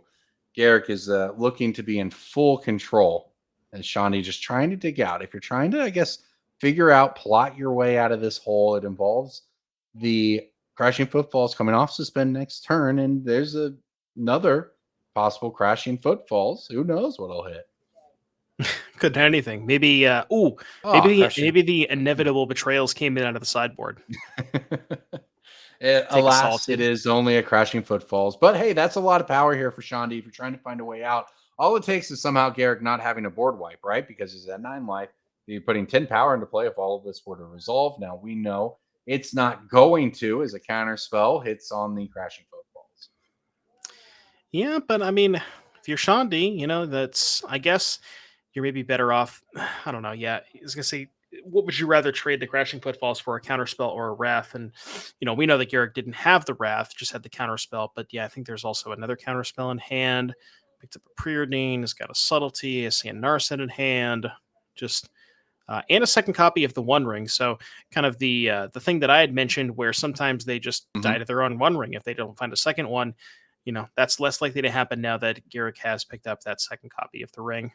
Yeah, I think that was really the key one here. Is that ring was probably Shandil's last hope towards finding a way here. Was just hoping to take the final points away as Garrick stared at a hand of counter spells, right? But that is not, uh, unfortunately for Shandi, what was going on. And now Garrick with this force of negation and just a couple of steps away from possibly punching a ticket to a top 16 or maybe even top 8 finish, depending on how things break out here at the 10K Modern Showdown in Minneapolis. This NRG event has given us 9 amazing rounds of Modern today. And we're seeing it wrap up, and we've got a couple rounds of top 8 coming your way after this. Yeah, I'm looking at standings, and just to give people an idea at home, we can kind of give you a little bit of a not a spoiler alert, but the first 3 tables did draw. So those, and we were not 100% sure if they were going to draw because there was some kind of weird breaker math going on. So if you figure the first 3 tables drew, table 4 we just watched, that's the 7th spot, and then this is table 5. So there is a decent chance that one of these players the winner of this match will make it in. So looking pretty good for Garrick here, potentially punching their way into a top 8.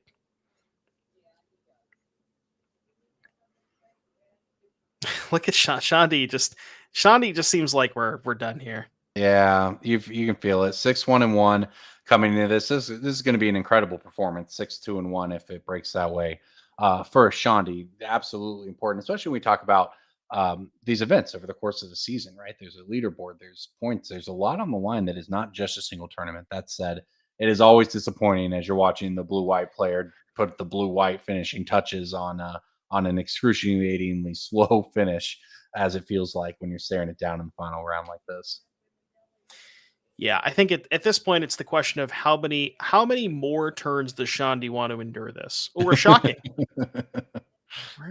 All right, we got some plays. Okay, we got a Scion coming in. 4 mana Scion. We got and 2 mana left over. No problem, Garrick says. I'll let that one resolve. I think we picked up a Supreme Verdict. And could be another Supreme Verdict, a Force Negation, perhaps a Preordain. Looks like it's going to be a Preordain. I'll be honest, it looks like anything but a Preordain, but I do think you're right. Well, yeah, that's true. It looks like a Charizard, to be fair. Yeah.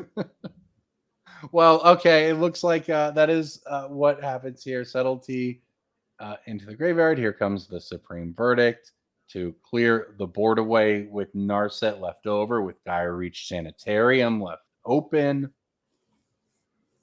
Lock back in place, and there it is. So yeah, Narset, of course, the passive ability saying each player can't, or each opponent can't draw more than 1 card a turn. So when you pair that with a discard effect like this, it can really mess with people's draw steps. Yeah, the Gaia Reach Sanitarium Narset lock is kind of wild, especially once you get to no cards in hand, because you can go, draw step, draw for turn, activate the Sanitarium. You can't draw the second card, and then you just immediately discard the card that you drew. So Shandy, we're getting to that point in the game, not 100% there because there is one card in hand, but yeah, I mean it's sort of all over but the crying at this point.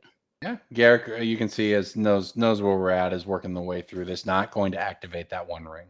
Not going to take any damage that could ultimately end this game in some way here. And okay, we have Besage for the Gyreach Sanitarium. That can go ahead and take care of the lock, and we know that there's only one Gyreach Sanitarium, so Yeah. I guess that's something. But I mean, we saw it do its thing, and it was in fact somewhat relevant in each of the times it came up here. And then it's for a land that you can just kind of work into your mana base and have as a free roll. Why not? Everything else is working for you if you're Garrick and you're about to move to 7-2 here in this tournament. yeah, and well, like I said, we'll have to see if Garrick's breakers are good enough to get there. I'm not sure if we. I'm not sure. I'm not actually sure. Maybe we can get confirmation from production. I'm not sure if we're even going to go to a break here. But we'll have to see. Roll right if we into our are. top 8. Yeah. Yeah, depending on how we want to do this for production, we'll get you guys an update in here in just a second. Looks like we'll take a short break before we come back for the top 8 here. But yeah, we're rolling right on through this thing. And we are almost about to witness Garrick Alford move to 7-2 with Azorius control. And then we will reveal that top 8 and get it played out for you. This has been an amazing round of Modern. We're going to have a diverse top 8 set of decks here. We've seen the top 8, not the top 8 rather, but the decks in contention for top 8. And it's going to be fun to watch. So meanwhile, until we're done here, it looks like we get one more Cascade trigger with the Shardless Agent, which is going to run into a counterspell for Crashing Footfalls. Footfalls down. And Shandy just fighting, just chucking along. All right, he's finally tapped out. There we go. Shandy, thank you. Well, Garrick Alford taking it down. Yeah, absolutely. So I think what the plan is, we're going to save the spoiler alert for top 8. So we'll get a top 8 graphic. We'll get everything set up for you guys, but looks like we have our top 8 just about ready to go. So don't go anywhere. We will be back here in just a moment. Stay tuned.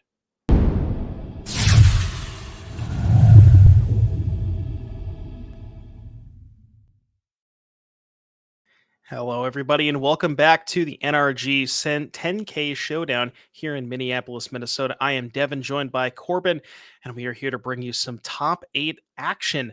Corbin, we have a banger of a top 8 lined up for you. We talked about kind of before the break how the top 8 is very, very diverse in terms of what we have been typically seeing over the course of the last maybe month or so in Modern, and I'm very, very excited to go over this top 8.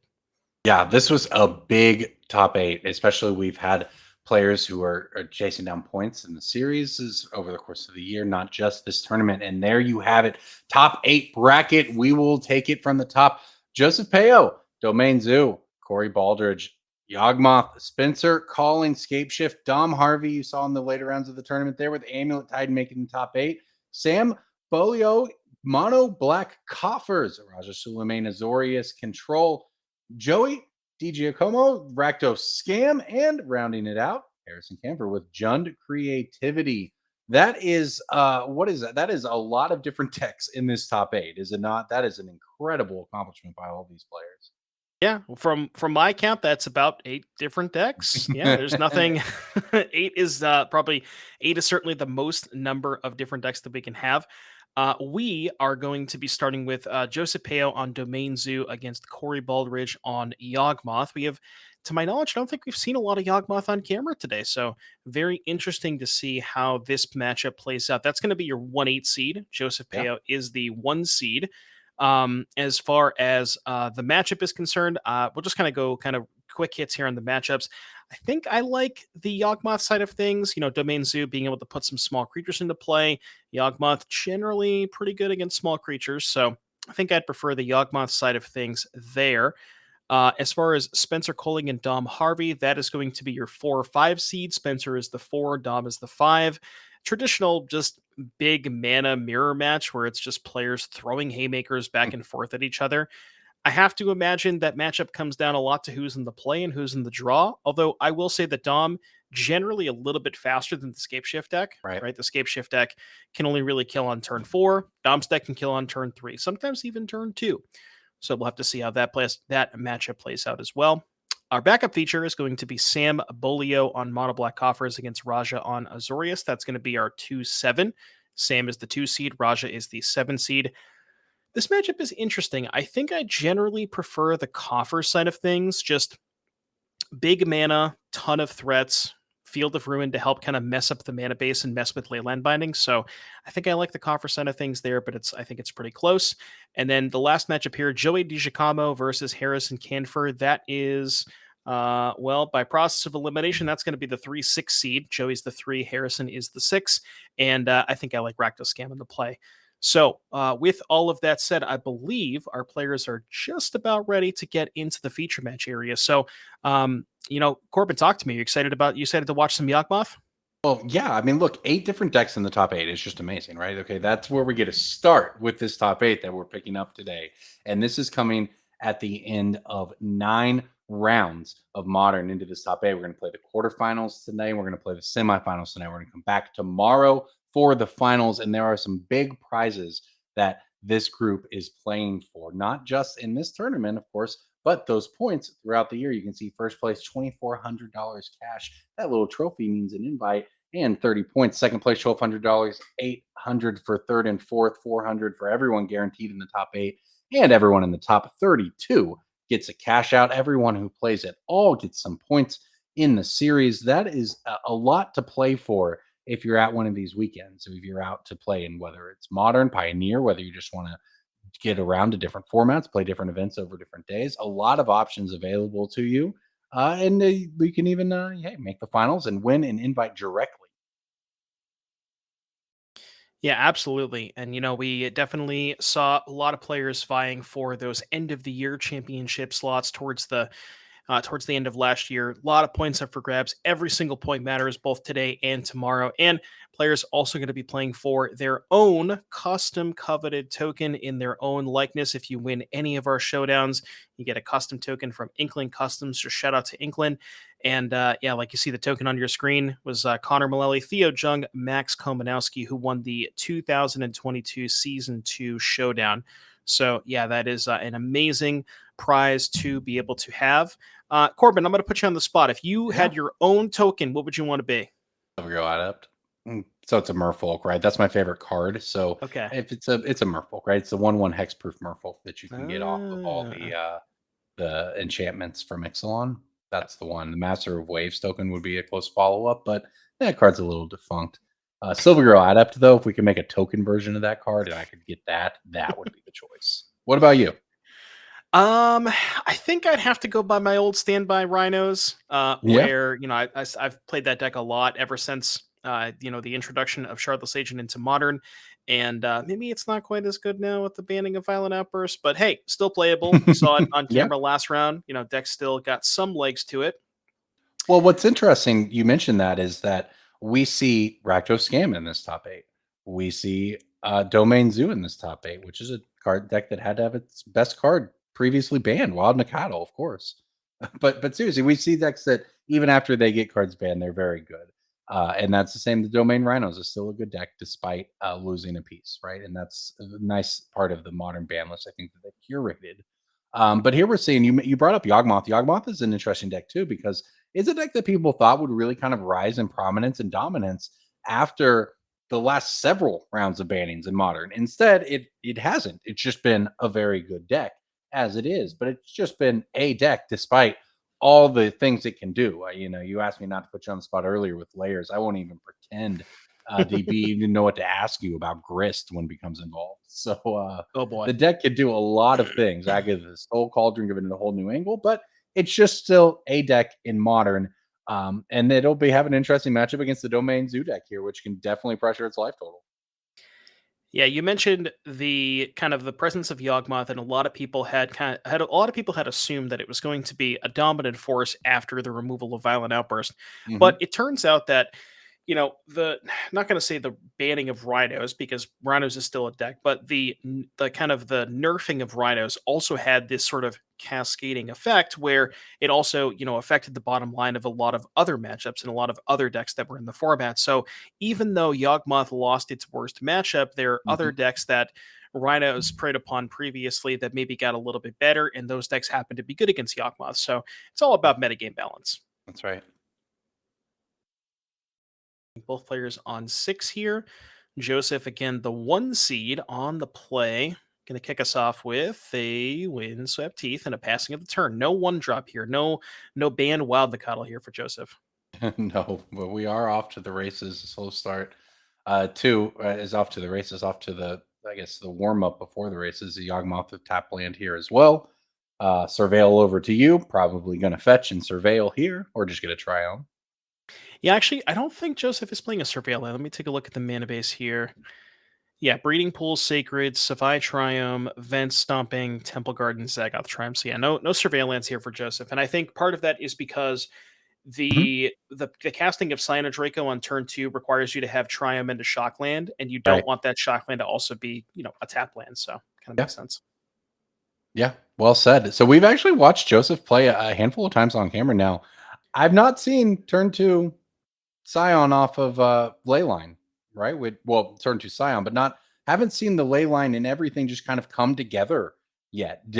But here Joseph is in the top 8 anyway. Yeah, and now that you mention it, just kind of in general, we've seen Zoo, not just Joseph, but there was a couple of other Zoo pilots we've seen on the broadcast today, and I really can't think of that many times we've seen Leyline. So, you know, a lot of people were talking about that being the boogeyman of the format, but this deck's still not that bad, even when you don't have the Leylines. Yeah, well, here we go. He's able to start the attack, and Corey untaps his slow start for Corey, but Wall of Roots, possibly a 3rd land. Gonna have options for things on this turn. Here it goes. A fetch to get things started. Open mana from the Zoo player. I think we saw a lightning bolt or 2 in there, right? So might have some interaction open. Corey, meanwhile, over on Yawgmoth is just trying to, I guess, get set up right now. I haven't caught a sight of the hand to see what he's building towards. But right now just has nothing and has to deal with this Scion with not, you know, as many keywords as you might fear, but still a Scion you got to deal with. Yeah, this is kind of the ideal turn for Corey to kind of just, like you said, do some setup here. Maybe, you know, Grist deploy, make a token, perhaps play a Young Wolf or something along those lines just to get more stuff in play. Potentially to set up a Yawgmoth next turn, but also maybe if there's a Quarter Calling in hand, wants to just get some stuff to be able to find some more stuff. And looking at Joseph's hand, it looks like 2 lands and 2 bolts is the leftovers here. Yeah, and if there's ever a deck that just functioned on stuff, it's this Yawgmoth deck. So like, speaking of resources. Speaking of 2 bolts here, Joseph. So here's what's going on. There's a Grist minus. Joseph is fetching and shocking in response. I wonder if we're going to double bolt this wall in response. Wow. Okay. Well, that would open it up, and then you could even eliminate the Grist with the attack, following up 1 bolt, 2 bolt, no wall. All right. Joseph does take that line. It's a bit of a commitment, but it does deal with the Wall of Grits and the Grist because, like you said, we can just now attack that Grist down to honestly kind of a blowout, right? Like if you're Corey, you're doing that, you're feeling good. I'm going to take care of this creature. I'm going to untap with mana and a Planeswalker, and all of a sudden you're going to untap with no creature and no Planeswalker, and still staring down the Scion. Just an absolute back-breaking play early. Right. And it seems like kind of a weird play, but think about it this way. If Corey had some other creature, they, you know, like a 1-drop, say a Young Wolf or even another Mana Dork, they would have played it before minusing the Grist because they had 1 mana left over. So you can almost guarantee that Corey's not going to play a follow-up creature after the double bolts in the wall. So it actually looks like the Grist, though, does stick around. Sound goes straight to the face. Yeah, that's interesting. Perhaps Joseph picked up a burn spell and maybe just wants to try to, you know, deplete Corey's life total. The life total is, you know, we always talk about how life total is a resource, just kind of in a general sense in Magic, but it's more true in Yawgmoth than basically any other deck in the format because the card Yawgmoth just requires you to have a pretty, you know, sizable life total when it enters the battlefield, so you can actually, you know, kind of cook with it a little bit. Yeah. Well, and also, I guess if you're Joseph, you can look at it and say, well, if I take the turn off to swing at Grist, okay, that happens, and the next turn I can go back to whatever, but I don't know what's going to happen there. Instead, I can attack for 4, get it in, be reasonably confident that I'm going to be able to untap and do the same. And now all of a sudden we talk about those lightning bolts and those tribal flames, and all of it just really starts. The reach starts to start to look lethal, as opposed to just kind of treading ground, trying to play board control the board against Yawgmoth. That said, we'll see if it works out because Grist is a powerful card. But it looks like that might be the line Joseph is looking at taking. Yeah, We'll see now. Go ahead. the other consideration too is that maybe Joseph figured, okay, so I want to kill the Grist, but I don't have to kill it this turn, and I can just wait till the next turn because Yeah. the Grist can't minus, and that is exactly what's happening. As I say that, it's almost like I'm a prophet, where basically what this does is you're trading 4 life to give Corey an extra 1/1 token. Is Right. that a good exchange? Maybe, maybe not. Depends on the context, the texture of the game, but that is what Joseph has chosen to done. Yeah, and also like if Corey say had a second Grist there, and you make them play it and get rid of their own first one, and you get the damage in, if that's what they were going to do anyway, right? So there's just maybe some small upsides there. Here comes a Bowmasters, mana efficient, tapping out here for Corey on the instep. Bowmasters hits play. That certainly provides a bit of a wall against the double Nacatl follow up for Peo here, who's got 11 life. He's got to finish off from Corey. See if there's a Yawgmoth. I think that's 4 No, mana, no. and that is the father. That is the Thran Physician and a young wolf too. Ooh, well, things have gone from bad to worse here for Joseph. Yeah, this is going to be tough now because the Yawgmoth, I mean, basically can just pay 1 life to put a counter on any of Joseph's creatures. I guess the good news for Joseph is that Corey is at 11, but yeah, I mean, it's going to take a pretty sick sequence of top decks here for Joseph to be, well, first step 1 probably have to draw binding to get that Yawgmoth out of here. Right. If it's not that, it's just going to get out of control very quickly, even if the game doesn't end for a turn or two.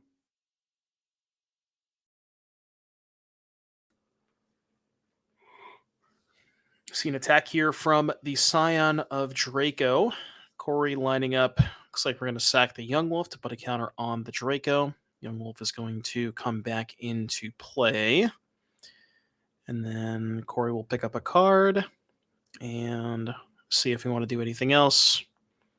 Yeah, again, you can kind of do some stuff where you go sack the token, put a counter on the wolf, sack the wolf, counter on the Scion, and basically every creature that you have represents effect. Oh, we found a Beseiju. Well, there's one way to kill the Scion. Yeah, that's a nice answer here, and that probably might go a long way to just kind of slamming the door here on anything Joseph had to get back in it once this Yawgmoth starts to really get going. Good display of the deck here. I mean, just kind of hung in there, even after what we thought was kind of a backbreaking play with that double bolt earlier, and just kind of played some stuff and then played a Yawgmoth, and that might be good enough. Yeah. Yeah, that's the funny thing about this Yawgmoth deck is, like you mentioned, Corey just played a bunch of random cards, but then once you find the deck's namesake, those random cards are all terminate draw card, as opposed to just being a 1 mana 1/1 or a token that has no value. All of a sudden, then Joseph has no board and Corey has 10 cards in hand.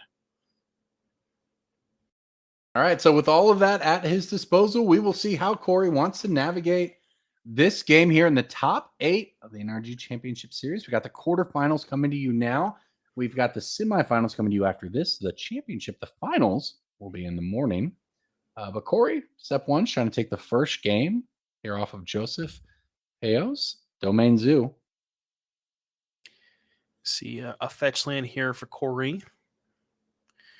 Bringing Corey down to 9 life. See what the follow-up here is.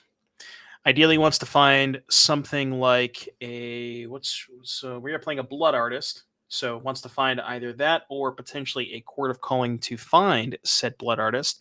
And what that'll accomplish is that will kind of allow Corey to go basically as deep as possible, where, right now Corey is kind of gated on the amount of life that they have. But once well, never mind. I lied. So the cool thing about Shieldred is it doesn't necessarily kill you in the same way that Blood Artist does, because you're not draining your opponent, but you are end up netting a life in the exchange because you pay a life from Yawgmoth to draw a card and gain 2 off the Shieldred. So this will basically allow Corey to draw as many cards equal to the number of creatures that he has in play. Just absolutely kind of just grinding away at the board here, trying to not make any mistakes as you try to close it out with everything that you believe you should need to go up a game here in this first match. What are you worried about if you're Corey? Anything to do here? Or is it just execute on the combo and the last couple cards and go to next? Well, we actually have locked up the game. So with double Young Wolf, we can actually just draw our Yes. entire deck and then eventually find the Court of Calling and go to get the Blood Artist. So Yeah, that looks I like guess the weird scenario is if Corey draws the Blood Artist before the Court of Calling, right as I say that, he drew the Blood Artist. But I mean, it doesn't really matter because, Corey could just gain a bunch of life, not die, and then just untap and kill Joseph. So I don't think anything matters at this point. Yeah, Joseph just sitting back, watching it all go down here. Gonna take an courtesy untap step here. I'm very good at calling things, like right as I'm about to say Yeah. it, then that exact thing happens. I don't know if that's, commentator's curse or what it is, but No, you're on fire today. That you're just in tune with it. All right. We've had some excellent matches of Magic, and you have been on top of some of these pretty difficult and tricky situations that these players have been navigating. So here we go. Joseph Feo is going to try to make something happen here before it ends. Going to cast Leyline Binding. Big laugh as he does so, trying to just enjoy the moment. This is a top 8. This is a big moment for all of these players, regardless of how it turns out. And this has been a nice match so far, opening it up here. So I'd actually like to point out something that Twitch chat has mentioned, which I kind of didn't think of. But what you can actually do in that situation, where even if you draw the Blood Artist, you can draw most of your deck, maybe not all of it, or you can draw all of it. You go to the cleanup step, you discard your hand, you discard the Blood Artist, and then on your opponent's upkeep, you cord for the Blood Artist because now it's back in your deck after you endurance it back in. So discard to hand size, then endurance, then cord. Yeah, this deck can always do something new. Or you find out playing against it. That's quite the line. So binding is going to take care of the Shieldred. Joseph kind of thinking about what we want to do here in terms of attacks. Not sure it matters too much, but Joseph thinking through all the lines here.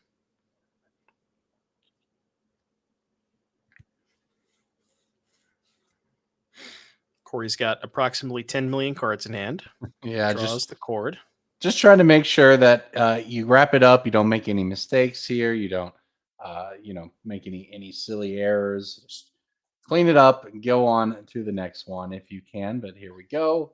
Blood Artist joins the team, and that earns the scoop from Joseph Feo. So game 1 over to Corey Ballridge on Yawgmoth, taking the lead here in the top 8 of the NRG series. We've got all 4 quarterfinal matches going on right now. The winner of this will, of course, take on the winner of one of the others. And in the end, we will have 2 finalists left tonight who will be back in the morning to play it out. But let's look at the sideboards here as Joseph Feo with Domain Zoo tries to come back from a game down. What are you looking at here for this matchup? So Joseph has a couple of pick your poisons. Those don't seem particularly good. There's not really a lot of flyers, not a lot of artifacts and enchantments. Surgical extraction, however, I kind of like that one to be able to get rid of the young wolves. A lot of it looks like Corey is on 2 copies of Stranglergeist, but just being able to get rid of those young wolves, there are 4 copies of those. I think that's probably worth it. Past that, you could maybe Dramoka's Command just as some sort of bad 2-mana removal spell, even though there's no enchantments on the other side of the battlefield.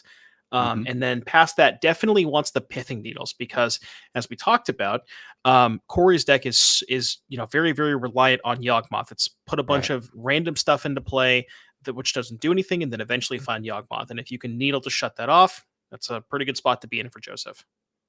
Yeah, Pithy Needle, one of those cards that just kind of classically answers a lot of things. It's very low cost. You just kind of, in that you just both in terms of deck building cost and in mana cost, you just slide it into your deck. You can put it at any point and it functions proactively, which is, I think, is a key part of it. Yeah, it said you want to make sure you want to continue to be the beatdown here for sure, right? If you're the domain deck. So on the other side, if you're looking to answer the deck full of wild Nakados and tribal flames, We're going to see what the Yawgmoth deck is bringing to bear here. Obviously, you might expect some of the removal. We've seen how the domain deck has to try to fight through the removal before and go towards that burn. So if you're Corey Ballridge looking at this sideboard, Devin, what do you think you're bringing in here? So looking at Corey's sideboard, the Cankerbloom and other disenchant effects like Reclamation Sage, and or Pick Your Poison could be something you want to go towards because there are the copies of Leyline Binding. And remember, these players do have open deck lists. So you're going to see those Pithing Needles in the sideboard of Joseph, and you're probably going to want an answer to those. Yeah. So some number of Cankerbloom, Rec Sage, and or Pick Your Poison, probably just the creatures because those can be tutored off of Court of Calling. Well, I'm just noticing on the deck list, Corbin, if you look at the screen in front of you, there's a Shieldred Whispering one. Don't think that's the right Shieldred. I didn't catch that. Yeah. Well, Shieldred Whispering one. I don't know if we're going to cord for 7 at all this That'd game. be pretty good, wouldn't it? Yeah, it would be. No, I think we saw the Apocalypse in that first game, right? So yes. Yeah, I think it was a typo. As far as the rest of the deck list is concerned, we have, or sideboard, excuse me, we have a Pylon and a Legion's End. Legion's End, good against the cheap creatures. Pylon, good against Scion and maybe the more expensive creatures. Talked about the removal being good. Pick Your Poison to help answer the Leyline Scion stuff could be good. Maybe Fatal Push. So, Corey almost has the ability to kind of transform into this pseudo mid-range deck and maybe be a little bit less reliant on the combo in post-board games. Yeah. Still wants to keep the Yawgmoth, but maybe doesn't necessarily want to be as, focused on setting up specifically the combo and more about controlling the board.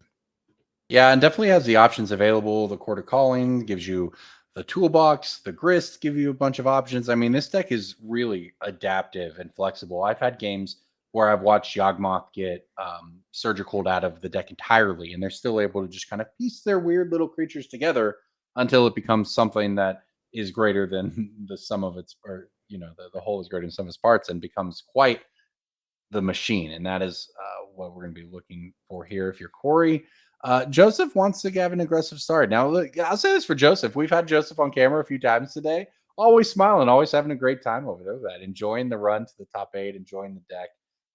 This has been a great tournament so far. With another day coming tomorrow. Yeah, absolutely. We'll hopefully get to crown a champion tomorrow. We get to see who is going to be walking away with that trophy, the big money, and most important of all, that token, the token with your own likeness on it. That's what people always want. You talk to them about, you think about the World Championship cards and the top version of it, right, where people get their face on a card. That's what drives all of them. Yeah, and you talked about last game how Joseph has not had a lane line on the battlefield yet. Well, now we do. Right. We'll have to see how much different this zoo deck is with that turn 0 lane line. Didn't quite get a good look at Joseph's hand, but if there's a Scion, then it's going to be pretty good. Yeah. So no mana creature for Corey, just the Young Wolf, which is just immediately going to eat a leyline binding from Joseph. If he untaps into Scion, you'd see it right here. I mean, this would be the dream start of this deck. Turn 1, turn 0 leyline, turn 1, turn 0 leyline, turn 1 leyline, I guess. Turn 2 Scion, but instead just a pass and a wow. Look at this. That's a force of vigor from Corey. Oh my goodness, what a blowout. Get those 2 enchantments out of here. Give me back that Young Wolf. And now, that was quite the exchange here for Corey. So Corey just holding that up in case you need to hit something else. You're able to get both of the enchantments. Joseph doesn't have it. What a swing right there with the force of vigor. The Strangleroot guys you have to exile, well worth the cost. And hey, now even Pindlehaven pumping the Young Wolf. Yeah, this is the equivalent of when Infect is playing, turn 1 Noble Hierarch, and their turn 2 is just land, attack with my Noble Hierarch. This is the plan B. Yeah. Well, this is going to be a very interesting game now. It looked like Joseph was going to, after being down a game, look like maybe he was going to have his perfect start and show off the high end of the deck. Instead, runs directly into a force. Nothing you can do about it. And smile on his face, but definitely behind on the board. Yeah, you can tell that Joseph just has good vibes. Joseph is all about the vibes. He picked up a Scion Draco, which, unfortunately for Joseph, that lane line has been depleted, but Scion still castable as a 2-mana 4/4. can certainly get into the red zone. And like we said, Corey has a lot of removal in the sideboard, but the removal that Corey has is Fatal Push and Legion's End. And I think Corey just drew a Fatal Push this turn. Even though Scion's a 2-mana card, Fatal Push can not kill it. That's right. And it's just, I think that's a delighted halfling. For Corey, nothing too devastating right here. Can't even attack anymore. The Young Wolf beatdown plan is off, and maybe Joseph is going to find a window to get back in here. Lightning Bolt deals with the halfling. Yeah, and Corey still had a healthy 20. Usually you don't. Usually against Zoo, if you go into turn 4 when you're at 20, still at 20 life, that's kind of a tough spot. And Joseph is going to play a Steam Vents tapped and get Gigantha two-handed. It's time for Juicy J. That's what we call him. I was unaware that that's what we call him, but now I will call him nothing else. All right, cool. Yeah, untap here. Nothing for Corey. Just a forest and a pass. I think we have a Fatal Push. Is that a Shieldred with Forest, Pendelhaven? I think it might be Corbin. Oh, no. You need 7 mana for that Shieldred, right?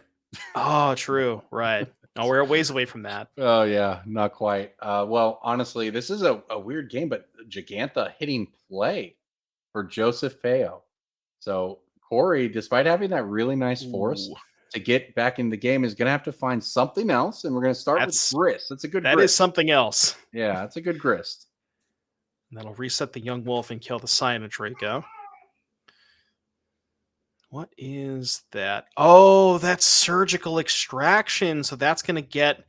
Oh my goodness, that's going to get the Young Wolf out of the graveyard, and then the Gigantha is going to be able to clear the Grist if we want to for Joseph. And taking a look at Corey's hand, it's double black card, and Fatal Push against 5 drops. So yeah, those are some powerful double black cards, though. But without the second black source, the Pendelhaven Pump was nice, but the Pendelhaven making black mana might have been better. Okay, so this will take care of those creatures. This is really all going to be about what Corey can find off the top of the deck and maybe a 1 to 2 turn window here. I'm going to go ahead and talk to production and see if we can maybe get Shieldred Whispering one put up on the screen for you guys for a second, just so we make sure that we know which specific Shieldred that we are dealing with here. Because I know you may have not seen it before. There you go. Look at that. 6/6 Swamp Walk. How good would Upkeep, that be? return a creature from your graveyard to the battlefield. And then they sack a creature on their upkeep. What a just all-timer right there. Yeah, as someone said in chat was used to be a great reanimator target, right? You just reanimate it, you pass, they lose their creature, you untap, you reanimate something else. It would be pretty good right here, wouldn't it? But a lot of things would be good for Corey here, like a swamp. And unfortunately, he has none of that. It looks like Joseph has picked up a Pithing Needle, I think. I think that might have been the draw step. Which, not the worst. So you're in kind of a weird situation where you can needle name the Grist and then shut that out completely and just go to the life total. And it looks like that's what Joseph is doing. Because here's the thing, Corey is now not only is Corey low on life, but also has no creatures in play. So if you needle the Grist, you're stopping Corey's creature production to kind of blank the Yawgmoth anyways. So, I think that my guess, we can get, word from production if we can get with the needle names, but I'm pretty sure the needle name Grist, and, Corey really needs to find a black source for that Shieldred, and there it is. That is huge right there. I was going to say we could point to Joseph's heads up lightning bolting the halfling earlier. Because, it's just a mana dork at later stage of the game. Why would you do that? But that would have provided the mana for a legendary creature at least. But here we go. Shieldred the Apocalypse. That's the one Corey Ballridge is playing. It hits the battlefield, and all of a sudden, I mean, hey, there's still a Gigantha, which is pretty big itself, but this game has a whole new life with that second black source coming off the top. Yeah, okay. We did get confirmation from production. The needle is naming Grist, which does make sense. We got an attack with both. The Shieldred is going to trade for the Gigantha, and the Cyanide Draco is going to put Corey down to 8 life. The draw step here for Joseph, not the best. It was the second copy of Surgical Extraction. I'm not quite sure what just happened there. It looked like the attack knocked Corey down a little lower. We might have had we need to get the life totals updated. Either way, it looks like that attack, Shieldred trades. It was not enough to follow it up. Joseph's able to finish it off with Some extra damage there, maybe. Yeah, we might And have had that life totals wrong. Yeah, and that knots it up at 1 apiece. And now it's all going to come down to a game 3 between Corey Ballridge and Yawgmoth and Josephine on Domain Zoo. We're going to come back to the booth here as we get ready for game 3 of the quarterfinals here in Minneapolis of the NRG Championship Series Modern Showdown for $10,000 this weekend. So this has been an exciting start to this top 8 so far.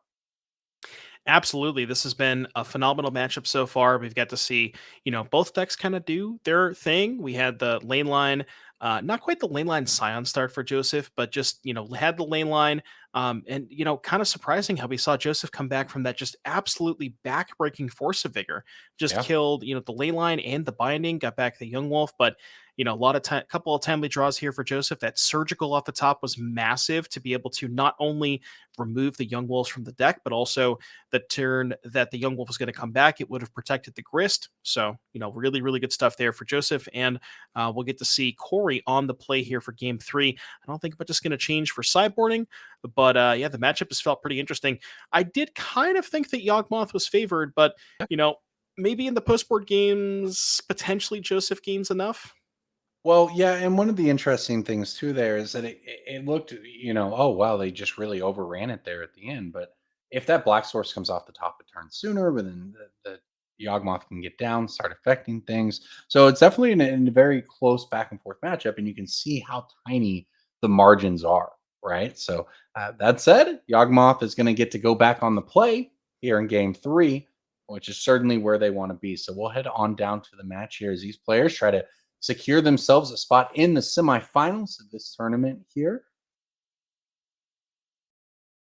I see. Okay, Oh. so the funny enough, so the reason that the Shieldred, when we were looking at the deck list during sideboarding, the reason that the Shieldred was the incorrect one was that because that is what was written on the deck list that Corey submitted. So it looks like they're doing they're having a discussion or maybe doing a fix about that. Not exactly sure what's going on about that. But we will let you know as soon as we get word on that. But yeah, that was this match has been very, very exciting. We can maybe while we have a moment, just really briefly talk about our backup match. So that was going to be Raja Sulaiman on Azorius Control on Sam Abolio on Mono Black Coffers. Kind of excited to, potentially if we have the opportunity to get to look at this backup match because we have not seen a Mono Black Coffers, and I'm getting the word from our production. Unfortunately, we have a game loss here for our Yawgmoth player because the Shieldred was written on the deck list as the incorrect one, and that means Joseph. Unfortunately, fortunately for Joseph, unfortunately for Corey, Joseph is going to take that match 2-1. Yeah, unfortunate. That's how it happens. So we're going to look on to our backup match here. We've got a couple of players trying to find their spot into the semifinals. We have Sam Belio on Mono Black Coffers, and I see an Urborg and a Sunken Citadel and a Demolition Field. Off to having some fun over there. Up a game with Mono Black, taking down an RG mainstay Raja Sulaiman on Azorius Control. Yeah, Looks like we've seen some action in this one already. Both players got some mana developed, and go ahead and take us in. What do we see here? Devin? What do you expect to find from this matchup as these players stare each other down? So I was, I kind of had talked about. I've played a lot of this Mono Black Coffers deck, and this is a matchup I've played quite a few times. I think game 1 is a bit sketchy because you have a lot of main deck removal like Fatal Push, March, Shielded Edict, which I guess can hit Planeswalkers, but then Damnation, Deadly Cover Up, a lot of bricks game 1.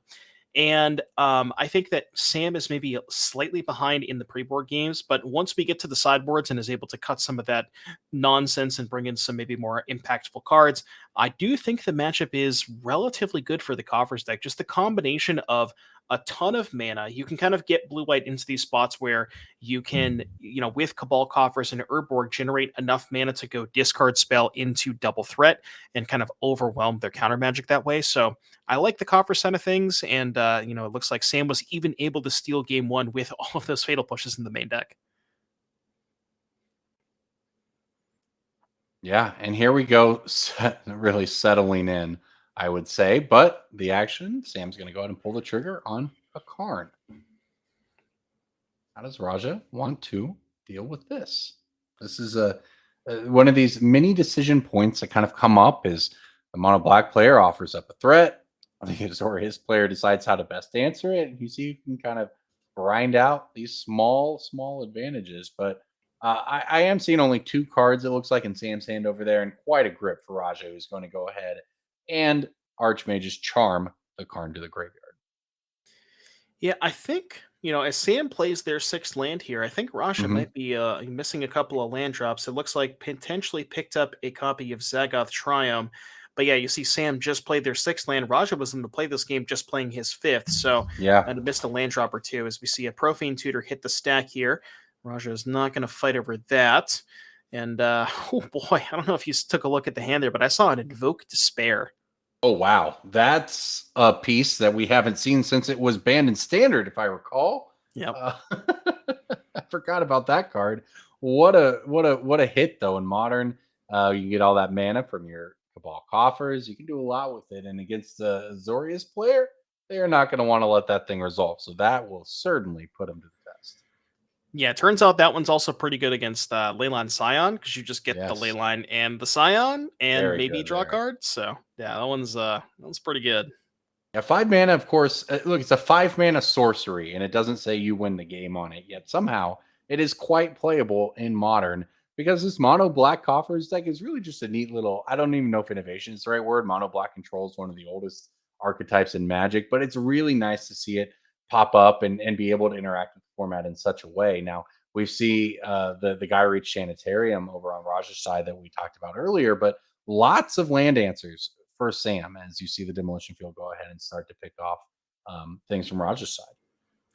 Yeah, and we kind of discussed how Raja is a deck that is featuring copies of four copies of Leyline Binding, and part of the reason I think this matchup is good for the coffer side of things is those Field of Ruins, where Raja only has a limited number of non-blue and white lands. There's the Rogarin, the Zagoth, the Breeding Pool, and that's it.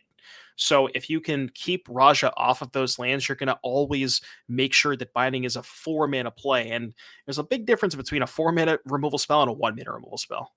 That's right. Absolutely. As well as any, possible sideboard interactions. Like, for instance, those Veils we're seeing in Raj's hand.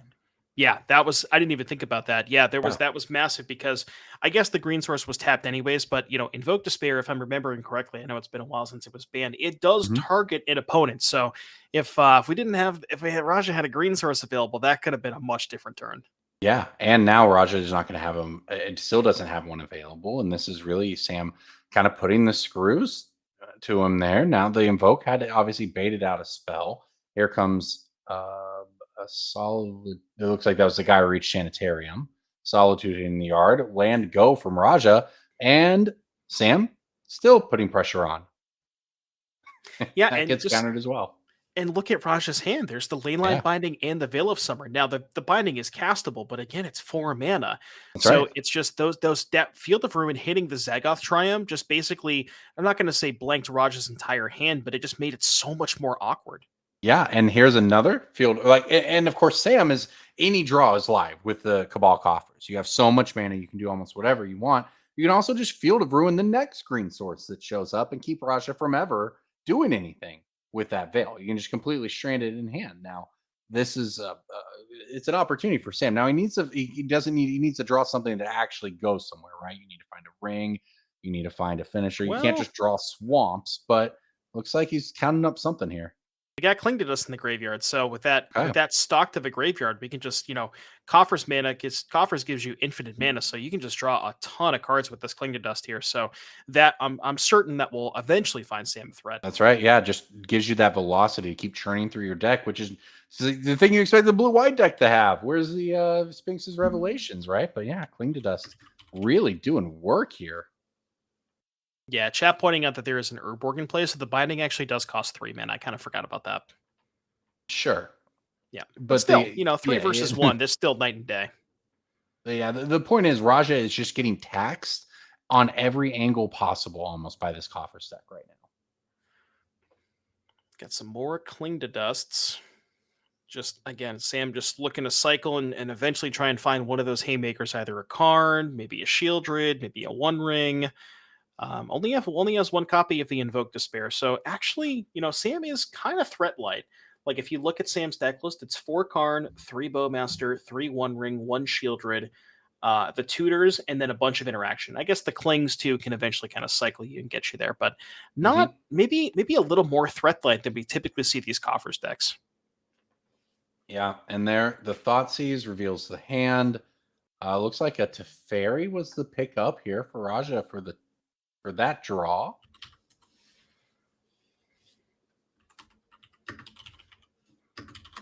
Very interesting spot here for both players. Deep into this game here. Raja, of course, with his back up against the wall here in the quarterfinals. Spot in the semis on the line. Yeah, looks like Raja thinking about deploying something here. We got a Veil of Binding and a Teferi.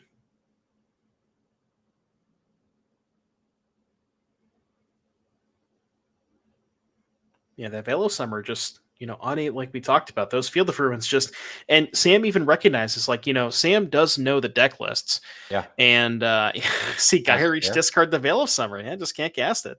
Well, hey, look at Gaia Reach doing some work as a loot, right? You just need to cycle those cards you can't cast. At least Rogers it's better than being stuck in your hand, So here we go. Teferi. This is something that will elicit a response. That response being a Bowmasters from Sam. Looks like this does resolve, so that makes Teferi in a little bit of an awkward spot here, choosing what to do. Yeah, if you bounce the token, well, that's not good because then Sam just gets another Bowmaster trigger, kills the Teferi, so you don't want to do that. So you're almost forcing Raja into a position where he has to uptick it, right? Because just minusing it is just too bad here. Unless we're going to Solitude pitch. Oh, I like this. Yeah. Okay. Yeah, and now we can bounce the token. That's a nice line. Put the Kahira into your hand, pitch it to Solitude. Now you can get rid of both of them. Now you're going to pass the turn with your Teferi intact. Very different. Shields down. So if Sam does find a threat, Sam has, an abundance of mana, now has a second Cabal coffers. I can't count that high, Corbin, but approximately 10 million mana. And there's a lot. Yeah, that is no probably force. Going to do it here. GG. Yeah, perhaps. What do we see here? Karn, the great creator, hitting the battlefield. Karn is going to minus to get Sam anything that he wants out of his sideboard. We get a Sundering Titan. And you remember how I mentioned that their Urborg isn't playing? So you know what that means. Sundering Titan gets to blow up 3 of Raja's lands because there is an island, a plains, and a swamp in play. Oh, it sure does. You see him setting them aside. Oh, another amazing top 8 run for Raja here, but it looks like it might be coming to a close. That was the turn right there, but Mono Black Coffers is just able to grind it out. You spend the most mana, you usually win the game, and Coffers is very good at spending mana. Yeah, and I think Sam's leftover was a Cityscape leveler too, and I'm pretty sure we had enough mana to cast it, and Sam was just like, nah, I'll just wait till later. Because, Sam knows that, if the Sundering Titan gets removed, then Raja has no more land. So it's like, you're either going to die to the Titan, or you're going to kill it and die to the Titan. There's just no way out for Raja here.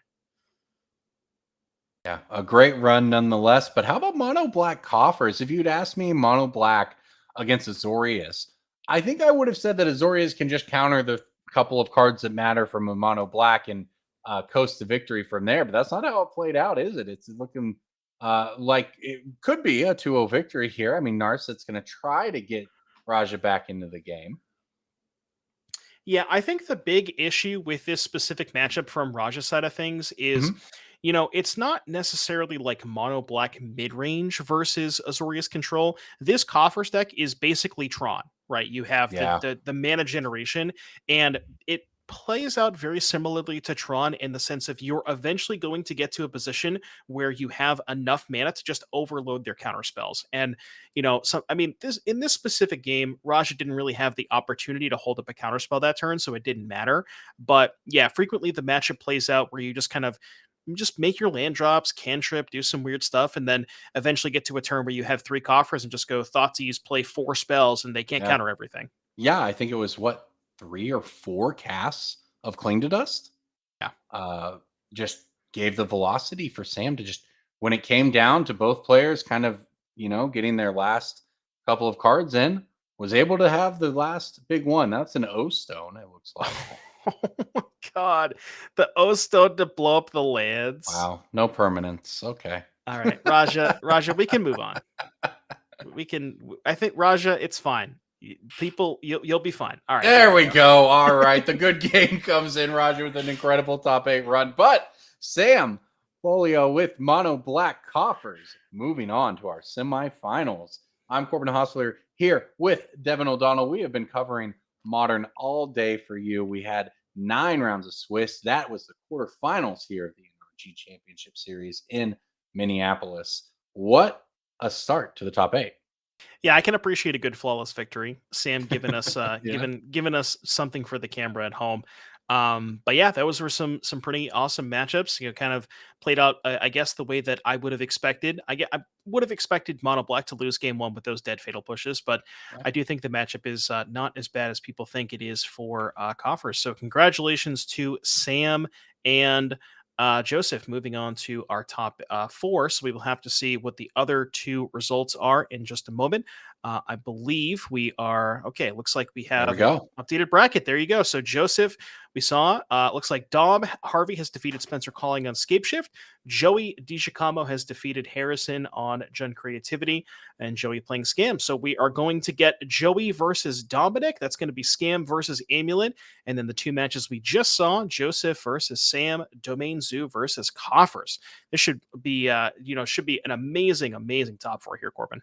Yeah, look, we had 8 different decks in the top 8 if you're just joining us, all right? It was an incredible day for Modern kind of across the country. There's a lot of magic going on, and we've brought some of the best to you here. 8 different decks in the top 8 means we get some really interesting matchups to continue to play out into this top 4 with, of course, the finals coming to you tomorrow morning. So we have 1 round left. We'll be back on the other side of a break, I believe, with a short break, and then we will be back with some semifinal action here from Minneapolis.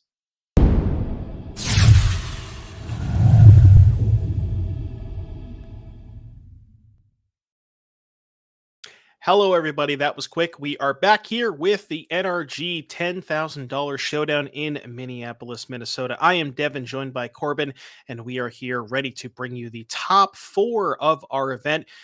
We have some names that you recognize, some names that you don't, some decks you recognize, and maybe some decks that you don't recognize. But let's see if we can get the graphic on screen here. This is going to be updated. It was a little bit wrong the last time. So, update, we have Joseph P.O. on Domain Zoo against, Dominic Harvey on Amulet Titan. That's going to be where we're starting. We're going to start with that match. And then our backup match is going to be Sam Bolio on Mono Black Coffers against Joey DiGiacomo on Rakdos Scam. So as far as these matchups are concerned, Domain versus Amulet is a bit interesting. I think I lean a little bit more towards, I want to say Joseph just because he's on the play, but that feels like a cop-out, Corbin. Well, I'll say that Amulet is sort of like the thing that it sounds scarier, right? I'm going to do my Primeval Titan on turn 2 or 3 or whatever the nuts is, and then, oh, that sounds terrifying. Whereas Domain Zoo is like, I'm going to play a 3/3. I'm going to play 2/1. But it puts all the pressure on, as we've seen. It's been very good. So I think that Domain might be slightly favored there. I'm leaning towards Amulet Titan though. On the other side, I'll tell you, I have no idea what happens between Mono Black Coffers and Rakdos Scam. But after watching Mono Black Coffers in that last round, and Sam piloted it to a very, very nice victory over Azorius, I'm pulling for it. I'm not going to lie. It's just cool. Yeah, as I mentioned before, I have played a lot of this Mono Black Coffers deck, and I have played a lot of the Rakdos Scam matchup. Now, granted, this was before the Fury ban, and the format was a little bit different back then. So, the Scam decks were a little bit different. Sometimes they had more main deck Blood Moons, and, the matchup was similar, but not quite the same. But I've always been, I think, a little bit on the coffer side of things. I guess the main difference here is if you look at the seedings over here, let me just go. Joey is the 3 and Sam is the 2. So Sam is actually on the play. And the important thing about that is Cling to Dust on the play can help stop the Grief Scam. So if you just play a Swamp and pass, then the Grief kind of has to take that Cling before the Not Dead after all. So I think I like the Scam side of things, but I mean, anything can happen with turn 1 double Grief. So we'll have to see how that plays out. Yeah, that's a good point too, because and even in that is it's not the end of the world. It's one of the reasons why the mono black deck can be good, because if they're forced to scam away your cling and then later you maybe get a flashback to cling, you're kind of getting your card back in the long run there, which is just sort of speaks to the grindy power of the mono black offers deck that we've seen. All right. So, Absolutely. yeah, heading down to the table now. Joseph, POO, the sunglasses have come off. It is serious business now. Domain Zoo on your left. Dominic, Harvey, mainstay of just about every tournament you can find in North America. Extremely good at this deck, that's for sure. Amulet, Titan on your right. Looks like for Joseph, we swapped the sunglasses for a cowboy hat. So is that a good exchange? You think you like that trade? It's Thunder Junction time. It's flavorful. I can't complain. Everyone likes. Yeah. I'm in Oklahoma here. I see a cowboy hats more than I care to mention. Let me see. Joseph keeping 7. Dom, it looks like we're taking a mulligan. And yep, I counted 61. That is the Dom special. So, just to make sure we got 60. Wonder if he does that, pile shuffles more frequently when he plays 61 versus 60, just to make sure that he didn't like accidentally put, keep extra card in It his would be sideboard. really like tough, right? If you've played 60 cards for many years, you have to play 61. I mean, Well, come Dom on, has what are you played doing? 61 for a while, so So, I was gonna say I guard against that by playing 41 in limited, so the man can't tell me what to do. The man in this case being Frank Karsten in this thing called math, but still, I support 61. yeah. Sometimes you just need that extra explore. All right, Dom's gonna take a mold of 5. But the amulet deck does mulligan. I guess I would say the mulligan's pretty well because you're really just looking for specifically amulet bounce land threat. And if you can assemble those 3 cards, you can do a lot of stuff even on a lower amount of cards. And God forbid we have 2 amulets and you can kind of just go off from there. So Dom mulling to 5, but I would say amulet perhaps maybe one of the decks that is more capable of um, winning on a 5 card hand, especially with Urza Saga too, because that could represent multiple tokens, which Right. may or may not matter, but also the amulet. Well, yeah, and also in game one, at least, the only real interaction out of Joseph's deck is the 4 leyline bindings and the 3 stubborn denials. Outside of some slower type removal action, so you maybe just want to mulligan to your best hand and maybe just find if you can get that that really strong explosive draw. Maybe it just works. And speaking of explosive draws, Well, there's the ley line. And I do see a copy of Scion in Joseph's hands. So, but I also see a copy of Besaju in Dom's hands. So this is actually pretty interesting. But we are going to play the Besaju. Now, under normal circumstances, when your opponent plays a Besaju and you're like, okay, well, now they can't have access to it. But Dom's deck specifically does have, bounce lands. So right? Dom has not lost access to that Besaju in the slightest, can eventually find a bounce land. And as a matter of fact, we can untap the land, pick it up, and even pop the Besaju if we want to right now. Yeah, I was gonna say it's an investment, and that investment is ready to pay off immediately for Dom Harvey because that was a turn 2 Amulet of Vigor, the namesake of the deck, the thing that makes it all work. You saw the power of that bounce land. By that we mean the Gruul land coming into play there, able to pick up the Boseiju. It untaps thanks to the amulet, and now you have Boseiju available should you want to. So there's a lot going on here, though. Joseph, an incredibly explosive start of their own with that Leyline Scion Territorial Kavu. Yeah, and Dom would certainly love to be able to Besage the Scion, but does not have the luxury of Yeah. doing so, given that it has hexproof. So, if there are multiple copies of Besageu's in Dom's deck, so it does have the kind of the long term plan of Besageu the ley line, and then later on Besageu the Scion of Draco. But that's That's kind a of a long. long ways away, so we're just going to go for the growth chamber here instead. Yeah, as you mentioned, that is a long-term plan, and that long-term plan, when it's followed up by when it's facing down a Kavu as well, doesn't work out. Now, here's a problem Dom might run into. I caught a glimpse of a 1 mana instant in Joseph's Hmm. hand that is What going could to that be? be very good in this spot. I don't know if we will see it immediately for this amulet. Nope. All right. Ooh.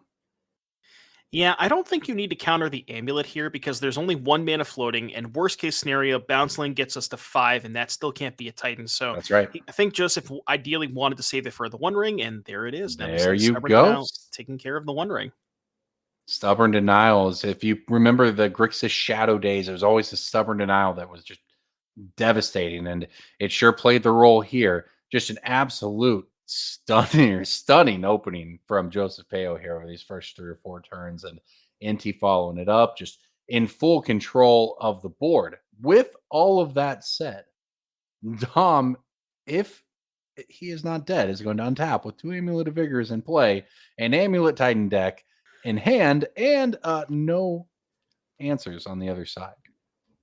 And Joseph, I was going to say, had the opportunity to get a little bit deeper. So we went discard to Inti, but we chose not to discard to the Kavu. And if we had discarded to the Kavu, we would have drawn a card off of the Kavu and also triggered the Inti a second time. So because Joseph has chosen not to discard that last card, it must mean that he likes it. Well said. Okay, so here we go. Dominic, it's 6-34 on life totals. Your game ends next turn unless you can do some pretty crazy amulet stuff. Starting by reading the Scion. Yeah, just want to make sure all of these words. Yeah, okay. It's a quiz. It's a quiz. Do you even remember what all of these words do? Because my creatures have all of them. You know what's pretty funny about this in this scenario is that now Dom does have the Boseiju and probably has enough mana to play Titan with Boseiju available, but let's say hypothetically he doesn't. First Strike matters a lot here. Like even if a Primeval Titan gets into play and is hasted, Joseph can theoretically just block with all 3, and all of his creatures have First Strike. So, and again, the Boseiju is face-up information. Both players know about it, so Joseph's not going to walk into that, presumably, but that could be something that's on the table here. Yeah, this is just a big thinking moment if you're Dominic Harvey, right? Here we are sitting in the top 4 of the NRG Championship Series here in Minneapolis. A spot in the finals is on the line. You are in game 1 against Domain Zoo, staring down the dreaded Leyline Scion start.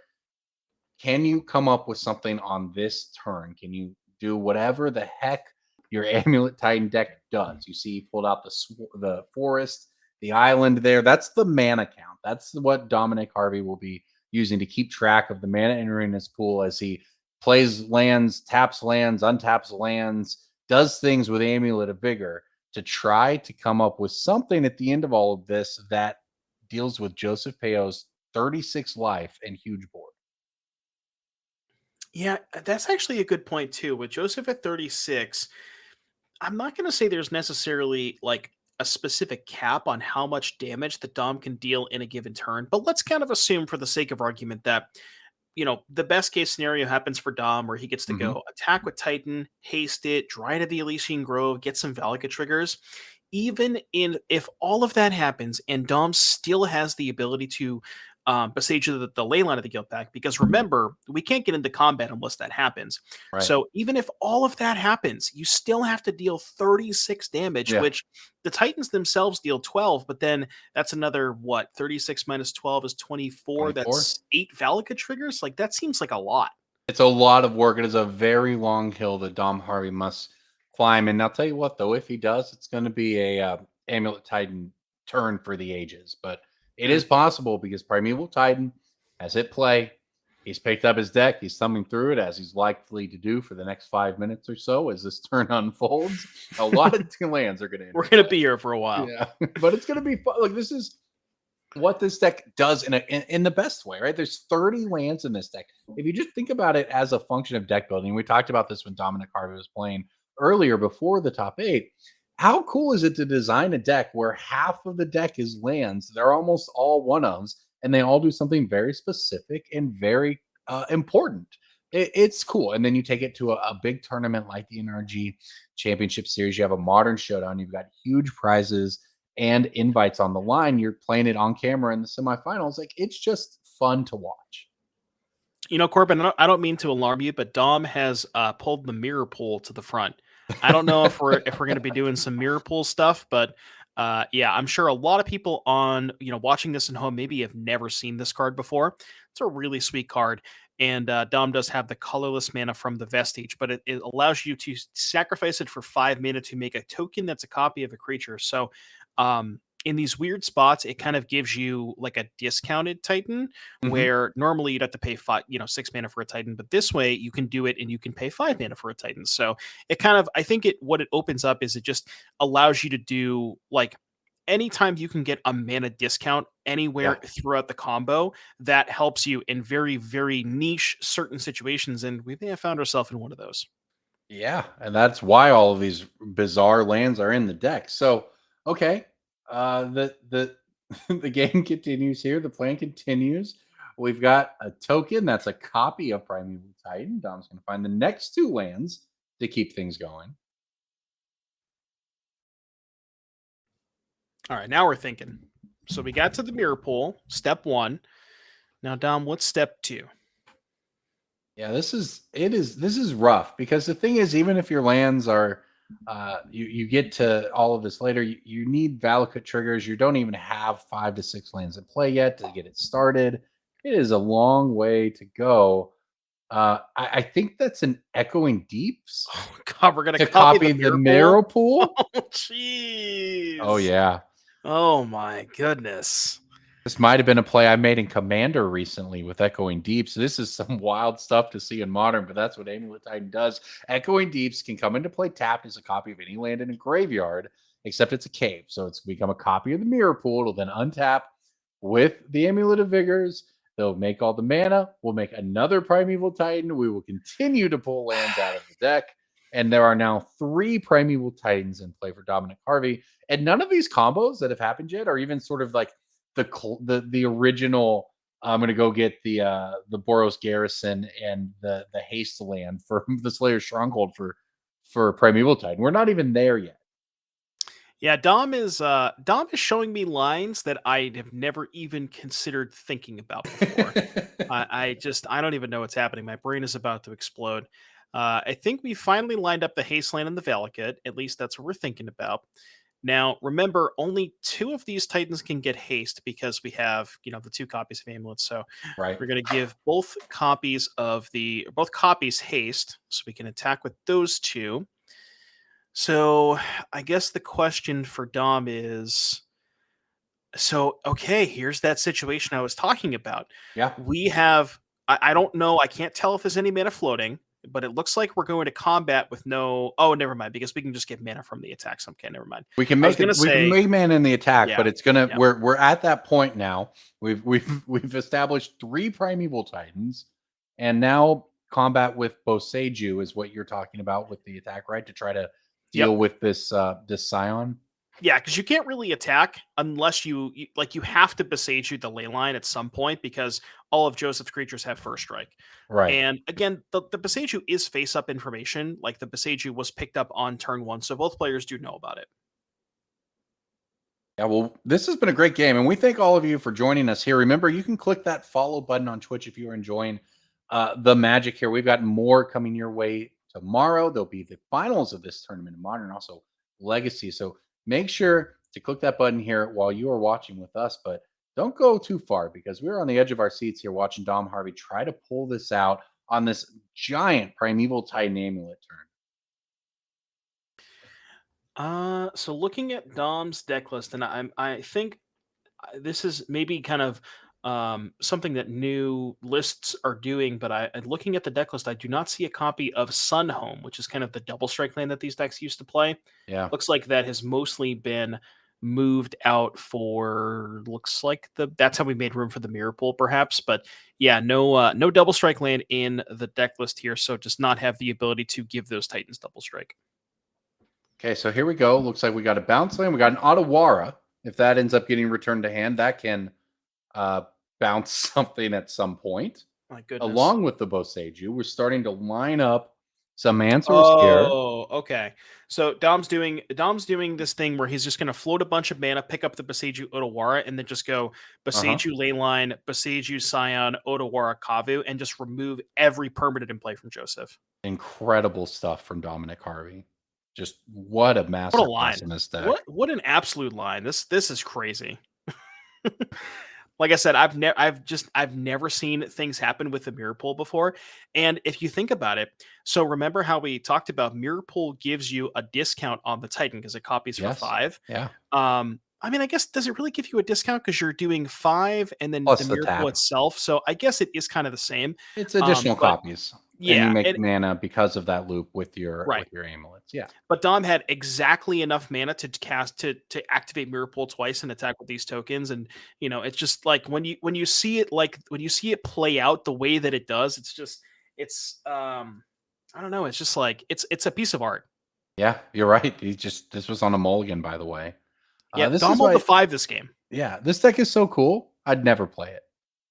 I could never either. I don't have the flowchart memorized for this. There's no way. There's no way I could do this. I can barely count the 3 mana to cast my Shardless Agent and Cascade into Crashing Footfalls. Like, there's no way I can do this. Dominic Harvey, though, has been doing this for a while. You see that deck. You see how shiny it is. You see how just beautiful both the deck is, the play is, and look at the board now. We started that turn with maybe a couple lands in play. No Primeval Titans. Joseph Pale with just a dominating board here in the semifinals of the NRG. But we end it with Dominic Harvey. Not in a commanding spot, but you know what? Very much in the game and very much threatening if he gets another turn to end things immediately. Yeah, if Joseph has a leftover burn spell, can knock the top of the deck and say, we saw Joseph draw the 4th copy of Tribal Flames before, so Joseph is no stranger to top decking burn spells. Yeah, and by the way, Dominic Harvey does all of this maintaining 6 life, although I guess with 2 attackers, Joseph could do that. So yeah, you're right. Burn off the top could get us there despite what we just witnessed, that amazing turn from Dom Harvey. So here we go. Tapping the cards. Joseph looking towards the deck. Oh, looks like it was a Flooded Strand. Can't quite get a good look of what the last card is. It's in the cat. It's All a right. cat. Yeah. I don't think that'll do it. Joseph looking it over, thinking it through. I guess there's still some triggers involved here. So things not quite over. He's going to try to pull off another incredible finish. Of course, we saw that top deck Tribal Flames help Joseph earlier in the tournament. Here we go. Otawara, though, is going to bounce. Yeah, we knew about that. Yeah. So the Inti can trigger. Although given the hand is Kavu, Flooded Strand, Nikado, I'm not exactly sure what Joseph is looking for at this point because the Titan can just block the Inti. Yeah, I think that final Otawara bounce might have been it. Yep. Inti's going to go ahead and hit the graveyard. Joseph looking at 3 Primeval Titans, and we're going to deploy a cat and a Kavu. I imagine Dom should be able to close this one out now. Well, yeah, and that's it. That's no cards in hand, face up. This is what I got. Do whatever it is you do, Amulet Titan. But yeah, what an amazing game. What an amazing a sequence of plays by Dominic here. Is gonna have to try to take a deep breath and do it all over again. But yeah, if you're Joseph, you've had an incredible run through this tournament, and you got to just try to shake off the whiplash of what you just witnessed from Dominic Harvey here. Yeah, this was crazy. Dom just showing an absolute mastery of this deck. It seems like it kind of feels like Dom knows this deck better than basically anybody else in the world. And he definitely showed us that in this game. That mirror pull line, not only just the mirror pull, but the mirror pull into the Echoing Deeps. Like that line was just unreal.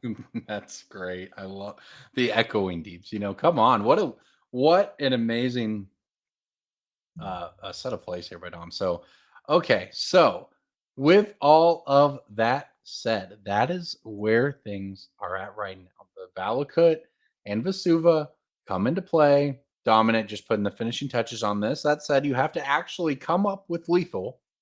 And there we go. That is enough. Joseph picks them up. 1-0 Dominic Harvey with one of the most amazing Amulet Titan turns you will ever see. We thank all of you for watching us with that. Somebody, I'd say clip it. That's way too long for a Twitch clip, but that is a 5-minute turn to show somebody if you want to tell them what Amulet Titan can do. or at least clip the double mirror pool thing, you know.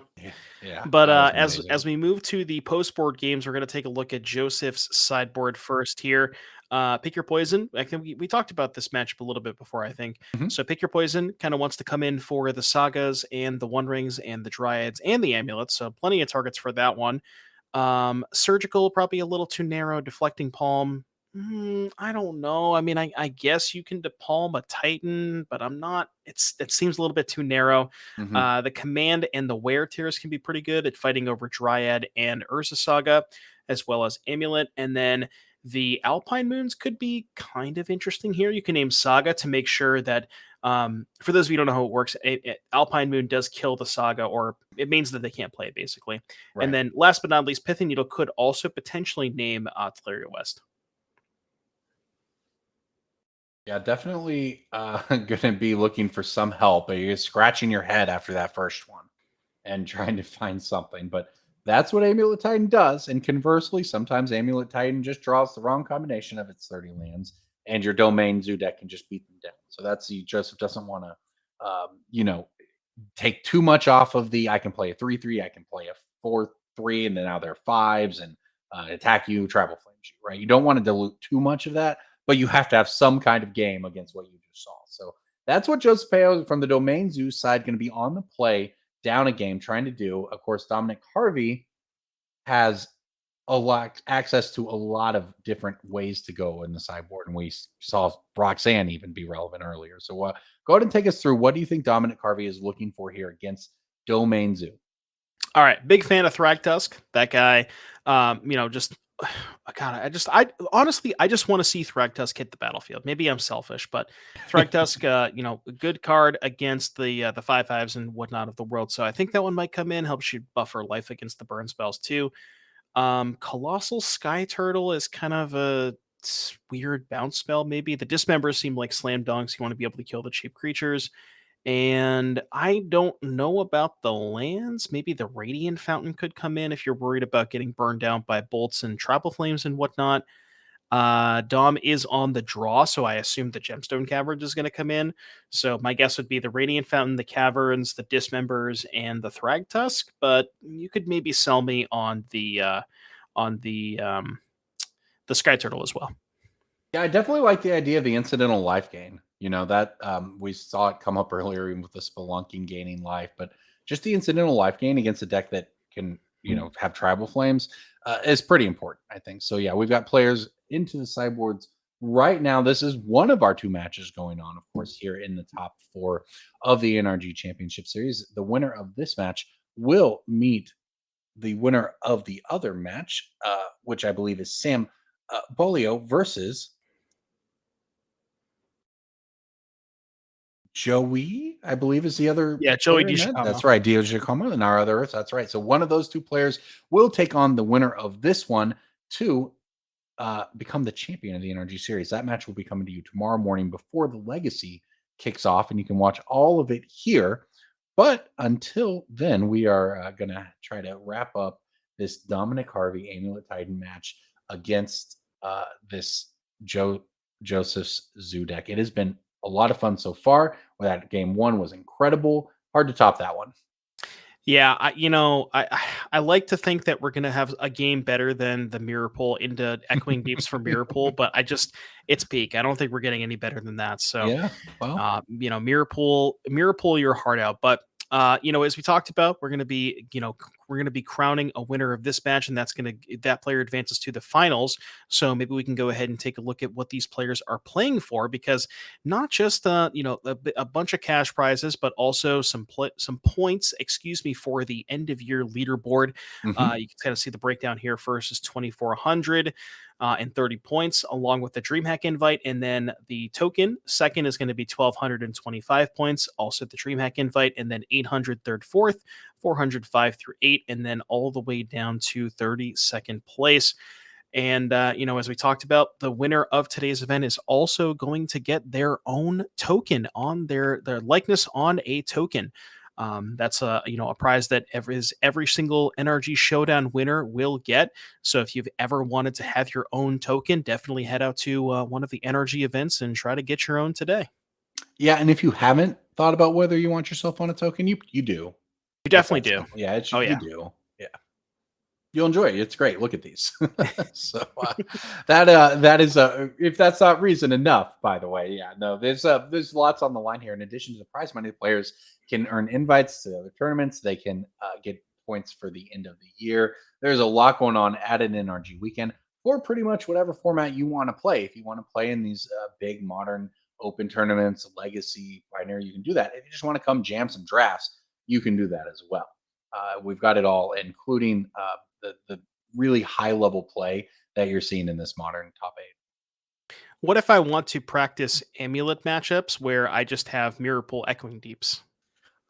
Maybe yourself, an Amulet Titan deck, and maybe a week. Nothing else. At Just least a week. to grind the flow chart. Or maybe, hey, maybe you can talk to Dom and get some pointers. We're seeing a master class in it so far. Yeah. I can't I don't even know. I don't have words. Like I've just never seen anything like that before. It was truly a work of art for Dom. So Joseph going to be on the play here for game number 2. Not sure if these players have taken a mulligan yet, but we're looking at some cards and I see a bunch of lands for Joseph. Going to go ahead and throw that back. And not sure what Dom likes to flick his cards pretty fast. I can't quite get a good look. Looks like a keep, though.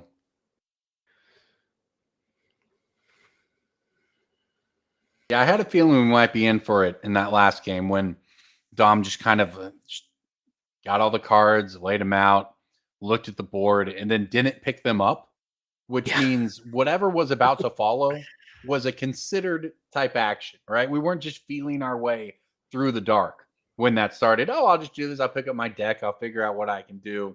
Dom sat down, figured that all out, and then executed on that game plan. Oh, he knew. Yeah, Dom is.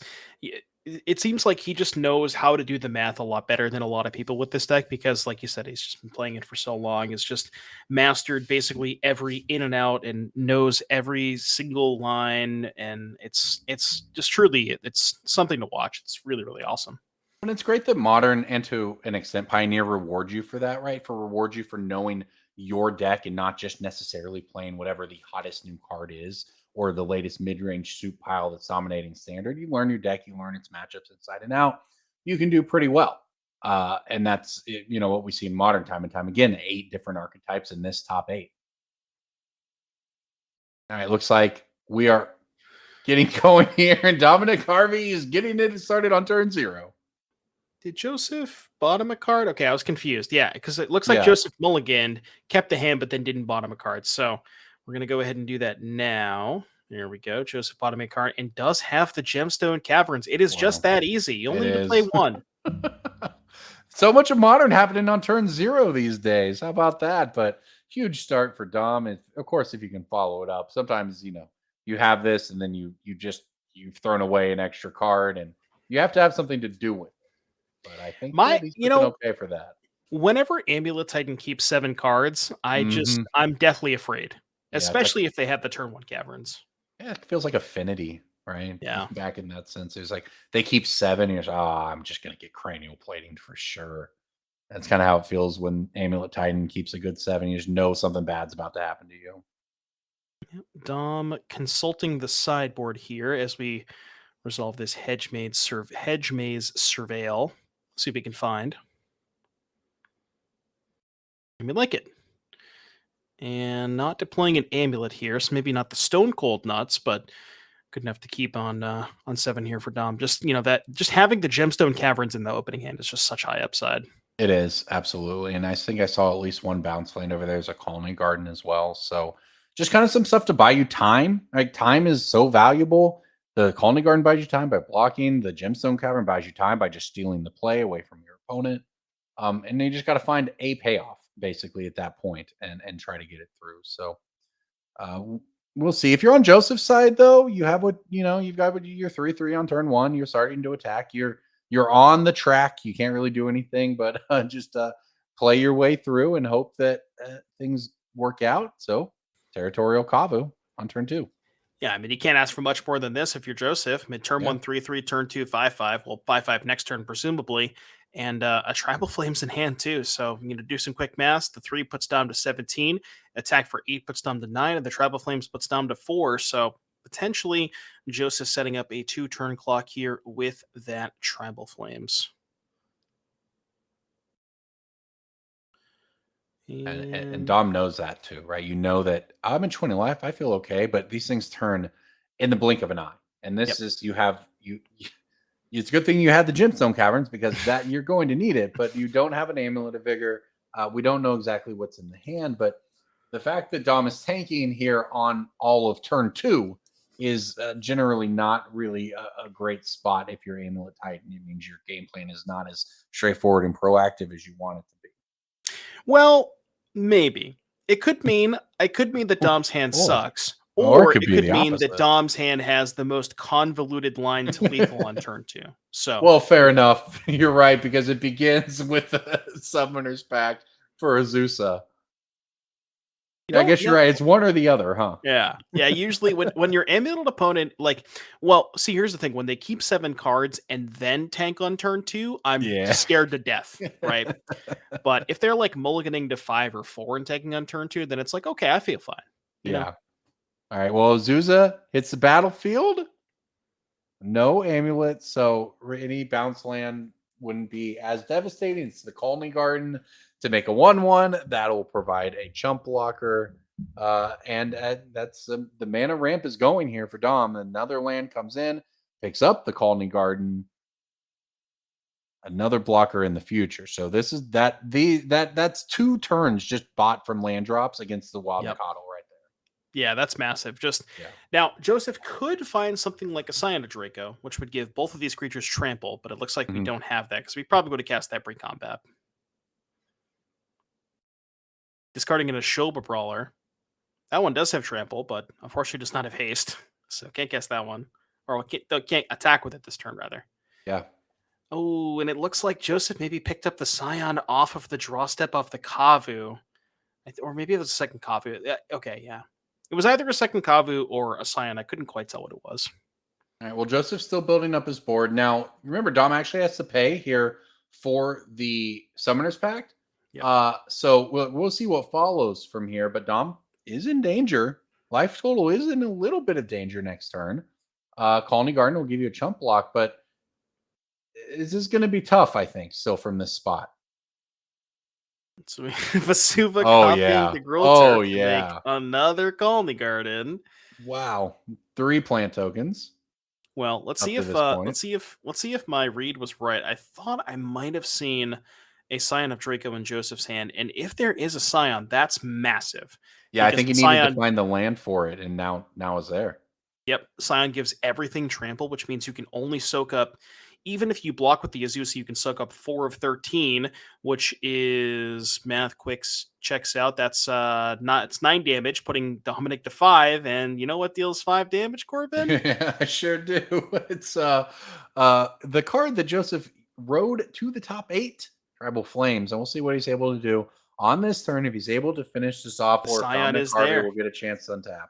Yeah, the Scion is there. So now Joseph, with the Tribal Flames in hand, can loot the Kavu twice to try to find an untapped land, because untapped land plus Tribal Flames, again, we have 13 trample, -4 is 9. That's going to put Dom to 5, and untapped land Tribal Flames will seal the deal here for Joseph.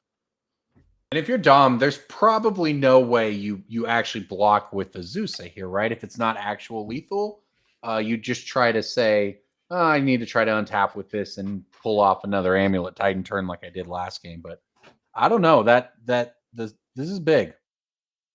Yeah, and Dom's thinking here. So I wonder if Dom has a Boseiju or a Dismember in hand to be able to answer the Scion. Even a Dismember where Dom has to pay 4 life, go to 10, you still get to block both of the Kavus and take 3, go to 7, which gets you out of the Tribal Flames range. So we'll have to see what, if anything, Dom has here. But is going to need something to answer that Scion, or else, untapped land is going to be lethal for Joseph. All right, creatures are turning sideways. Looks like we're double checking on the triggers.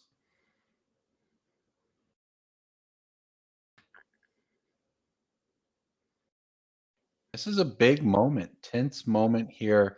Both players played amazing to this, but this could be it. If you're Joseph Peo, this is the biggest attack step of your tournament. I mean, it could be the game right here. Could be your tournament life right here. Yeah, we're looks like we're putting the Kavu triggers on the stack. We are exiling the Summoner's Pact. I wonder if that means I misread the hand and there already is an untapped land. 'Cause I imagine if you didn't have no, because the hand is Tribal Flames Bolt, right? Yeah, okay. So it looks like we went discard with one and then I draw look the like other. I saw land in there. Think it was a Flooded Strand? That's Might what have it been. looked like. All right, well, there you go. So if Dom does not have a Dismember or a Dismember or Boseiju, I believe we are going to be going to game 3 here. But we will have to see how Dom chooses to block. And the thing is for Dom too, it's like your opponent discarded the Lightning Bolt. You have to assume that their last card is Tribal Flames, because what else would they have? Or I guess that they're Binding, maybe. digging exclusively for Tribal Flames, Yeah, right? yeah. So you don't know if you're dead, but you certainly know that that's what you're dead to. So yeah, now this is where, assuming we're still here, Dominant doing the math. There it is. Show you the hand. Show you Wow. the land. Show you the Tribal Flames. GG. Wow, Joseph Peo phenomenal. taking it down. And we are going to be going to game number 3 here. So it looks like Dom did not have the Dismember or the Boseiju. And, that was a hand. Dom did keep 7 that game, had the turn 1 Gemstone Caverns, but, like you said, didn't have the Amulet, didn't have the Saga, and was not able to go fast enough. And Joseph was just able to cross the finish line, presumably right on the last turn, because Dom had a lot of mana, was going to untap with the Azusa, potentially had the means to kill the following turn. Yeah, that would have been we could have seen another turn like that first game where Dom just took what looked like an unwinnable board state, spent 5 minutes doing Amulet Titan things, and at the end of it, you have a dominating board state and you win the game. That was what could have been coming up there. It didn't, and that means we're heading towards a game 3 with a spot in the finals on the line here between these two players. It looked like we might have had a result on our backup match as well. So a lot left to claim here as we go into the final game of the day. Yeah, looks like we're getting word from our producer that Joey DiGiacomo has won the backup feature match. That Joey was playing Rakdos Scam, so congratulations to Joey. Going to be in the finals, and we will have to see who Joey's opponent is going to be. Is it going to be Dominic Harvey on Amulet Titan or Joseph Peo on Tribal Zoo? So, Dom is going to be on the play for game number 3. That's maybe the most important part of this matchup. Like we said, didn't really have that explosive start last game with the amulets, but Joseph was able to kind of cross the finish line. So, I mean, who do you like in game 3? My pick is Dom, but let me hear what you got to say, Corbin. Well, look, I think that what we're seeing is that the pressure will be applied by the Zoo deck no matter what. So it is on Dom to find a hand that can fight through it. So can Amulet Titan do that on the play? I think it probably can. I think I'll be honest with you, after what we saw in game 1, I will not be picking against Dominic Harvey at any point on Amulet Titan, but especially on the play here in this final game of the set. Yeah, apparently Dom just has to mold the 5 more, right? Dom mold the 5 right. game 1 and had triple Titan and kept 7 game 2 and got ran over. So maybe the key is mulling to 5, I guess? Question mark. Whatever works, right? And what has worked for both of these players has been playing their pet modern decks. We've seen the foiling of the Dom's deck is just clearly well practiced with it. That's why we saw those lines. So, all right, let's talk about though moving into the last match here. What's your mindset? You've played in high stakes moments. What's the mindset in a position like this when it's all going to come down to one game and you got to look at that opening hand and make your decision? I mean, you just have to kind of make sure that you take all the lessons that you've learned and, trust the testing process and trust your gut and just kind of let it ride. You're not doing anything different. Maybe there's a little bit more pressure, but it's at the end of the day, it's just a match of magic. And that's kind of how you have to approach it. Maybe this is the most important match of the tournament so far, but if you win this match, then you get another important match. And maybe that's more important than this one. So I'll tell you, those nerves just get me. They get me for sure. Absolutely. But yeah, no, it's definitely tough. I've been in that position before, and it's not the easiest thing to overcome for sure. Yeah. Well, both of these players, of course, with plenty of experience, both with these decks and in big moments like this one. And we are heading down into the final game of the day. Joseph Peo, Dominic Harvey, a spot in the finals of the NRG Championship Series Modern Showdown on the line. And we're looking at some opening hands. I see an Azusa for Dom. Didn't quite get really a good look at anything else. As far as Joseph is concerned, I think, a Nicodle, a Tribe of Flames, a Needle, and some lands, maybe? Mm-hmm.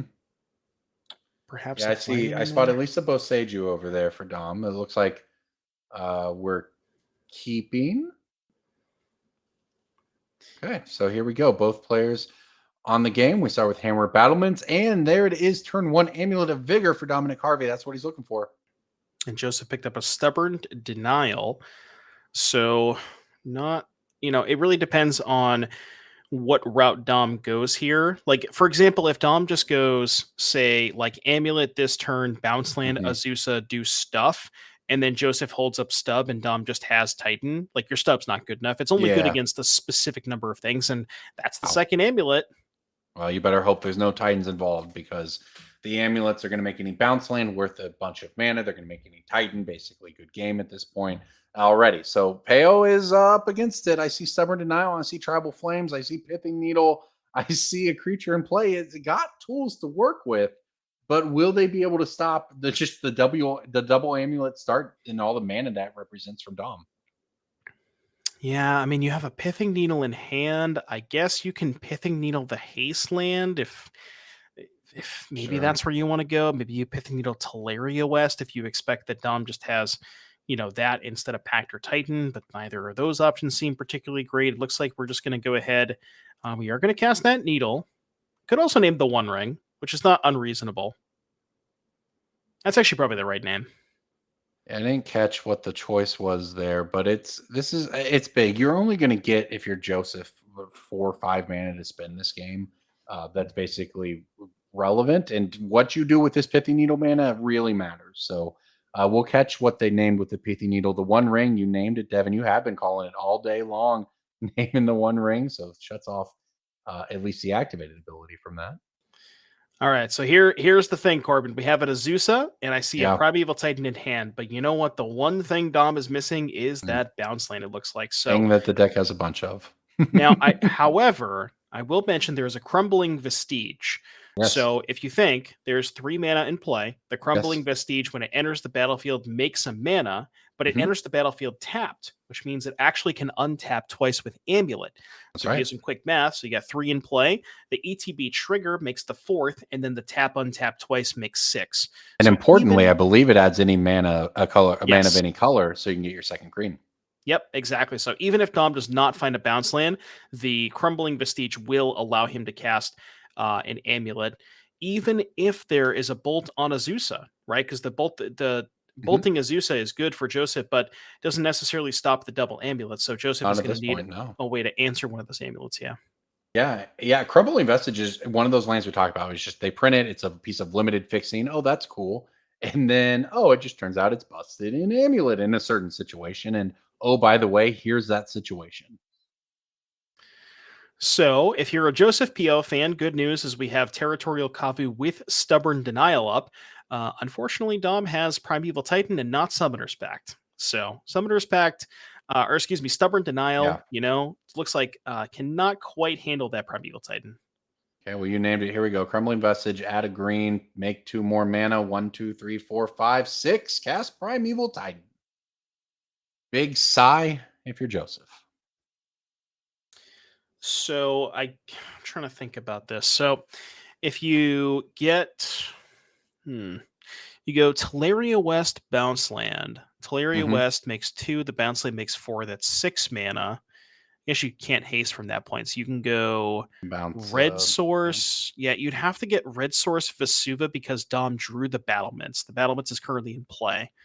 So if you're hasting this turn, it has to involve Vesuva. So I'm wondering if Dom feels like he maybe has one additional turn to be able to just kind of like get a Bounce Land and a T-West and just not do anything this turn specifically and go for haste. So, this game might not be over. Yeah, look, this was if you're Dominic, this is what you needed to do to basically play the game.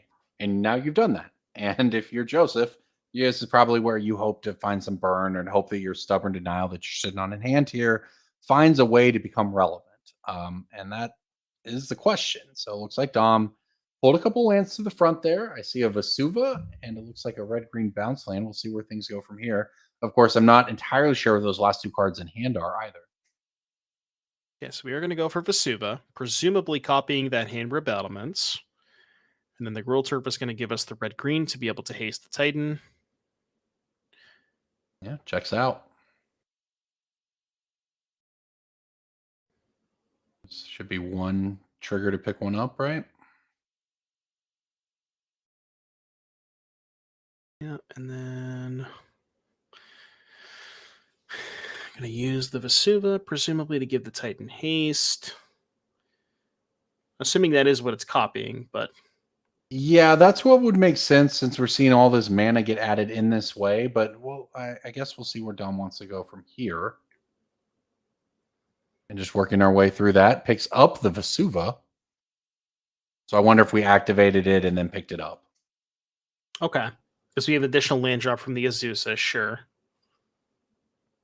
Now we can copy the bounce land, make even more mana. Oh, and now we can cast a second Primeval Titan? If there's one in hand.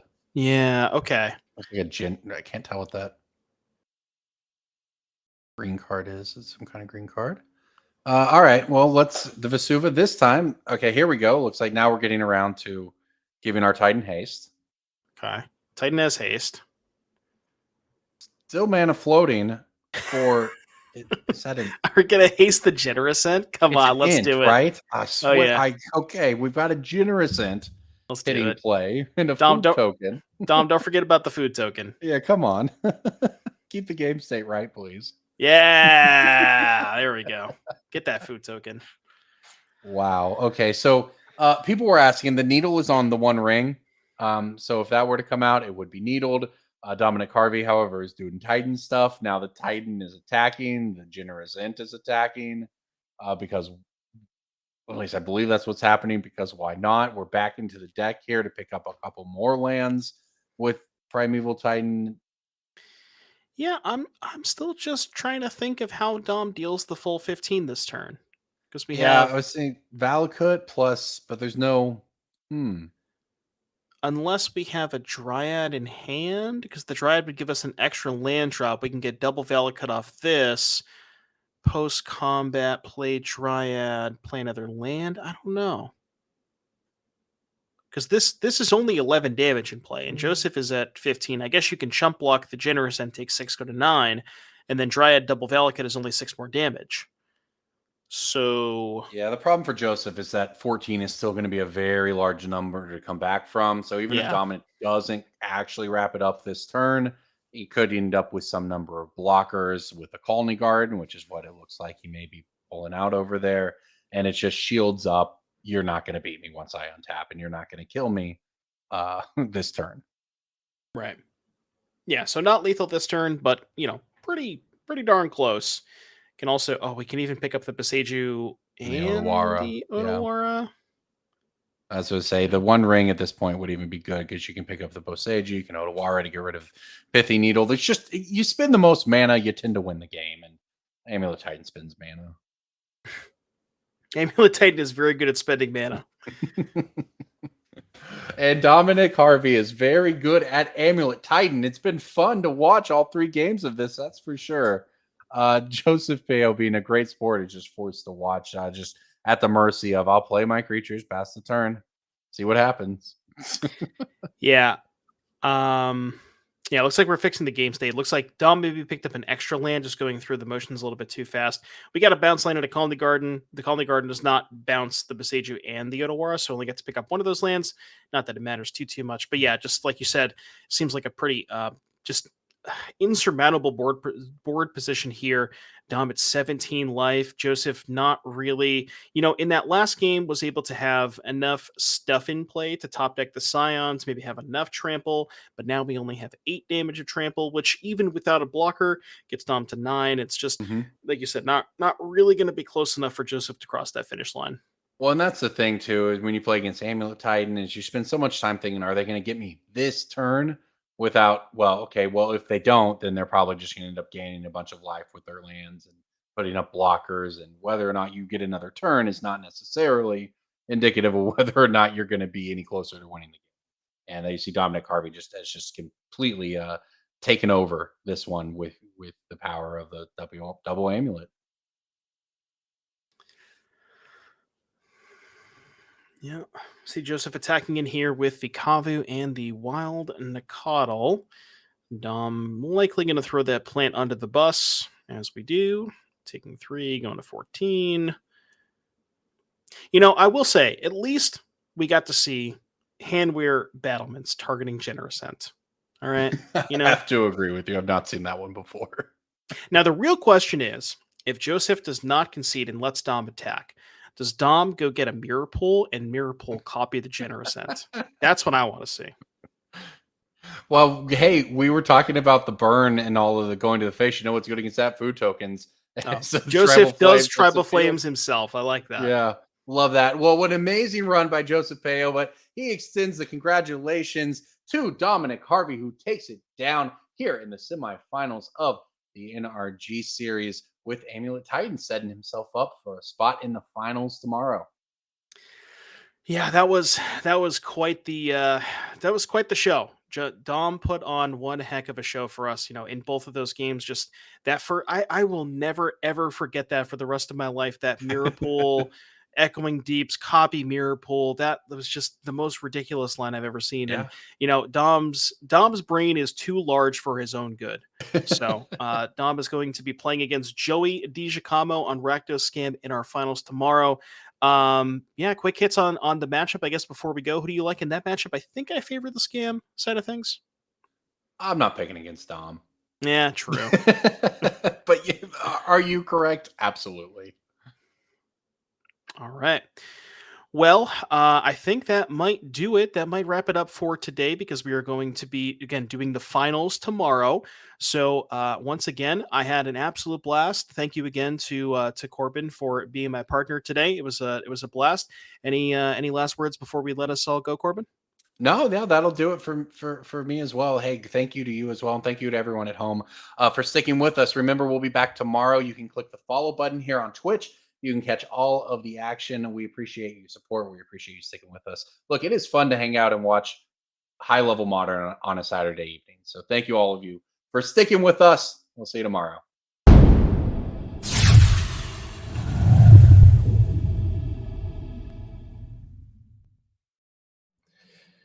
Good morning, everyone, and welcome. We are going to be covering the finals of our Modern 10K Showdown, brought to you by, of course, the NRG series, sponsored by Ultimate Guard. After a long day of battling in Modern format yesterday with Outlaws at Thunder Junction, no violent outbursts, it's come down to 2 players, Joey DiGiacomo versus Dominic Harvey. Rakdos Scam versus Amulet Titan. 8 different decks in top 8. These 2 in the finals. Julian, you surprised to see that?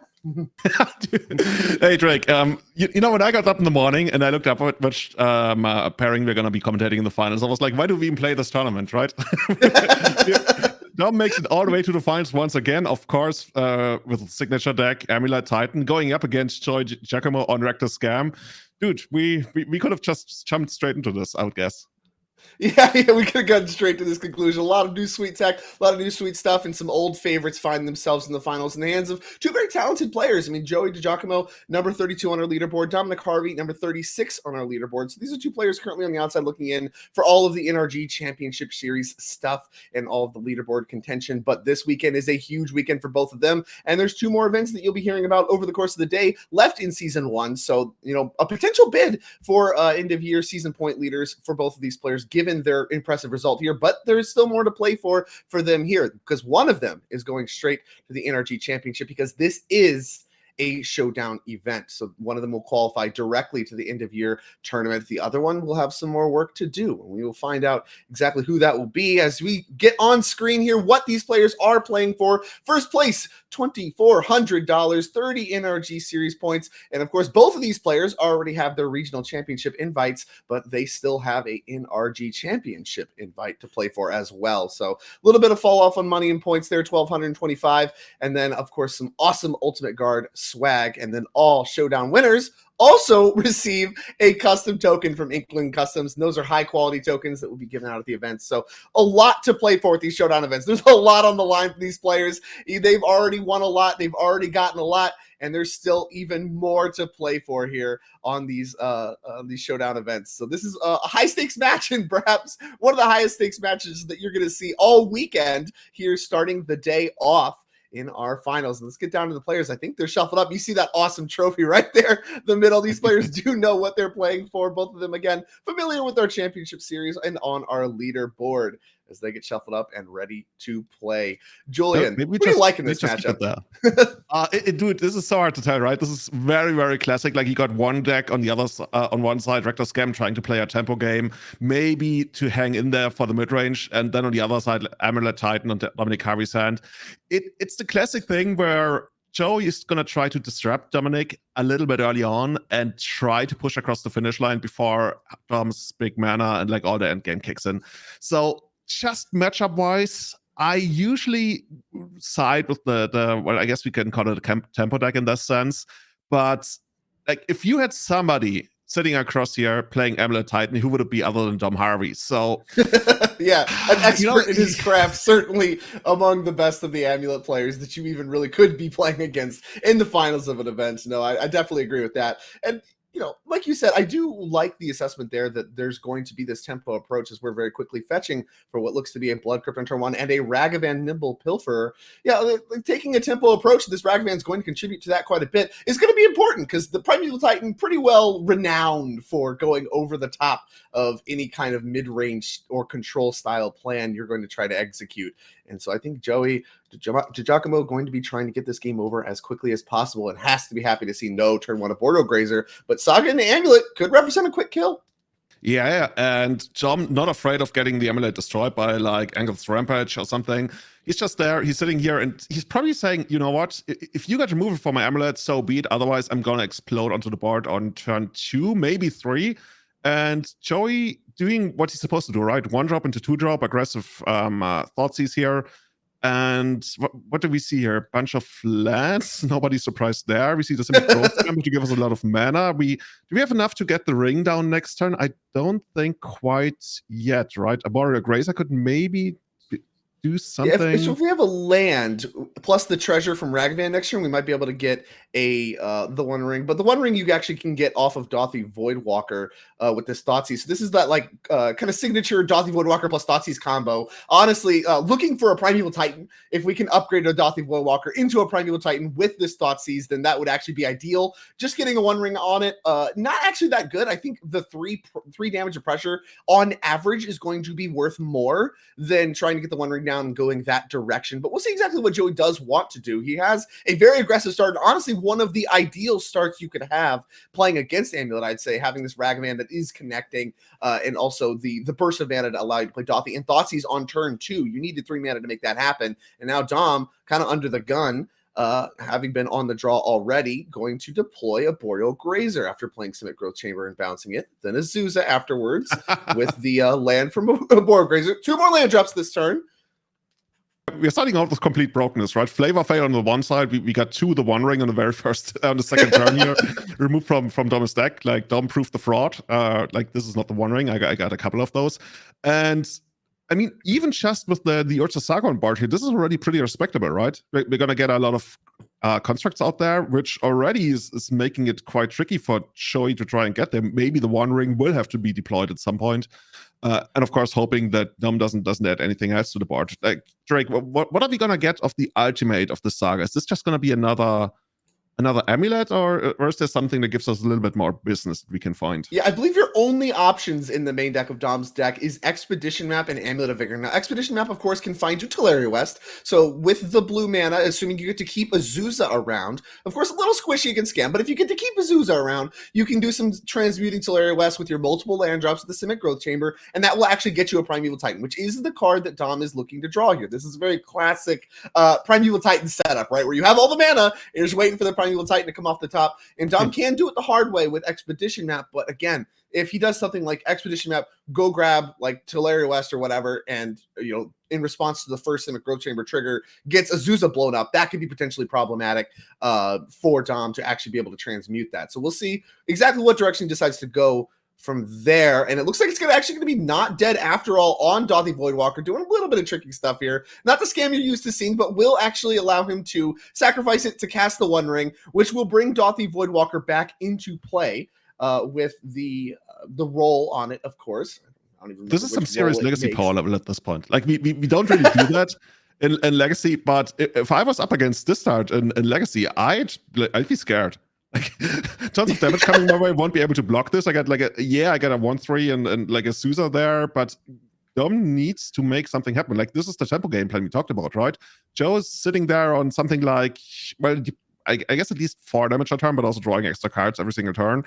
And Dom needs to make something happen quickly. You talked about how we can fetch Expedition Map into Teleria West, into, let's say, Summoner's Pact, into Primeval Titan. Like, that's a lot of hoops to jump through. And as you mentioned, like, a lot of things could go wrong. So I would guess from Joey's side, we're really only looking for one more piece of interaction to try to push across the finish line. And with Ring out there, we might be able to draw into it. Like, this game is going to be super swingy. I think either Dom is going to completely explode onto the board as soon as he finds what he needs, or Joey is going to take this in like 2 or 3 turns even. Yeah, Dom now giving a little bit of consideration to making another one of the construct tokens. You can see a construct token there featuring Dom's face, able to use his own token. That's always a flavor win. Giving this one a lot of thought of whether or not he wants to go the construct path. Because, of course, Joey does need to kill him by attacking. It's not like there's really any alternate wins in this Rakdos Scam deck. And the more you draw with One Ring, obviously the more resources you have to work with. And you start to pick off things like amulets and stuff like that. But all the discard spells at this point in the game, mostly blank. A lot of, you imagine a lot of lands in hand for Dominic Harvey. And basically, as soon as a Primeval Titan is drawn, it will very likely be deployed right away, and there's no counter spells to stop that from happening. So, there is diminishing returns on the piles of cards that Joey can assemble. Really, what he's trying to get, and like you mentioned, is just enough creatures to cross the finish line, trying to get Dom dead. And of course, this Dauthi Voidwalker with the Wicked roll on it does represent 4 power that can be, that can attack every turn. But there's a lot of turns before this game ends. He's gonna need extra help if he's gonna close this game out. Yeah, I'm wondering, Dom actually ended up getting the second amulet here, which of course is going to give him a lot more mana with his bounce lands in hand.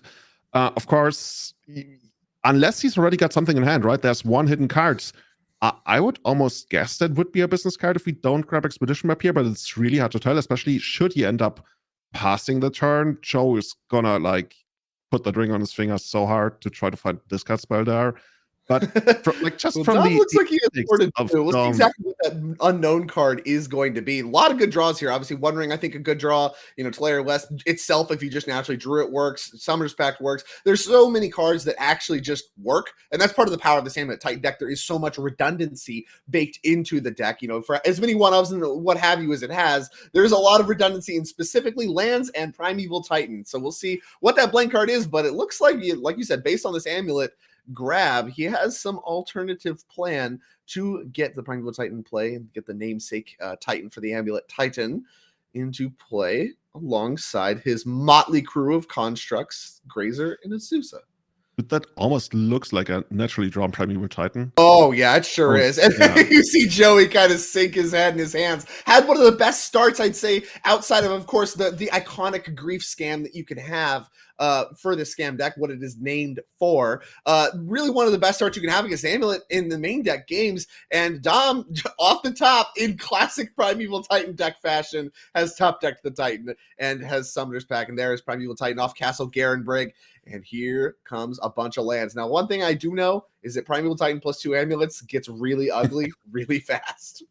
I was going to say, I think Joe is probably already ready to pack it in there and just watching Dominic going through the motions.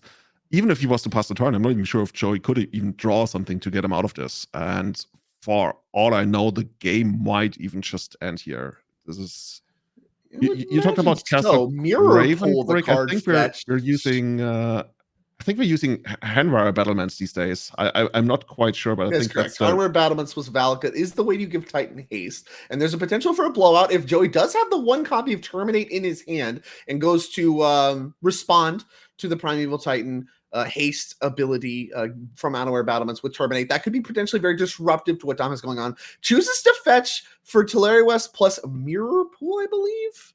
It could be Echoing Deeps, but I believe that's Mirror Pool. Yeah, it looks like Mirror Pool. Just get that one on the screen. This one relatively new to my knowledge, although it seems to be partially stocked to the deck now.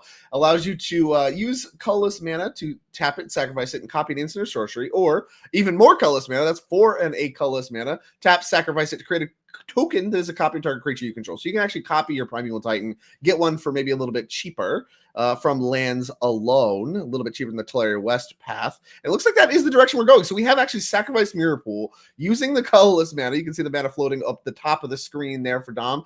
And we have made a copy of Primeval Titan. And if there was a window to terminate, I think it was almost certainly that one. Yeah, and with basically all of that ruled out, I can't even tell you which kind of interaction Chow would have that he wouldn't have used already. So at this point, we're really only like looking for maybe some, I don't know.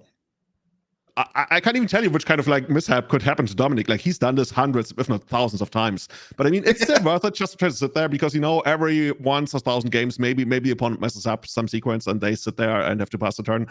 And then I guess you're still gonna lose, but like put the pressure on the opponent. I'm a big fan of not conceding in these like playoff matches, even if it just mentally wears out the opponent. And for as great as Dominic is, he still has to pay some kind of, I guess, mental toll to like going out of this.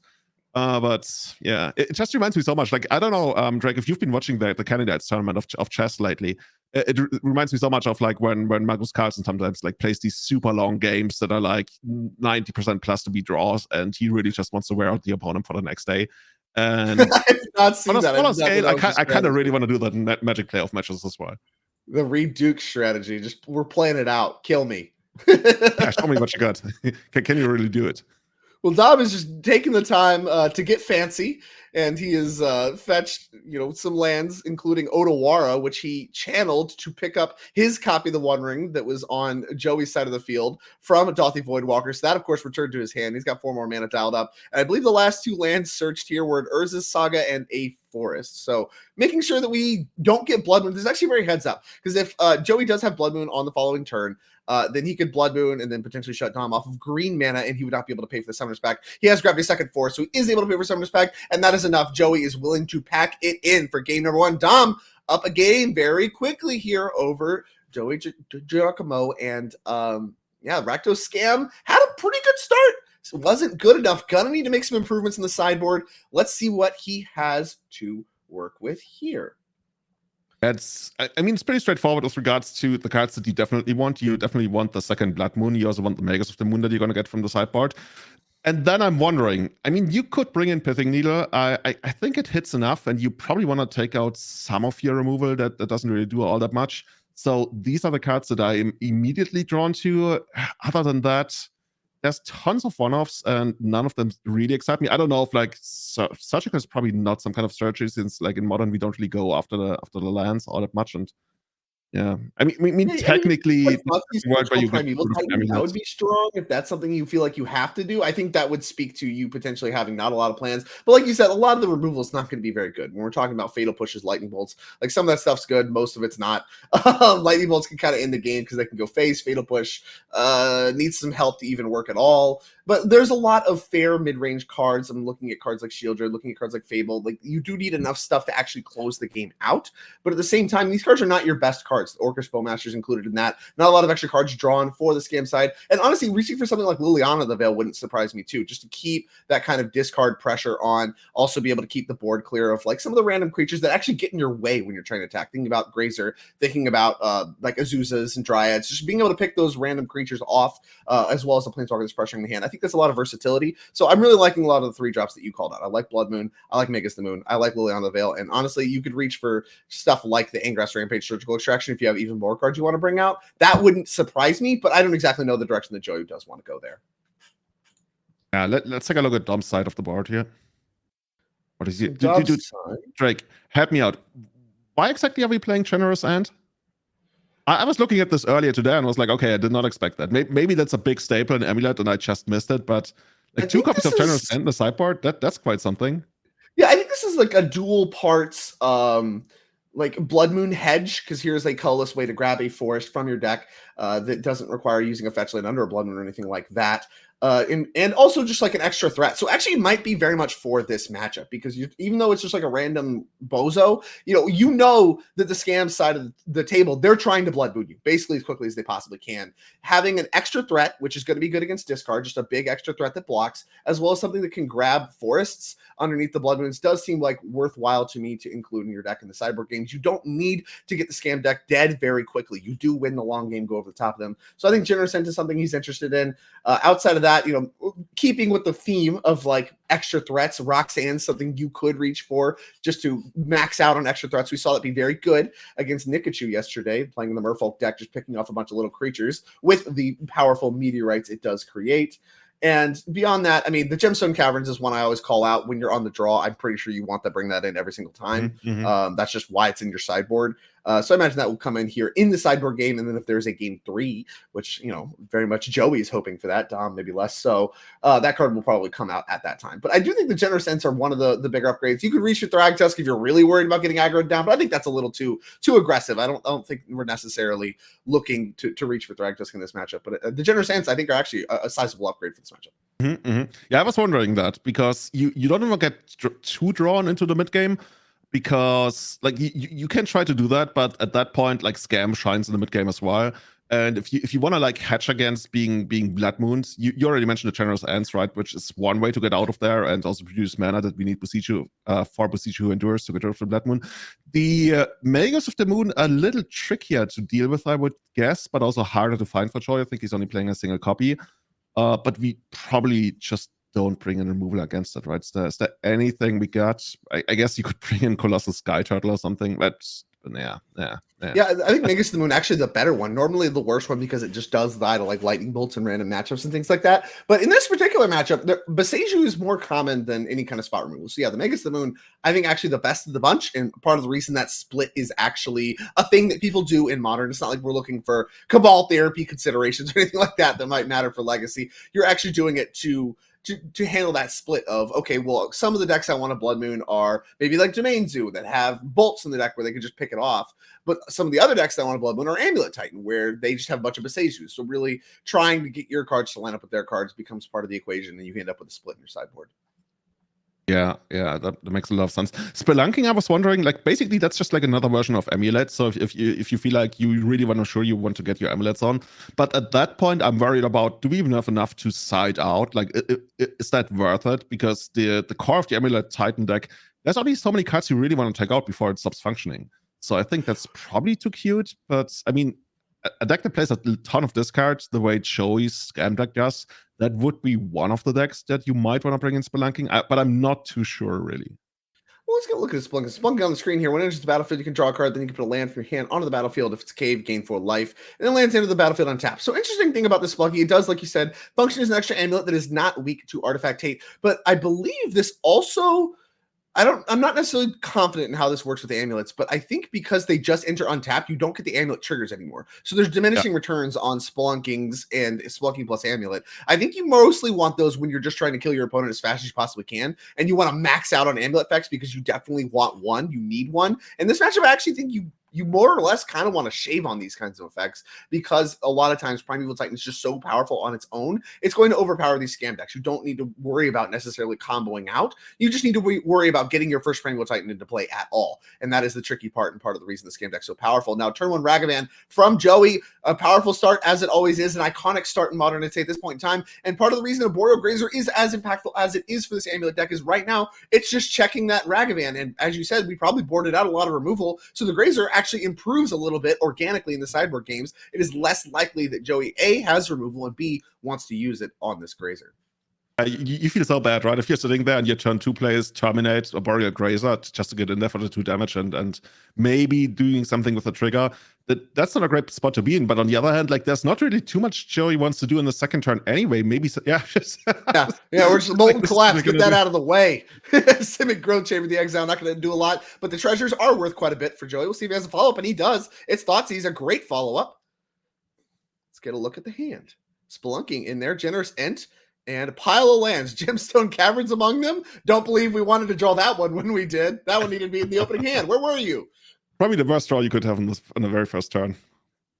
Okay, Spelunking out there. I guess we still got the long-term plan of casting Generous Ent, as you already mentioned. I think that's like 7 mana or something. I mean, we're pretty far from that. Yeah, it's like a 6 mana, it's like a 5/7 reach. They can like make foods or whatever. It's just like, I mean, not that good, but you know what? When you need a blocker, it's a blocker. And when it's a forest, when you need a forest, it's a forest. And I think that's good enough. And Dom seems content to hold it for now. No need, can grab the forest whenever we need to, in case any Blood Moon things come off the top. And there is Dismember. So Dom, heads up, preparing for that Magus of the Moon. Mentioned sometimes it can be really costly to add these kinds of removal spells to your deck. He chose to very wisely. And Fable the Mirror Breaker is the follow-up for Joey. 1 mana left from the treasure token from Ragavan. See if Dom has any in-step actions. Yeah, I think this is a lot more like the scam deck likes to play the game, right? I just sometimes like to imagine if somebody walked into their very first LGS and they just happened to borrow the scam deck from their friend, they didn't know about Titan, and they are up against this, they would be like, oh, okay, this is a newbie. They brought their like random uncommons and commons from home, and these lands are for Commander. What are these Gruul lands doing? Exactly. And then they sit down and they play the game that like basically Dom played in the very first game, and they'd be like, oh, this is what the deck is supposed to do. Because right now, if I'm Joey, I'm feeling like I'm in a pretty decent position. Like this is, I mean, technically it can go even better if you have some kind of grief action or some kind of scamming action on the very first turn. But Dom not looking too happy. And from what we've seen in his hand, also he needs help from the top right now. That there's nothing, no kind of play that really like, makes you feel like this is how I get back into the game. I guess. I mean, the One Ring's probably the big one, right? Where it's like that card does everything you want to do, assuming you can just straight up cast it. And that might have been part of the consideration to doing the forest cycling on the Generous and on instep is your best draw. Is probably the One Ring here. It's just blanks an entire turn from Joey, more or less, and gets you going really underneath all of these discard spells and things like that. Did not choose to do so and is going to just deploy the Gruul Turf instead. So developing mana a little bit, content to hold the Generous End, and a bunch of treasures coming for Joey. Joey's going to have no mana issues this turn at all. And you have to imagine with the Fable of the Mirror Breaker second chapter, the card issues are going to be pretty solved too. Yeah. So from Joe's side, I think we passed the turn here. And he's trying to figure out what he wants to do. First of all, he's going to get in there, going to grab another card from the top here. That looks to be with Siege. Okay, I guess one fewer way to get rid of Blood Moon should we ever draw it. Cracking the fetch land here to, what are we casting here for 4 mana? Or even more, right? We got all these treasures. Like we can go really hard on mana here, but maybe some kind of, I don't know. You already talked about, right? That Shieldred, probably not the kind of card you want here, so might have come out. I'm trying to like imagine the biggest big mana play that we can make here that actually adds to the board. Yeah, if you're talking about closing the game, Cruxa plus Escape Cruxa would be extremely potent. You need an extra couple cards in order to actually make that happen from here. And I don't believe we actually discarded anything from the second chapter. Maybe one land, but I think that fetch land was organically put in there. So I don't think we actually discarded anything in the second chapter, which means his hand's great, which can't be something Dom's excited about. Blood Moon going to be a big part of the equation. And Dom, you can see, dang, I just put this Gruul Turf into play, and I could have just done that under the Blood Moon very easily. Now, of course, we remember that Generous Ent is around, but we did just exile a Beseju off of Ragavan. Organically drew the forest, and One Ring's the follow-up? What a turn for Dom. And you can see Joey, even though he just slammed Blood Moon, seems to have everything ahead for him, is a little upset with the way that played out. Not excited to see the One Ring at all. Is still able to make a treasure off the Goblin Shaman, but of course, Ragavan not going to be able to connect or do anything. So that's why we're attacking here, just to make an extra treasure. 8 mana available for Joey. And all this mana, nothing to do with it. Card coming for Dom. So I would think the way this matchup usually plays out in this scenario is that Dom probably finds a way to deal with a Blood Moon, or even get some kind of big creature onto the battlefield before Joe is able to kill him. I could be wrong, of course. Like Dom is already down to 14 life, and next turn he's not going to have the protection of the ring this time. But Yeah, I mean, 3 which extra side do you cards want for us to do here, Dom. Drake? It's really he does hard need to say. find Viseju or something, some way to get the Blood Moon itself off the battlefield. But I mean, there's not a huge rush. Does have a little bit of time with the One Ring and cards like it, and gets to deploy these Karoo lands underneath the Blood Moon without bouncing any lands. And here's a Grazer to supply a blocker, put another land in tapped. So Dom gets to actually spend some time under this Blood Moon, just developing his mana, getting some blockers in play to save his life total a little bit, and can kind of more or less kill his Blood Moon at his leisure, and then have everything rolled up to go off from there. Does have a turn or two. He does need to find all of these pieces, but the One Ring, if I know anything about Modern, the One Ring is going to make it happen. It constantly does, time and time again. It's the story of this card, and I have to imagine it's going to be the way it plays out for Dom, unless Joey can really find a way to close this game and slam the door on it. And here's where maybe cards like Shieldred would start to look great. Now we're actually drawing cards, which the One Ring, your Bowmasters can start to look good. Now, of course, the point at which these cards are good, there's already a card that is very hard for you to beat in play, talking about the One Ring, of course. So, we're already behind, but now that we are behind, these cards that you may have to leave in just to get that extra pressure, cards like Shieldred, cards like Orcish Bowmasters, just because you need something to close the game, would actually look really, really good here. We'll see what Joey does find as he leads on an attack with the Shaman and the Ragavan. Grazer getting in front of the Ragavan, stops some of that mana production. And Reflection of Kiki-Jiki, no longer summoning sick. Could be a consideration. So that's Joey's are almost ready to just fireball Dominic out here. Look at all these cards. This is gonna be quite easy if he finds a way to just get rid of the Arboreal Grey. Dude, I keep forgetting that the ring is just so powerful in our deck that can basically top deck itself into a win almost immediately. We still need some kind of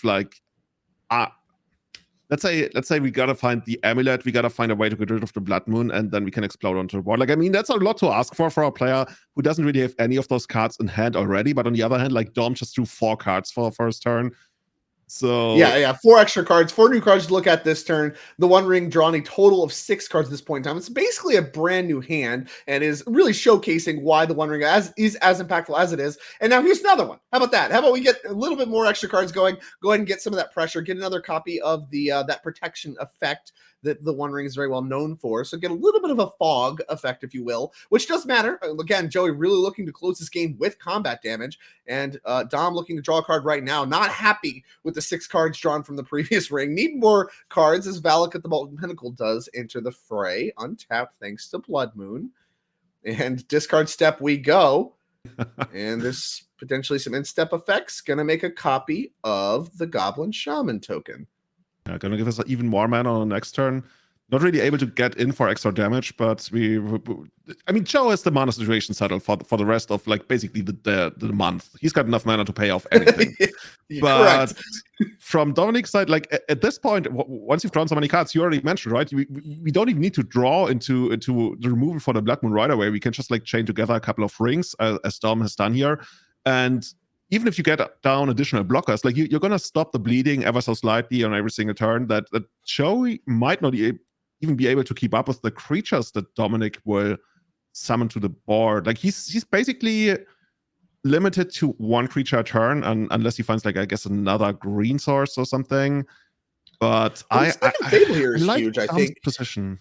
If we get the second Fable off, then we can do the in-step copy the reflection with the reflection trick. And with all the mana that Joey's assembled here, that should be more than enough for lethal. So now there is a firm clock, even around a Primeval Titan, I'd say, on the board. As soon as that second reflection flips, you have 1 turn and you're dead. So that is 3 or 4 turns, which is better than what we were looking at before. These mopey beats really aren't getting anywhere too quickly, as Dom is drawing more cards, taking more damage off the One Ring. Now, I do think that Dom is kind of relying on the One Ring to get there before that becomes a factor. This Fable may be a turn or two too late to the party, assuming that the draws aren't atrocious off the One Ring. I don't know. I'm not a hypergeometric calculator. I don't know exactly how bad they have to be, but they have to be, very, very, very bad. Yeah, you already mentioned, right, that we can basically do the hyper fireball, where basically you turn 1 point of mana into 2 points of damage by getting the Kiki-Jiki guys together and summoning a giant army. But on the other hand, until that happens, Tom is going to have this turn, and he's going to have 2 more turns. And if he can't make it until then, I'm not sure. I think unless Joey top decks some insane cards, and I can't even tell you what he really needs right now here. I think Dom is gonna take this, and yeah, well, there's some mana tapping. That 2 mana, I mean, the thing I'm thinking is, of course, Boseiju. It's not. It's Dryad. Now, Dryad works with timestamps, correct? So we are actually going to be on top of the Blood Moon, able to tap our lands for mana of any color. would think so. I think that's correct. I believe this cares about timestamps. Here's another copy of the One Ring. You see Joey just all he can do is sink his heads in his hand as these One Ring chain just keeps coming. And now the pressure from the One Ring itself off of Dom. Another turn of fog available. Dryad developed, so most of the color fixing problems are fixed, but that's not the entire equation. As we are looking at a Primeval Titan in Dom's hand, I think all we're missing at this point is the Boseiju who endures. There's going to be, I think, 2 more copies in the deck. Dom is playing 3 copies altogether. Yeah, and one has been exiled early on with the Raga one. So it's really only a matter of time until he finds that one. I guess he could also find, let's say, Tolaria West to basically transmute into it. Right. And from there, like even Expedition Map does it. So that, as you already mentioned, right, if we had some kind of hypergeometric calculator, we could probably properly estimate how close Dominic is to winning here, and I think he's like something like 80 plus to take this game. Also, most importantly, because Joey doesn't really have all that much that he can really draw here, right? He already got his best card down, and it's oh my god, I think it's your Bone Crusher Giant. That gets through the One Ring protection, doesn't it? Yeah, it does. It does. Oh no! And you see Joey immediately starts lining up some blocks here. So we're going to get Molten Collapse the Dryad, get that out the way. Bone Crusher Giant, stomp myself, attack with everybody, and that's enough. That's 8 damage through the One Ring.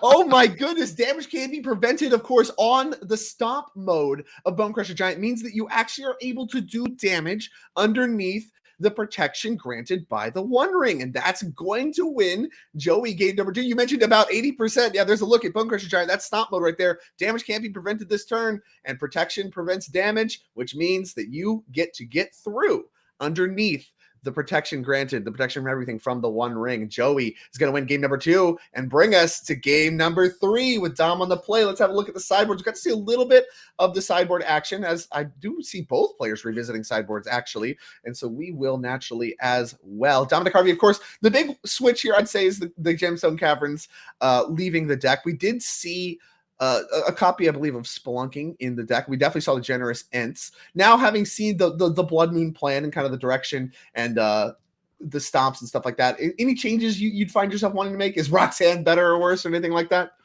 I think not too many. Like, you really talked about how we want to take out the Gemstone Caverns being on the play. Other than that, I quickly want to go back to the Bone Crusher Giant, by the way. We didn't talk about that one as we discussed Joey's sideboard, but that's the one of the sideboard. That's the one, like we talked about, I don't know if there's anything Joey can draw. Yeah, there's literally one card Joey could draw, and he got that. Actual one. Bone Crusher Giant. Yeah. And that took the game. So I don't think he's changing up too much here, really. Dom probably bringing out the Gemstone once again, and then if he's gonna be on the play in the third game, as he does, I think do you want to load up more amulet effects? You want the Spelunkings and stuff like that? Just try to get Joey dead, knowing that your One Ring protections are less safe. Yeah.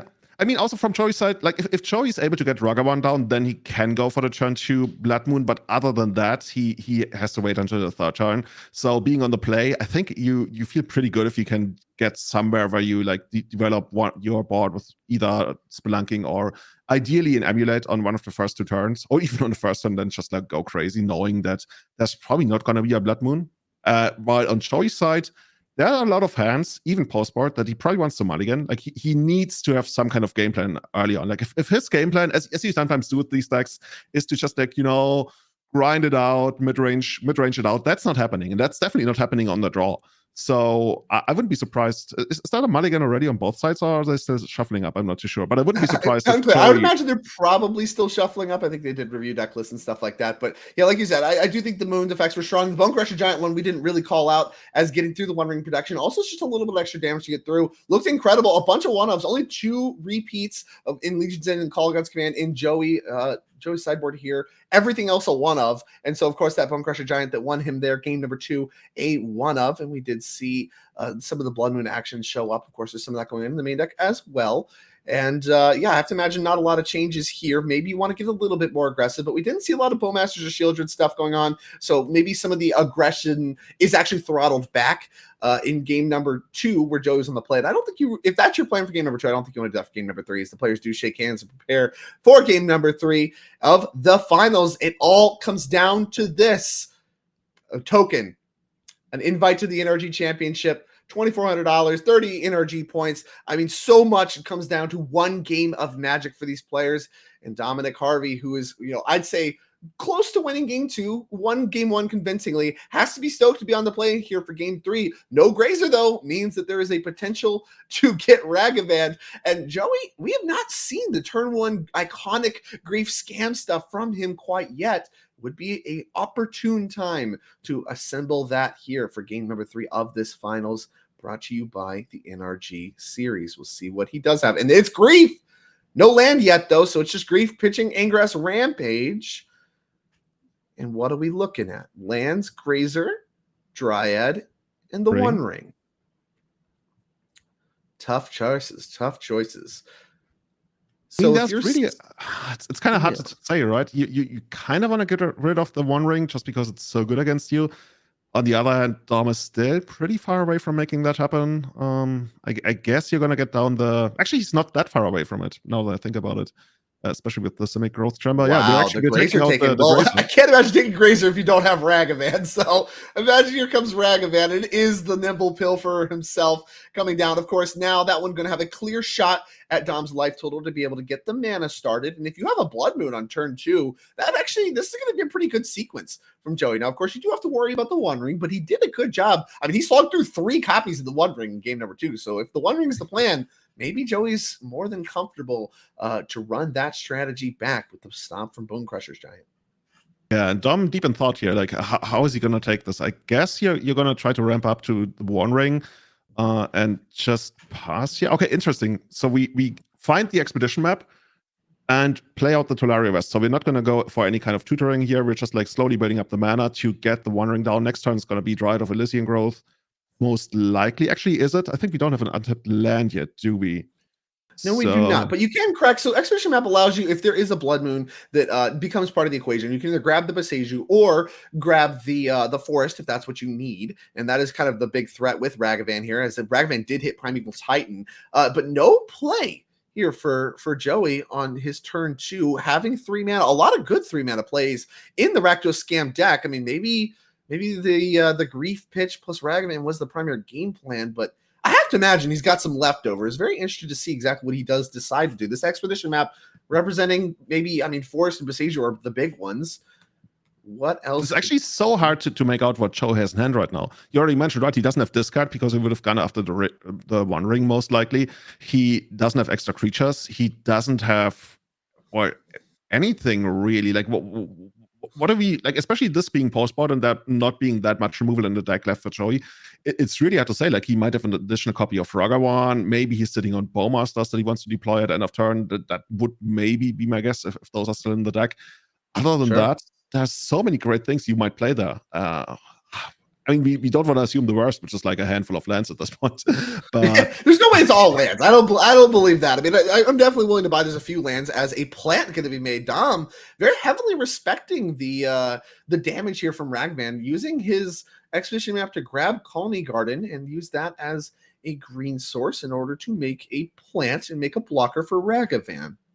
Now, if it is Bowmasters, and it is, that's going to be good against the plant strategy, and Bowmasters picking that off is going to clear the way for Ragavan and bring an Orcish army with it. That's going to do some double duty in mitigating the copy of One Ring that Dom has in his hand. That's just like lines up perfectly for Joe here. I think Dominic probably already considered this as we talked about how there's really not all that many lines that Joe could even go for here, considering that he just passed on 3 mana. But I would assume that Silver's the best play that Dominic could make there. And now we get the second Bowmasters down. 2 Bowmasters against the One Ring is actually quite potent, as here comes a big attack for 5 damage. The clock heating up quite aggressively, and Roxanne, Starfall Savant, is going to be exiled off the top. All these big hitters being exiled by Ragavan. And here comes the Surveillant from Murders at Karlov Manor.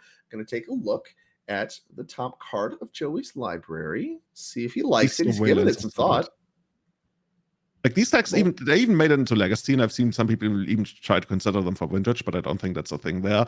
But Surveillance did so good. I completely underestimated them. I thought they would be good in even Eternal formats, but they turned out way better than I expected them to be. And I think even Modern, like they are very much a mainstay, right? Oh yeah, we've seen a ton of every single different kind of the Surveillance throughout the day. As someone that played a lot during like the Theros standard alongside Temples, and then saw like Temples actually saw play in Modern for a time in decks like Glorious Vengeance, decks like Ad Nauseam, stuff like that for many years. What not super surprised to see, them becoming fetchable and getting better, getting an upgrade on the Scry side of things, actually being a major upgrade for formats like Modern, as one of the maybe few players that still plays from the Theros era. I think that the veil was pulled away on those lands a little bit ahead of time for me personally. But either way, they're sweet. They're awesome additions. And honestly, we've kind of transitioned. And this is something where I was talking with David McDarty a little bit yesterday. We ended up in this Modern format where there's more tap lands and tap land development than untapped lands across the first few turns most of the time, and just a large reliance on these free pitch cards from the Modern Horizon sets to really stop anything bad that can happen while you develop your mana with tap lands. Interesting that Magic has actually developed that way in many formats, right? You use that kind of tempo that you get from the free spells in the first turns, and in return, the value that you harvest is gonna be in your tap lands, like being better than potential untapped lands you could play early on. But yeah, they certainly have been. Even here into the mid game, Joey choosing to develop that land over others. Now, not saying he may not have other options or what have you, but certainly looks like his mana situation is just fine, thanks to Ragavan and stuff like that. Can take his land in tapped in order to get a little bit extra value. And now Dom is deep in the tank here on how to develop. So if he plays Dryad, he will get an extra land drop. Has not played a land yet this turn, and that gets us into the territory of potentially having the Titan mana on the following turn. But if he has an untapped land, he can choose to go the direction of One Ring instead. But that gets really dangerous when you start talking about Stomp, which is what happened last game. That was a disaster.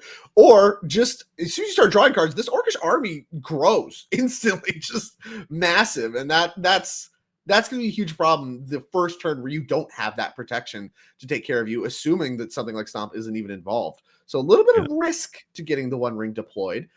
Thing is, if you're this far behind as far as Dom is, I think you can't afford to respect Bonecrusher Giant and Stomp anymore, especially since it's just a one-off in choice board. And okay, we're running out Spelunking. We're gonna get another land into play if we want to here. Okay, we're gonna get the bounce land it's a down. cave gets 4 life for his trouble. It's not a cave. It's gonna be Simic Growth Chamber, which is gonna pick up Call Me Garden. Now that will actually give another blocker, even though multiple Bowmasters could gun that down more or less pretty easily. Just having that extra blocker, it's damage not coming at you. And he's considering deploying this Colony Garden. If he does, remember the Spelunking is actually his first land even put into play this turn at all. So he does still have a natural land drop, and then he could develop from there, Dryad of Elysian Groves, get an extra land drop. Let's see if he wants to go that direction. He could also play the Gruul Turf as his land for turn and still deploy the One Ring and have this Spelunking ready to go. Joe's like, what is this card? This is, why are you not playing Amulet? What is this garbage? Yeah, no, it's a relatively new-ish inclusion from Lost Caverns of Ixalan, Uncommon Enchantment.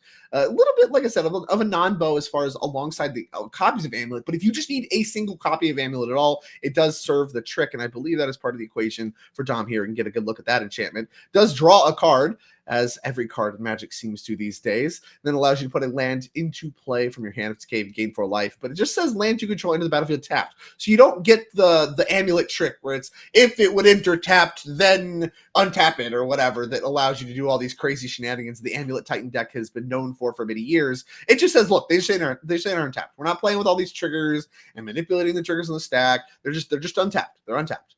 And that means that the amulets would no longer trigger because these lands just enter untapped. But it does still work very nicely alongside these Karoo lands, as Tom is really giving a lot of thought to this Colony Garden, if that's the way he wants to go. Again, the face-up decision from us, Colony Garden versus Gruul Turf. If you go Gruul Turf, you can play the One Ring. If you play Colony Garden, you can Dryad plus develop other stuff. But it's not clear what he's missing, his unknown cards in hand are. And he is going to go the Dryad path. Now, what's the extra I think at this land? point that sounds more reasonable because he has to assume that doesn't really have any relevant card left. Otherwise, he'll probably not going to win the game anyway. And the One Ring, not that great in the long run against the 2 copies of Bowmaster. It's going to be really rough there. And Dominic, like you're still like in a pretty good spot, right? If you top deck something, and it's not only going to be the Primeval Titan, it's also going to be ways to find the Titan and just explode onto the board. I'm wondering, do we have extra caves? I think we got the, what's it called, mirror pool or something that allows you to gain Echoing life of Deeps, the one that Spelunking. copies the land in the Deeps, that's graveyard. one. I think that's the only Yeah. cave that we're working with. But there is a cave option. We got one. As we go back to Joey, who's going to untap with a massive board. Again, Dom, really excited, I imagine, with this plan to have a blocker for this 4/4 Orcish army. Also a great blocker in the form of Dread of the Elysian Grove for Ragavan. Joey quickly doing some math. Have to imagine he's got some removal dialed up. He has not been playing a ton of proactive spells that aren't just Orcish Bowmasters, but they have looked very good so far. And of course, the card drawn off of Spelunking did trigger both the Bowmasters, grow the Orcish army. And, as far as I mentioned during sideboarding, that I don't think Amulet draws that many cards. And this is probably the ceiling of how good Orcish Bowmasters can look at this matchup. And given that Joey has drawn 2 of them, he has to be pretty stoked about that. Curious what that's going to be. 2 mana. It's just going to be, I was going to say, there's probably only Voidwalker that we would play here for 2 mana. It adds to the pressure. It's unblockable. Basically, we might find, like, if we had a removal spell here, discard spell here to take out Molten Collapse? Yeah, it's Molten Collapse on Dryad. And that's going to kill in the Exile Zone.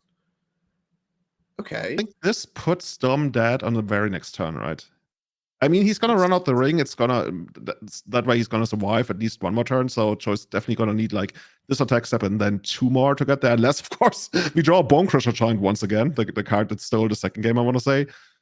Right, yeah, I mean, Bone Crusher Giant, I think you might be right at this point, where Dom can't cover for the one of Bone Crusher Giant, which he does know about, and the top 8 here, the decks are open deck list, and so you can't really cover for that anymore, and we're at the spot, like you said, where the One Ring can buy an extra turn, almost certainly, as here is a massive attack, and Dom has to choose whether or not to take 6 from the Bowmasters and stuff like that and allow the Ragavan to hit him once more, or if he wants to block the extra damage, extra 2 points of damage, and allow Ragavan to hit him. We'll see what he does decide to do here. It looks like he's reaching for the Bowmaster or for the army. Yeah, choosing to preserve his life total, flips a Dry to the Elysian Grove off the top. Not a card that Joey can actually cast with only 2 treasures. But he has not played the land yet, I don't think. Could play it if he probably wanted to. Looks like he does not. 1 card left. He says, go. Hands in the air. It's out of his control. He's done what he can do. Please don't kill me, says Joey. His expression says it all. I love this. This high emotion magic. It's all on the line. He's done everything he can do. And now it's up to Dom. Please do not kill me, says Joey to Giacomo and Dominic Harvey. Calm, cool, collected. He's like, if there's a line, I'm going to find it. And into the lab goes Dominic Harvey. Dominic has the face of a Stone Cold Killer, right? Dominic has been in the spot so many times. He knows exactly what he needs. He knows exactly what his deck is capable of right now. He's just trying to find the line that makes the most sense to him. I think if he had like a line that could actually win the game here, he'd already be pretty deep into it right now. It looks more to me like he's probably going to deploy the One Ring and then trying to set up for the most possible top decks on the very next turn. But what do I know, right? Maybe Dom is just like, dude, I have 5 ways to kill him and just trying to figure out the most. Oh, yeah. I mean, we see Summoner's Pack. So Primeval Titan's on the table. Dom's face says it all, too. He's like, okay. And this is part of the equation, too, is if you can put Primeval Titan in play and all that stuff, that's probably not enough. And so it might just be better to just do the One Ring, get a redraw, take another, see what happens on the next turn. But then giving Joey another draw step starts to bring things like Blood Moon into the question, and that might just be a complete disaster. So is it worth it to just Primeval Titan this turn? Not clear, but it looks like Dom's deciding, yes, if we're Summoners Packing, I have to imagine we're grabbing Primeval Titan. Well, generally the best card to grab off of Summoner's Pact. And Joey looks a little bit upset to see Summoner's Pact naturally. Of course, there was a Tolaria West in hand that I think he was thinking that Dom was going to have to find. Yeah, there we go. Get that Summoner's Pact in exile. That one's got a void counter on it. And we have Primeval Titan in hand. I mean, Joey looks a little bit sad to see this, but it's not clear to me that Dom has a deterministic kill or anything. Yeah, I'm also wondering whether Dom is going to try to fetch like something that plays. I'm not even sure if it's playing it safe, trying to find 2 basic forests here so he can make sure that he can pay for the Summoner's Pact next turn in case Joey rips the Blood Moon effect. I think you have to just like sit there and hope that Joey doesn't. But we will see. I don't think you plan on paying through Summoner's Pact through a Blood Moon effect next turn, but Yeah, I mean, Dominic getting knows the so much Dryad out of the more way than I is do huge about here, this. because if Valakut was involved in the equation here and was able to just start triggering, it would be trivial. We're done. We're done at that point. So now the question more becomes, is there a line to where we can grab enough lands to transmute Teleria West and then get Dryad with that Summoner's Pact? Because we naturally had a Summoner's Pact there. We still have Teleria West in hand. That can find us a copy of Dryad. That can get Valakut going and get us in, get the opponent dead. And that's going to be better than just the straight up Titan, give it haste, attack, give it double strike. That's not enough damage. That's only 16. And actually, we only have Unaware Battlements. We don't have Slayer Stronghold, so it's only 12. So we have to do Valakut stuff if we want to end the game this turn.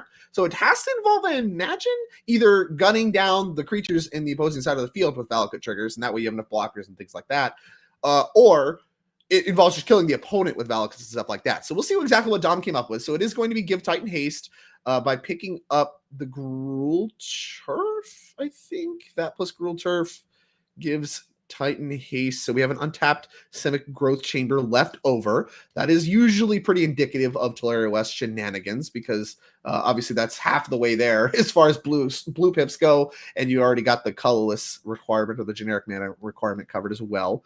But Dom seems a little unsure. You think Dom is actually trying to basically establish a board that he's virtually won on? Because you mentioned, right, he can try to shoot on the creatures and then make it so that even if Joe rips a Blood Moon next turn, he's probably not going to win. I'm not sure if he can do that, but... yeah, right. I don't know if he can... He probably gun down enough stuff. Can he cover Blood Moon?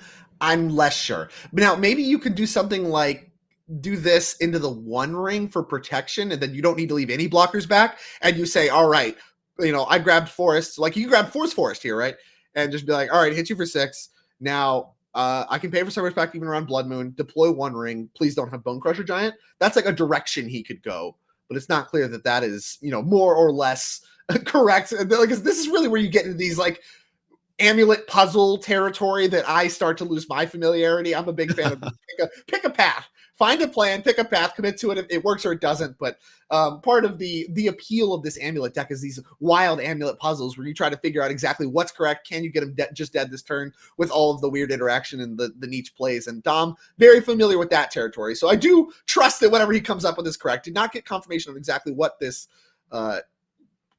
Vesuva is copying, but it is going to be a copy of the One Ring. And now we finally play our land for turn. All of this stuff has been, excuse me, all of this stuff has just been Primeval Titan shenanigans from the Summoner's Pact. So we're finally deploying our land for turn with the Simic Growth Chamber left untapped. Did not cover for Blood Moon, does not have Bone Crusher Giant covered, but has most of everything else covered with Joey down to 11. Knocking the top of the deck is Joey. Does not look thrilled with the draw.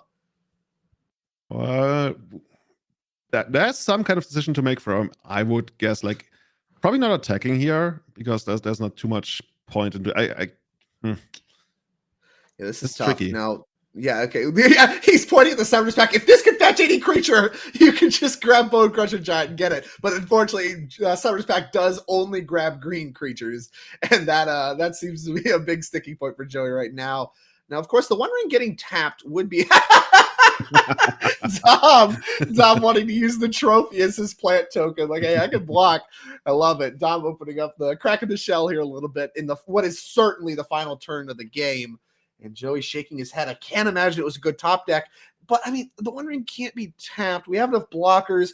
He knows about Teleria West, though, so he's just very dead next turn. Teleria West to Dryad, if he has no removal, is a disaster. So we have to come up with something. A few Dryads are gone. Plenty left in the deck. What are your cards in hand, says Dominic Harvey, who's already reaching for the trophy. He's hungry for it. Give it to me, says Dominic Harvey. I'm curious. I think somebody in chat said Joe drew a Fable of the Mirror Breaker, which of course doesn't do anything here. So that's kind of like a dead not card. Going to be good enough.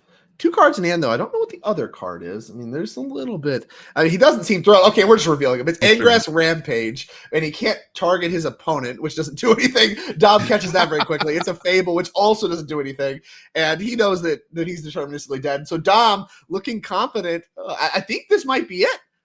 A close game. Draw steps to get Joey out, include Bone Crusher Giant, Blood Moon. Couldn't find him, and head in hands, I think Joey doesn't have it.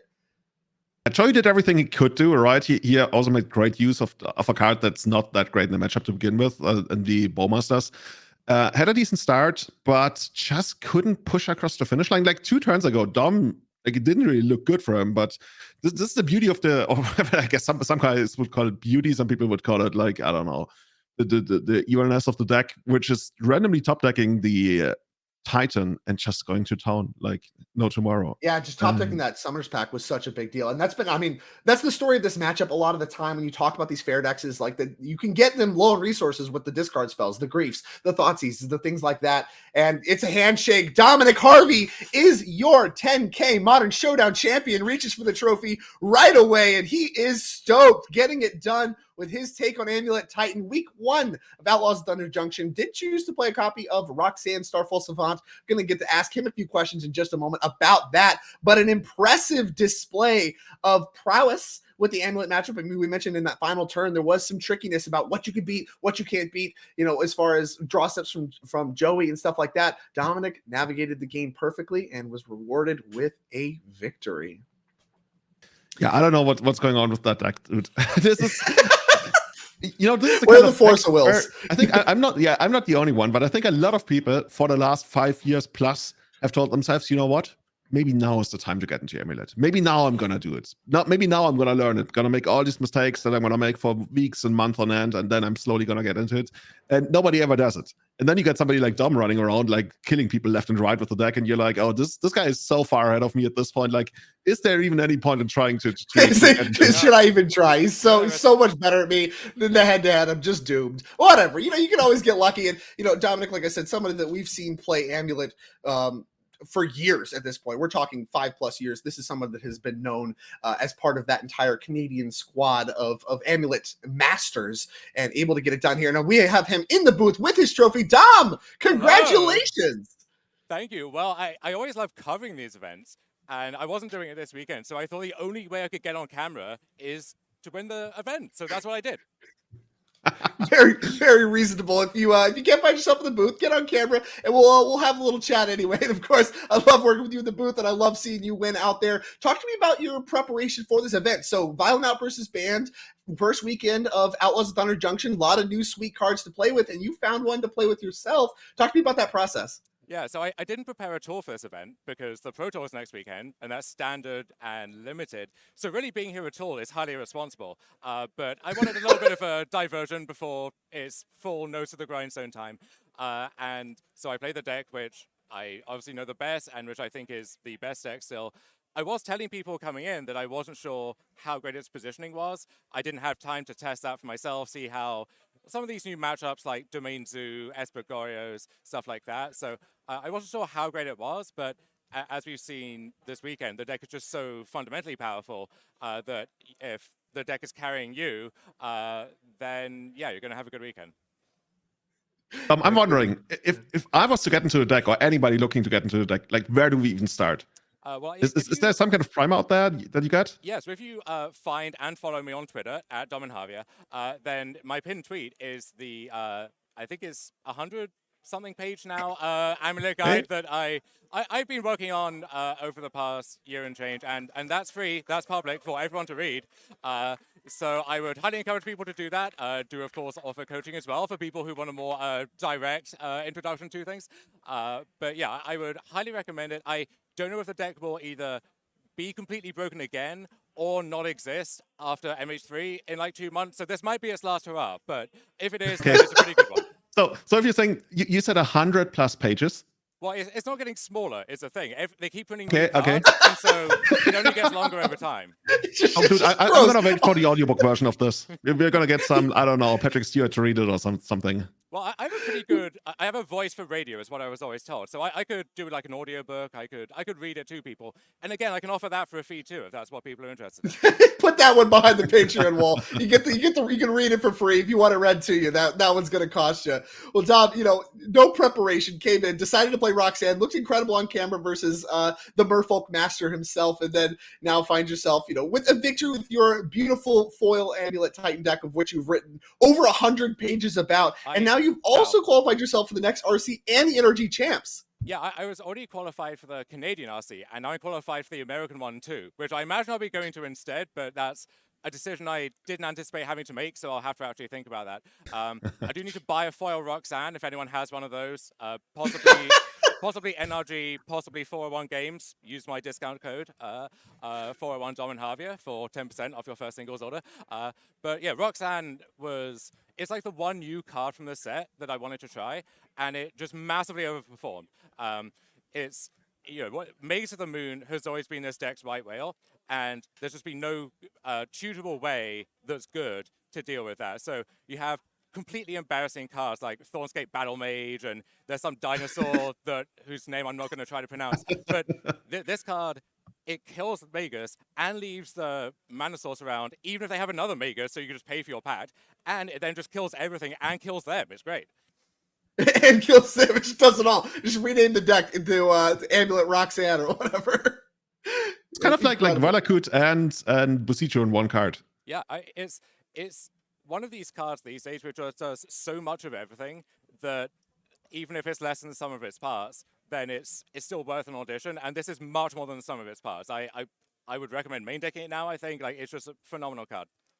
Now that you talk about it, it almost looks like a card that you designed for this deck. Like, whom did you bribe inside Wizards to get this card out there?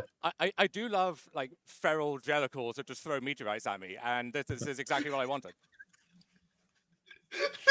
This is just entirely off the rails. Dominic, congratulations, man. An impressive run with the deck that you are known for. As you said, follow you on Twitter at Dom and Harvey. He's someone that we've been in the booth with, very well associated with us and with 401 Games. Thank you very much for the interview. Congratulations, and we are excited to have you as part of the NRG Champs. Congratulations, qualified. One shot, all you needed. Exactly. The thing is, I was doing the math last night, and I realized if I lose the finals, I have a lot of leaderboard points. I have to go to more events, these events are great, but I'd be back in the loop, as they say. But now I'm one and done. I can just play whatever I want to, or don't want to, as the case may be. But I do want so easy. In the driver's seat is Dom and Harvey. So congratulations again. Modern 10K Showdown winner. To the victor goes all the spoils, and you will have another token. We got to see your construct tokens made for you as well. Any final shout outs you want to make before you continue with your day, whether or not you choose to play the Legacy Trial, which we will be covering momentarily as well. Oh, I'm playing the Legacy. I think I have a buy in that. I hope so. But yeah, I might be back on camera again. Hopefully. Back in the booth here, talking to you, fine gentlemen, again. Pull the old Stephen Dykeman, but let's not get ahead of myself. Very, very, very true. And good luck. I believe you will have your buy as you have earned by being a finalist in the Modern event and the Legacy event as well. We hope to see you on camera once again at that time. See you. And I believe that is going to wrap up the Modern 10K. Got to talk to Dom, always a very charming personality. He's a stone cold killer at the table, but man, he is a lot of fun to hang out with. He's someone that I've been around for many years, and I love hanging out with Dominic Harvey, and it's really awesome to see him win, and I cannot wait to see him again. If not in the Legacy Trial that we're going to be covering here in a very little bit, but actually also at the NRG Champs at the end of the year, which again, he has qualified for by winning it, and he's won and done, and we're going to be seeing him at the championship, and that's an impressive weekend to start, and there's even more work to do. Awesome, dude. I'm already super looking forward to commentating on Legacy now. This is I was going to say, now we're going to transition into your comfort zone. You got to be excited about that. Yeah. I'm still waiting for somebody to try and port the Amulet deck to Legacy. Like we've seen what was it called, the Lantern deck, and people have made attempts of making like all these infamous former, I guess in that case, modern decks. People have tried to recreate in Legacy, but for Amulet, not so much really. But if anybody can do it, maybe it's going to be done. We will see momentarily, as again, we will be bringing you the round number 1 of our Legacy Trial as part of the NRG Series in this Sunday event here very shortly, where Julian will be able to thrive in his home territory. That was the Modern event. Thank you very much for sticking with us for the finals. If you enjoyed that content, again, make sure to follow us here on Twitch and subscribe if you want to remove the ads and support the paper coverage. It does mean a lot to us. And again, don't go anywhere. We will bring Legacy to you here very shortly. Do not leave your seat.